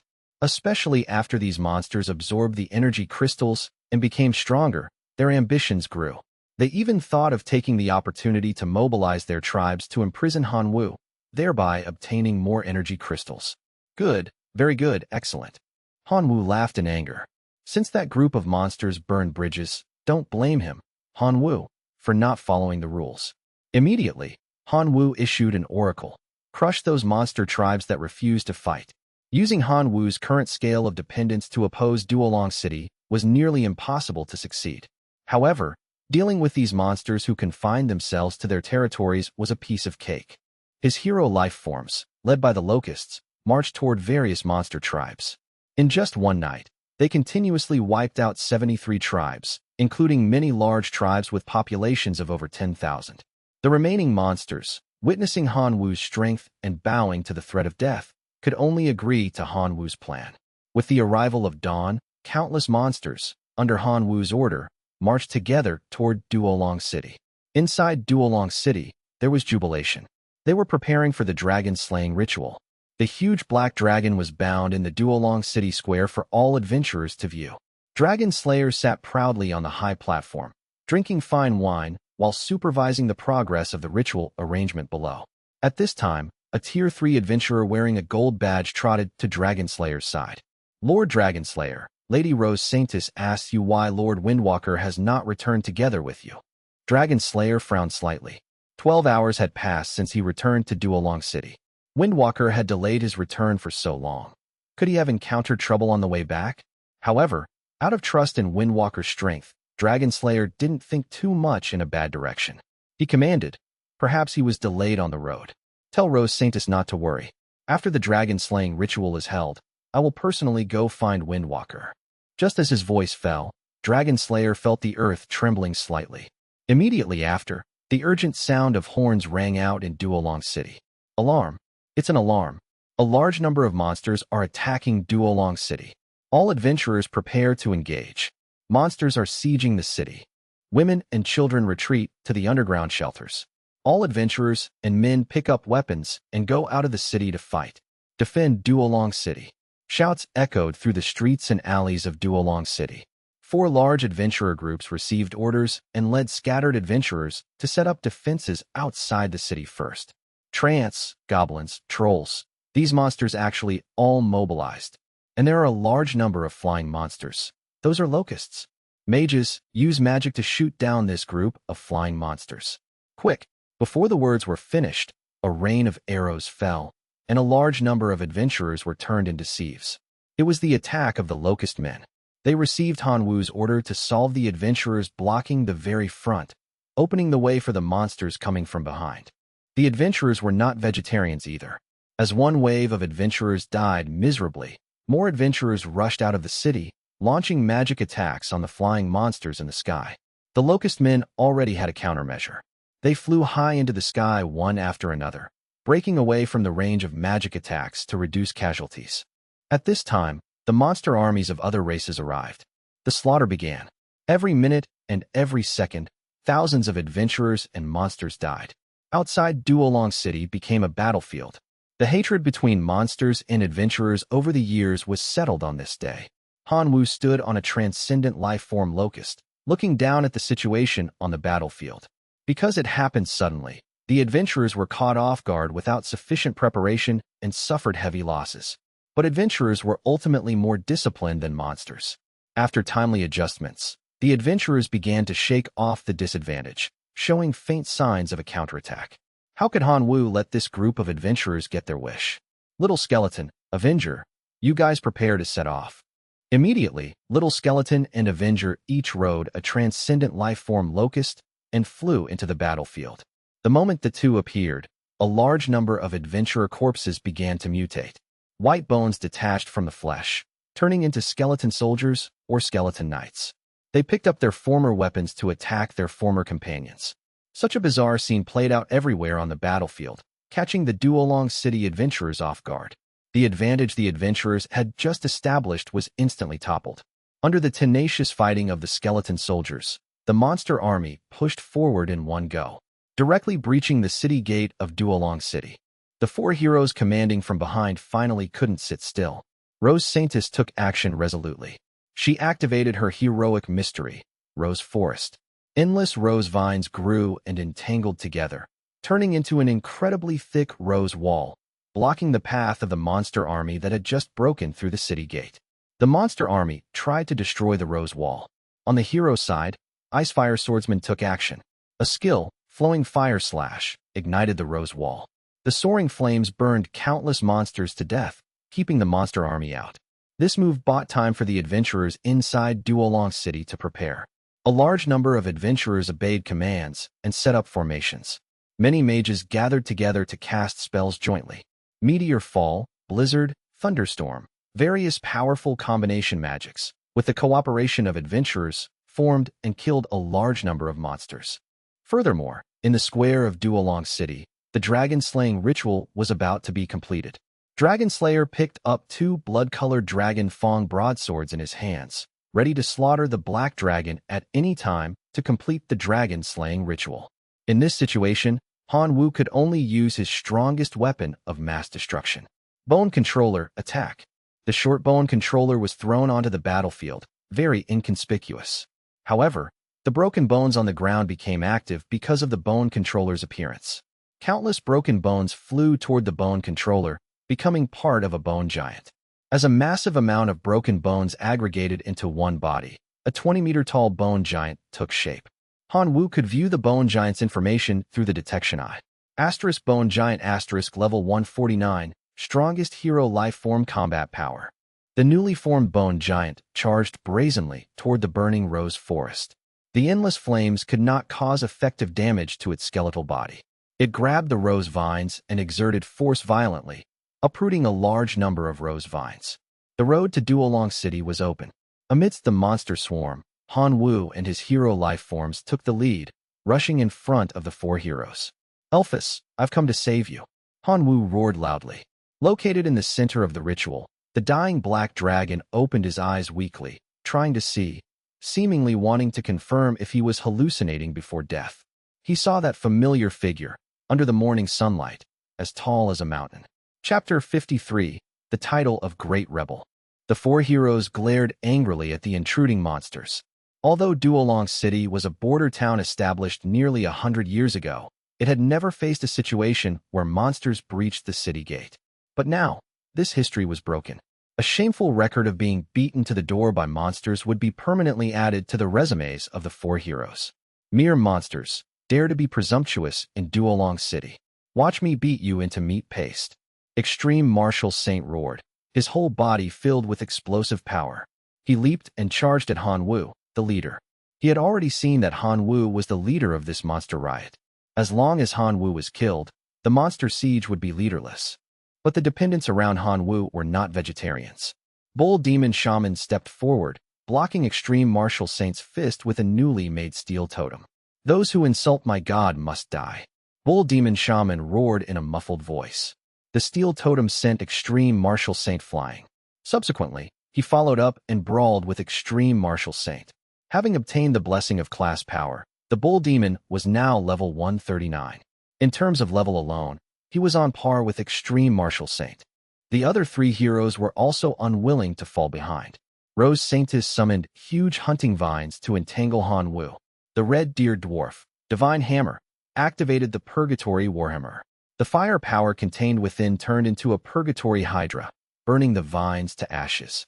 Icefire Swordsman activated a powerful skill, Icefire Cross Slash, which was neutralized by the Iron-Cutting Mantis with a Whirlwind Slash. Both were masters of the sword. A single exchange of glances was enough to understand the other's intent. For a time, they fought to a draw. Dragon Slayer looked at Han Wu with resentment. He was just a little bit away from completing the ritual. If Han Wu had appeared just 1 minute later, he would definitely not be hating Han Wu like he was now. "All of you die." Dragon Slayer erupted with his most intense, heroic mystery, Dragon Slaying Domain. Dozens of subdragons and a green dragon soul appeared in the domain, launching fierce attacks on Han Wu and the others. The bone giant jumped out to hold back the strongest green dragon. Little Skeleton touched his bald skull. Inside, 2 balls of soul fire flickered. He jumped onto a subdragon soul and opened his mouth to bite. Instantly, the subdragon's aura weakened, and its form became faint. Obviously, its soul had suffered heavy damage. Very quickly, a subdragon soul was eaten clean by Little Skeleton. He touched his bald skull again and jumped onto the next subdragon soul to gnaw wildly. Dragon Slayer realized Little Skeleton's behavior and realized he had met his nemesis. He waved his blood-colored broadsword and slashed at Little Skeleton. Little Skeleton couldn't withstand even one move and shattered into a pile of bones. Dragon Slayer breathed a sigh of relief. Before he could switch targets, Little Skeleton's bones reassembled, piecing back together into Little Skeleton's original appearance. After reviving, Little Skeleton continued to devour the subdragon souls, displaying an arrogant attitude of "What can you do to me?" Dragon Slayer was so angry that smoke came out of his 7 orifices. He had never seen such a difficult opponent. On the other side, Han Wu took advantage of the 4 heroes being entangled with his dependents and ran to the Black Dragon. He pulled out a divine weapon greatsword and slashed at the chains binding the Black Dragon. Unexpectedly, these chains were also artifacts. Han Wu had no choice but to take out Greedy Wolf again and order it to gnaw on the artifact. Listening to the crunch sound, the Black Dragon's gratitude toward Han Wu deepened. He thought that after being captured and brought to Duolong City, the outcome would definitely be a dead end. He didn't expect Han Wu to actually bring a monster army to rescue him. Reliable partner. The great rebel, Black Dragon Elphus, will remember you forever, the Black Dragon said weakly. Then serve me for a few hundred more years to repay my kindness, Han Wu said grumpily, casually stuffing a few dark crystals into the Black Dragon's mouth to speed up his recovery from injuries. At the same time, Hanwoo kept an eye on the battle between his dependents and the four heroes. The results were invariably all disadvantageous. The fragile red-deered dwarf, Divine Hammer, had already been heavily injured. Hanwoo hurriedly ordered 2 hero-tier locust men to assist, but this couldn't go on. If they didn't break away from the current situation soon, what awaited Hanwoo would be total annihilation. Chewing on the delicious dark crystals, a trace of determination flashed in the Black Dragon's eyes. Dear friend, the great rebel, Black Dragon Elphus, has decided to give you a gift. Hanwoo was anxious. At a time like this, you're still thinking about giving gifts? If we don't find a way to break the deadlock, all my dependents will be left here. The Black Dragon spoke again. The great rebel, Black Dragon Elphus, wants to bestow his title upon you. My dear friend, from now on, you are the great rebel. Saying this, 2 black lights shot out from the Black Dragon's pupils and pierced into Hanwoo's eyes. An ancient and mysterious voice echoed in Hanwoo's mind. He couldn't hear it clearly, but he could understand the meaning of the voice. The voice was telling him that he had become the new rebel. Instantly, Hanwoo felt a majestic power awaken in his body. His level began to soar rapidly from level 125, stopping only after breaking through to level 149. His class also changed from the original Tier 3 to a special class, Rebel. At the same time, he obtained the talent, Rebel Effect. Hanwoo had no time to care why he couldn't see the effect of his talent. Feeling the violent power in his body, he picked up the divine weapon Greatsword and slashed at Dragon Slayer, who was closest to him. Black Dragon Transformation, Enchant Darkness, Tyrant Dragon Slash. 3 skills activated simultaneously. Coupled with the powerful strength of level 149, Hanwoo wanted a one-hit kill with this slash.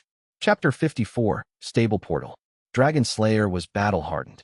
Facing Hanwoo's surprise attack, he reacted with extreme speed, raising his blood-colored broadsword to resist.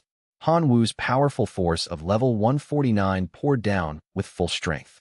Dragon Slayer trembled all over, his blood vessels bursting, yet he managed to prevent the blade from landing on his body. However, Little Skeleton seized the opportunity. His figure jumped nimbly behind Dragon Slayer. His crystal-like bone claws easily pierced into Dragon Slayer's back heart, crushing Dragon Slayer's heart in one fell swoop. Dragon Slayer died with a face full of unwillingness. The heroic mystery, Dragon-Slaying Domain, shattered instantly. Hanwoo didn't have time to think too much. He turned around to help other dependents fight the other 3 heroes. Little Skeleton stayed where he was, secretly using his small bone claws to carve a strange magic circle on Dragon Slayer's corpse. Then, he activated his ability. Summon Skeleton Knight.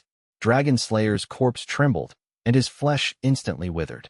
The skeleton, having absorbed the energy of the flesh and blood, detached from the withered body. It was blood-colored, crystal clear like red crystal. If one checked the information of this skeleton clan member, they would find that this was not an ordinary skeleton knight, but a mutated hero life form, Blood Skeleton. With Hanwoo arriving in time, the other 3 battle groups achieved victory one after another. Among them, Rose Saintess and Icefire Swordsman were killed on the spot. Extreme Martial Saint, at the cost of severing one of his own arms, fled in a sorry state. Little Skeleton, who had just rushed over, volunteered to lead the Blood Skeleton and Bone Controller to chase and kill him. The defeat of the heroes greatly boosted the morale of the monster army, and they slaughtered even more crazily. The adventurers of Duolong City and the 4 major adventurer groups saw that Duolong City could not escape the fate of being captured and abandoned the city directly to flee. The monster side won the final victory. The surviving monsters enjoyed the joy of victory. After fighting with adventurers for so many years, they had finally turned the tables. Hanwoo treated the injuries of his dependents and issued an order to the monster army to sweep Duolong City. Any equipment, class fragments, or rare treasures could be brought to him to exchange for energy crystals. Now the monster army went completely crazy. Energy crystals could allow them to break through racial level limits. One could never have too many. Immediately, a large number of monsters rushed into the houses and shops in Duolong City to loot. After a while, the spoils of war piled up into a small mountain. Most of them were equipment, a small amount were rare treasures, and there were some financial goods like gold coins and gems. As for class fragments, Hanwoo put them in a bag and stored them separately. On the Black Dragon's side, he regained his freedom. But because he gifted the title of Rebel to Hanwoo, his level dropped to level 100. To recover to his peak combat power of level 149, he would need a long time to recuperate. After waiting another 2 hours, Little Skeleton returned with the Bone Controller and Blood Skeleton. He threw the corpse belonging to Extreme Martial Saint on the ground. The 4 heroes were finally all dealt with. Han Wu's gaze swept over his exhausted dependents, sighing that they had grown through battle. At the same time, he rejoiced that these hero life forms who had accompanied him until now had survived tenaciously even after experiencing such a difficult battle. Student Han Wu, congratulations on completing the mission. You have created a miracle. The voice of the Kyoto Academy admissions teacher transmitted into Han Wu's mind at the right time. It wasn't hard to imagine that this admissions teacher had been closely monitoring Han Wu's situation. Thank you, teacher, Han Wu said sincerely. The teleportation channel is ready. I'll give you 3 hours to organize your spoils, the admissions teacher said. Han Wu's gaze lingered on Duolong City, his brain spinning rapidly. Teacher, I have an idea. Can I establish a stable portal here leading to my divine domain? Han Wu asked bluntly. The level system and class power here showed him a new path for improving his dependence. Moreover, this civilization was rich in equipment of various levels. If he could set up a stable portal and establish long-term exchanges, it would definitely be a huge help to the development of Han Wu's dependence. A tap, tap, tap sound of fingers tapping on a table came from the admissions teacher's side. Obviously, he was thinking. The development of any civilization cannot be separated from invasion and plunder. Like most gods in the divine domain civilization, when Han Wu saw a good civilization, he wanted to take root and profit long-term. Doing so could yield considerable benefits. But at the same time, there were many hidden dangers. Establishing a stable portal was simple, but what if the outland civilization counterattacked the divine domain through the portal? A slight carelessness could result in the divine domain core being breached. The admissions teacher pondered again and again, clarifying both the benefits and the drawbacks, ultimately leaving the decision to Han Wu himself.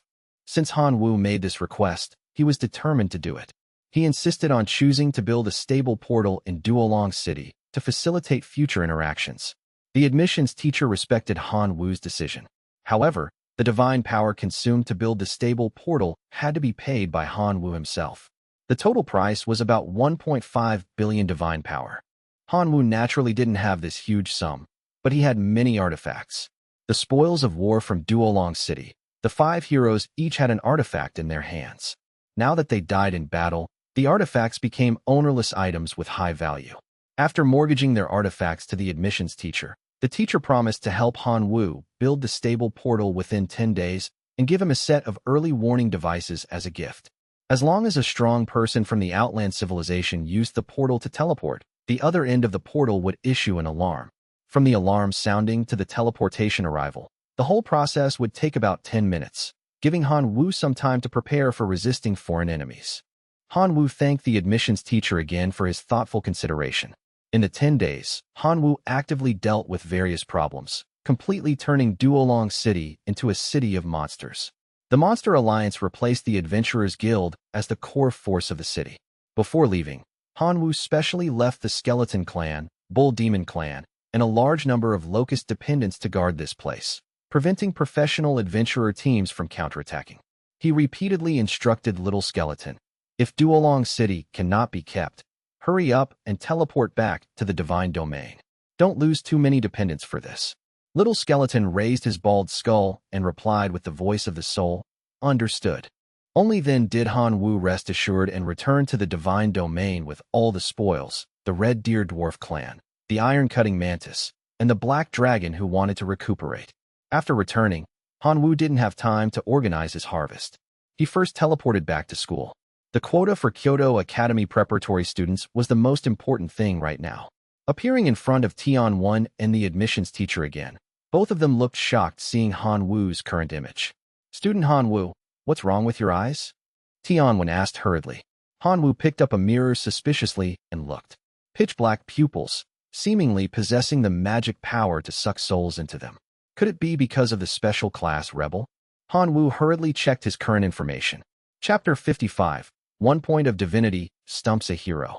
Because he returned to the main world, the information panel changed back. Han Wu's information was displayed. Asterisk name asterisk Han Wu. Asterisk level asterisk divine creature, god. Asterisk talents asterisk chosen son, unique, rebel. Asterisk divine abilities asterisk growth acceleration, life sacrifice, unique. Asterisk skills asterisk heavy strike, enchant darkness, tyrant dragon slash, black dragon transformation. Asterisk divinity asterisk 3.2.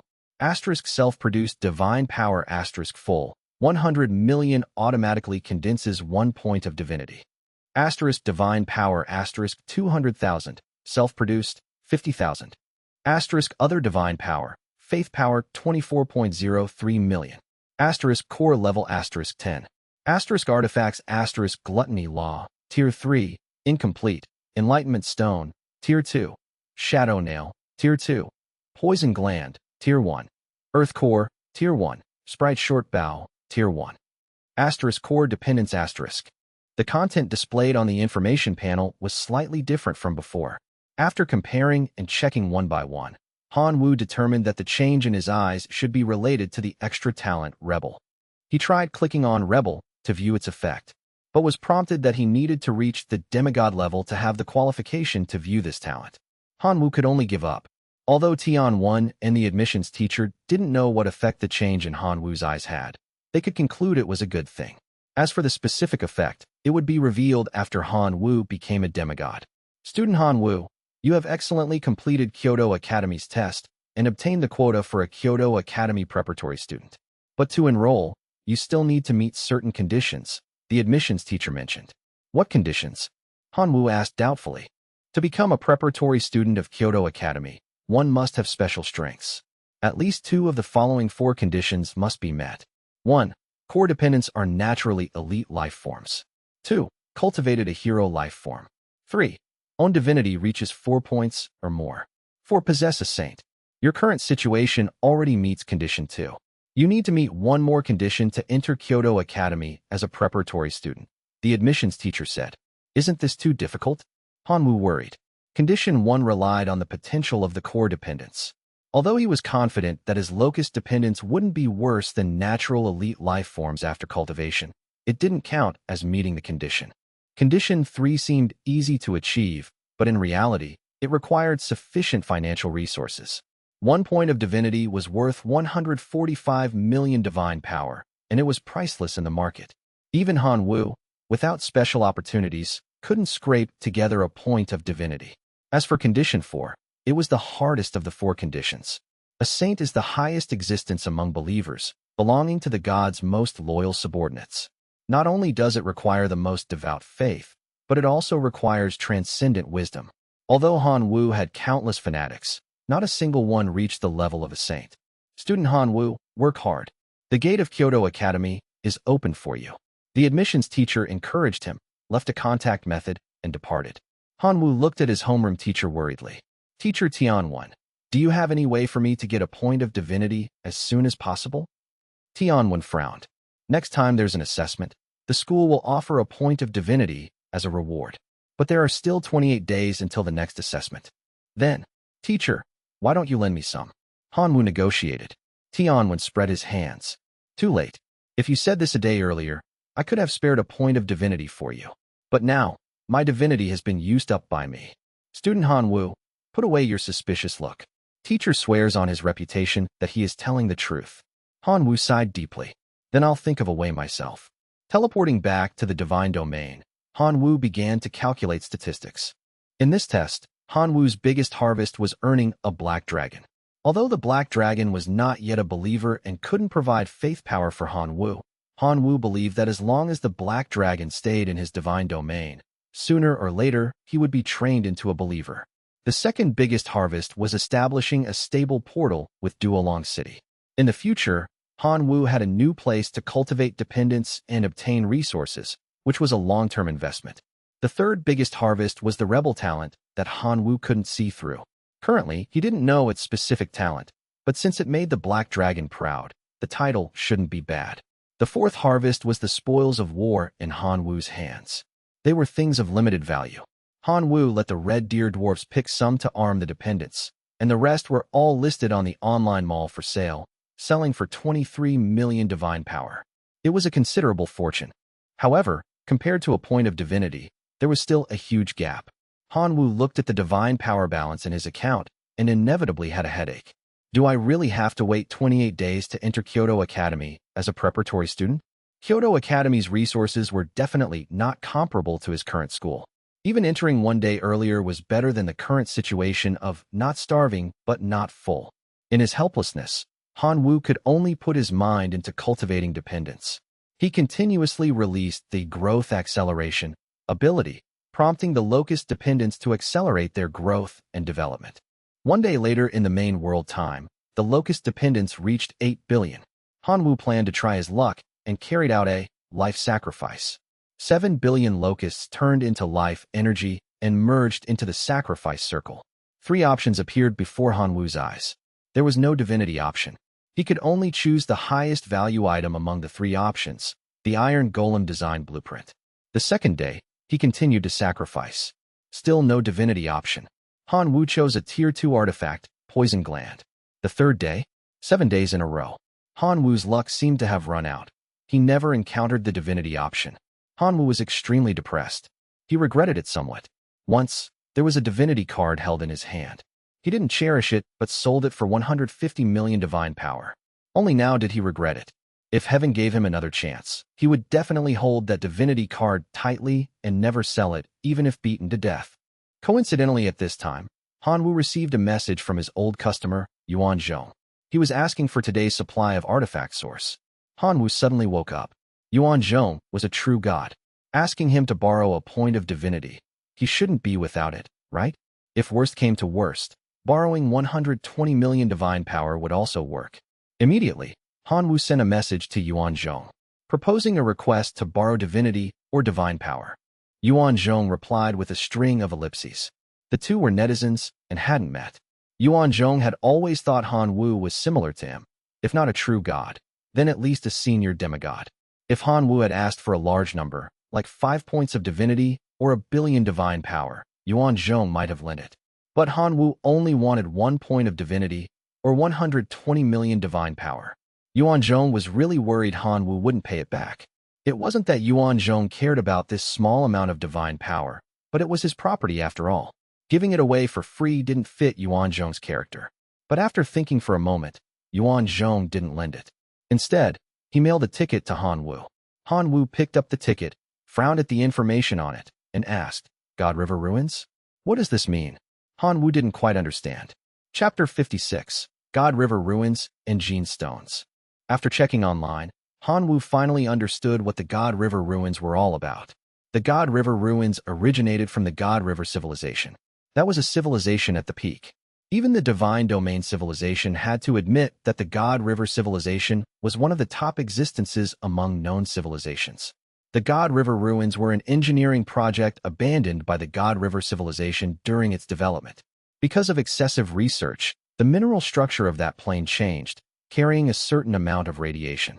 Various life forms existing in that plane mutated under the influence of radiation, becoming monsters with disordered genes. To survive, these monsters could only devour more radioactive ores to strengthen the mutation, fighting poison with poison. When radioactive ores were consumed in large quantities, they would aggregate inside the mutated monster's body into a stone capable of inducing directional gene mutation. This stone was also called a gene stone. Gene stones had special effects and were miraculous for cultivating dependence. Even the lowest level gene stone was comparable to a Tier 3 artifact, valued at millions of divine power. It was quite popular in the demigod and even true god circles. Reading this information, Han Wu finally understood Yuan Zhong's intention in mailing him a ticket to the God River Ruins. This was to let him go to the God River Ruins to collect gene stones to exchange for divine power. Han Wu held the ticket, wanting to cry but having no tears. He was just a divine creature. Going to grab gene stones with demigods and true gods? He was afraid he wouldn't even get a single hair. Just as Han Wu was thinking about selling the ticket online for some divine power, a piece of news about the God River Ruins attracted Han Wu's attention. A certain god king went bankrupt investing hundreds of billions in an artificial mutated beast farm because he purchased inferior radioactive ores. Han Wu's eyebrows jumped. Snatching gene stones in the God River Ruins? His ability was limited, but if he could learn from that bankrupt god king, and open an artificial mutated beast farm. Hanwoo felt he had some confidence because he possessed a treasure that even God Kings didn't have, the decomposition machine. With the decomposition machine, even the most inferior radioactive ores could be purified into high-purity radiation crystals. If mutated beasts took them, wouldn't they mutate rapidly and condense more powerful gene stones? However, this was just Hanwoo's personal opinion. To verify this conjecture, he needed to conduct a field investigation. With this idea, Hanwoo contacted his homeroom teacher Tian when to obtain permission to use the school's teleportation station. Through the coordinate markings on the ticket in his hand, Hanwoo was teleported to a small town outside the God River ruins. The small town was full of hurried divine domain players. Hanwoo put on the mask Tian had given him earlier, trying his best to conceal his identity information. After all, being in an unfamiliar place, personal safety must come first. Immediately, he noticed a figure approaching him. "Respected Lord God, this must be your first time at the God River ruins, right? I guess you need an honest and reliable guide." The comer was a middle-aged man with dark skin, looking honest and simple. Hanwoo coughed, deliberately deepening his voice, and said, "Give me a reason to hire you." The guide replied respectfully, "I know the 18 mutated beast gathering places in the God River ruins. The mutated beasts in each gathering place have their own special information. I also know which shops in the town give fair prices, who is cunning, and who is pulling tricks. I know it all clearly. I guarantee Lord God can sell the obtained gene stones for a good price. I also know—" Stop. Hanwoo hurriedly stopped the guide's self-promotion. "I just want to know if there are merchants selling radioactive ores here." The guide frowned. "Lord God is actually here for radioactive ores.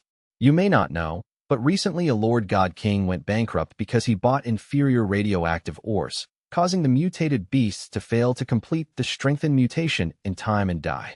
An investment of hundreds of billions of divine power, gone just like that." The guide's words were meant to remind Hanwoo that it was best not to touch radioactive ores. Even a God King stumbled on this. Could he be more capable than a God King? "I didn't ask you that. Just answer what I asked," Hanwoo said roughly, deliberately adding dissatisfaction to his tone. The guide cursed Hanwoo in his heart for being pretentious, but respectfully said, "It was this lowly one who spoke too much. If you really want to buy radioactive ores, I do have a recommendation." Saying this, the guide rubbed his index finger, middle finger, and thumb together, meaning this recommendation was paid content. Hanwoo said grumpily, "How much?" "Not much, 10,000 divine power," the guide replied. Hanwoo almost cursed. 10,000 divine power for just a piece of news. Is this robbery? Robbery isn't this fast. Lord God, the candidate I recommend is the biggest mine boss in the entire God River ruins. It's absolutely worth the money. Seeing Hanwoo reluctant to pay, the guide urged. Hanwoo had to pay 10,000 divine power. "Lord God, please follow me." The guide led the way. Passing through streets and alleys, the two soon arrived at an inconspicuous small shop. The guide introduced to Hanwoo, "Lord God, this is the biggest mine boss in the God River ruins, Mr. Black. Mr. Black, this is my guest. He intends to buy some radioactive ores."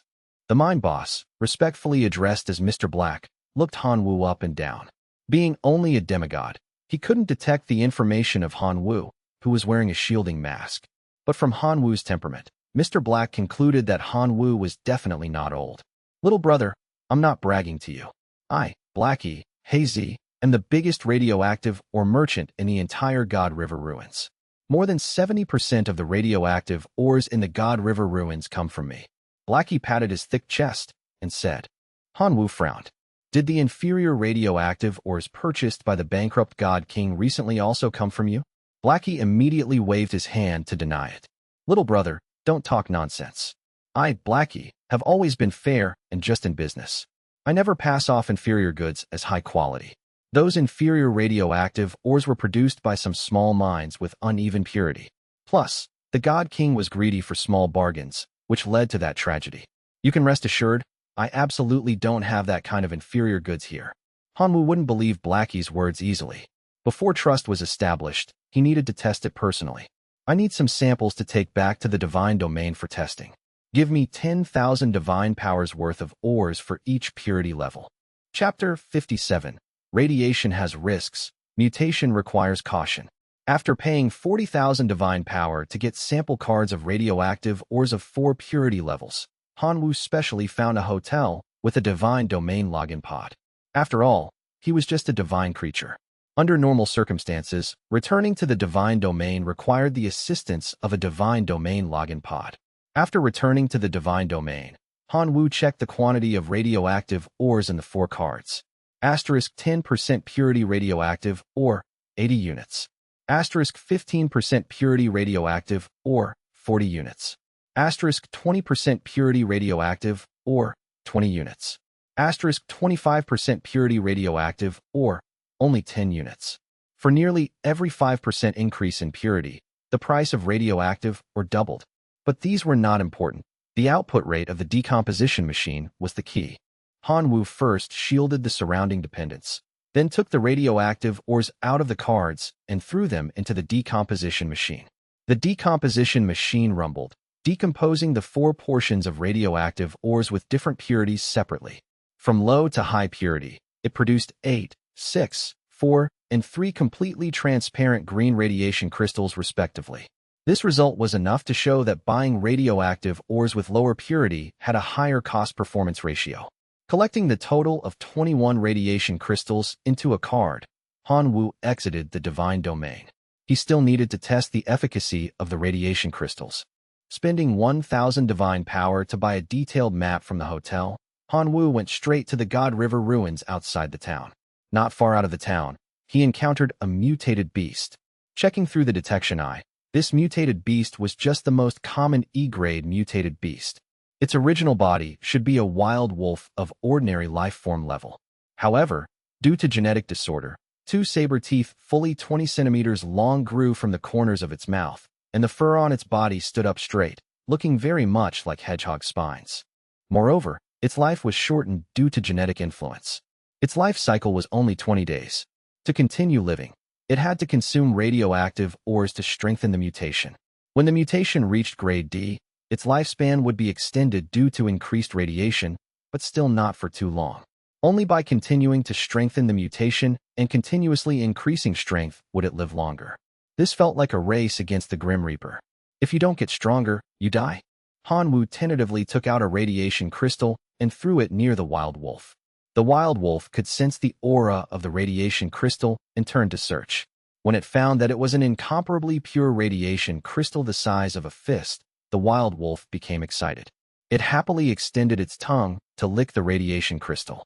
The energy attached to the radiation crystal stimulated the mutation gene in its body. The 2 saber teeth grew larger at a speed visible to the naked eye, and the spine-like fur on its body was also plated with a layer of black, shiny mutation luster. With just one lick, this wild wolf reached the level of D-grade mutation. Although its essence was still an ordinary life form, the combat power it could unleash was no different from weaker transcendent life forms. Feeling its own changes, the wild wolf loved the radiation crystal in front of it even more. It tried hard to open its mouth wide and swallowed the entire radiation crystal. Under the action of strong radiation, its whole body was emitting the aura of mutation. The 2 saber teeth continued to grow, and the fur became long and hard. Asterisk note: the text in this ID seems to loop back to the interaction with the guide and Mr. Black, which chronologically happened before the Black Dragon training arc in the previous ID. I will translate it as provided, but be aware it's a flashback or out-of-order segment in the source. Asterisk. This recommendation is paid content. Hanwoo snapped. How much? Not much. 10,000 divine power, the guide replied. Hanwoo almost cursed. Asterisk 10,000 for a piece of news? Is this a robbery? Even robbers aren't this fast. Asterisk. My lord, the person I recommend is the biggest mine owner in the entire God River ruins, the guide insisted, implying it was worth the money. Seeing Hanwoo reluctant to pay, the guide urged him. Hanwoo had no choice but to pay up. My lord, please follow me. The guide led the way through streets and alleys, arriving at an inconspicuous small shop. My lord, this is the biggest mine owner in the ruins, Mr. Black. Mr. Black, this is my guest. He intends to buy some radiation Oregon. The mine owner, addressed as Mr. Black, looked Hanwoo up and down. Being only a demigod, he couldn't detect Hanwoo's information through the masking mask. But judging by Hanwoo's temperament, Mr. Black concluded he wasn't old. Little brother, I'm not bragging. I, Blackie, am the biggest radiation or dealer in the ruins. Over 70% of the ore here comes from me. Blackie patted his thick chest. Hanwoo frowned. Didn't the God King who went bankrupt recently buy his low quality, or from you? Blackie waved his hands in denial. Little brother, don't talk nonsense. I do business fairly and justly. I never pass off bad goods as good. That God King bought from small mines with inconsistent purity, and because he was greedy for cheap prices, he caused that tragedy. Rest assured, I don't have that kind of trash here. Hanwoo wouldn't trust Blackie's words easily. Before trust was established, he needed to test it himself. I need some samples to take back to my divine domain for testing. Give me 10,000 divine powers worth of every purity level. Chapter 57, Radiation Risks, Mutation Caution. Paying 40,000 divine power, he got 4 cards of radiation or samples. Hanwoo specifically found a hotel with a god login capsule, as he was still a divine creature. Back in his domain, he verified the quantities. Asterisk 10% purity, 80 units. Asterisk 15% purity, 40 units. Asterisk 20% purity, 20 units. Asterisk 25% purity, 10 units. The price doubled for every 5% increase in purity. But that didn't matter. The decomposer's yield was the key. Hanwoo cleared the area of dependence, then put the ores into the decomposer. The machine rumbled. Asterisk 10%-8 crystals. Asterisk 15%-6 crystals. Asterisk 20%-4 crystals. Asterisk 25%-3 crystals. The result clearly showed that buying lower purity or was more cost-effective. He stored the 21 radiation crystals, energy crystals, in cards and logged out. He needed to test their efficacy. He bought a detailed map for 1,000 divine power and headed straight for the God River ruins outside of town. Not far out, he encountered a mutated beast. Using the detection eye, he saw it was a common level 1 mutated beast. Its original form was likely a common wolf, but due to genetic disorder, it had grown 20 centimeters saber teeth, and its fur stood up like hedgehog spines. Its life cycle was only 20 days. To survive, it had to eat radiation or to strengthen the mutation. At level 2, its life would be extended, but not by much. It was a race against death. Hanwoo tentatively threw a radiation crystal near the wolf. The wolf sensed the aura and turned to find it. Seeing the pure, fist-sized crystal, it got excited. It licked the crystal. The energy stimulated its mutation organs. Its teeth grew visibly, and its fur took on a black, metallic sheen. With just one lick, the wolf reached the level of a level 2 mutant.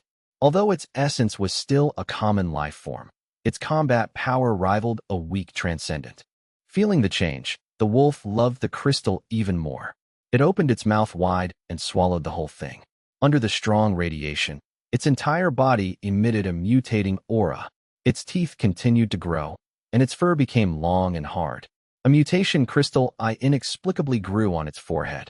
In the position between the eyebrows below the eye, a green stone began as the size of a grain of rice.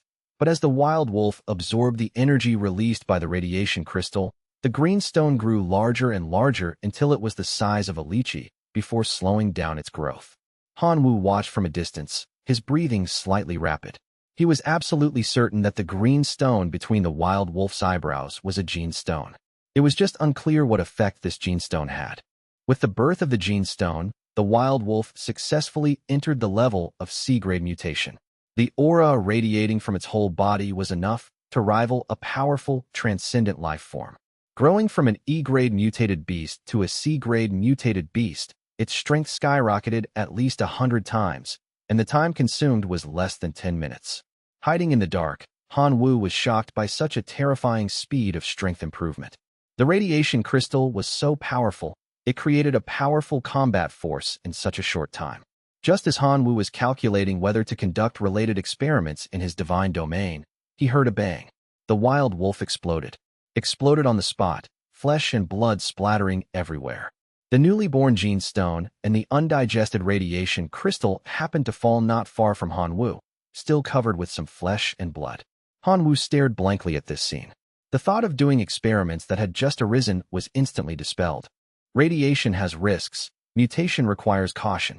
If it goes wrong, just like this wild wolf, exploding directly before having time to enjoy the happiness of becoming stronger. How tragic would that be? Fortunately, he recovered a gene stone. Hanwoo picked up the gene stone that fell on the ground and washed it with clean water, checking the information through the detection eye. Asterisk gene stone. Fong loading into the divine domain requires consuming Tier 3 authority.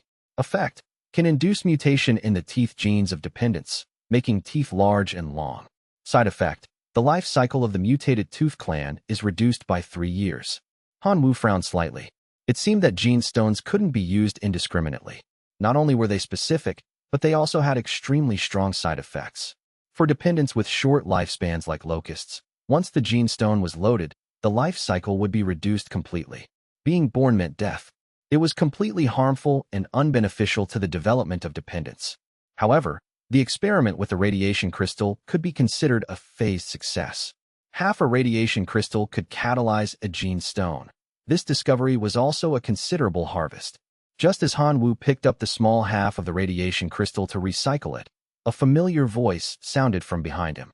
"Kid, if you know what's good for you, hand over the gene stone and that green stone in your hand. Otherwise, don't blame me for being impolite." Hanwoo turned his head doubtfully and saw a familiar face riding a warg, demigod Zhonggang. He didn't expect to meet him in the God River ruins. However, because he was wearing a shielding mask, Hanwoo's appearance and information were not seen through by demigod Zhonggang. "What if I don't?" Hanwoo asked back. "Then you can die." As Zhonggang spoke, he waved his hand, and the gate of the divine domain opened wide. Thousands of wolf riders walked out of the divine domain, aggressively pouncing toward Hanwoo. Chapter 58, Getting Lost in the God River Ruins. Hanwoo also wanted to summon his divine domain dependents to fight. The current him had a qualitative leap compared to before, completely fearless of Zhonggang's Wolf Rider Legion. But when he communicated with his divine domain, he suddenly realized something. He was still a divine creature. Entering the divine domain required the assistance of a divine domain login pod. Summoning dependents directly from the divine domain was a permission that could only be opened after advancing to a demigod. Seeing the Wolf Rider Legion surrounding him, Hanwoo had no dependents to use and helplessly could only take action himself. Fortunately, he was not powerless now. Communicating with class power, he activated the skill Black Dragon Transformation. Black Dragon scales wrapped his whole body, and a pair of mini dragon wings unfolded from his back. Along with it erupted a faint dragon majesty. Wargs were beasts, and beasts naturally feared dragon majesty. The aura on Hanwoo made the wargs dare not approach. Hanwoo, however, didn't mean to be polite at all. He was now a humanoid black dragon and possessed strength comparable to the strongest hero life forms. Hanwoo crashed into the wolf riders like a cannonball. With a wave of his hand, dozens of wolf riders were sent flying, wolves and all. Zhonggang hurriedly issued an oracle, ordering the wolf riders to attack forcefully and cast the Berserk Divine Art on the wolf riders. The Berserk Divine Art made the wolf riders' eyes red, forgetting fear, caring only about rushing fiercely. Even if they couldn't cause damage to Hanwoo, they had to desperately consume Hanwoo's strength. This was a trick commonly used by low-level life form armies against hero life forms. Hanwoo saw through Zhonggang's plan long ago. After slaughtering hundreds of wolf riders, Hanwoo flapped his dragon wings directly and flew high into the sky. The wolf riders below, who were still charging mindlessly, were completely dumbfounded. On the ground, they could be brave and invincible, but against an opponent in the air, they could only stare blankly. Hanwoo stood high in the sky and mocked Zhonggang below. "Dumbfounded, aren't you? I can fly too." Zhonggang's face was solemn. Divine power circulated. Divine art, airban. Hanwoo suddenly felt his whole body become heavy. His dragon wings couldn't maintain flight, and he fell from the sky.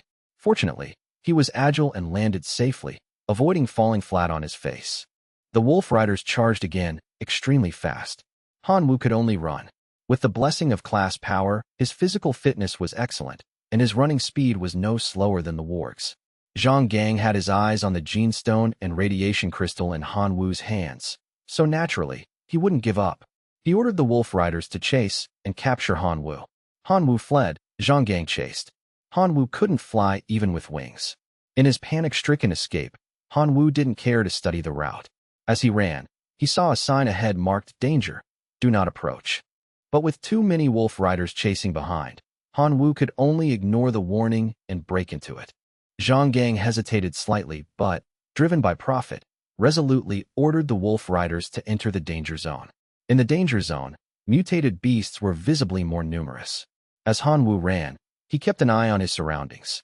He saw monkeys with dog heads, rabbits with 6 legs, crows with 4 heads. Some species even had characteristics of multiple creatures, making it hard to identify the original species. And these mutated beasts were very xenophobic.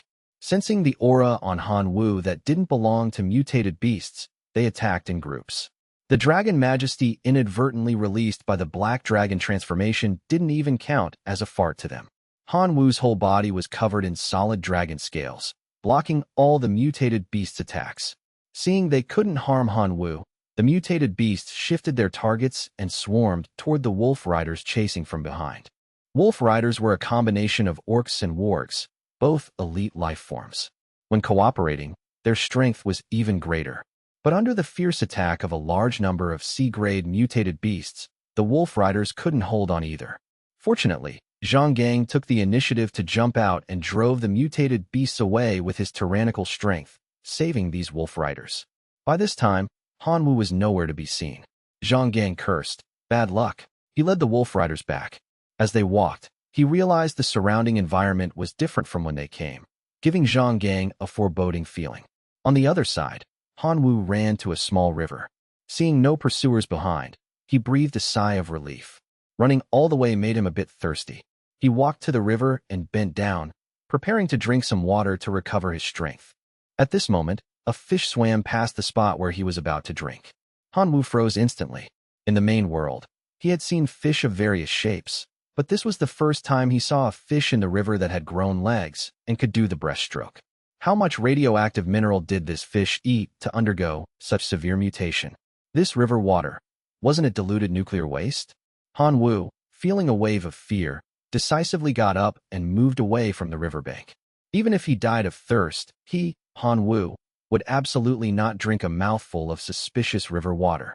Without pursuers, Han Wu could only take out the map to identify the direction, thinking of returning to the small town as soon as possible. But after checking for a long time, he didn't find this river on the map at all. It was as if this river had appeared out of thin air. Han Wu tried to walk back along the original path, but after walking for a long time, he magically returned to the spot where he was about to drink water just now. After several such experiences, Han Wu had to admit that he was lost.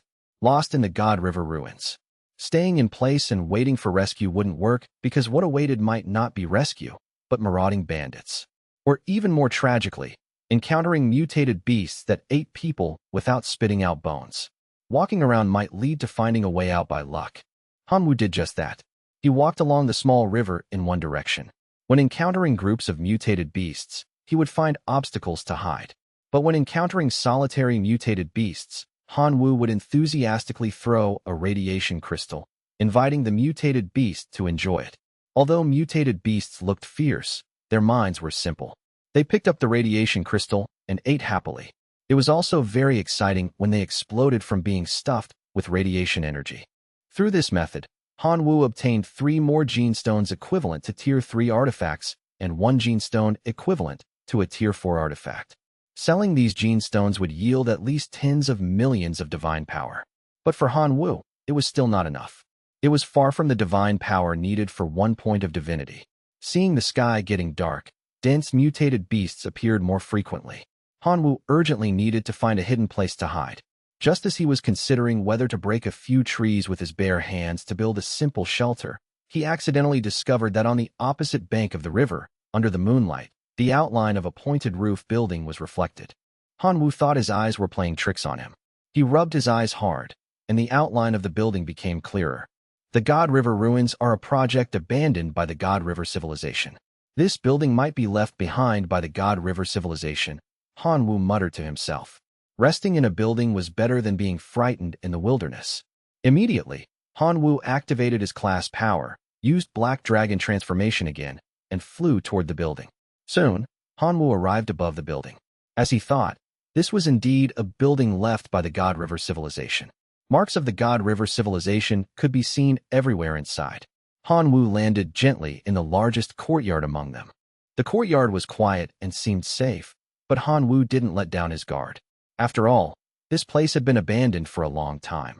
Maybe some mutated beasts had made it their nest. He walked carefully into a room in the courtyard. Under the moonlight, he saw a large number of papers scattered on the floor.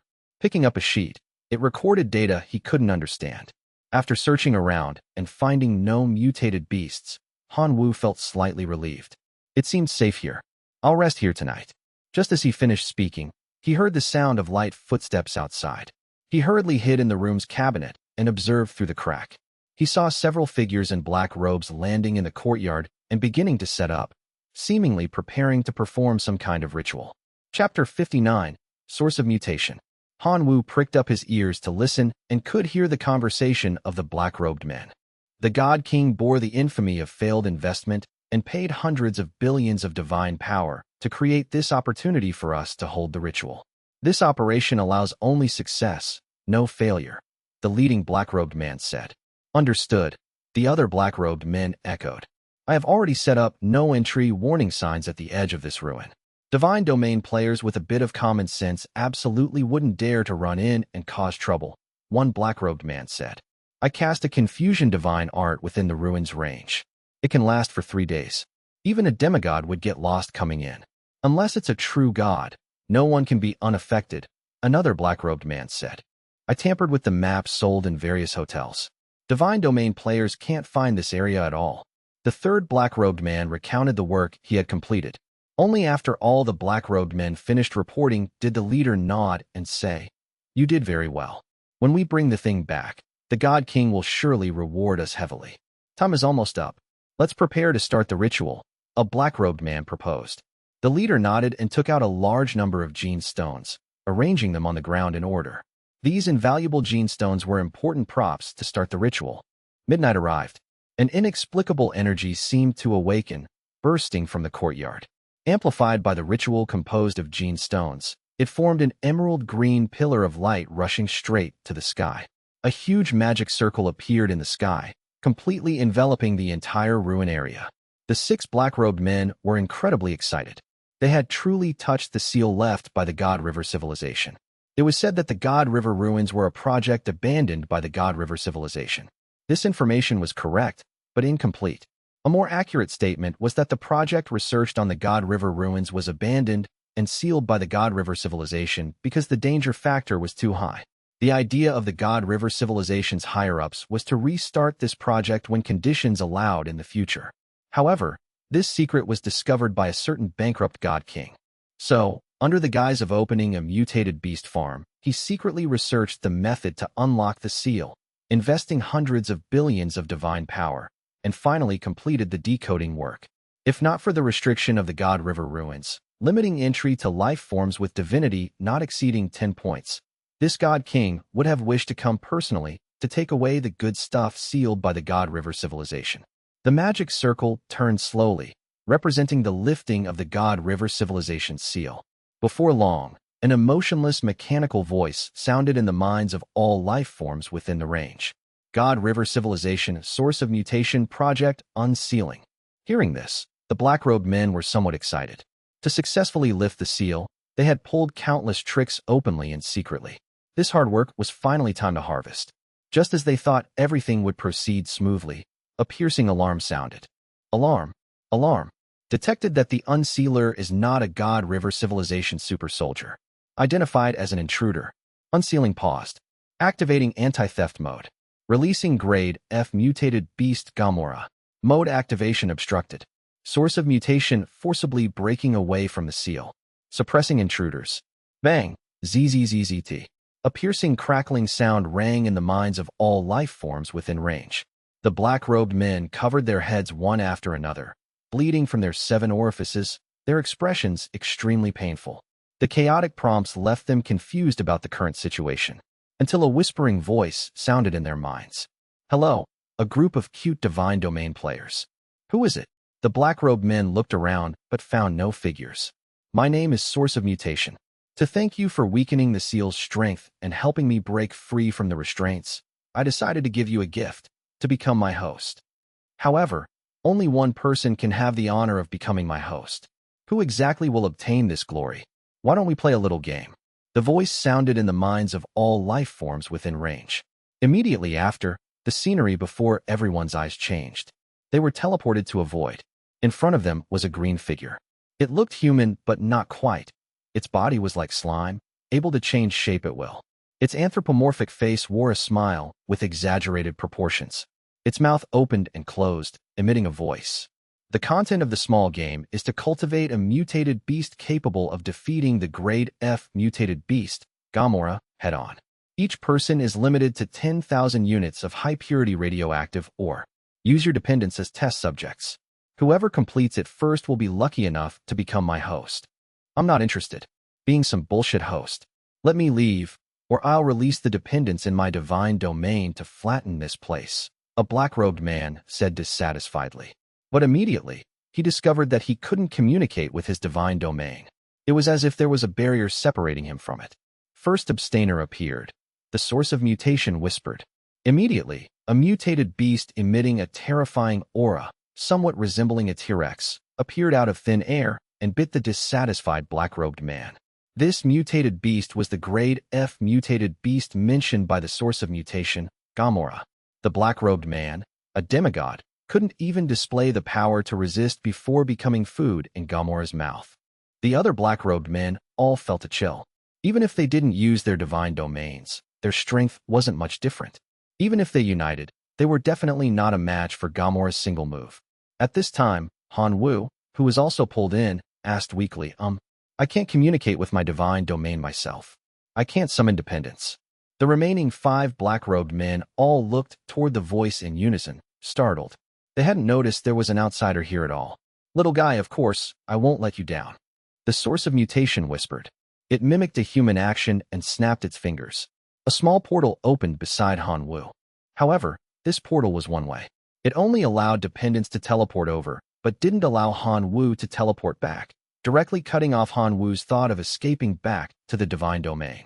After the 5 black-robed men tried secretly many times without success, they could only do as the source of mutation requested. They communicated with their divine domains and ordered their dependents to use the high-purity radioactive ores. Han Wu decided to treat this place as a temporary nest. He walked cautiously into a room in the courtyard. Under the moonlight, he saw papers scattered on the floor. Picking one up, he saw data he couldn't understand. After searching around and finding no mutated beasts, Han Wu felt slightly relieved. It seems safe here. I'll rest here tonight. Just as he said that, he heard light footsteps outside.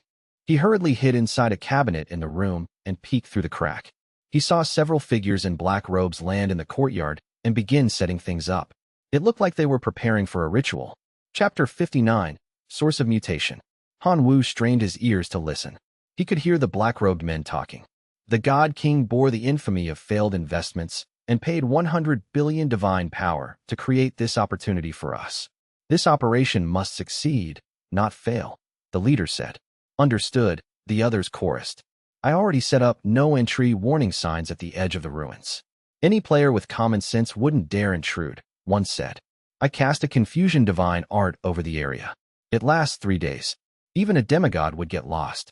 Unless it's a true god, no one will interfere, another added. I tampered with the maps sold in the hotels. Players won't find this area, a third reported. The leader nodded. You've done well. Once we bring the item back, the God King will reward us heavily. Time is almost up. Let's begin the ritual, one suggested. The leader nodded and took out a large number of gene stones, arranging them in a specific order on the ground. These priceless stones were key to starting the ritual. Midnight arrived. An inexplicable energy erupted from the courtyard. Amplified by the gene stones, it formed a green pillar of light that shot into the sky. A massive magic circle appeared, enveloping the entire ruin area. The 6 black-robed men were ecstatic. They had truly touched the seal left by the God River civilization. Rumors said the God River ruins were a project abandoned by the God River civilization. This was true, but incomplete. More accurately, the project was abandoned because it was too dangerous, so they sealed it. The high-ups intended to restart it later, but a certain bankrupt God King found this secret. Under the guise of building a mutant farm, he secretly invested 100 billion to decipher the seal. If not for the restriction that only life forms with less than 10 divinity could enter, the God King would have come himself. The magic circle turned slowly, signifying the lifting of the seal. Soon, a cold, mechanical voice rang in the minds of all life forms in the area. God River Civilization Project. Source of mutation, unsealing. The black-robed men were excited. Their hard work was finally paying off. Just as they thought everything would go smoothly, a piercing alarm sounded. Warning! Warning! Unsealer is not a God River super soldier. Identified as intruder. Unsealing paused. Anti-theft mode activated. Releasing level 6 mutated beast, Gamora. Mode start blocked. Source of mutation forcibly breaking seal. Suppressing, ***. Bang. A piercing explosion sound rang in everyone's minds. The black-robed men clutched their heads, bleeding from their 7 orifices, looking in agony. Chaotic notifications confused them. Then, a playful voice spoke in their minds. Hello, cute divine domain players. Who is who? The men looked around, but saw no one. My name is Source of Mutation. To thank you for weakening the seal and helping me escape, I decided to grant you a gift, to become my host. However, only one person can have this honor. Which of you will it be? Let's play a little game. The voice echoed. Instantly, the scenery changed. They were transported to a void. In front of them stood a green figure. It looked humanoid but fluid, like slime, capable of changing shape at will. Its face bore a grotesquely exaggerated smile. Its mouth opened and closed. The game is simple.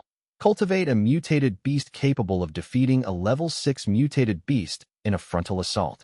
The radiation energy caused unbearable pain to the dependents while guiding their genes to undergo uncontrollable mutations. However, the results of the mutations were a mess. Over 40% of the dependents died on the spot. 30% were paralyzed after mutation, unable to move. 20% had their strength weakened. Less than 10% showed no significant change in strength, with inconspicuous mutation characteristics.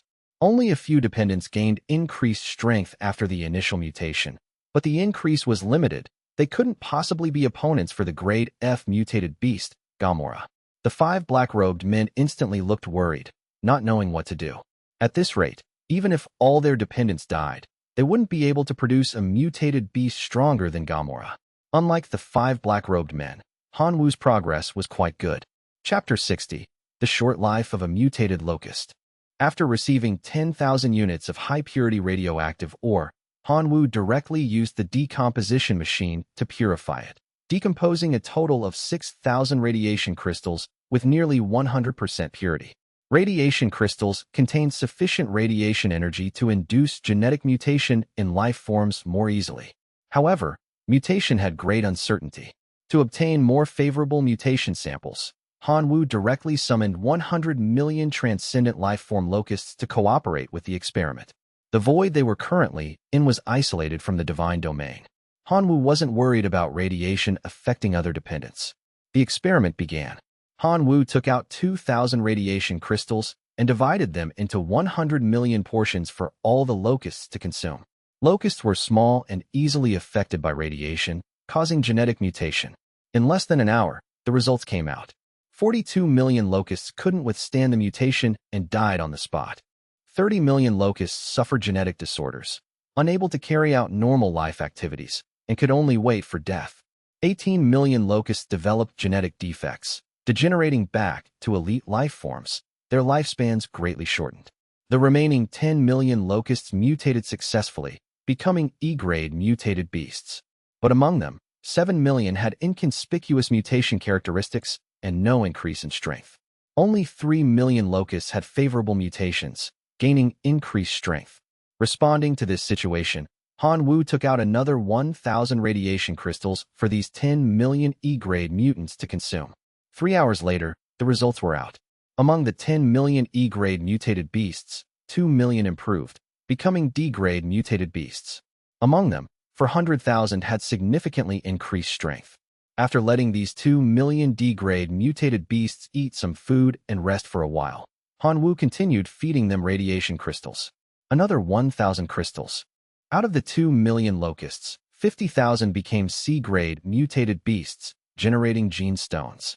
Among them, 1,000 obtained powerful mutations, their comprehensive strength reaching the level of locust hero life forms. Regarding this, Hanwoo specially picked them out to check the specific mutation conditions one by one. Among these 1,000 variously shaped C-grade mutants, Hanwoo unexpectedly discovered an extremely special locust. The mutation of this locust manifested as super regeneration. As long as it could absorb enough energy, even if its head fell off, it could grow a new one. Hanwoo saw hope in this locust, so he singled it out. First, he cut off 1,000th of a radiation crystal and fed it to it. Locusts had the gluttony ability and ate everything, raw or cold. Even something deadly like a radiation crystal was eaten without hesitation. Asterisk crunch, crunch star. Soon, the radiation energy took effect in this locust, beginning to destroy the locust's cells on a large scale, causing necrosis in many parts. But this locust, relying on its super regeneration, managed to survive. Even when the radiation energy was exhausted, it couldn't do anything to the locust. Instead, it allowed the locust's regeneration ability to be further strengthened, recovering even faster. Hanwoo was pleasantly surprised. After giving this locust some food, he increased the dosage of radiation crystals. The locust, relying on its strong recovery power, healed the necrosis symptoms caused by radiation. And in repeated radiation torture, its strength underwent a qualitative leap, its body size growing larger each time. When it advanced to a B-grade mutated beast, the locust's body size reached 2 meters long. Even a hero-tier locust man wasn't as big as its head. Until this locust's strength increased enough to withstand stronger radiation energy, Hanwoo stuffed half a crystal into its mouth. As a result, in less than half an hour, it consumed the radiation energy completely. Hanwoo continued to increase the feeding amount of radiation crystals, increasing to 1, 2, 5, 10. During the feeding process, Hanwoo could always control the radiation energy just right, slightly lower than the locust's recovery ability, keeping it in a state of being strengthened without being stuffed to death. In the blink of an eye, 3 months passed. The 5 black-robed men exhausted their dependence and could only produce a B-grade mutated beast. This B-grade mutated beast was originally a hero-tier ape. After multiple mutations, the ape was fully 10 meters tall and possessed 4 pairs of arms. When it went berserk, its destructive power was extremely strong, exceeding most hero life forms. But such a powerful mutated ape, when facing Gamora, only lasted 3 minutes before being eaten by Gamora in batches like a snack. The 5 black-robed men watched the mutated ape being swallowed bite by Gamora, their expressions as desperate as if their own son had died. That was their last hope. For the losers, the source of mutation had no pity or hesitation, directly ordering Gamora to devour the 5 black-robed men. Subsequently, the source of mutation looked toward Hanwoo. Behind Hanwoo, a huge locust, 20 meters long and 8 meters high, stood mighty and domineering. Its mutation grade was as high as grade F, equal to Gamora. To enhance the strength of this locust, Hanwoo embedded all the gene stones dropped by other mutated beasts he cultivated into this locust's body, causing other genes of the locust to be induced. Almost every part of its body had different degrees of mutation. Although its strength had exceeded the scope of hero life form combat power, this enhancement at all costs also had a fatal flaw. The locust's lifespan was shortened to the extreme. It could only survive for 1 day. Even if it didn't fight Gamora today, it would die tonight. Go. Realize the greatest value of your life. Hanwoo encouraged the locust before it set off. The locust could understand the god's meaning. It nodded and flapped its wings to fly out. The terrifying aura suppressed Gamora opposite it so much that it couldn't lift its head. However, as a fellow grade F mutated beast, Gamora quickly discarded its fear and tore into the locust. Its huge mouth could tear off large chunks of flesh from the locust every time. But under the effect of super regeneration, the locust's terrifying wounds could heal instantly. Furthermore, the locust could accumulate energy by gnawing on Gamora's flesh. The battle scene was bloody and barbaric to the extreme. Hanwoo couldn't bear to watch, but the source of mutation watched with relish. Having been sealed for a long time, it liked watching something bloody and exciting to soothe those dull years. This battle lasted for a full 18 hours. In the last moment of the locust's life, it successfully gnawed off Gamora's brain, causing Gamora to die completely. While the locust won, it also ushered in the end of its life. Only that gene stone equivalent to a Tier 6 artifact remained, proving that it had once lived. Truly a wonderful duel. Don't you think so, my dear host? The source of mutation spoke, its body turning into countless slimes surging toward Han Wu, wrapping his whole body. At this moment, Han Wu experienced the feeling of suffocation. Chapter 61, Source of Mutation. Han Wu didn't know how long passed before he woke up from his deep sleep. He moved his body and found no difference from before. He hurriedly checked his personal information. Asterisk name asterisk source of mutation, Han Wu. Asterisk level asterisk divine creature, E-grade super gene warrior. Asterisk talents asterisk chosen son, unique, rebel. Asterisk divine abilities asterisk directional mutation, life sacrifice, unique. Asterisk skills asterisk heavy strike, enchant darkness, tyrant dragon slash, black dragon transformation. Asterisk divinity asterisk 4.6. Asterisk source of mutation asterisk gene parasitism, divinity, +1. Asterisk divine power asterisk 29.7 million, self-produced, 22.5 million. Asterisk other divine power, faith power 67.03 million. Asterisk core level asterisk 10. Asterisk artifacts asterisk. Asterisk core dependence asterisk. The changes in the first few lines of basic information made Han Wu realize things were not simple. Am I Han Wu or the source of mutation now? Han Wu asked himself. A whispering voice answered him. You're awake, my dear host. You are the source of mutation? Han Wu confirmed. Yes, I am your super gene, source of mutation. Speaking of which, you should thank me, because my parasitism allows you to possess power transcending the divine domain civilization. By the way, your growth acceleration ability was nice, so I overrode it. The ability directional mutation suits you better, doesn't it? The whispering voice of the source of mutation echoed in Han Wu's mind. Han Wu was helpless. He was just a divine creature. He had no way and no ability to modify things at the genetic level. Don't worry, my dear host. You don't need to worry about your life safety. Now we are in symbiosis. If you live, I live. Similarly, if I die, you will die too. So helping each other is the best way for us to get along. The source of mutation said. Han Wu could only reluctantly accept it for now. Don't feel like you suffered a loss. I am a super gene that can rank in the first sequence in the God River civilization. Being able to become my host is you climbing up the social ladder, understand? The source of mutation was very dissatisfied with Han Wu's attitude. Stop talking nonsense. How do I leave here? Han Wu planned to return to the main world first. Perhaps the main world had a way to check his current physical condition. Very simple. That set of seals has been completely consumed by me. The only guard, the grade F mutated beast Gamora, is also dead. We are free now. The source of mutation said, controlling Han Wu's hand to snap his fingers. He was teleported back to the courtyard of the ruins. The huge magic circle in the sky was slowly dissipating, indicating that the seal of the God River ruins had completely disappeared. At this time, the source of mutation spoke up. By the way, I forgot to tell you something. When the seal was lifted, it caused a huge commotion, attracting many demigods and true gods to block the outside of the ruins. When the seal completely disappears, they will rush in. Han Wu screamed internally, fuck. Why didn't you say such important information earlier? When the seal disappears and demigods and true gods rush in, finding only him appearing in this treasure land. Who would believe him if he said he didn't take the treasures here? He was just a divine creature now. In the eyes of demigods and true gods, he was a small toy that could be manipulated at will. Crucially, Han Wu was certain that he had taken the most precious treasure of the God River ruins. This fellow, the source of mutation. And the parasitism was completed. He definitely couldn't hand it over. If he fell into the hands of this group of demigods and true gods, who knew what they would do to him?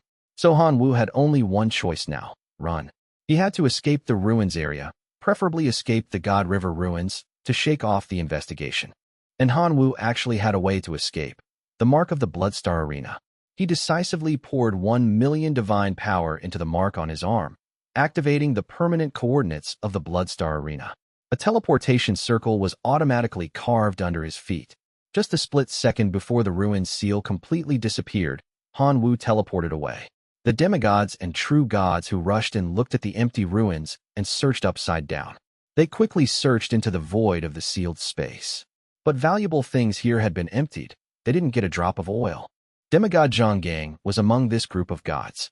He searched for a while and only found some corpses of dead locusts. This reminded him of some bad memories. Although he instinctively felt his idea was unrealistic, Zhang Gang still collected some locust corpses as clues. In a palace on a certain plain, a god king wearing a divine crown was furious. He had just received news that the seal of the God River ruins had completely disappeared. The treasures sealed inside were missing, and all the spies sent died, without any information sent back. This result made the God King feel like a huge sucker. He invested hundreds of billions of divine power, and in the end, got nothing. Damn it. Trash. All trash. Who? Who exactly stole my treasure? The bankrupt God King raged impotently. Unwilling to give up, he released signals over and over again to search for traces of the spy's existence. Finally, only a weak signal came back. That was the signal seed he buried in a spy's divine domain, specifically used to locate the spy. However, the return signal was very weak, insufficient to confirm the coordinates. It seemed it should be signal obstruction caused by the shattering of the divine domain. The bankrupt God King immediately ordered his dependents to release signals day and night. They must locate that signal seed. Chapter 62, Directional Mutation with Life as Chips. While Han Wu teleported to the Bloodstar Arena and escaped, he also felt waves of heartache. This 1 million divine power was really expensive, only buying one teleportation. Just as he was preparing to teleport back to school from the Bloodstar Arena's teleportation array, a challenge reminder suddenly popped up. Respected Inheritor, you have received a challenge from another divine creature inheritor, Evil Dragon. Do you accept? Refusing the challenge 3 times or failing the challenge will strip the Bloodstar Arena inheritor identity. Han Wu frowned. He didn't want to stay in the Bloodstar Arena for long, but someone was rushing to get beaten. Since that was the case, he agreed to the challenge. Because of the God River ruins matter, Han Wu was feeling depressed and wanted to vent. The competition between 2 inheritors made the Bloodstar Arena management take it seriously. The arranged venue was directly upgraded to the level of a demigod competition, with an area of 10,000 square kilometers, enough for 2 divine creatures to toss about at will.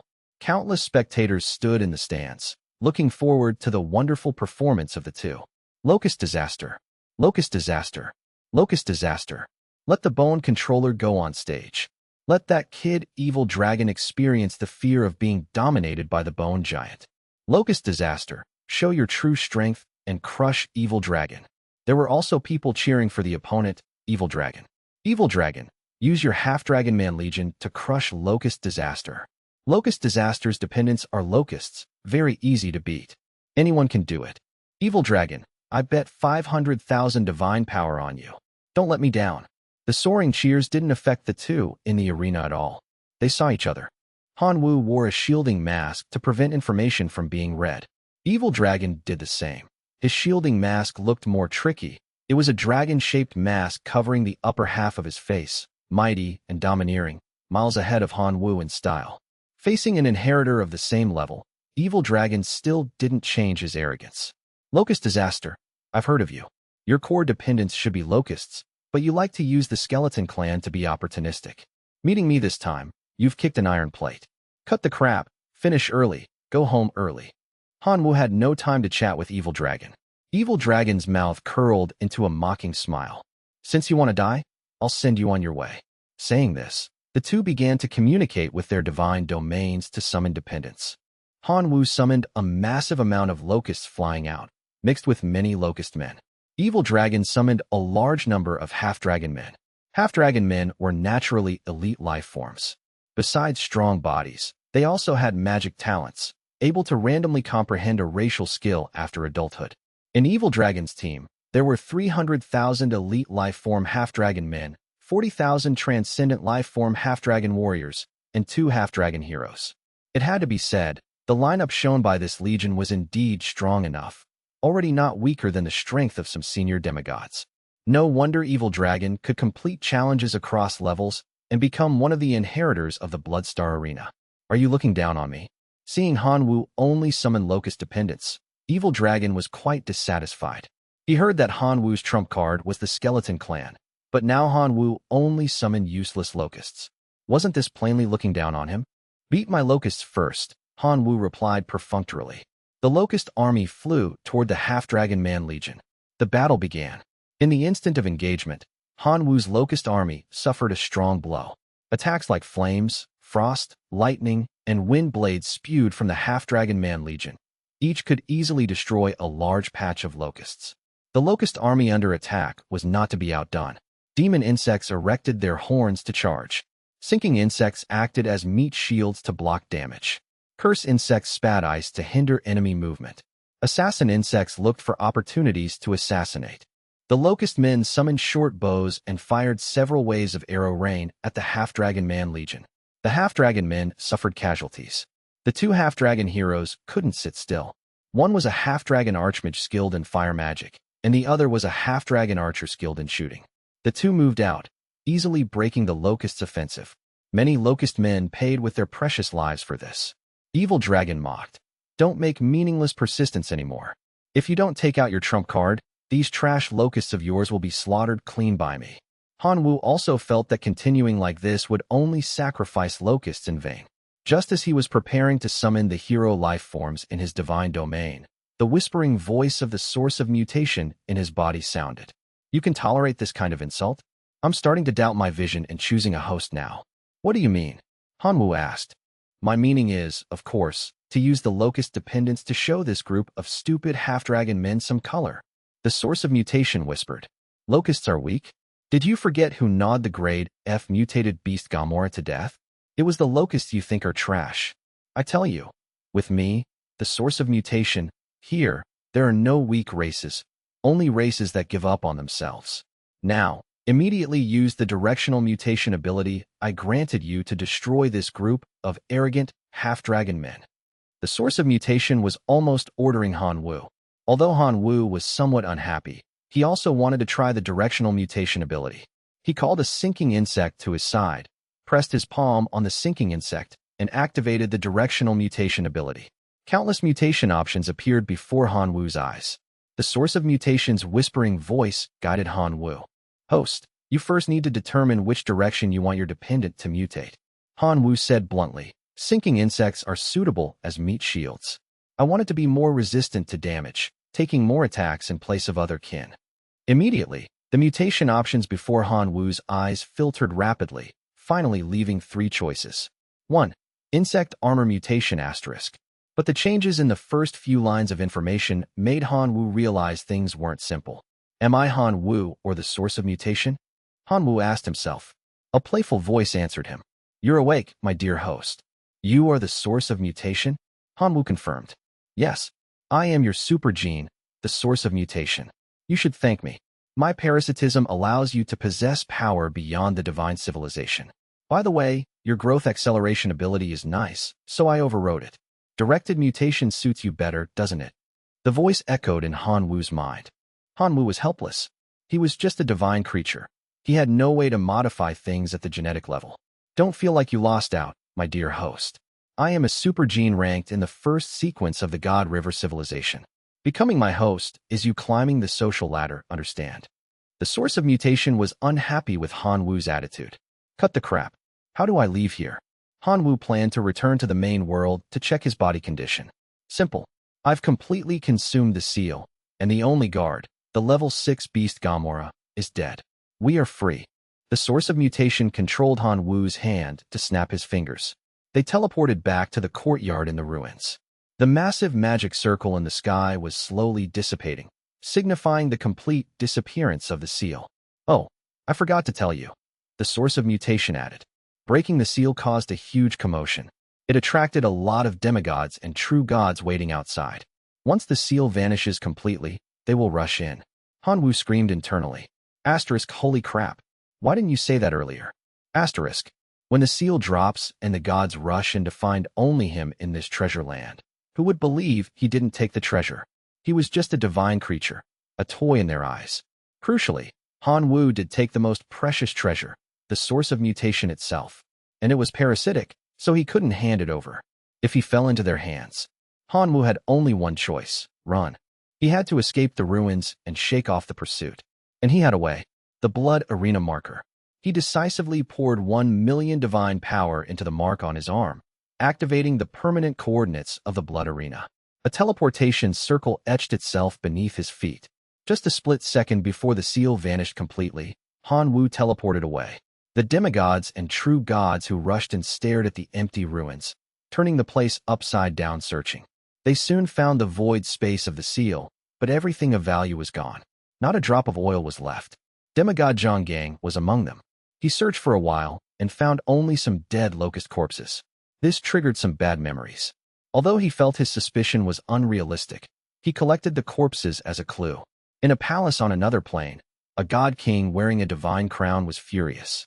He had just received news that the seal was gone, the treasure was missing, and all his spies were dead. He felt like a massive sucker. He invested 100 billion and got a fart in return. Damn it. Trash. All trash. Who stole my treasure? The bankrupt god king raged impotently. He refused to give up and sent signals to search for his spies. Finally, a weak signal returned. It was from a signal seed he had buried in a spy's divine domain to track coordinates. The signal was weak, likely blocked because the divine domain was shattered, but it was there. He ordered his dependents to broadcast signals day and night to locate that seed. Chapter 62, Directed Mutation with Life as Chips. Han Wu teleported to the blood arena, escaping death. But he felt a pang of heartache.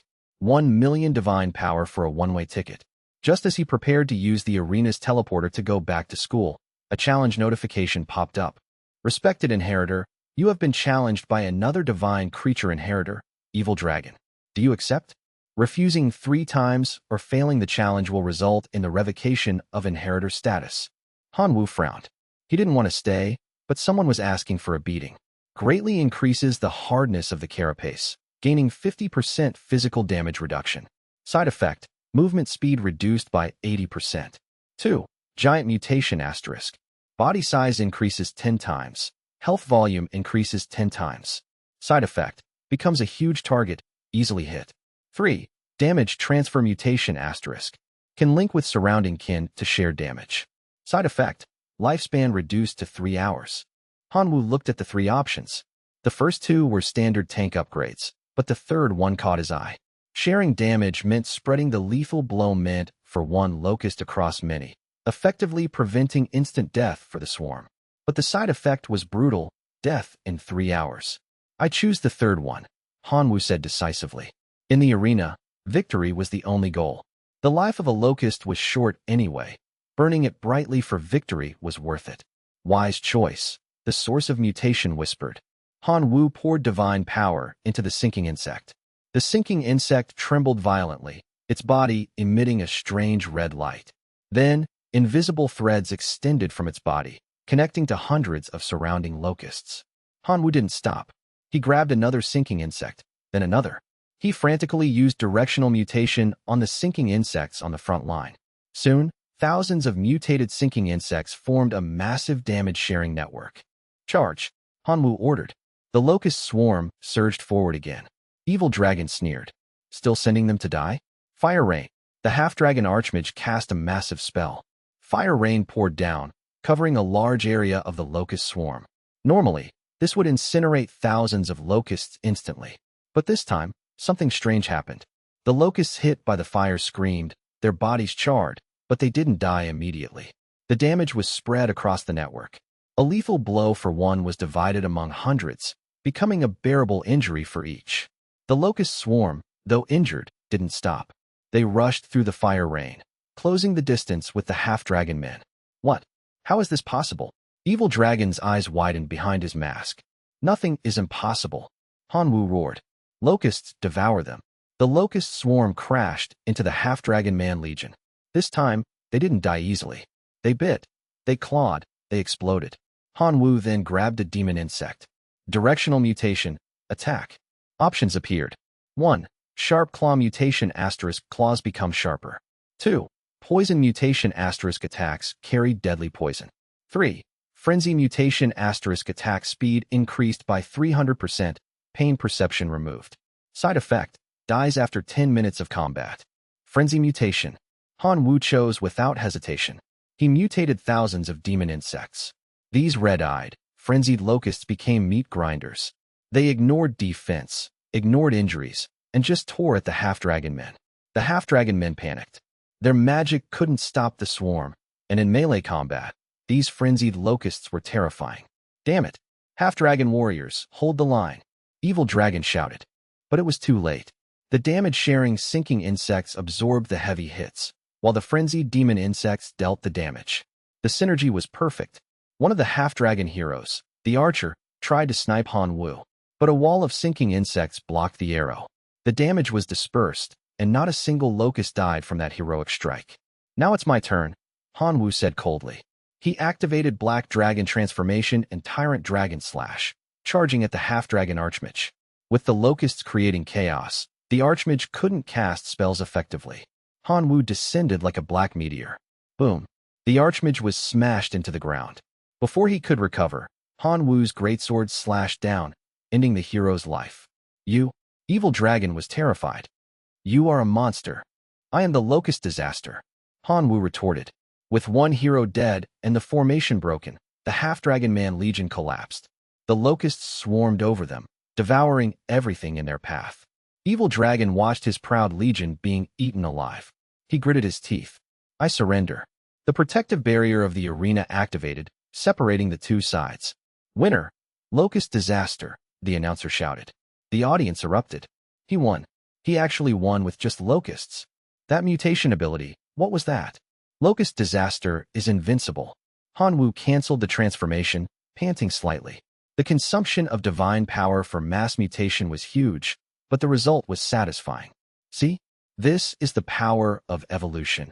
The source of mutation whispered proudly. Han Wu ignored it and checked his rewards. Winning the challenge gave him a significant amount of divine power and points in the arena. But more importantly, he proved that even the weakest race could become terrifying with the right evolution. Han Wu didn't stay long. He teleported back to the school immediately. He had enough resources now to prepare for the Kyoto Academy admission. Back in his dormitory, Han Wu sat down. He looked at his black pupils in the mirror. Source of mutation, rebel, and the God River ruins. Han Wu muttered. My path to godhood has just become much more interesting. He closed his eyes and began to plan his next move. He needed to stabilize his new power, earn that point of divinity, and enter Kyoto Academy. The journey of the Demon Emperor King was far from over. This would thicken the fallen locust's carapace, allowing it to resist more than 10 times the physical damage, at the cost of reducing its lifespan by 50 days. 2. Glandular mutation. This would guide the fallen locust's glands to mutate, enabling them to secrete a large amount of mucus to increase resistance to elemental attacks, at the cost of reducing the fallen locust's lifespan by 90 days. 3. Overall mutation. This would guide the fallen locust's entire body to mutate and grow, increasing its size and strength in all aspects. The cost was the fallen locust's lifespan, leaving it with only 24 hours. The half-dragon's attacks were ferocious, and a large number of locusts were dying every second. Han Wu decisively chose the most dangerous and most powerful third option, overall mutation. As faith power was channeled into it, the fallen locust selected by Han Wu rapidly expanded in size, ballooning from its previous 40 centimeters to a full 2 meters long. With its body size exploding, the fallen locust felt an inexhaustible strength coursing through it. It beat its wings and charged toward a half-dragon that was in the middle of casting a spell. The half-dragon's spell detonated almost right against the mutated fallen locust's body, yet the locust was completely unharmed. It even managed to knock the half-dragon's jaw askew as it passed. Han Wu noticed this delightful result and decisively adjusted his tactics. A large number of fallen locusts received targeted mutations, trading their lives for powerful defensive capabilities to charge into the half-dragon legion. At the same time, the Sky Devil locusts and Dark Curse locusts were also undergoing Han Wu's targeted mutation cultivation. These two types of combat locusts, born for war, were now bearing their fangs. Chapter 63. This is what you call a real surprise. After targeted mutation, the Sky Devil locusts stood 2 meters tall, with a 1-meter-long horn on their heads, like a spear capable of piercing through anything. The mutated Dark Curse locusts, on the other hand, shrank to a mere 10 centimeters, but the amount of dark elemental energy they contained increased several-fold. The shadow spikes spat out by a single Dark Curse locust were enough to immobilize an ordinary half-dragon for 3 seconds. In such a fierce battle, 3 seconds of immobilization meant death. The powerful reversal of the locusts left the evil dragon dumbfounded. What was going on? The locusts that were as fragile as paper just a moment ago were suddenly acting like they had taken steroids, each one's strength increasing dozens of times over. What the hell was happening? Who could explain this to him? However, Hanwoo's strongest offensive was yet to come. 100 locust men, all having undergone targeted mutation, appeared on the battlefield. Each stood 5 meters tall, exuding a powerful aura. They held giant bows and fired at the half-dragons.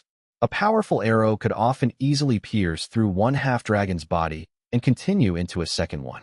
Even the half-dragon warriors, who were extraordinary life forms, found it difficult to parry such attacks. Only the 2 half-dragon heroes could still hold their ground, but there were simply too many locust men of this caliber, a full 100 of them. Each one was comparable to a low-level hero life form. On average, each half-dragon hero was being ganged up on by 50 low-level hero life forms from a distance. This fight was simply impossible. The disparity was so obvious that even though the evil dragon understood the consequences of losing this competitive match, he could only choose to surrender after more than half of his half-dragons had been slaughtered. He couldn't win. He really couldn't. If there was even a sliver of a chance, the evil dragon wouldn't have given up. But Hanwoo's locusts were just too strong, so strong that the evil dragon began to question his own existence. The competitive match ended, just as the dragons had expected. When one side was powerful enough to crush the other, continuing to resist stubbornly was the act of a fool. After the match was confirmed to be over, the remaining races of both sides were sent back to their respective god domains. The corpses on the ground were covered by a magic circle, becoming raw material for condensing god domain core fragments. The evil dragon had lost his earlier arrogance, but his competitive spirit remained. He trotted over to Hanwoo. "Locust God, I may have lost this time, but I'll definitely win it back next time." "Let's hope so," Hanwoo replied flatly. To be honest, he too was shocked by the power of the source of mutation. It was too strong, terrifyingly so. The source of mutation, sensing Hanwoo's emotions, smugly expressed, "Carrier, calm down. This is just basic stuff. You're so powerful. Which academy are you from?" "I'm Long Xiong, a freshman at the first-rate war academy." "Let's have another match if we get the chance," the evil dragon said, introducing himself. Hanwoo's brow twitched under his mask. As expected, there was a difference between first-rate and top-tier academies. A freshman from the top-tier Kyoto Academy like Xiang Meng was already a demigod, while Long Xiong before him was still a godlike being. Although the scale of their races was similar, Hanwoo was certain that Xiang Meng, using his divine arts, could crush Long Xiong's half-dragon legion in a single encounter. "There won't be a chance. I haven't even taken the college entrance exam yet," Hanwoo said, directly refusing. "What? You're still a high school student?" "No, you're so strong. You must be a preparatory student for some academy," Long Xiong realized. "I've met all the preparatory students from the War Academy, and none of them are stronger than you. Looks like I'll have to remind my future junior classmates to be careful if they run into you." Hanwoo ignored Long Xiong's words. He accepted the God Domain core fragment, the reward for the competitive match, and prepared to leave. Just as he was about to teleport, the bloody arena mark on Long Xiong's body fell off on its own. It transformed into a red light and flew into Hanwoo's mark. Hanwoo felt it for a moment, but didn't notice any change. It wasn't until he returned to his own god domain that he realized just how powerful this red light's effect was. In his god domain, the special building, the bloody arena, allowed his races to hone their skills. Believers had a chance to be promoted, and there was an extremely small chance for an extraordinary life form to skip the hero template and directly advance to a hero life form. Now, that extremely small chance had become a minuscule chance. Specifically, the probability had increased from 1 in 10,000 to 1 in 3,000. Although this probability was still very low, relative to the massive population of the locust race, it was already quite significant. Hanwoo had a premonition that the bloody arena would bring him a large number of locust hero life forms in the future. After checking the changes to the bloody arena, Hanwoo habitually went to his god domain core. When he saw the mountain of radiation, or the hundreds of genes, dozens of god domain fragments, a large number of god domain core fragments, and the 6 incomplete demigod corpses, as well as the corpses of the level 6 mutated beast Gamora and the level 6 mutated beast hyperregenerative locust, he realized his earlier surprise was premature. This was what you call a real damn surprise. You were satisfied with that little pittance earlier? Compared to my value, they're just the tip of the iceberg, Asterisk the source of mutation wrote smugly. What could Hanwoo say?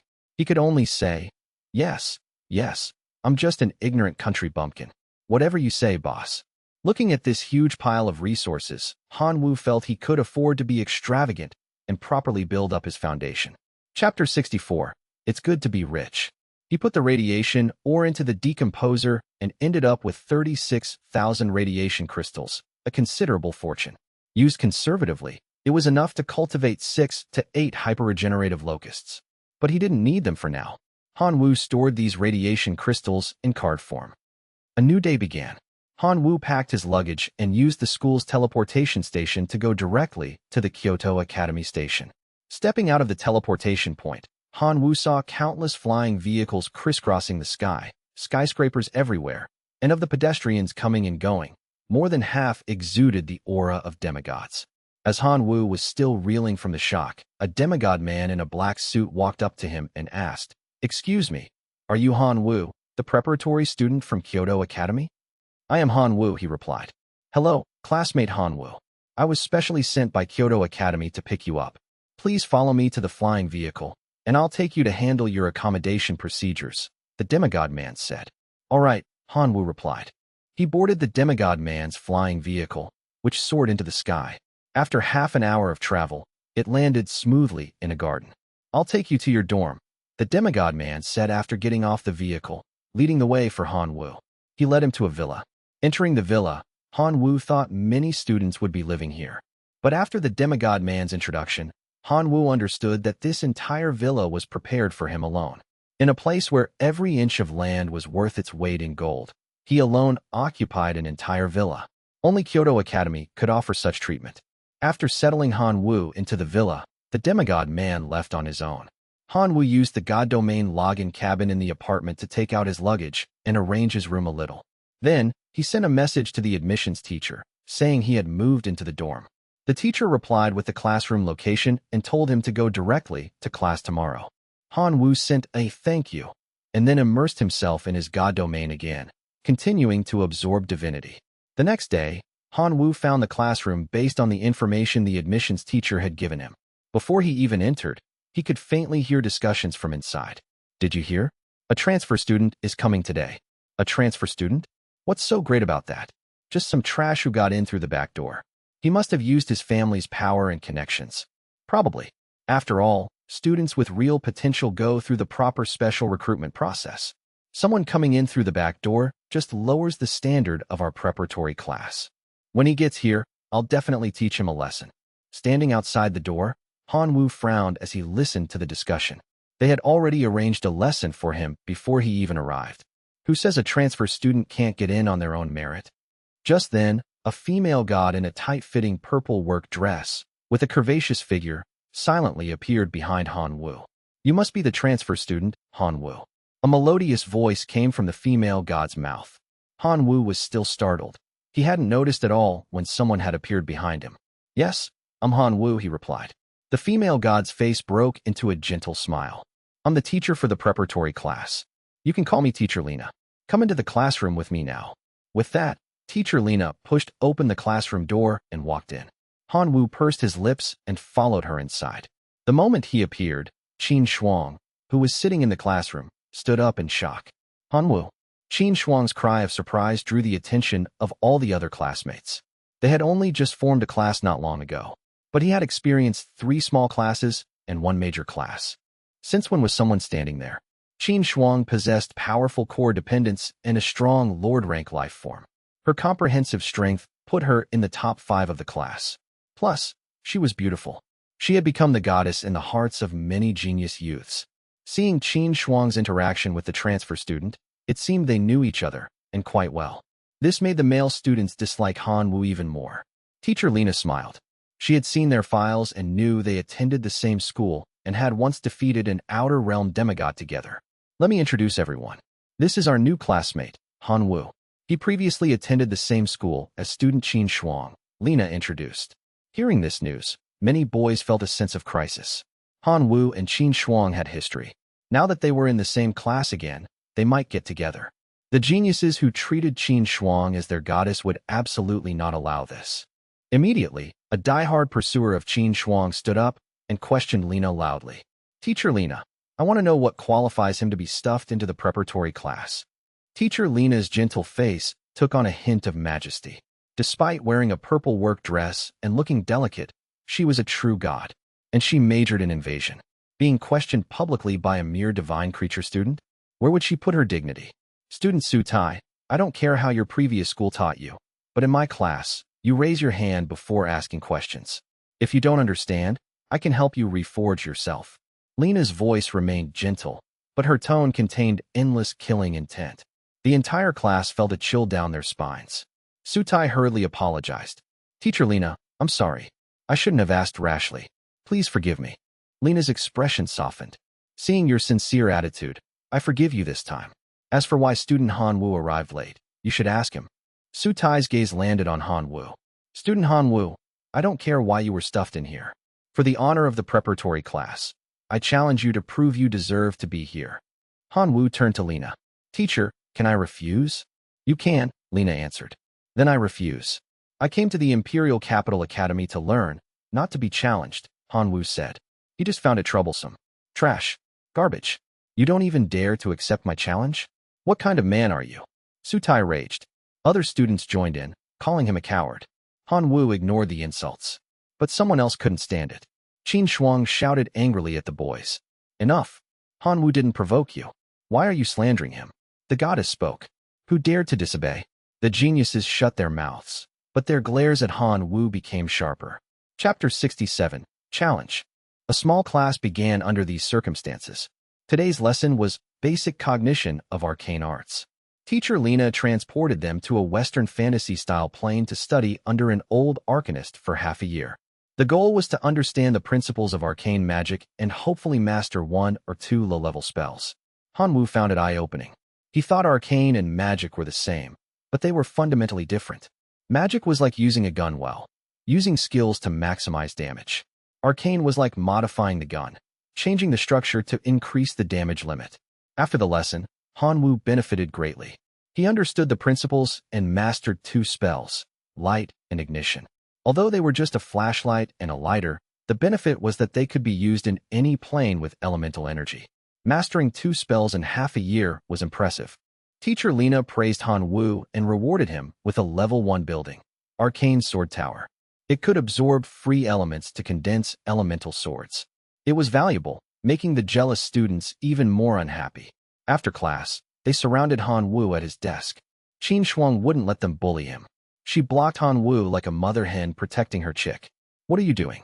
If you want to bully him, you have to go through me first. Su Tai, the leader, shouted angrily.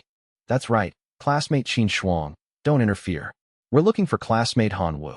Classmate Han Wu, if you have any guts, don't hide behind a woman. Han Wu stood up with a frown. It was his first day in the preparatory class, and he was already being targeted like this. If he didn't deal with this quickly, who knew what the future would hold? All right, what do you want? Han Wu asked. Humph.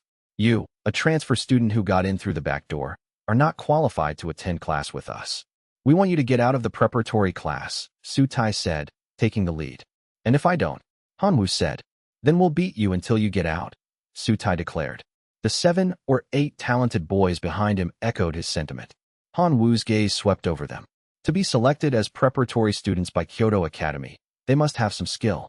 Coincidentally, Han Wu was planning to find an opportunity to test the combat strength of his Shi Xiaoqiang.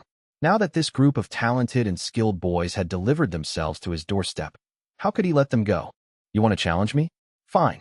But let's get this straight first. If I win, you are not to bother me for any reason in the future, Han Wu said seriously. Since he had agreed to the challenge, he might as well solve the problem once and for all. Fine. It's not like you can win anyway.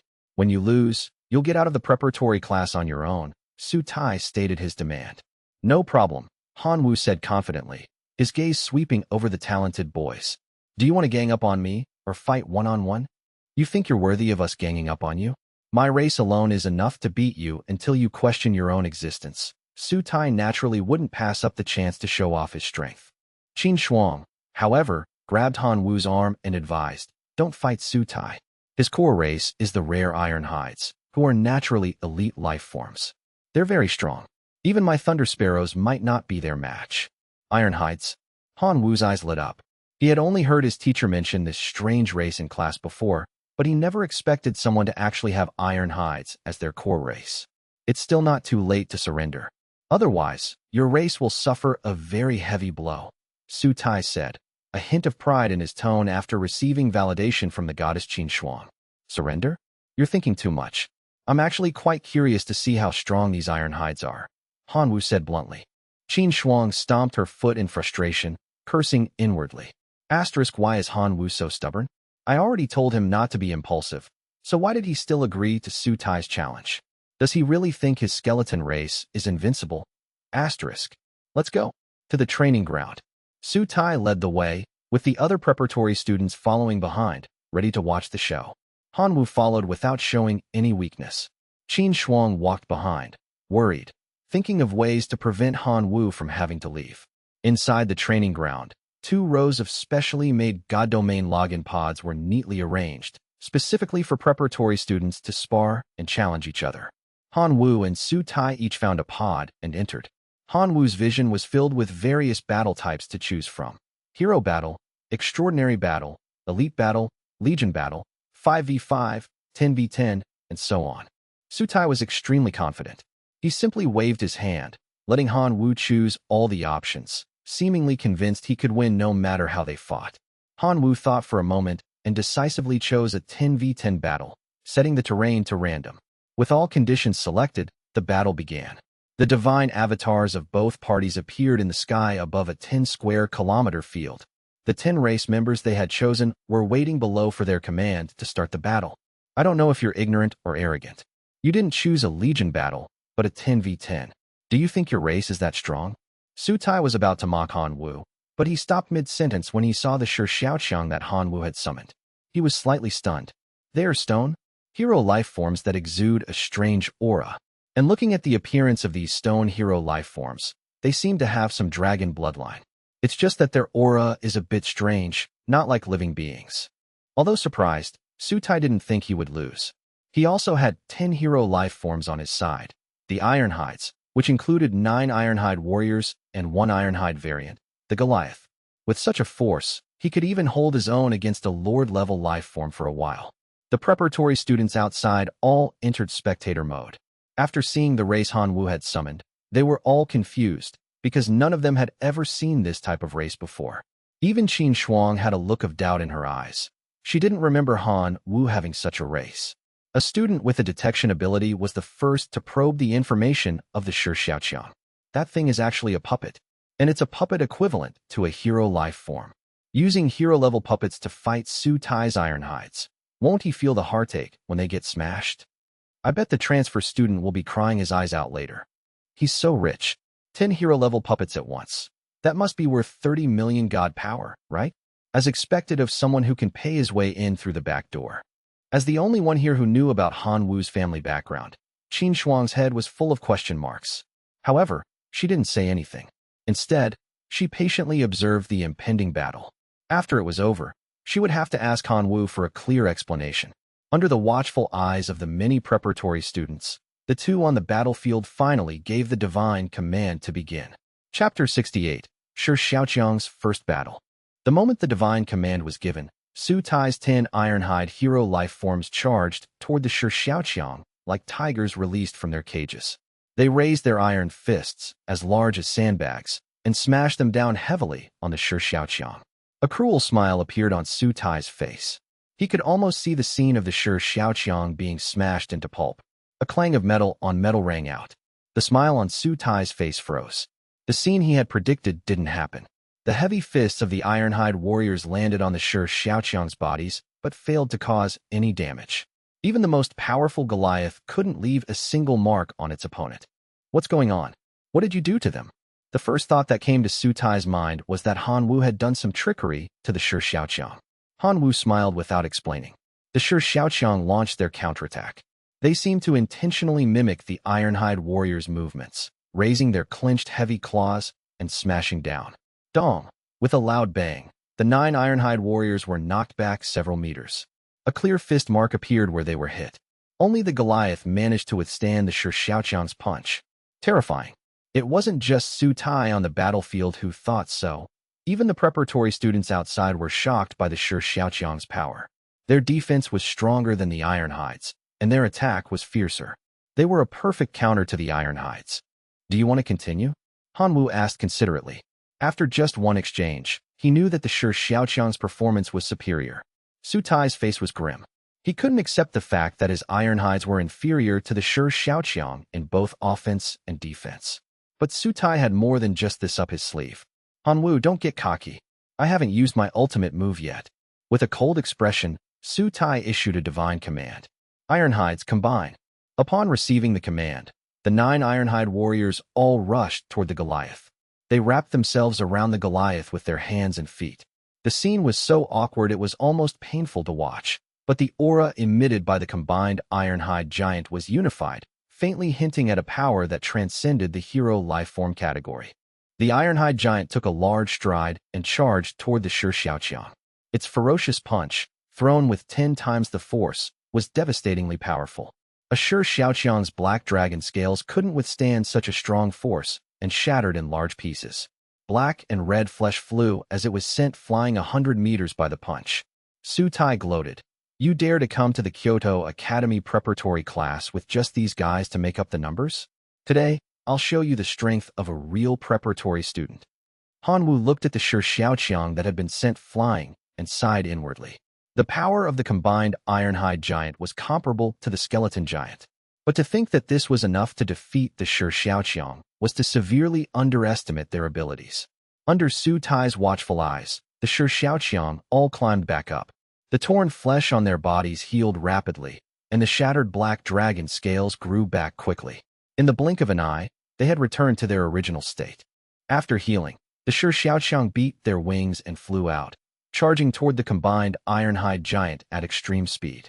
The Ironhide giant only had time to smash one Shi Xiaoqiang away before the other 9 pounced on its body. They opened their blood-red maws and bit down. Their sharp teeth rotated in their mouths like a meat grinder, easily shredding the iron-like flesh into mincemeat, which they swallowed and converted into stored energy. The Ironhide giant wretchedly grabbed the Shi Xiaoqiang one by one, throwing them to the ground, stomping them flat, crushing them, and tearing them in two. It tried all sorts of cruel methods, but it still couldn't stop the Shi Xiaoqiang's hyperregeneration. The Shi Xiaoqiang behind would still pounce on the Ironhide giant's body, devouring its flesh in large mouthfuls. This situation didn't last for 3 minutes before the Ironhide giant couldn't take it anymore. One of the Ironhide warriors, having had too much of its flesh devoured, perished and detached from the Ironhide giant. The Ironhide giant's aura weakened by a fraction. The Shi Xiaoqiang swarmed the fallen Ironhide warrior's corpse and devoured it completely in the blink of an eye, not even leaving a single bone behind. A powerful hero life form had fallen just like that. Such a terrifying scene truly stunned Su Tai. The preparatory students watching from the outside were also shocked by this scene. They all wondered how they would deal with the Shi Xiaoqiang if they were to face them, and most of them concluded that they couldn't. This sent a cold sweat down the spines of these talented youths. They had dominated their schools and were selected for the preparatory class of the top-tier Kyoto Academy. Which one of them wasn't proud? But the power displayed by Han Wu's Shi Xiaoqiang was so oppressive that they didn't even dare to breathe. Sensing the complete death of one of his Ironhide warriors, Su Tai could no longer bear the pressure. Each Ironhide warrior was meticulously cultivated by him, consuming not only resources, but also a great deal of his mental energy. He couldn't let them die so meaninglessly. So, he decisively chose to surrender. Han Wu gestured with his hand, signaling the Shi Xiaoqiang to stop eating and return to his god domain. When he walked out of the god domain login pod, no one in the preparatory class dared to call him a backdoor transfer student anymore. No one told him to get out of the preparatory class. The strength Han Wu had displayed was enough to prove that he was more outstanding than most of the preparatory students present. Qin Shuang, who had witnessed the entire battle, was even more shocked than the other students. Because she knew that what Han Wu had shown was not his full strength, he still had several powerful hero life forms under his command that hadn't appeared. Just as Qin Shuang was about to ask Han Wu about her doubts, a figure burst into the training ground. The person was very burly and wore the uniform of an official student of Kyoto Academy. As soon as he entered, he made a beeline for Han Wu and hugged him. Locust God, I knew I wasn't wrong about you. You really passed the Academy's test. My internal recommendation wasn't in vain, Xiang Meng said excitedly. Brother Meng, just call me Han Wu, Han Wu said, struggling to break free from Xiang Meng's enthusiastic embrace. The way the surrounding preparatory students looked at Han Wu underwent a subversive change. They had originally thought Han Wu had gotten in through the back door, which was why they had deliberately targeted him. It turned out that Han Wu had come through the legitimate channel of an internal recommendation. This made the preparatory students who had been hostile to Han Wu feel a pang of guilt. Classmate Han Wu, I'm sorry. I misunderstood you before. I'm sorry, classmate Han Wu. Two preparatory students were the first to apologize, prompting the other students to follow suit. Han Wu was not a petty person. Besides, these preparatory students hadn't done anything unforgivable to him. He chose to forgive them magnanimously. From the crowd's conversation, Xiang Ming guessed what had happened. He put an arm around Han Wu and announced to the surrounding preparatory students, I'm Xiang Ming, a freshman at Kyoto Academy. Han Wu is under my protection. From now on, if any of you dare to cause him trouble, you're going against me. Understand? The preparatory students all nodded, indicating that they wouldn't dare to trouble Han Wu again. Only then was Xiang Ming satisfied. He turned to Han Wu and said, Come on, I'll introduce you to two new friends.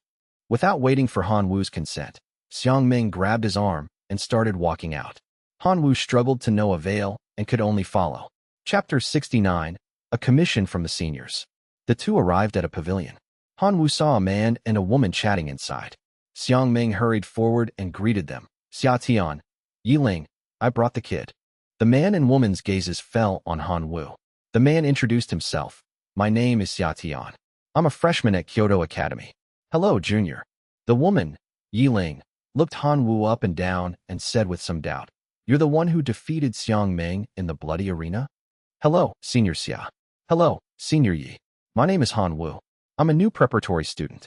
As for defeating Brother Ming, I just got lucky, Han Wu said modestly. Luck is a form of strength. Being able to subdue the skeleton race to serve you is your skill, Yi Ling commented. However, as someone who's been through this, I advise you to focus your development on your core race. If an ordinary race is wiped out, all your previous investments will be wasted. You should understand this, right? Han Wu nodded. Seeing Han Wu's good attitude, Xia Tian said directly. Actually, the reason we had Xiang Ming bring you here was, 1. To get to know the junior who defeated Xiang Ming's giant mammoth legion. And 2. We want to commission you to do something for us. Han Wu was puzzled. This group of freshman seniors were all demigods. What could they possibly need him, a mere preparatory student, to do that they couldn't do themselves? Don't be nervous. Let me explain in detail. The decision to do it or not is up to you, Xia Tian said calmly. You entered the preparatory class through an internal recommendation, so you will definitely receive special training from Kyoto Academy. They had heard that the preparatory students' next major lesson would be an outer domain survival simulation in a low-level secret realm treasured by Kyoto Academy called Zombie Town. This low-level secret realm produced an extremely rare resource called the Wisdom Fruit.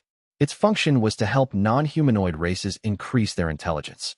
We want to commission you to bring back at least one for us. This is our commission, and we won't let you do it for free. We are willing to purchase them at the price of 1 point of divinity per fruit. You can check the official website of Kyoto Academy. This price is very reasonable. After saying everything he wanted to say, Xia Tian looked at Han Wu. Junior Han Wu, do you have any questions? Han Wu cleared his throat. I do have one question. Why don't the three of you seniors apply to go to the secret realm and get the wisdom fruit yourselves? Yi Ling explained this question. Junior Han Wu, you may not know this, but Zombie Town is a low-level secret realm treasured by the school. For first-year students, the difficulty is too low. It can only be used for major lesson simulations for preparatory students like you. If it were part of our major lessons, it would have been cleared countless times already. Xiang Ming chimed in.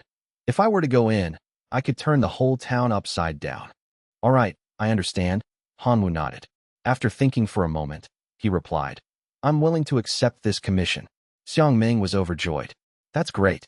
Junior Han Wu, I knew I wasn't wrong about you. Xia Tian also couldn't hide his joy. Then we'll wish Junior Han Wu good results in the next major lesson in advance. Yi Ling, on the other hand, took out a bag of seeds from her god domain. She handed them to Han Wu. Junior Han Wu, take these seeds. They'll be useful for your next major lesson. Han Wu took the seats. After chatting with the three seniors for a while, he returned to his dorm. Back in his dorm, he looked up the introduction to the low-level secret realm, Zombie Town, on the Academy's website, as well as information about the wisdom fruit. The market price for one wisdom fruit was indeed about 1 point of divinity. Xia Tian hadn't tried to trick him. Relieved, Han Wu once again entered his god domain. From the temple, his gaze swept across the entire domain, taking in the general situation of each area.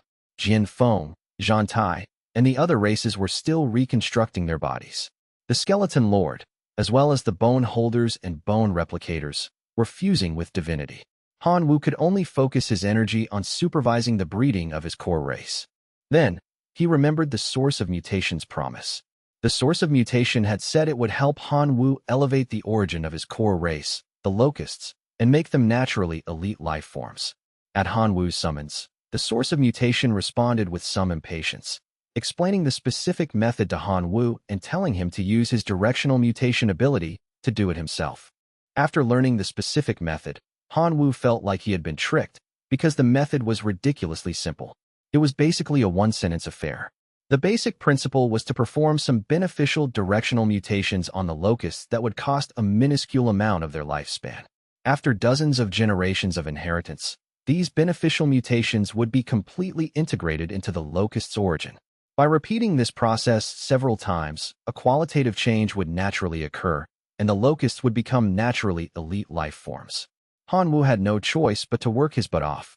In the blink of an eye, half a month had passed in the real world. Han Wu attended classes during the day and worked on mutations at night. His days were simple yet fulfilling. Under his painstaking cultivation, the locust race did not disappoint him and was promoted to naturally elite life forms. After being promoted to naturally elite life forms, the initial locusts gained a new ability called extreme speed, which could increase their flight speed. The effect was satisfactory. During this time, Han Wu also completely integrated the 2 points of divinity into his own. However, a small problem arose midway. Han Wu's divinity had originally reached 4 points. After absorbing the divinity card gifted by the school, his divinity reached 5 points. After integrating the external divinity, his divinity should have reached 7 points upon absorption. However, the result was only 6 points. The difference was 1 point of divinity, worth 145 million god power. Han Wu couldn't just pretend he didn't see it. So, he asked teacher Lena about this issue, and she gave him a corresponding answer. After divinity reached 6 points, one could prepare for the demigod ritual. However, a demigod promoted at the 6-point divinity stage was a catalyzed product and could only fuse with the lowest level, level 1 godhood in the future. Students of Kyoto Academy would not waste their godhood like this and would often continue to accumulate divinity. And after 6 points of divinity, the amount of divinity required to increase one's own divinity by 1 point was different. The 7th point of divinity required absorbing 2 points of divinity to complete. A demigod promoted at this stage could fuse with a level 2 or lower godhood in the future. The 8th point of divinity required absorbing 3 points of divinity to condense, and so on. The highest one could accumulate in the godlike being stage was 10 points of divinity. A demigod promoted at the 10-point divinity stage had the greatest potential and could fuse with a godhood of up to level 5 in the future. And godhood was the foundation of the demigod and even true god stages. After listening to teacher Lena's explanation, Han Wu made up his mind.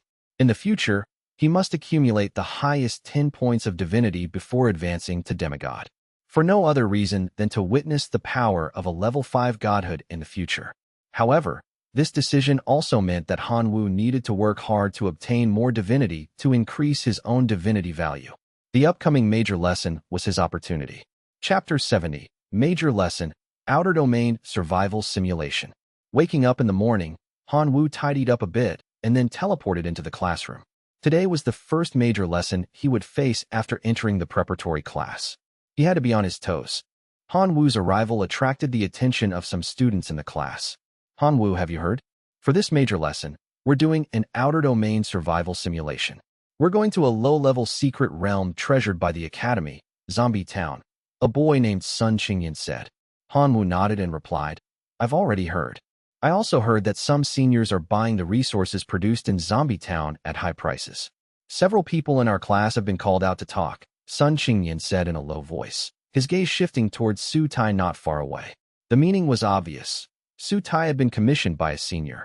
Su Tai, however, looked past Sun Qingyan to Han Wu. He strode over.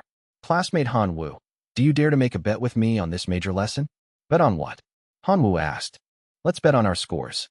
If my score is better than yours, you can't get close to classmate Qin Shuang anymore. If your score is better than mine, I won't have any improper thoughts about classmate Qin Shuang anymore, Su Tai said. Han Wu pursed his lips. Do you think I'm stupid? Your bet is completely unfair. Besides, classmate Qin Shuang and I have been friends for years. How can you use that as a stake? The most crucial point is, classmate Qin Shuang hates you. It's impossible for you two to be together. Whether you have improper thoughts about her or not, the result is the same. Su Tai was a little angry after hearing this, but he also knew very well that everything Han Wu said was right. Every sentence made sense. So he became even angrier. I don't care. As long as I can make you stay away from classmate Qin Shuang, I'm willing to pay any price. Su Tai roared. Han Wu snorted coldly, too lazy to bother with him. However, Qin Shuang, hearing Su Tai and Han Wu discussing her, walked over. Classmate Su Tai, you said that if Han Wu's score is better than yours, you won't pester me anymore, right? Su Tai was thrilled to be addressed by his goddess. Classmate Qin Shuang, I genuinely like you. Why won't you accept my pursuit? Qin Shuang frowned in disgust. Just answer my question. Yes, I'll bet with Han Wu. As long as his score is better than mine, I will never have any improper thoughts about you again, Su Tai replied. Qin Shuang nodded and turned to Han Wu. Han Wu, accept his bet. Just do it as a favor for me. Han Wu was a bit surprised. Why would Qin Shuang make such a request of him? The preparatory students here were all geniuses. He hadn't participated in a major lesson before and didn't know his own strength. What if he lost? I believe in you. You will definitely win, Qin Shuang said firmly. Seeing Qin Shuang's resolute attitude, Han Wu accepted Su Tai's bet. Afterward, Qin Shuang pulled Han Wu aside and took a card out of her pocket, handing it to him. These are some magical seeds. They'll be very useful in this major lesson. Han Wu refused. You should need these seeds too, right? I received support from a senior and already have a bag of seeds. Having more is just extra insurance. This time, you must help me get rid of Su Tai. Consider these seeds as my way of repaying you, Qin Shuang said in an almost pleading tone. All right, I accept. From Qin Shuang's expression, Han Wu guessed there must be a hidden story, but he didn't ask further and put away the seeds. Just then, Teacher Lena walked into the classroom. The preparatory students quickly returned to their seats. Teacher Lena explained the things to pay attention to for this major lesson. I believe you all have heard about this major lesson. This time, it's an outer domain survival simulation. Everything will strive for realism, so the difficulty will be greater than the usual small lessons. However, I believe you can handle the upcoming challenges. If no one has any objections, let's begin the class. I wish you all good results in advance. With that, all the preparatory students were teleported into the secret realm. When he opened his eyes, Han Wu found that all the preparatory students were standing on a hillside in the wild. Looking into the distance, he could see a small town. A series of prompts entered their minds. Outer domain survival simulation initiated. To avoid detection by the outer domain consciousness, all services related to the God domain will be automatically blocked. Gods affected by the outer domain aura will have their physique reduced to the standard of ordinary humans. Points leaderboard activated. Scenario introduction. Zombie Town is a beautiful place. The hospitable zombies will kindly remove their guests' brains and eat them as a sign of welcome. Every night, they will come out to party. Prompt ends. Many preparatory students were bewildered. The prompt said so much, but what exactly were they supposed to do? Even the students who had looked up information had no clue, because the information released by the Academy only contained general information about Zombie Town and the types of resources it produced. As for task information related to points, there was none. Just as all the preparatory students were at a loss, one student's stomach growled at an inopportune moment. Grr. That student immediately blushed and quickly explained, I didn't eat breakfast. This explanation made many preparatory students' faces change. They were gods. Even if they didn't eat for 10 days or half a month, they wouldn't feel hungry. Could the prompt's physique reduced to ordinary human standard mean this? My divine spatial ring won't open. I put a lot of food in there. Another cry of alarm was heard.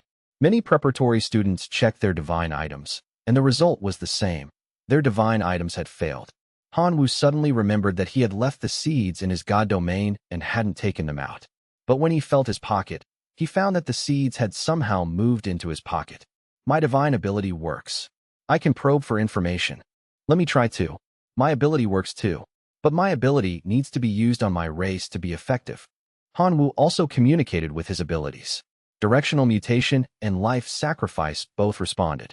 The source of mutation was busy absorbing divinity and only gave a perfunctory reply before going silent. Hanwoo also tried to communicate with the skills he had mastered. He also got a response, which excited him. Even with an ordinary human's physique, he had considerable combat power with his skills. After understanding his current situation, Hanwoo looked at the town in the distance. If nothing unexpected happened, they should be able to find clues for the next task in the town.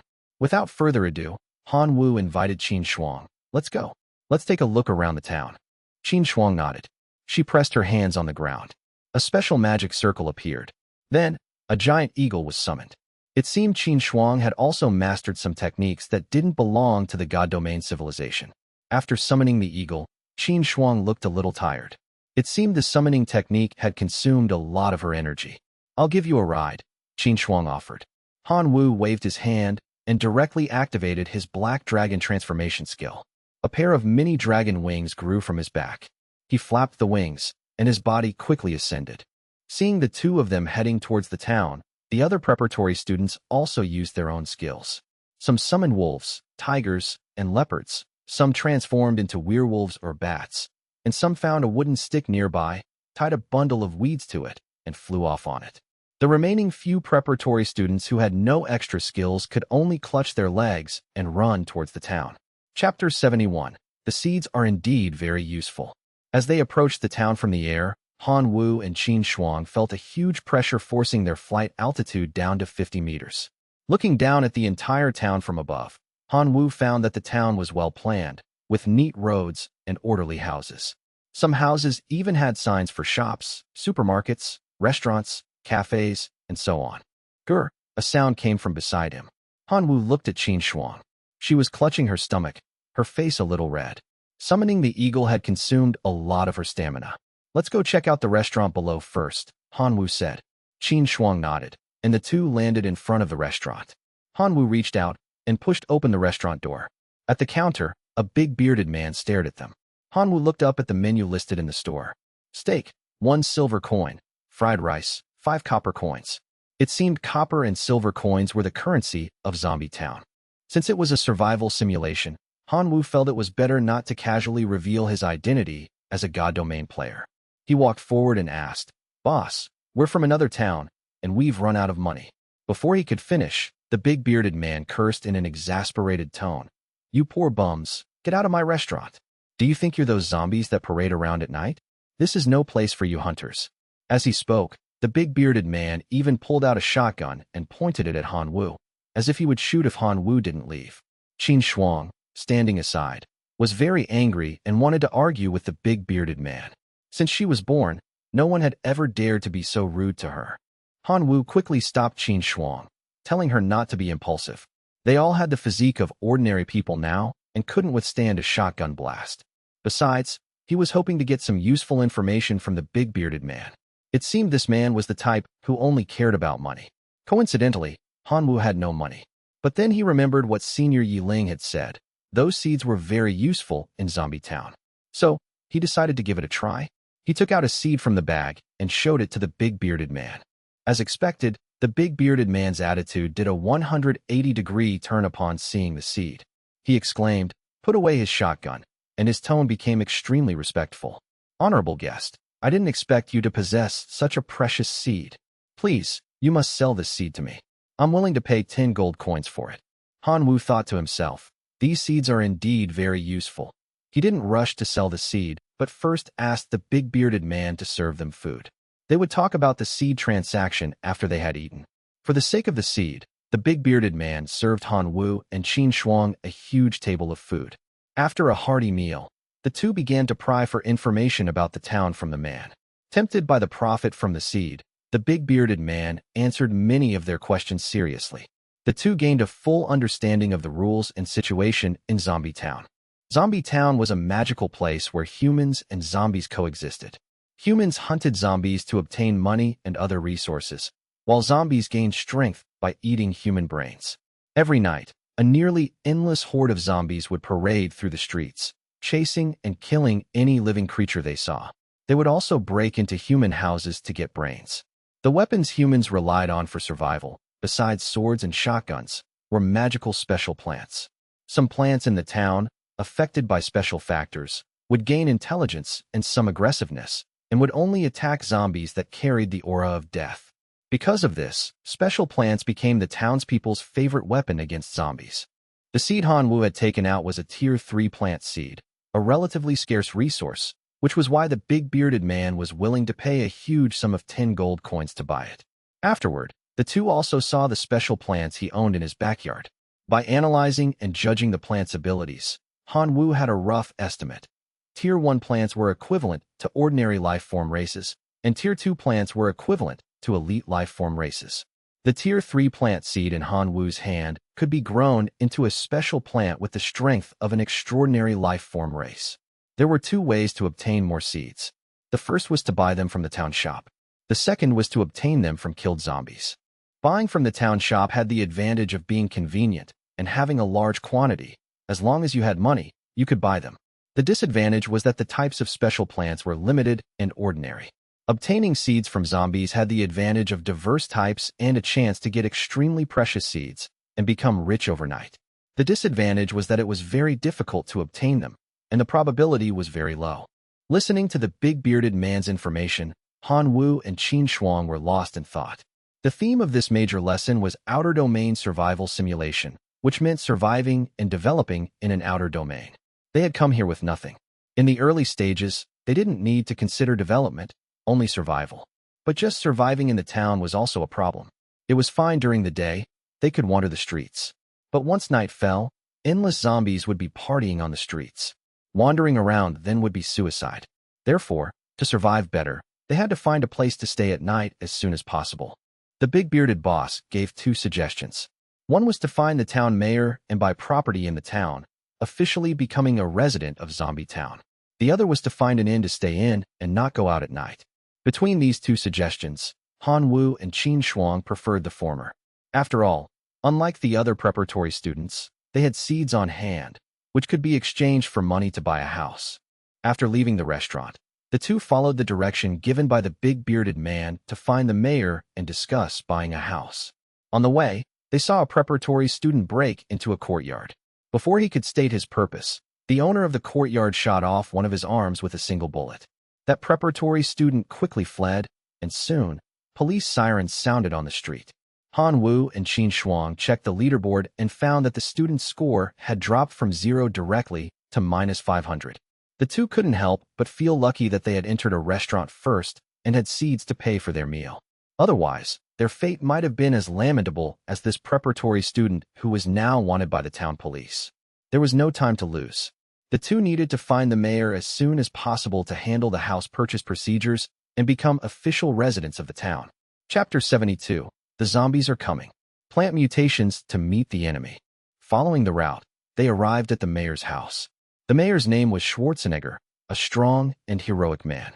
When he learned of Han Wu and Qin Shuang's intentions, he received them warmly and tallied up the seeds they had. Mayor Schwarzenegger offered prices of 1,320 gold coins and 1,160 gold coins, respectively. After completing the transaction, Mayor Schwarzenegger took out a list of houses for sale in the town for Han Wu and Qin Shuang to choose from. The cheapest house on the list required 1,200 gold coins. The gold coins Qin Shuang had were clearly not enough to pay for a house. Han Wu didn't mind lending Qin Shuang some gold coins, but he had a new idea after seeing another property on the list. That property was one of the best houses in town. Its area was twice the size of an ordinary residence. It was a 3-story Western-style house with a garden in the front yard and a swimming pool in the backyard. Both the front and backyards were adjacent to a wide road, a very superior location. And its price was also very high, requiring a full 2,350 gold coins. Han Wu couldn't afford it alone, but if he and Qin Shuang cooperated, they could buy this house. After some discussion, they decided to do just that. At worst, One would manage the front yard and the other the back, and the points earned would be calculated separately. There was just a small problem when handling the procedures. Mayor Schwarzenegger said that he couldn't write two people's names on one property certificate, but there was an exception, if the two were husband and wife. Qin Shuang's face turned bright red. Time was tight. If they didn't complete the procedures soon, it would be dark.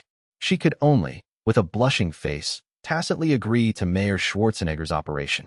Mayor Schwarzenegger was very efficient. After the two signed, the relevant documents were stamped with the town mayor's seal. From then on, the two officially became legal residents of the town. The moment the two received the property certificate, a prompt sounded in their minds. Obtained property, became an official resident of the town. Points plus 1,000. The two's rankings quickly climbed to the top 2 spots on the leaderboard, tied for first. Below them was a group of zeros and a few unlucky ones with negative scores. Qin Shuang was happy but fell into her old habit.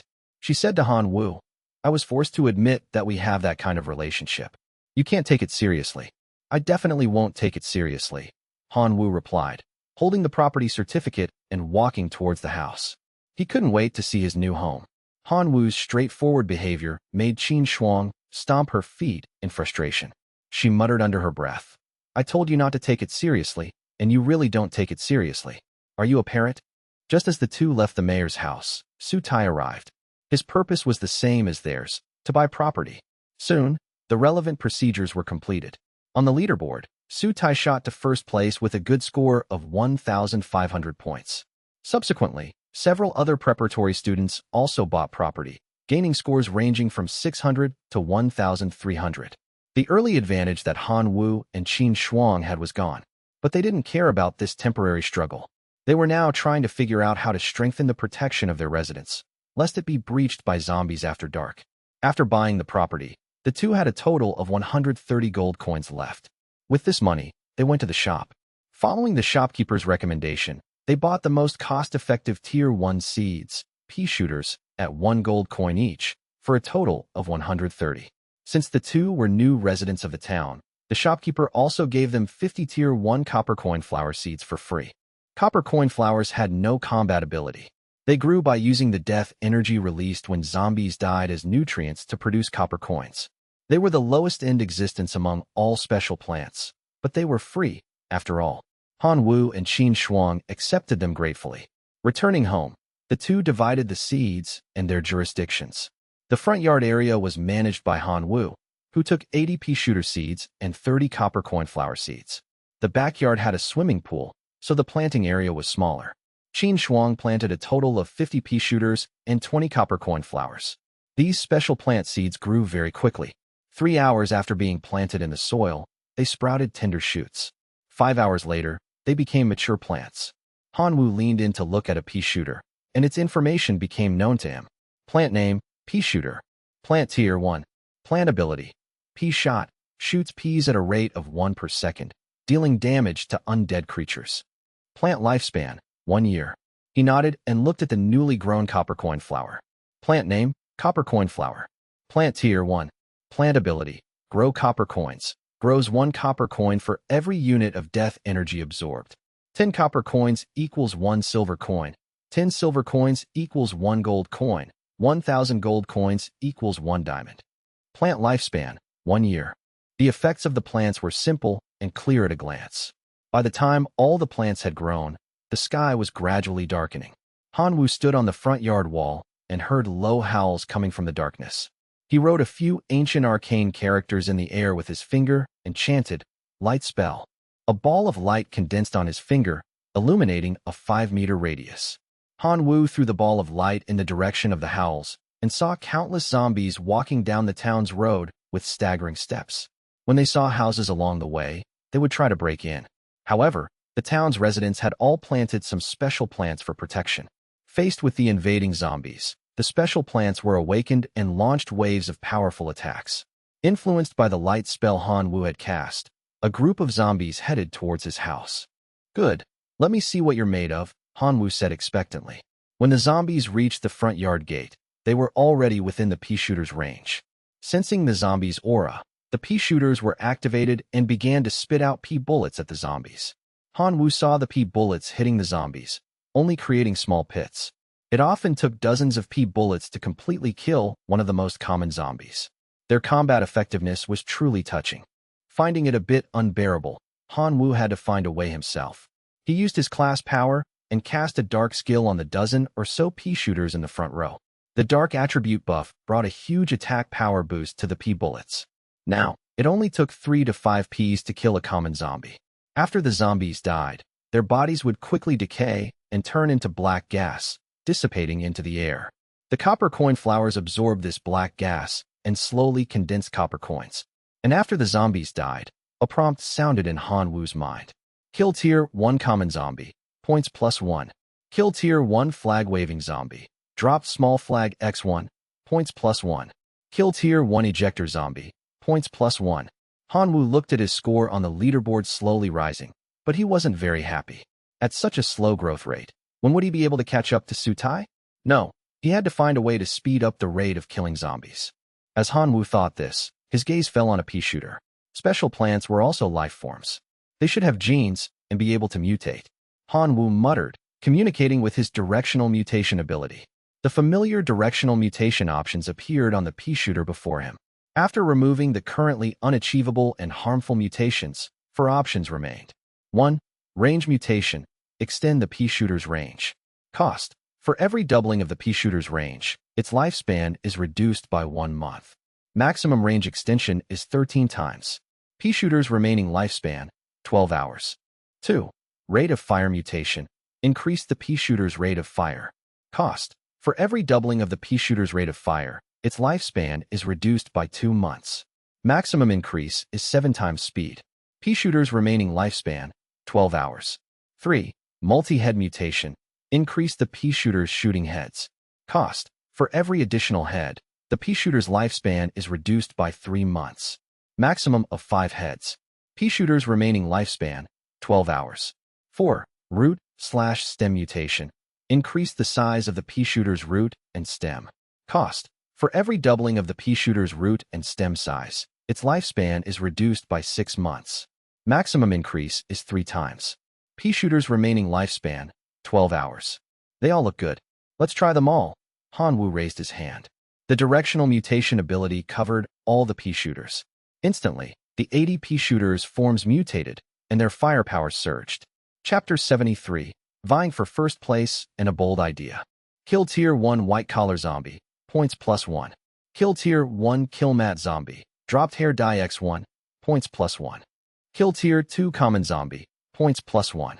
Under the powerful firepower of the mutated pea shooters, a large number of zombies were annihilated, clearing out a patch of empty ground on the road. Seeing that Han Wu's place was not easy to bully, the Tier 1 zombies of the zombie parade army dispersed, and Tier 2 zombies took their place. Compared to Tier 1 zombies, Tier 2 zombies had much stronger defense and attack power. A Tier 2 flag-waving zombie, as soon as it got close to Han Wu's front yard, raised a flagpole in its hand and threw it like a javelin. Fortunately, due to its stiff limbs, its aim was poor, and the thrown flagpole did not cause any damage to the mutated plants. Instead, it was turned into a sieve by a large number of pea bullets. That flagpole also became Han Wu's spoil of war. Holding the flagpole in his hand, Han Wu's eyebrows shot up. This flagpole was actually made of 100 refined adamant. Such a good material could be used to make at least 3 fine swords, but the zombies used it to make a flagpole. It was a complete waste of a heavenly treasure. Han Wu severely criticized this and confiscated it. Then, Han Wu turned his attention to the copper coin flowers. Since the pea shooters could be directionally mutated, the copper coin flowers should be able to as well.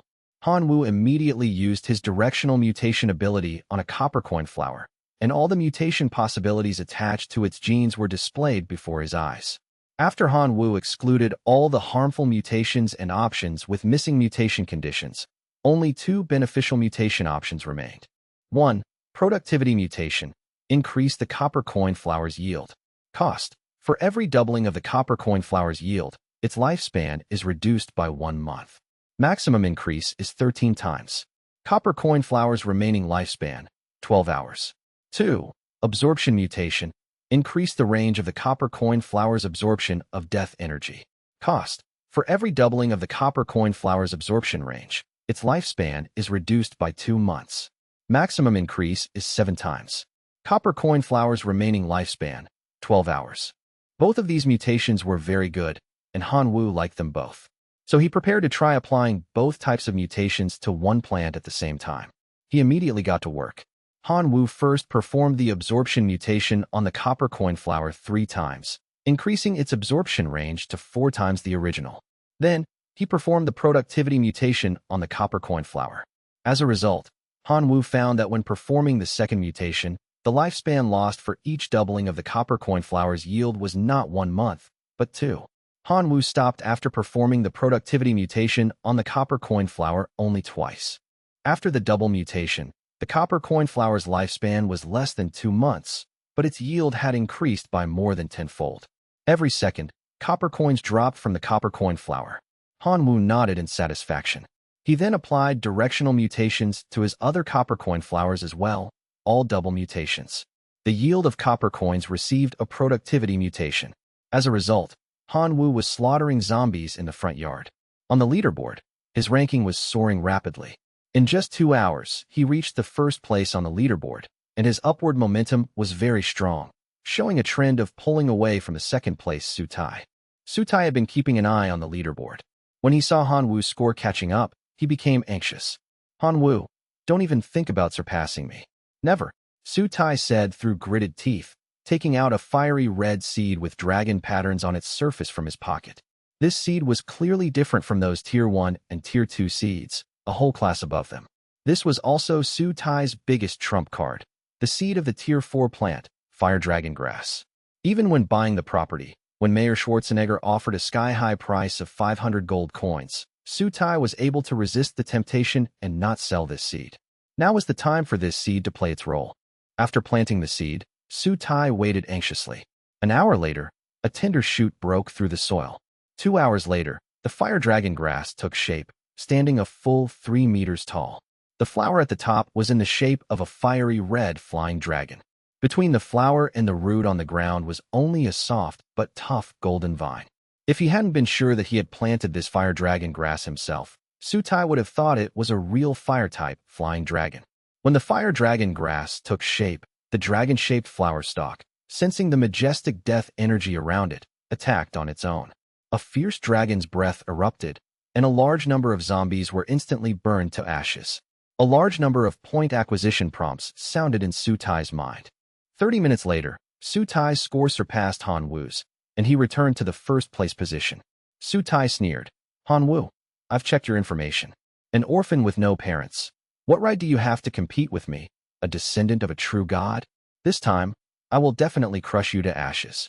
The preparatory students who had bought property in other locations were also fighting hard. They had received support from their seniors, bought property in advance, and had an early advantage. Coupled with their own good talent and hard work, their gains were also quite considerable. But most of the preparatory students were pitiful wretches who had received no support.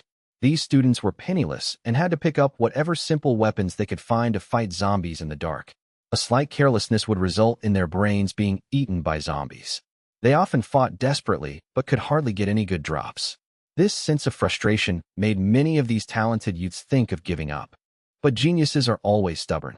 They would feel dejected due to the sense of frustration, but they would also grit their teeth and persevere because they refused to admit defeat until the night ended and countless zombies disappeared with the first ray of sunlight. These talented youths who had fought all night, while breathing a sigh of relief, were also thinking about how to get through the following days. Seeking refuge with classmates who had property was absolutely impossible. Talented youths all had their own pride. Even if they starved to death outside or had their brains eaten by zombies, they would never bow their heads to other preparatory students. On a small road in the town, the talented youth Sun Qingyan was sorting through his pitifully small spoils of war from the night's battle. He sighed that this was not a solution. At the current rate of gain, even if he fought for 100 days, he wouldn't be able to save enough money to buy a property. What's more, the outer domain survival simulation was ultimately a competition of points. If he couldn't even afford a property, what was the point of talking about points? After thinking it over, he touched his rather handsome face and had a bold idea. He was going to become a live-in son-in-law. No, he was going to live off a woman.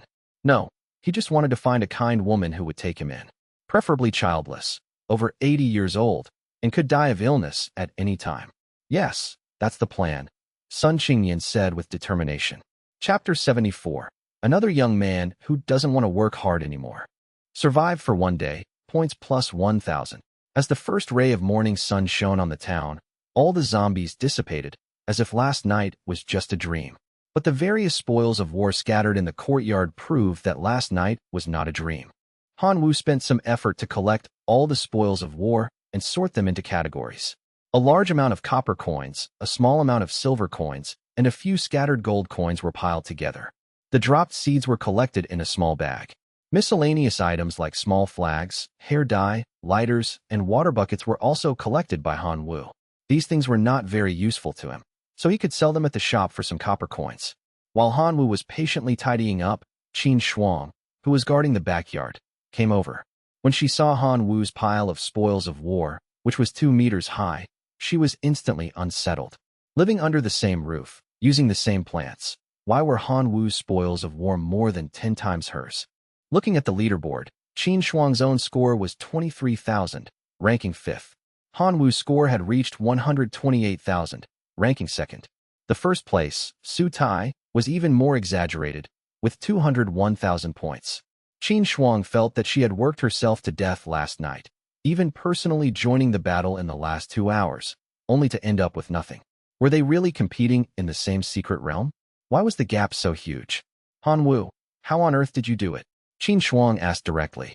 Han Wu didn't hide anything from Qin Shuang and told her about his directional mutation ability, which made Qin Shuang exclaim that it was perverted. This ability was simply too suitable for this secret realm. Using it was no different from cheating. While marveling, Qin Shuang seriously reminded him, although your ability is very strong, you still need to work hard. Su Tai's score is much higher than yours. No rush, this is just the beginning, Han Wu said with full confidence. His current situation was like a rolling snowball. As long as he could persist, his gains would definitely get bigger and bigger. After cleaning up, Han Wu and Qin Shuang dragged a large amount of spoils of war to the shop to sell. The zombie dropped seeds were identified. Among them was 1 tier 3 sunflower seed and 1 tier 2 boxer broccoli seed. The rest were all tier 1 seeds of little value, which Han Wu sold to the shop. After consolidating all their assets, Han Wu had a total of 147 gold, 6 silver, and 5 copper. Qin Shuang's earnings were much less than Han Wu's, only 21 gold, 4 silver, and 5 copper. They each bought some needed seeds and stocked up on some food. After doing all this, they felt extremely tired. After all, their physique was now restricted to that of ordinary people, so they were naturally tired after a busy night. Returning to the house, the two ate some food and then went back to their rooms to sleep. Yes, their respective rooms. After an unknown amount of time, Han Wu was awakened by a shouting sound from next door. He stretched and walked to the window to see what was going on. Through the glass window, he saw his classmate Sun Qingyan standing at the door of the next-door neighbor's house, shouting energetically, "Mrs. Sar, are you there?" The next-door neighbor, Mrs. Sar, walked out. She was an old lady over 70. The years had left many marks on her body. After the two talked for a while, Han Wu saw, in disbelief, Mrs. Sar put one arm around Sun Qingyan's shoulder and the other on his chest, kissing him as they walked back into the room. Then, he noticed that Sun Qingyan's score on the leaderboard had increased by 1,000. Han Wu immediately exclaimed, "Holy crap! This was also possible." Another young man had taken a shortcut because he didn't want to work hard anymore. That evening, before night fell, Han Wu performed directional mutation on all the newly bought pea shooters and placed the tier 3 sunflower in the center of the front yard. Plant name, sunflower. Plant tier, 3. Plant ability, sun aura. Effect 1. Adds light and fire attribute damage to plants within the aura's range. Effect 2. Increases the vitality of plants within the aura's range. Plant lifespan, 1 year. After directional mutation, the sunflower's aura range expanded 12-fold, covering the entire front yard. The lifespan of all the plants was shortened to less than a month. 2 tier 2 boxer broccolis were planted at the entrance. Plant name, boxer broccoli. Plant tier, 2. Plant ability, heavy punch, fast punch. Plant lifespan, 1 year. One boxer broccoli was directionally mutated for increased speed. Its fast punch ability was affected and directly promoted to super fast punch. The other was directionally mutated for increased size. Its heavy punch ability was affected and promoted to super heavy punch. The lifespan of both boxer broccolis was shortened to 12 hours. After making all the arrangements, Han Wu was full of confidence. Tonight's harvest would definitely be greater than last night's. While waiting for night to fall, Han Wu heard a commotion next door. He climbed onto the wall to take a look and saw his classmate Sun Qingyan, who didn't want to work hard anymore, walking out of the house. His steps were light, and he seemed a bit unsteady. But on Sun Qingyan's face, Han Wu saw joy. Yes, Sun Qingyan was happy. After 6 hours of effort, he had successfully persuaded Mrs. Sar and obtained the command of tonight's resistance against the zombie invasion. Mrs. Sar was a veteran resident of the town. The quality of the plants she had planted was much higher than the ones Han Wu had bought to make up the numbers. Han Wu, lying on the wall, saw that the most conspicuous thing in Mrs. Sar's yard was a 3-meter-high tree stump. It was also a special plant, called the Divine Archer Tree Stump, a Tier 4 plant. Its attack power was far beyond what a pea shooter could compare to. In addition, Mrs. Sar's yard also had 10 Tier 3 plants with different functions, dozens of Tier 2 plants, and not many Tier 1 plants, only a few dozen, which were used to fill the gaps. Classmate Sun Qingyan looked eagerly at the garden full of plants, his heart burning. With plants of this scale, he would surely rise tonight. Soon, night fell. A large number of zombies rushed onto the road to parade, and the night war began again. The special plants, sensing the zombies' death energy, activated their combat mode on their own. In the front yard under Han Wu's care, the 140 pea shooters opened fire with full force. The pea bullets were imbued with light and fire attributes, and their attack power was directly doubled. Tier 1 zombies couldn't even withstand 2 pea bullets. Tier 2 zombies, with their stronger defense, rushed into Han Wu's front yard to cause destruction. The 2 boxer broccolis at the entrance disagreed. One with a super heavy punch and the other with a super fast punch, they smashed all the invading Tier 2 zombies into pulp. Han Wu score soared. Han Wu was more concerned about the battle next door. Because of the strong plants, the battle next door was even more exciting. Tier 1 zombies were just cannon fodder, absorbing fire. Tier 2 zombies were the main invading force. But lying on the wall, Han Wu saw a Tier 3 pole vaulting zombie trying to jump over the Tier 4 Divine Archer tree stump, only to be shot into a sieve. A large number of Tier 3 night zombies could only barely withstand the powerful firepower of the Divine Archer tree stump and destroy some low-level plants. A Tier 4 king zombie appeared. It kept summoning Tier 2 dancing zombies to act as its meat shields, barely bypassing the Divine Archer tree stump's attack range. But the next moment, it stepped on a Tier 2 spring bean trap set by Mrs. Sar. Its whole body was bounced 10 meters high and, in a magical way, landed in Han Wu's yard. But first, Han Wu was dumbfounded by this thrilling scene. A Tier 4 king zombie was nothing in Mrs. Sar's yard, but landing in his own yard, it was a big boss. Han Wu immediately controlled all the pea shooters in his yard to focus their fire on this Tier 4 king zombie. Instantly, the Tier 4 king zombie was submerged in a tide of pea bullets. A massive amount of pea bullets with light and fire attributes exploded on its body, but it failed to stop it. The Tier 4 king zombie released its ability, and numerous Tier 2 dancing zombies were summoned, causing destruction to the plants in Han Wu's yard. Han Wu realized that he had to intervene, otherwise all the plants in his yard would be destroyed by this boss that had fallen from the sky. He activated his class power, activated his Black Dragon transformation skill, and transformed into a humanoid black dragon, charging towards the Tier 4 king zombie. His dragon scale-covered fist slammed into the Tier 4 king zombie's body, but could only cause minor superficial wounds. But Han Wu didn't dare to relax. With tenacious perseverance, he bombarded the Tier 4 king zombie with thousands of punches and finally wore this big boss down. Kill Tier 4 king zombie. Drop Tier 4 seed X1. Crocodile leather shoes X1. Tap dance manual X1. Kill Tier 4 king zombie. Points plus 500. Han Wu was speechless. This Tier 4 king zombie was so hard to kill. He had punched until his arms were sore, and it only gave him 500 points. But fortunately, the dropped items were good. The Tier 4 seed could be identified at the shop tomorrow. The quality of the crocodile leather shoes was equivalent to a faith weapon, which was quite good. Han Wu put them on right away. The tap dance manual looked ordinary. Han Wu threw it aside, planning to sell it tomorrow. However, the night was still long. Chapter 75, The Bet Between the Seniors. In Kyoto Academy, Xiang Ming and his two friends had just finished their classes and were having tea together. Xiaotian, do you think Junior Han will be able to find the wisdom fruit for us? Xiang Ming was a little worried. They had also experienced the low-level secret realm, Zombie Town, and knew how difficult it was to obtain the wisdom fruit. That depends on his progress in exploring Zombie Town. If he thinks Zombie Town is just a place to plant plants, farm zombies, and get points, he most likely won't be able to obtain a high-level resource like the wisdom fruit, Xiaotian said calmly. It really makes one curious how Junior Han Wu is performing, Xiang Ming muttered. Yi Ling, listening to the two of them talk, said bluntly, you two can talk all day here, and it won't do any good.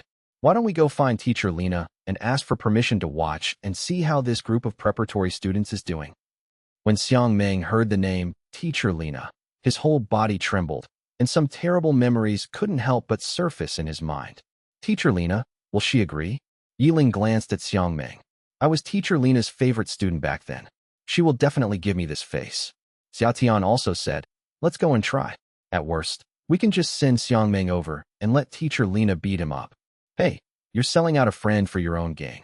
Xiang Ming's mind once again recalled the fear of being dominated by Teacher Lena. The three of them soon found Teacher Lena. When Teacher Lena learned that the three had invested in Han Wu, a gentle smile appeared on her face. But this smile made the three of them tense up, not even daring to breathe. It couldn't be helped. When the three of them were in the preparatory class, Teacher Lena was also their teacher. Their fear of her was bone deep, especially when they saw her gentle smile. The fear that came from the bottom of their hearts was simply indescribable. I'll give you permission, Teacher Lena agreed. With a wave of her hand, a screen appeared before the three of them, showing Han Wu's current battle scene. In the picture, Han Wu was fighting a Tier 3 night zombie. Han Wu's black, dragon-transformed body could resist the night zombie's heavy blows and easily tear off the armor on the night zombie's body, exposing its main body to a sea of pea bullets. After watching, the three of them were amazed. How could they not see that the pea shooters planted in Han Wu's yard had been strengthened by special means, their firepower comparable to Tier 2 plants? With such an offensive, he would definitely have an advantage in the early stages. However, with the plant lineup in Han Wu's yard, it shouldn't have attracted the invasion of Tier 3 zombies. Just as they were wondering, they noticed a Tier 3 butcher zombie falling from the sky into Han Wu's yard. Han Wu himself rushed up helplessly and started fighting the Tier 3 butcher zombie. The three of them tacitly turned the screen to the source of the problem next door. The plant layout next door was several levels higher than Han Wu's. The lineup could be called magnificent. The most ingenious part was that behind the Tier 4 Divine Archer tree stump, a Tier 2 Spring Bean, which had no attack power but could launch hundreds of pounds of heavy objects, was placed. This arrangement was truly unexpected, catching those zombies who thought they had passed the most dangerous area and relaxed their guard off guard. Soon, the three noticed that the one controlling the rhythm of the plant attacks in the next-door yard was also a preparatory student. Which preparatory student is this? Who sponsored him to be so powerful? Xiang Ming exclaimed. Yi Ling turned to Teacher Lena, seeking an answer. Teacher Lena smiled. That preparatory student is named Sun Qingyan. He wasn't sponsored by anyone. Impossible. If he wasn't sponsored, how could he have such a large-scale plant lineup? Xia Tian was the first to disbelieve. Yi Ling, through her omniscient vision, saw through the walls of the house and saw a sleeping old woman in the room. The old woman's clothes were disheveled, and her face had an extremely unnatural blush. Although Yi Ling was still a pure maiden, she understood what was going on. She spat. This batch of preparatory students really has all sorts of characters. To get good grades, they don't even want their face anymore. Xia Tian and Xiang Ming also noticed the situation in Sun Qingyan's house, and both smiled knowingly. Although they disdained this kind of behavior, it didn't stop Xia Tian and Xiang Ming from admiring Sun Qingyan. Those who achieve great things don't sweat the small stuff. Just based on Sun Qingyan's spirit of self-sacrifice, it would be against the laws of nature if he didn't succeed. Hey, who's ranked first on the leaderboard? Su Tai. After seeing the leaderboard ranking, Xiang Ming switched the screen to Su Tai's side. In Su Tai's yard, the fire dragon grass was spitting out dragon's breath wantonly. A large number of attacking zombies were directly burned to ashes. His score was accumulating rapidly and had currently reached an exaggerated 314,000. The second place, Sun Qingyan, only had 213,000. As for Han Wu, he was currently in third place with 198,000 points. Fire Dragon Grass. It seems Su Tai is the contestant sponsored by our nemesis, Xiang Ming said with certainty. He recognized the fire dragon grass. Among all the students at Kyoto Academy, only one person would have the seeds of this powerful special plant. And that person was their nemesis, named Huang Shengjun, who was also the current top student among the freshmen at Kyoto Academy. Huang Shengjun once made a killing in Zombie Town and obtained too many valuable things. He probably wants to take this opportunity to make another fortune off the preparatory students, Xia Tian analyzed. Teacher Lina replied, "That's right. Classmate Su Tai and classmate Huang Shengjun have privately signed a relevant agreement. Classmate Huang Shengjun will sponsor classmate Su Tai, and classmate Su Tai will give 70% of his earnings from Zombie Town to classmate Huang Shengjun." Yiling exclaimed, "That's too much. Teacher Lina, you're not going to do anything about this kind of behavior, which is almost cheating?" A gentle smile appeared on Teacher Lina's face, which made Xiang Ming and the others' hearts pound. "This is no different from you sponsoring classmate Han Wu. It's just that the percentage they agreed on is a bit higher," Teacher Lina replied. "Whether the students are willing to rob Peter to pay Paul or drink poison to quench their thirst, it's their own choice. As long as it's within the rules, I, as a teacher, have no right to interfere." Yiling wanted to say more, but before she could open her mouth, she heard a knock on the door. "Teacher Lina, are you there?" The person who came was none other than Xiang Ming and the other's nemesis, Huang Shengjun. He glanced at the three of them with a contemptuous smile, then turned to Teacher Lina and requested, "Teacher Lina, I would like permission to watch the preparatory students' major lesson." Teacher Lina casually gave Huang Shengjun permission. Huang Shengjun saw that Su Tai, whom he had sponsored, was currently number 1 on the leaderboard, far exceeding the second place by 100,000 points. A hint of pride appeared on his lips. "You three are also here to watch the preparatory student you sponsored, huh? Interested in a bet? Let's see whose sponsored preparatory student gets a better ranking," Huang Shengjun said to the three of them. Xiang Ming was a little depressed. "Do you think we're stupid? We already know that the first place Su Tai is the one you sponsored. So you don't even have the guts to compete? How useless." "Trash," Huang Shengjun said contemptuously. "Who are you calling trash?" Xiang Ming couldn't help but want to hit someone. Xia Tian and Yiling quickly held him back. "Xiang Ming, don't be impulsive. Didn't you hear? Huang Shengjun is deliberately provoking you." Huang Shengjun continued, "Provoking you? You think you're worthy? You got into Kyoto Academy, one of the top academies in the God's domain civilization, and you still huddle together for warmth, forming some ox and horse society for your own amusement. It's really embarrassing to be your classmate. Who are you calling an ox and a horse? One of us isn't leaving today." How could Xiang Ming tolerate such provocation from Huang Shengjun? Xia Tian and Yiling managed to hold him back after much persuasion. Xia Tian said to Huang Shengjun, "We formed the society to help students from poor families raise resources. It has nothing to do with you. Put away your cheap tricks. You want to bet, don't you? Then let's do it. Let's bet on whose sponsored preparatory student gets a better score. The stake is 10 points of divinity. Do you dare to accept?" "Accept? Why wouldn't I?" Xia Tian was not to be outdone. "Let's have Teacher Lina as the witness. When you lose, don't you dare go back on your word." Huang Shengjun left with those words and pushed the door to leave. Watching Huang Shengjun leave, Xiang Ming was no longer fierce, but a little worried. "Xia Tian, are you sure? The Su Tai he sponsored looks really strong." Xia Tian's gaze returned to Han Wu's screen. "The junior Han Wu he sponsored is not bad either. The survival simulation has a long way to go. It only gets more exciting towards the end." Yiling, on the other hand, prayed to the screen, "I hope Junior Han Wu can see through the truth behind Zombie Town soon. Just planting plants and farming zombies has no future." Teacher Lina witnessed the whole process with a smile, saying nothing. Perhaps in her eyes, this was just children squabbling, not worthy of her attention. Chapter 76. Mayor Schwarzenegger is not simple. Survived for 2 days, points plus 2,000. As the first ray of morning sun shone on the town, the zombie army once again dissipated. Han Wu was so tired that he collapsed on the ground, panting heavily, without even the strength to move a finger. It was too hard for him. Last night, a total of 3 Tier 4 zombies and 12 Tier 3 zombies were sent over from next door. To kill these zombies, Han Wu had to personally engage in hand-to-hand combat with them. Fortunately, he held on until dawn. He subconsciously opened the leaderboard and clearly saw his score. It was currently 302,000, ranking 3rd. The second place was Sun Qingyan, with a score of 356,000. The first place was still Sutai. His score was a terrifying 535,000. In one night, Sutai had raked in nearly 330,000 points, which was enough to show the terror of his plant lineup. One step ahead, always ahead. This principle also applied in Zombie Town.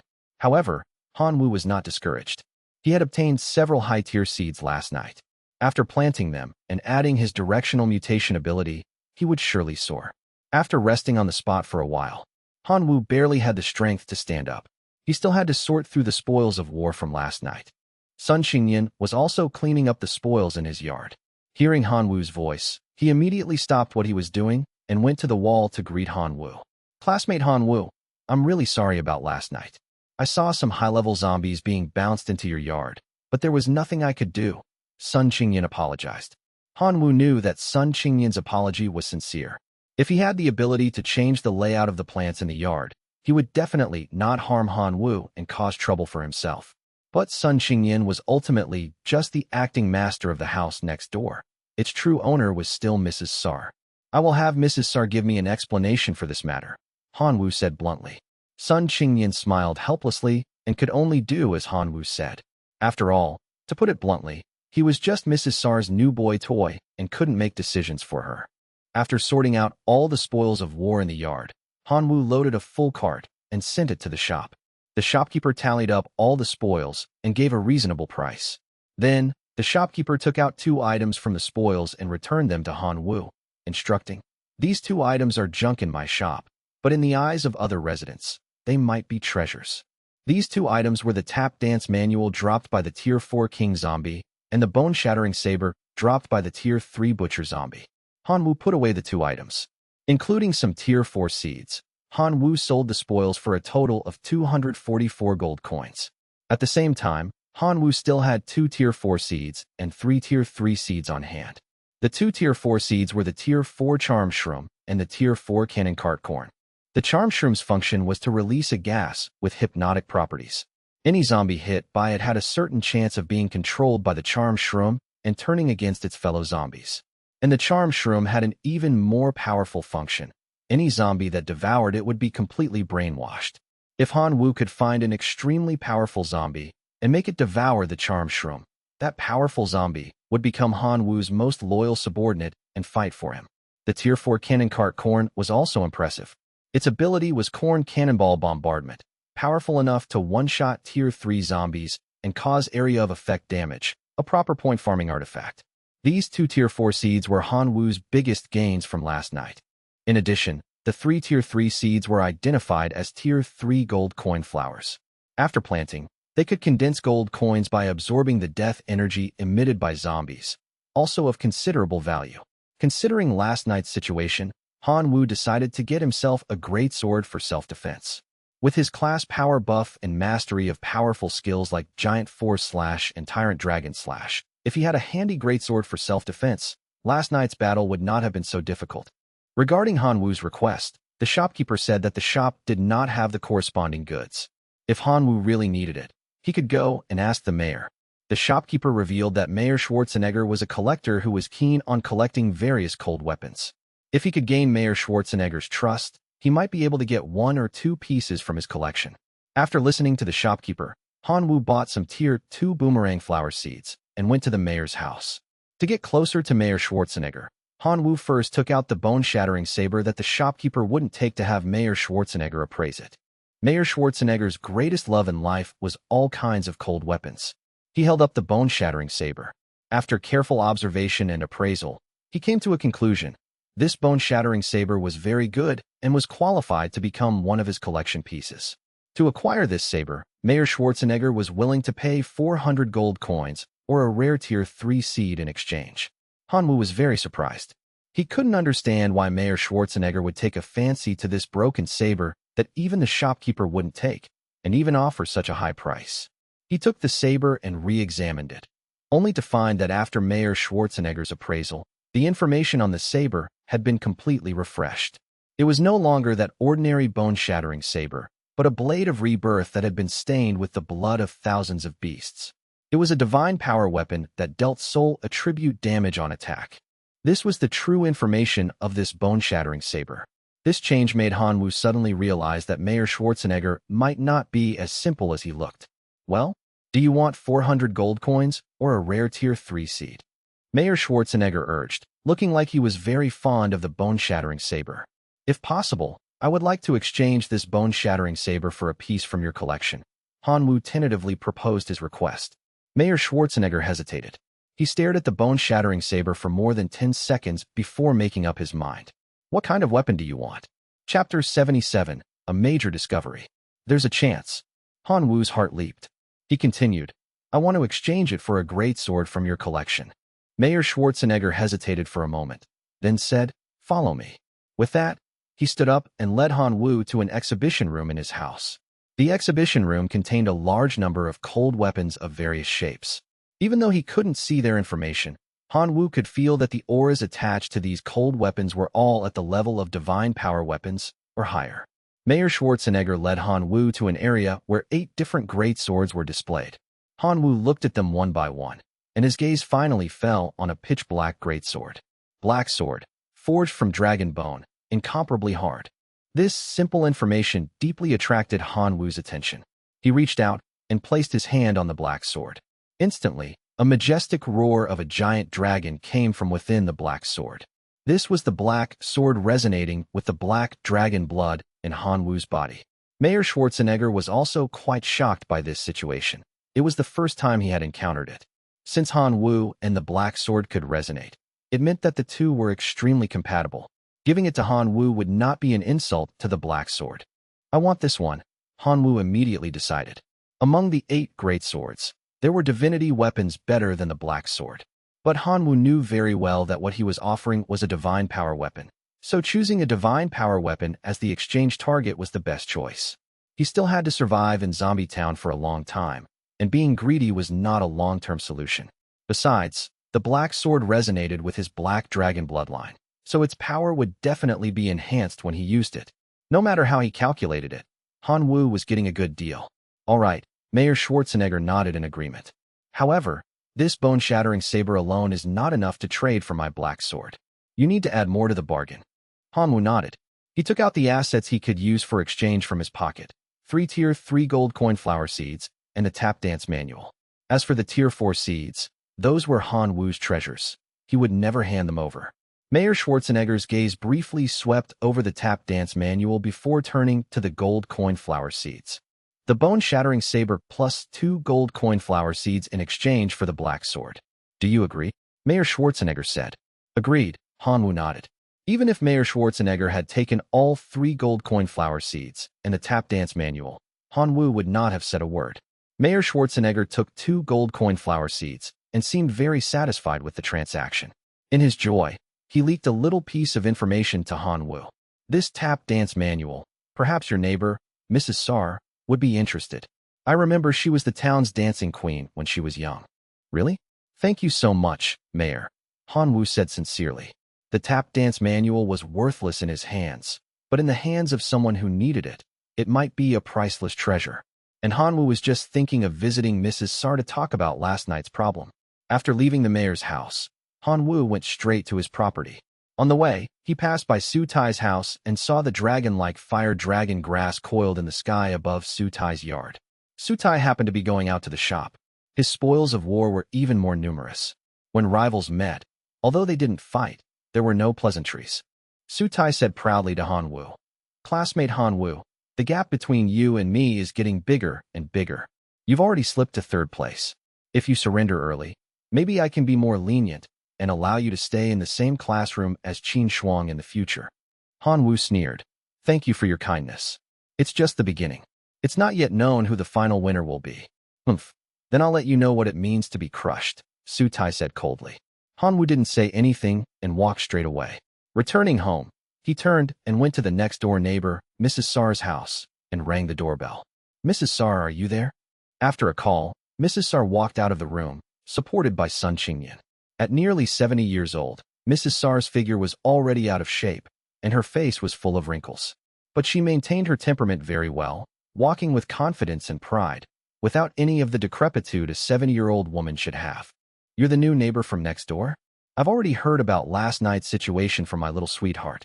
If you've come to me for compensation for last night's events, you can leave. I, Hannah Sar, will never make any compensation for your incompetence. Mrs. Sar's attitude was very tough and unreasonable from the start. Sun Qingyan, standing aside, gave Han Wu a helpless shrug. He couldn't help with this either.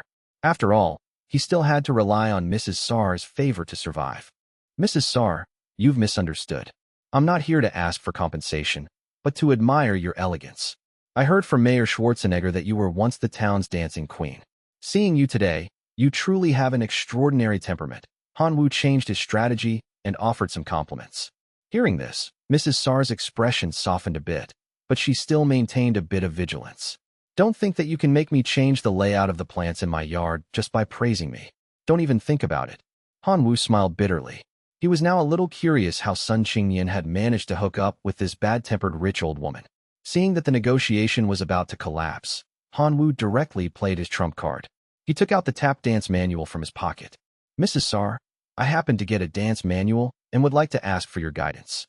Mrs. Sar, who was once the dancing queen, her gaze fell on the tap dance manual, and her eyes became sharp. She took the tap dance manual and opened it seriously. After just a few glances, she was deeply engrossed. This is the long-lost Martial King 5-step. Name your price. I don't care even if I have to give up everything I have, Mrs. Sar said with extreme excitement. She had been searching for this Martial King 5-step for many years without any news. She thought she would go to her grave with this regret, but she never expected the surprise to come so suddenly. Mrs. Sar had already decided that no matter what the cost, she must obtain this tap dance manual, even if it meant going bankrupt, because this manual was a priceless treasure to her. Seeing Mrs. Sar's love for the tap dance manual, Han Wu knew his chance had come. However, he didn't plan to make this a one-time deal, but rather to establish a long-term friendly relationship. A long line catches a big fish. Mrs. Sar, you're too kind. This tap dance manual is yours. In the future, if I find any related manuals, I will definitely bring them to you. Han Wu replied politely. At this, the way Mrs. Sar looked at Han Wu changed dramatically. It was as if she were looking at her own grandson. Han, thank you for your generosity. Please forgive my rudeness earlier. In the future, you can call me Hannah. I am willing to be your closest neighbor, Hannah Sar said seriously.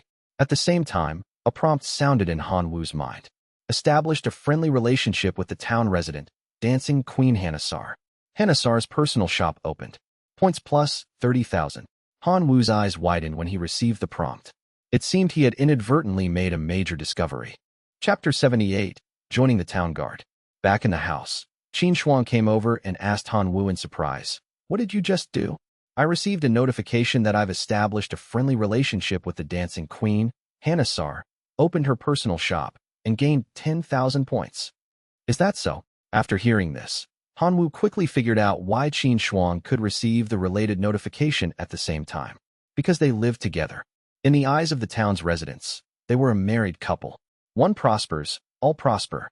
That's why Qin Shuang had also gained Mrs. Sar's friendship. The two opened their respective permissions to check the goods in Mrs. Sar's personal shop. Qin Shuang's interface showed that her friendship value with Mrs. Sar was 60. There were 3 items available for exchange: a Tier 3 Shamrock Seed, a dance course, and a set of Divine Power weapon-level dance clothes. To exchange for these items, friendship value would be consumed. When the friendship value fell below 60, the personal shop would close. On Han Wu's side, his permissions were greater than Qin Shuang's. His friendship value with Mrs. Sar was 99. There were as many as 7 items available for exchange. Among the 7 items, Han Wu saw the Wisdom Fruit option at a glance, and its exchange value was 90 friendship points. This probably meant that as long as he exchanged for it, Han Wu's friendly relationship with Mrs. Sar would likely end. Asterisk, I must be cautious with the exchange. I can't ruin my friendly relationship with Mrs. Sar for a moment of gratification. At least, I should wait until the major lesson is about to end before exchanging for this wisdom fruit. Asterisk, Han Wu muttered to himself. After analyzing the current situation, Han Wu and Qin Shuang were also tired. They ate some food and then returned to their respective rooms to rest.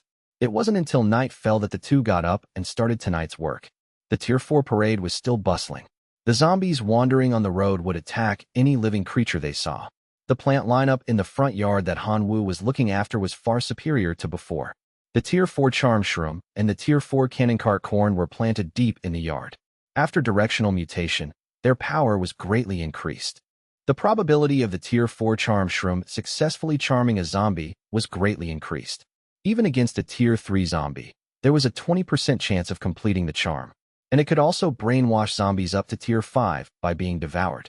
The Tier 4 cannon cart corn underwent a double directional mutation. The mutation directions were coverage area and cannonball firing frequency. Currently, the Tier 4 cannon cart corn could cover the entire front yard and could fire 2 powerful corn cannonballs in a short period of time. In addition, Hanwoo also had 1 Tier 3 gold coin flower, 1 Tier 3 sunflower, 40 directionally mutated boomerang flowers, and 10 still surviving copper coin flowers. Although the quantity was less than last night, the overall combat power was several times greater. Infected by the zombies' death energy, the special plants were activated and began to attack. Under the firepower coverage of the powerful plants, almost no zombie could successfully step into Hanwoo's yard, which made him a little bored.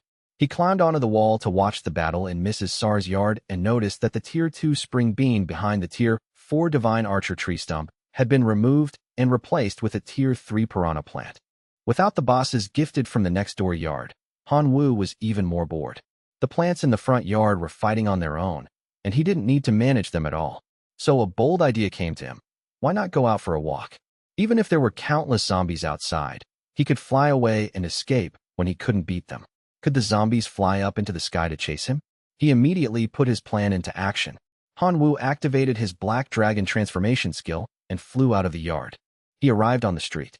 Below him were large groups of parading zombies, including powerful Tier 3 and Tier 4 zombies. Hanwoo's eyes lit up. These were all points. He drew his black sword, gathered his strength, and targeted a Tier 4 zombie below. He fell from the sky and slashed down. The power of the Dark Tyrant Dragon Slash, combined with the incomparably hard black sword, killed the Tier 4 zombie in a single blow. Hanwoo quickly collected the spoils dropped by the Tier 4 zombie and continued to look for his next target. Over the course of the night, Hanwoo had a fruitful harvest, killing a total of 14 Tier 4 zombies and 23 Tier 3 zombies. His score soared to 731,000. Although he was still ranked 3rd on the leaderboard, the gap between him and the top 2 had narrowed. The first place, Su Tai, had a score of 757,000. The second place, Sun Qingyan, had a score of 831,000. At the same time, Hanwoo also noticed that the preparatory students ranked behind him, after familiarizing themselves with the environment over the past 2 days, had also begun to exert their strength. Their scores had all broken 100,000, and they had strong momentum. It seemed they had also found a way to obtain a large number of points. Looks like I have to work even harder, Hanwoo encouraged himself. As the first ray of morning sun shone on the town, the zombie army once again dissipated into the air. Survived for 3 days, points plus 3,000. Hanwoo, dragging his tired body, was about to go home when he found a town resident standing at his door, waiting for his return. Seeing Hanwoo, the town resident came forward to greet him. Hello, I'm a resident of the town. My name is Rick Grimes, and I'm the captain of the town guard. Hello, Captain Rick, Hanwoo greeted, puzzled. It's like this. Last night, I saw you fighting bravely against the zombies through my scope, so I came here today specifically to invite you to join the town guard. Captain Rick stated his purpose. What does the town guard do? Hanwoo was curious. Of course, we protect the town. We guard the various entrances to the town and prevent the invasion of zombies of Tier 5 and above. Without the protection of the town guard, Zombie Town would have long been overrun by those powerful zombie armies, Captain Rick explained. Tier 5 and above zombies. Hanwoo finally understood. Captain Rick must have noticed his considerable strength through some special means, so he came specifically to invite him to participate in the high-end game. The so-called high-end game would definitely yield more benefits and points than the small-scale fights at home. Hanwoo naturally would not refuse. Captain Rick, please allow me to join your team, Hanwoo pleaded sincerely. Our town guard is in need of aspiring young people like you. Welcome to the town guard. Captain Rick patted Hanwoo's shoulder. Immediately, a familiar prompt sounded in Hanwoo's mind. Established a friendly relationship with the town resident, town guard Captain Rick Grimes. Rick Grimes's personal shop opened. Points plus 60,000. Join the town guard. Town guard contribution shop opened. Points plus 50,000. A total of 110,000 points in hand. Hanwoo's score soared to 841,000. surpassing the second place Sun Qingyan by 10,000 points and reclaiming the top spot. Han Wu didn't care about the temporary ranking. He was more concerned about what kind of high-level resources were waiting for him to exchange in the two newly opened shops. Chapter 79, The Members of the Guard. After promising Captain Rick that he would report for duty tonight, Han Wu returned to his yard to clean up the spoils of war. After dealing with all the spoils, Han Wu had an extra 450 gold coins, as well as 3 Tier 4 seeds and 5 Tier 3 seeds. He planted the seeds in the yard. Han Wu opened the two newly opened shops. Captain Rick's personal shop had 3 items: a Divine Power weapon level shotgun, a set of Divine Power weapon level leather clothes, and a Tier 4 sniper PC. The friendship value was 60. A friendship value of 60 was a threshold, meaning that as long as he exchanged for one item, the personal shop would close. So he had to be very careful when choosing an item. The other shop, belonging to the town guard's contribution shop, was different. It had a wide variety of goods, all high-end resources, Tier 4 seeds, Tier 5 seeds, and even Tier 6 seeds. There were countless Divine Power weapons, and even a few higher-level divinity weapons. The wisdom fruit that Han Wu was most concerned about was also in stock in the contribution shop's product list.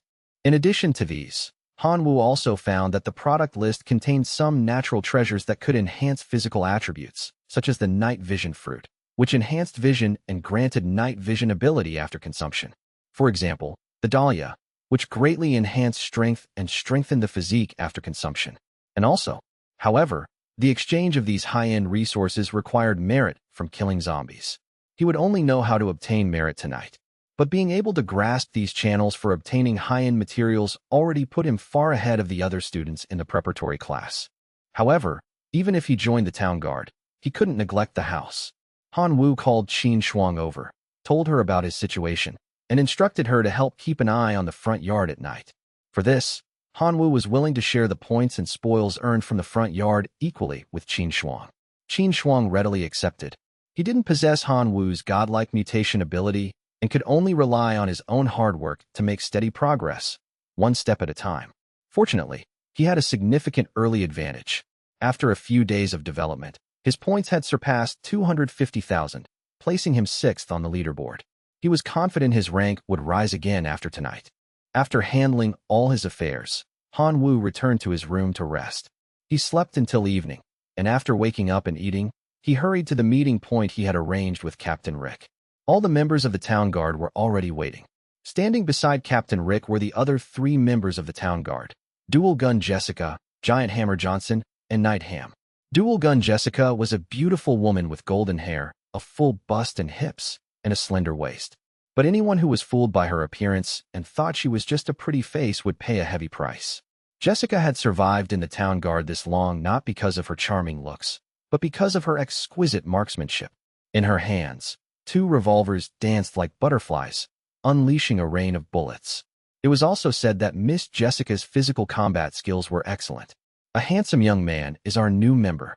This is wonderful. Dual Gun Jessica was the first to welcome Han Wu. The brawny Giant Hammer Johnson, however, grumbled. "Jessica, I'm a married man." He was very devoted to his wife. Jessica just scoffed. "So what if you're married? I can be a mistress." Han Wu couldn't quite agree with Jessica's views on love. Nightham was more reserved. He wore a suit of thick plate armor, carried a long spear, and had a long sword at his waist, looking much like a knight from a storybook. "Mr. Han, what is your preferred method of combat?" Nightham asked directly. In response, Han Wu activated his Black Dragon transformation skill. In his humanoid dragon form, he soared into the sky, demonstrating his power to the town guard members. Seeing Han Wu's magnificent transformation, Dual Gun Jessica's eyes practically turned into red hearts. "Amazing. Just my type. This ability is a lot like the werewolves of legend, but I suppose we should call Han a dragon man," Giant Hammer Johnson remarked. Nightham declared with solemn reverence, "Mr. Han must be a divine messenger, sent by the gods to save the world." Having just landed, Han Wu was a bit taken aback by Nightham's praise. "Aren't angels supposed to be white? I'm about as far from an angel as you can get, okay?" Captain Rick looked at Han Wu with satisfaction. With such strength, he knew he hadn't chosen the wrong person. "Han, since you're new to the squad, you don't need to fight tonight. Just watch us hunt the zombies," Captain Rick announced. His intention was to let Han Wu learn the ropes. But Han Wu's thoughts were the complete opposite. Why had he joined the town guard? To kill more zombies and earn more contribution points, of course. Telling him not to fight? What a joke. That was cutting off his income, and he would absolutely not stand for it. Han Wu immediately spoke up. Captain Rick, I must insist you let me join the battle. You've just seen my strength. I'm certainly no weaker than any other member of the squad. If you're still worried, I can act as an assistant to one of the guards tonight. Captain, why don't you let me take him under my wing? I love working with handsome young men. Dual Gun Jessica volunteered eagerly. All right then. Jessica will guide Han tonight, the captain decided. Soon, night fell. Jessica pulled Han Wu over to a wall. Hey, handsome. Fighting these zombies is dangerous. You have to stay focused at all times, she reminded him.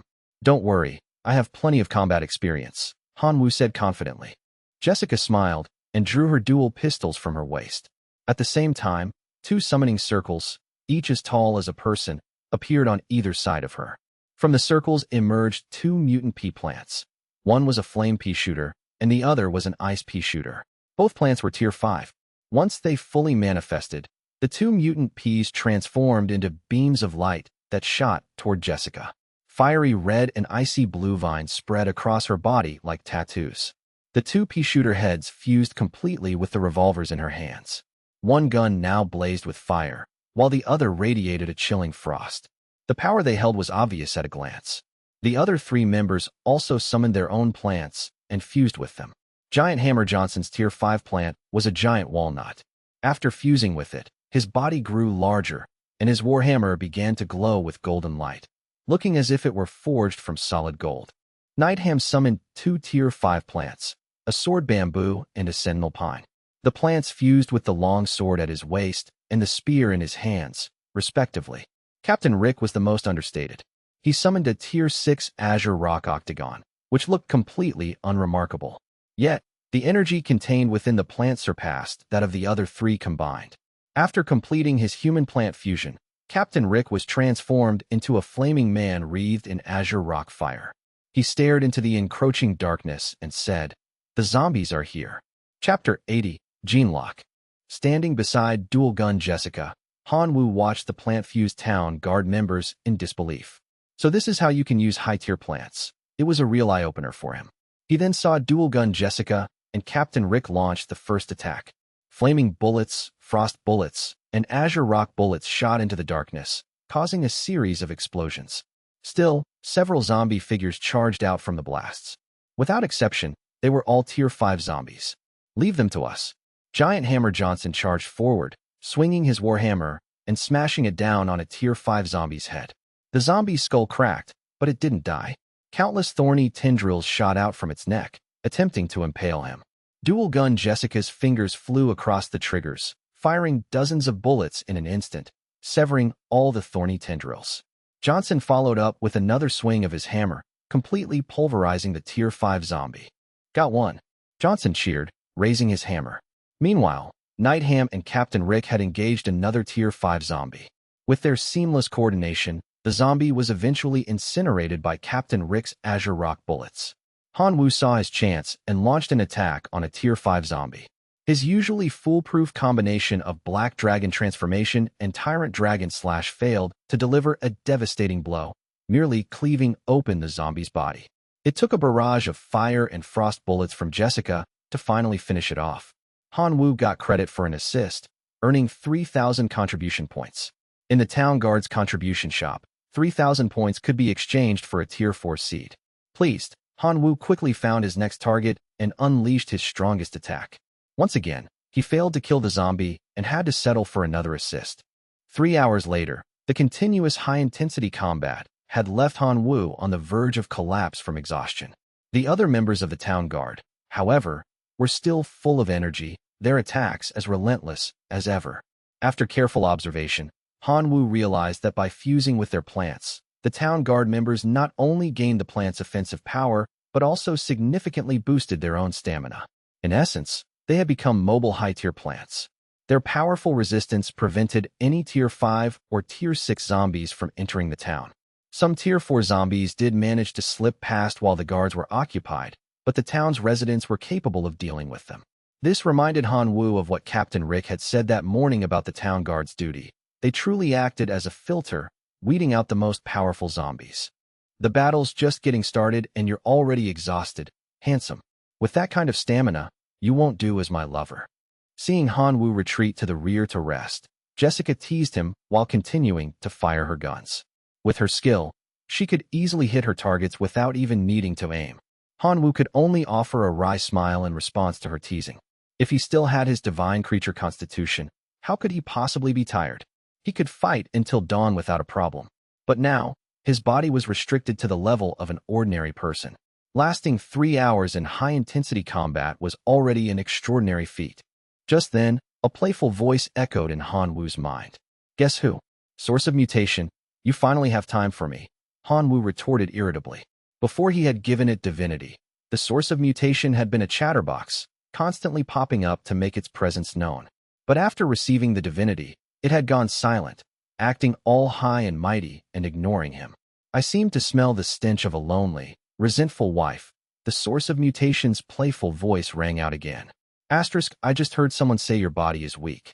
As my vessel, how can you be weak? So, I've decided to grant you an ability. Let's help you stand tall and proud in front of that buxom female creature. Asterisk.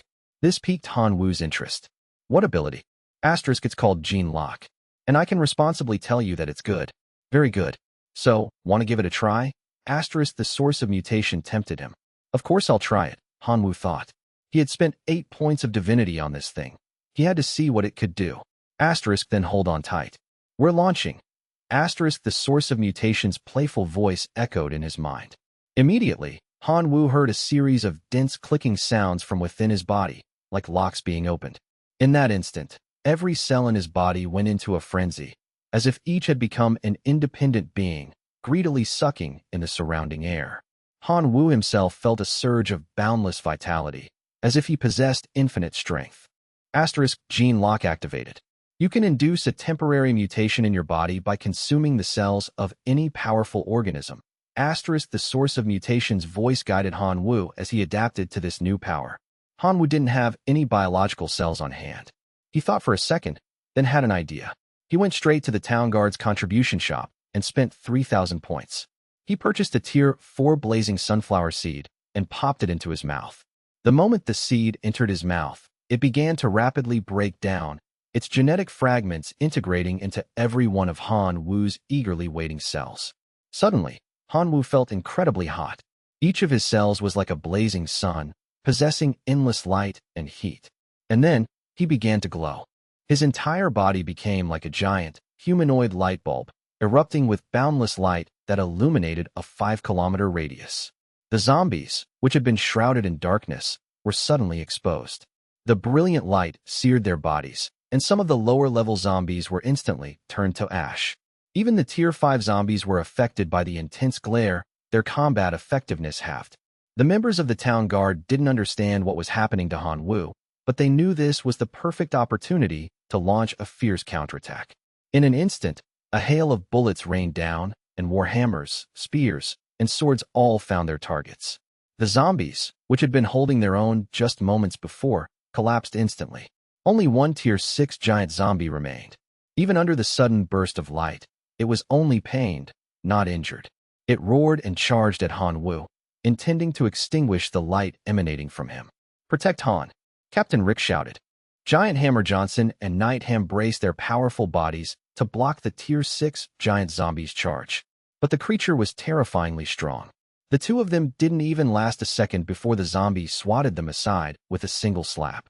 The bullets from Captain Rick and Dual Gun Jessica seemed to do nothing more than scratch it, failing to stop its advance. But just then, Hanwoo moved. He didn't flee. Instead, he opened his arms and ran straight toward the charging Tier 6 giant zombie. The moment they made contact, the light from Hanwoo's body reached its absolute peak, shining like a true sun and turning anything that dared to approach into dust. Chapter 81. Improved Plant Fusion Technique. As the heat in his body subsided, a series of notifications sounded in Hanwoo's mind. Friendly relationship established with town resident and town guard member Jessica Smith. Jessica Smith's personal shop unlocked. Points plus 50,000. Friendly relationship established with town resident and town guard member Doug Johnson. Doug Johnson's personal shop unlocked. Points plus 50,000. Friendly relationship established with town resident and town guard member David Ham. David Ham's personal shop unlocked. Points plus 50,000. The 3 prompts indicated that Han Wu had won over all the members of the town guard with his strength, earning their friendship. At the same time, Han Wu discovered that killing the Tier 6 giant zombie had earned him 23,000 contribution points. This was a huge fortune for him. In the contribution shop, a Tier 4 seed only cost 3,000 points. So, how did it feel to unlock your gene lock? The source of mutation's playful voice echoed in his mind. Amazing, Han Wu had to admit. Unlocking the gene lock, combined with a single Tier 4 blazing sunflower seed, had temporarily granted him the power to surpass a Tier 6 giant zombie. What would happen if he used a Tier 5 or even a Tier 6 seed? Asterisk vessel, don't get too excited. The gene lock is indeed powerful, but you are too weak. Right now, trying to use the gene lock ability consecutively is just a dream. Asterisk the source of mutation poured cold water on his excitement. Han Wu figured as much. The more powerful an ability, the greater the restrictions. Take life sacrifice, for example. An incredible ability, but limited to 1 use per day. Without that restriction, Han Wu would have already struck it rich just by the probability of drawing something good. With your current physical condition, using the gene lock ability once every 10 days is barely feasible, the source of mutation explained, having read his thoughts. What would happen if I used the gene lock ability frequently? Han Wu pressed. Asterisk gene disarray. A temporary mutation would become a permanent one. What? Hearing that makes you want to try? Asterisk the source of mutation's voice was filled with mockery. Han Wu shook his head. Asterisk better not. Life is precious, and tempting fate is foolish. Asterisk using the gene lock once every 10 days was already an incredibly powerful ability. Just as Han Wu was about to ask the source of mutation more about using the gene lock, the members of the town guard surrounded him. Han, are you okay? I saw you glowing just now. Captain Rick asked with concern. Dual Gun Jessica purred. Handsome, your performance just now completely conquered me. You're now qualified to be my lover. Interested in spending a wonderful night with me? Nightham gripped his spear. Han, if you're tired, you can go back and rest. The zombies have taken a heavy blow tonight. I can easily handle the remaining Tier 5 zombies by myself. Ham, don't be so greedy for contribution points. I can fight alongside you. Giant Hammer Johnson added. Han Wu felt a warmth in his heart from their concern. But after that one explosive burst of power, his body was truly exhausted to its limit. He had no strength left to fight, so as not to interfere with the others' work. Han Wu didn't go home. Instead, he hid behind a corner of a wall behind them, observing their battle while browsing the goods in the personal shops. Seeing that the newly unlocked personal shops were filling up and the friendship values of the 4 guard members were rising, Han Wu couldn't hold back any longer and went on a shopping spree. Captain Rick's friendship value had risen to 80. His personal shop now had 6 items. After careful consideration, Han Wu chose the Tier 5 Death Dahlia seed, which cost 65 friendship points. Dual Gun Jessica's friendship value was at 75, and her shop had 5 items. Han Wu selected a skill, Body Arts, Flash Step, for 70 friendship points. Giant Hammer Johnson's friendship value was 70. His shop had 4 items. Han Wu chose a top-grade Divine Power weapon, a Warhammer, for 65 friendship points. Nightham's friendship value was also 70, with 4 items in his shop. One of them immediately caught Han Wu's eye, the plant fusion technique that the town guard members had used today. Han Wu spent 70 friendship points to acquire it. After he spent a large amount of friendship points, the 4 personal shops temporarily closed, and their attitudes toward Han Wu were no longer as enthusiastic as before. But Han Wu wasn't worried. As long as he continued to perform well in the town guard, their friendship values would surely surpass 60 again, and he could go shopping in their personal stores once more. Of the 4 items he obtained, Han Wu first focused on the one that interested him most, the plant fusion technique. After reading through the details, he had some insights. Just as he was about to quiet his mind and contemplate its secrets, the source of mutation, unwilling to be left out, popped up again to make its presence known. Asterisk, I thought it was some powerful secret art. Turns out it's just a crude method of cross-species life-form grafting. It can only graft a single Tier 5 plant for fusion. What's so great about that? Garbage, asterisk. Han Wu frowned. This was the plant fusion technique he had spent 70 friendship points on, and the source of mutation was calling it garbage. He wouldn't stand for it. Asterisk O? Are you unconvinced? Believe it or not, with a few minor adjustments, I can elevate this plant fusion technique to a whole new level. Asterisk the source of mutation said arrogantly. Asterisk go ahead. If you're so capable, then change it. Asterisk Hanwoo really didn't believe the source of mutation could do anything spectacular with the technique. Asterisk let's make a deal. If I make the plant fusion technique stronger, you give me 1 point of divinity. How about it? Asterisk the source of mutation finally showed its true colors. Its real goal was to obtain divinity from Hanwoo. The last time, the source of mutation had traded a method for elevating Hanwoo's core kin into naturally elite life forms in exchange for 8 points of divinity to enhance itself. But the principle behind it had been so simple that it couldn't possibly fool Hanwoo a second time. So, the source of mutation had to find another way to get divinity from him. Hanwoo considered it. If the source of mutation could improve the plant fusion technique, he would be the one to benefit. Besides, after the source of mutation absorbed the divinity and integrated new abilities, wouldn't those abilities still be for his use? No matter how he looked at it, he wouldn't lose out. So he readily agreed. If the source of mutation could improve the technique, he would give it 1 point of divinity as a reward. The source of mutation sensed Hanwoo's thoughts and laughed silently. Did he really think he could take advantage of me so easily? With the bet confirmed, the source of mutation fell silent. It seemed to be working on modifying the plant fusion technique. Less than 5 minutes later, the source of mutation's playful voice echoed in Hanwoo's mind. Vessel, remember, you owe me 1 point of divinity. Immediately, the improved plant fusion technique was transmitted into Hanwoo's consciousness. After reviewing the entire technique, Hanwoo was stunned. The source of mutation hadn't been bluffing. The improved plant fusion technique allowed for the fusion of not 1, but 3 plants, one of which could even be a tier 6 seed. This wasn't just a threefold increase. It was a case where 1 + 1 + 1 was far greater than 3. Imagine fusing 3 suitable plants into his body. The enhancement would be immense. Hanwoo could hardly wait. Asterisk my most compatible attribute is dark. The tier 5 Death Dahlia is a perfect fit. I can use it as my first fusion plant. Asterisk he decided. For the rest of the night, Hanwoo focused on absorbing and fusing with the tier 5 Death Dahlia, using the improved plant fusion technique to integrate it into his body. Chapter 82, The Night of the Lunar Eclipse. In the blink of an eye, the night passed. A notification sounded in Hanwoo's mind. Survival Day 4. Points plus 4,000. Outside the town, the massive horde of zombies dissipated under the first rays of sunlight, as if they had never been there. Hanwoo bid farewell to the members of the town guard and returned home. On the way, he checked the leaderboard. He was still in first place, his score having grown to 1.4 million, a full 200,000 points ahead of Sun Qingyan in second place.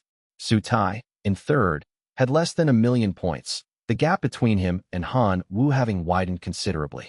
In fourth place was Qin Shuang with 736,000 points, a true latecomer who was surging ahead. Hanwoo had every reason to believe that if Qin Shuang had another 2 days, surpassing Su Tai would be no mere dream. When he got home, Hanwoo saw Qin Shuang sorting through the spoils of war in the courtyard. She had divided everything fairly into 2 piles, one for herself and one for Hanwoo. Hanwoo smiled. I don't really need these spoils anymore. A fraction of my income from the town guard is worth more than all of this. But Qin Shuang was insistent. We agreed to split it evenly, so we split it evenly. I, Qin Shuang, am not the kind of girl who takes advantage of others, nor do I need your pity. Since she put it that way, Hanwoo could only accept the spoils with a wry smile. He sold them for 360 gold coins. It wasn't a small sum. It was enough to buy a common tier 4 seed. But now that he had a tier 5 seed, Hanwoo no longer cared for tier 4 seeds. He saved the gold coins for later use. In the afternoon, Hanwoo continued fusing with the Death Dahlia at home, nurturing it to take root and sprout within him. Qin Shuang, meanwhile, went over to Mrs. Sal's house to learn dancing. After discovering that befriending the town's residents could unlock personal shops, Qin Shuang had become enthusiastic about making friends. In the process, she had reaped some benefits in exchange for some rare materials. 9 days passed quickly. Hanwoo, full of energy, walked to the outskirts of town and saw the 4 town guard members already waiting. However, all 4 of them looked grim, as if they had encountered some trouble. What's wrong? Hanwoo asked with concern. Dual Gun Jessica answered. You don't know, handsome. Tonight is the once-a-month lunar eclipse. The zombie invasion will be far more ferocious than usual. During the last lunar eclipse, our team member, Sister Molly, left us forever. Captain Rick's face grew heavy. Molly's death was my responsibility. Rick, swear that as long as I am alive tonight, I will not let any of you die before I do. Night Ham and Giant Hammer Johnson were deeply moved. From the grave attitude of his teammates, Han-woo could tell that tonight would be incredibly dangerous. He was currently the weakest member of the town guard. If danger struck, he would likely be the first to fall. In such a critical situation, Han-woo had to make more thorough preparations.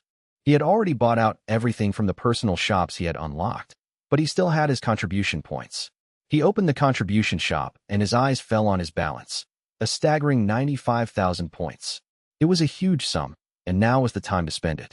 With a powerful enemy invading, Han-woo's first priority was his own safety. A set of divine armor was a must. He spent 12,000 points.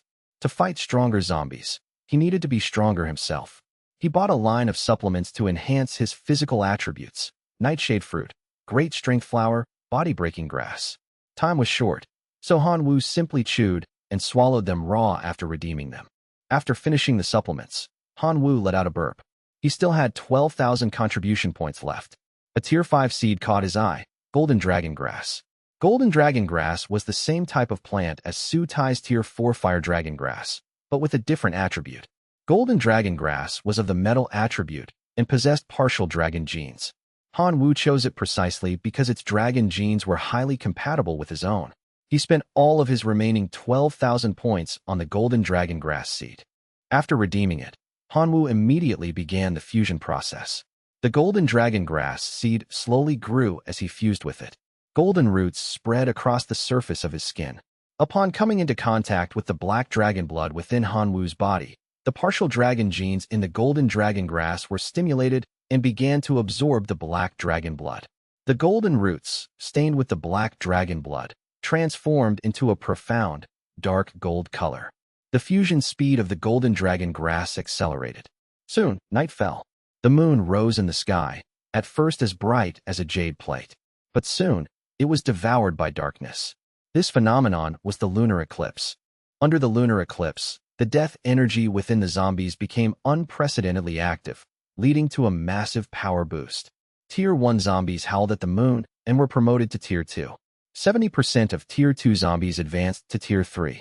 30% of Tier 3 zombies were affected by the eclipse, their strength soaring to Tier 4. And about 10% of the former Tier 4 zombies broke through to the Tier 5 level. Tier 5 zombies were the town guard's primary targets. They had to be intercepted outside the town. If they got in, they would bring unimaginable disaster to the residents. Those damn zombie bastards are here again. Everyone, prepare for battle. At Captain Rick's command, the 4 of them activated their plant fusion techniques, completing their fusion with their plants in the blink of an eye and entering a combat-ready state. Han-woo's speed was a bit slower than theirs, but his fusion process was the smoothest, as the method he used was the improved version from the source of mutation. After the fusion, the Death Dahlia appeared on his chest like a tattoo, emitting an aura of death. It could both provide Han-woo with a layer of camouflage to confuse the zombies and reduce his stamina consumption. The golden dragon grass had only fused a tiny bit onto Han-woo's back,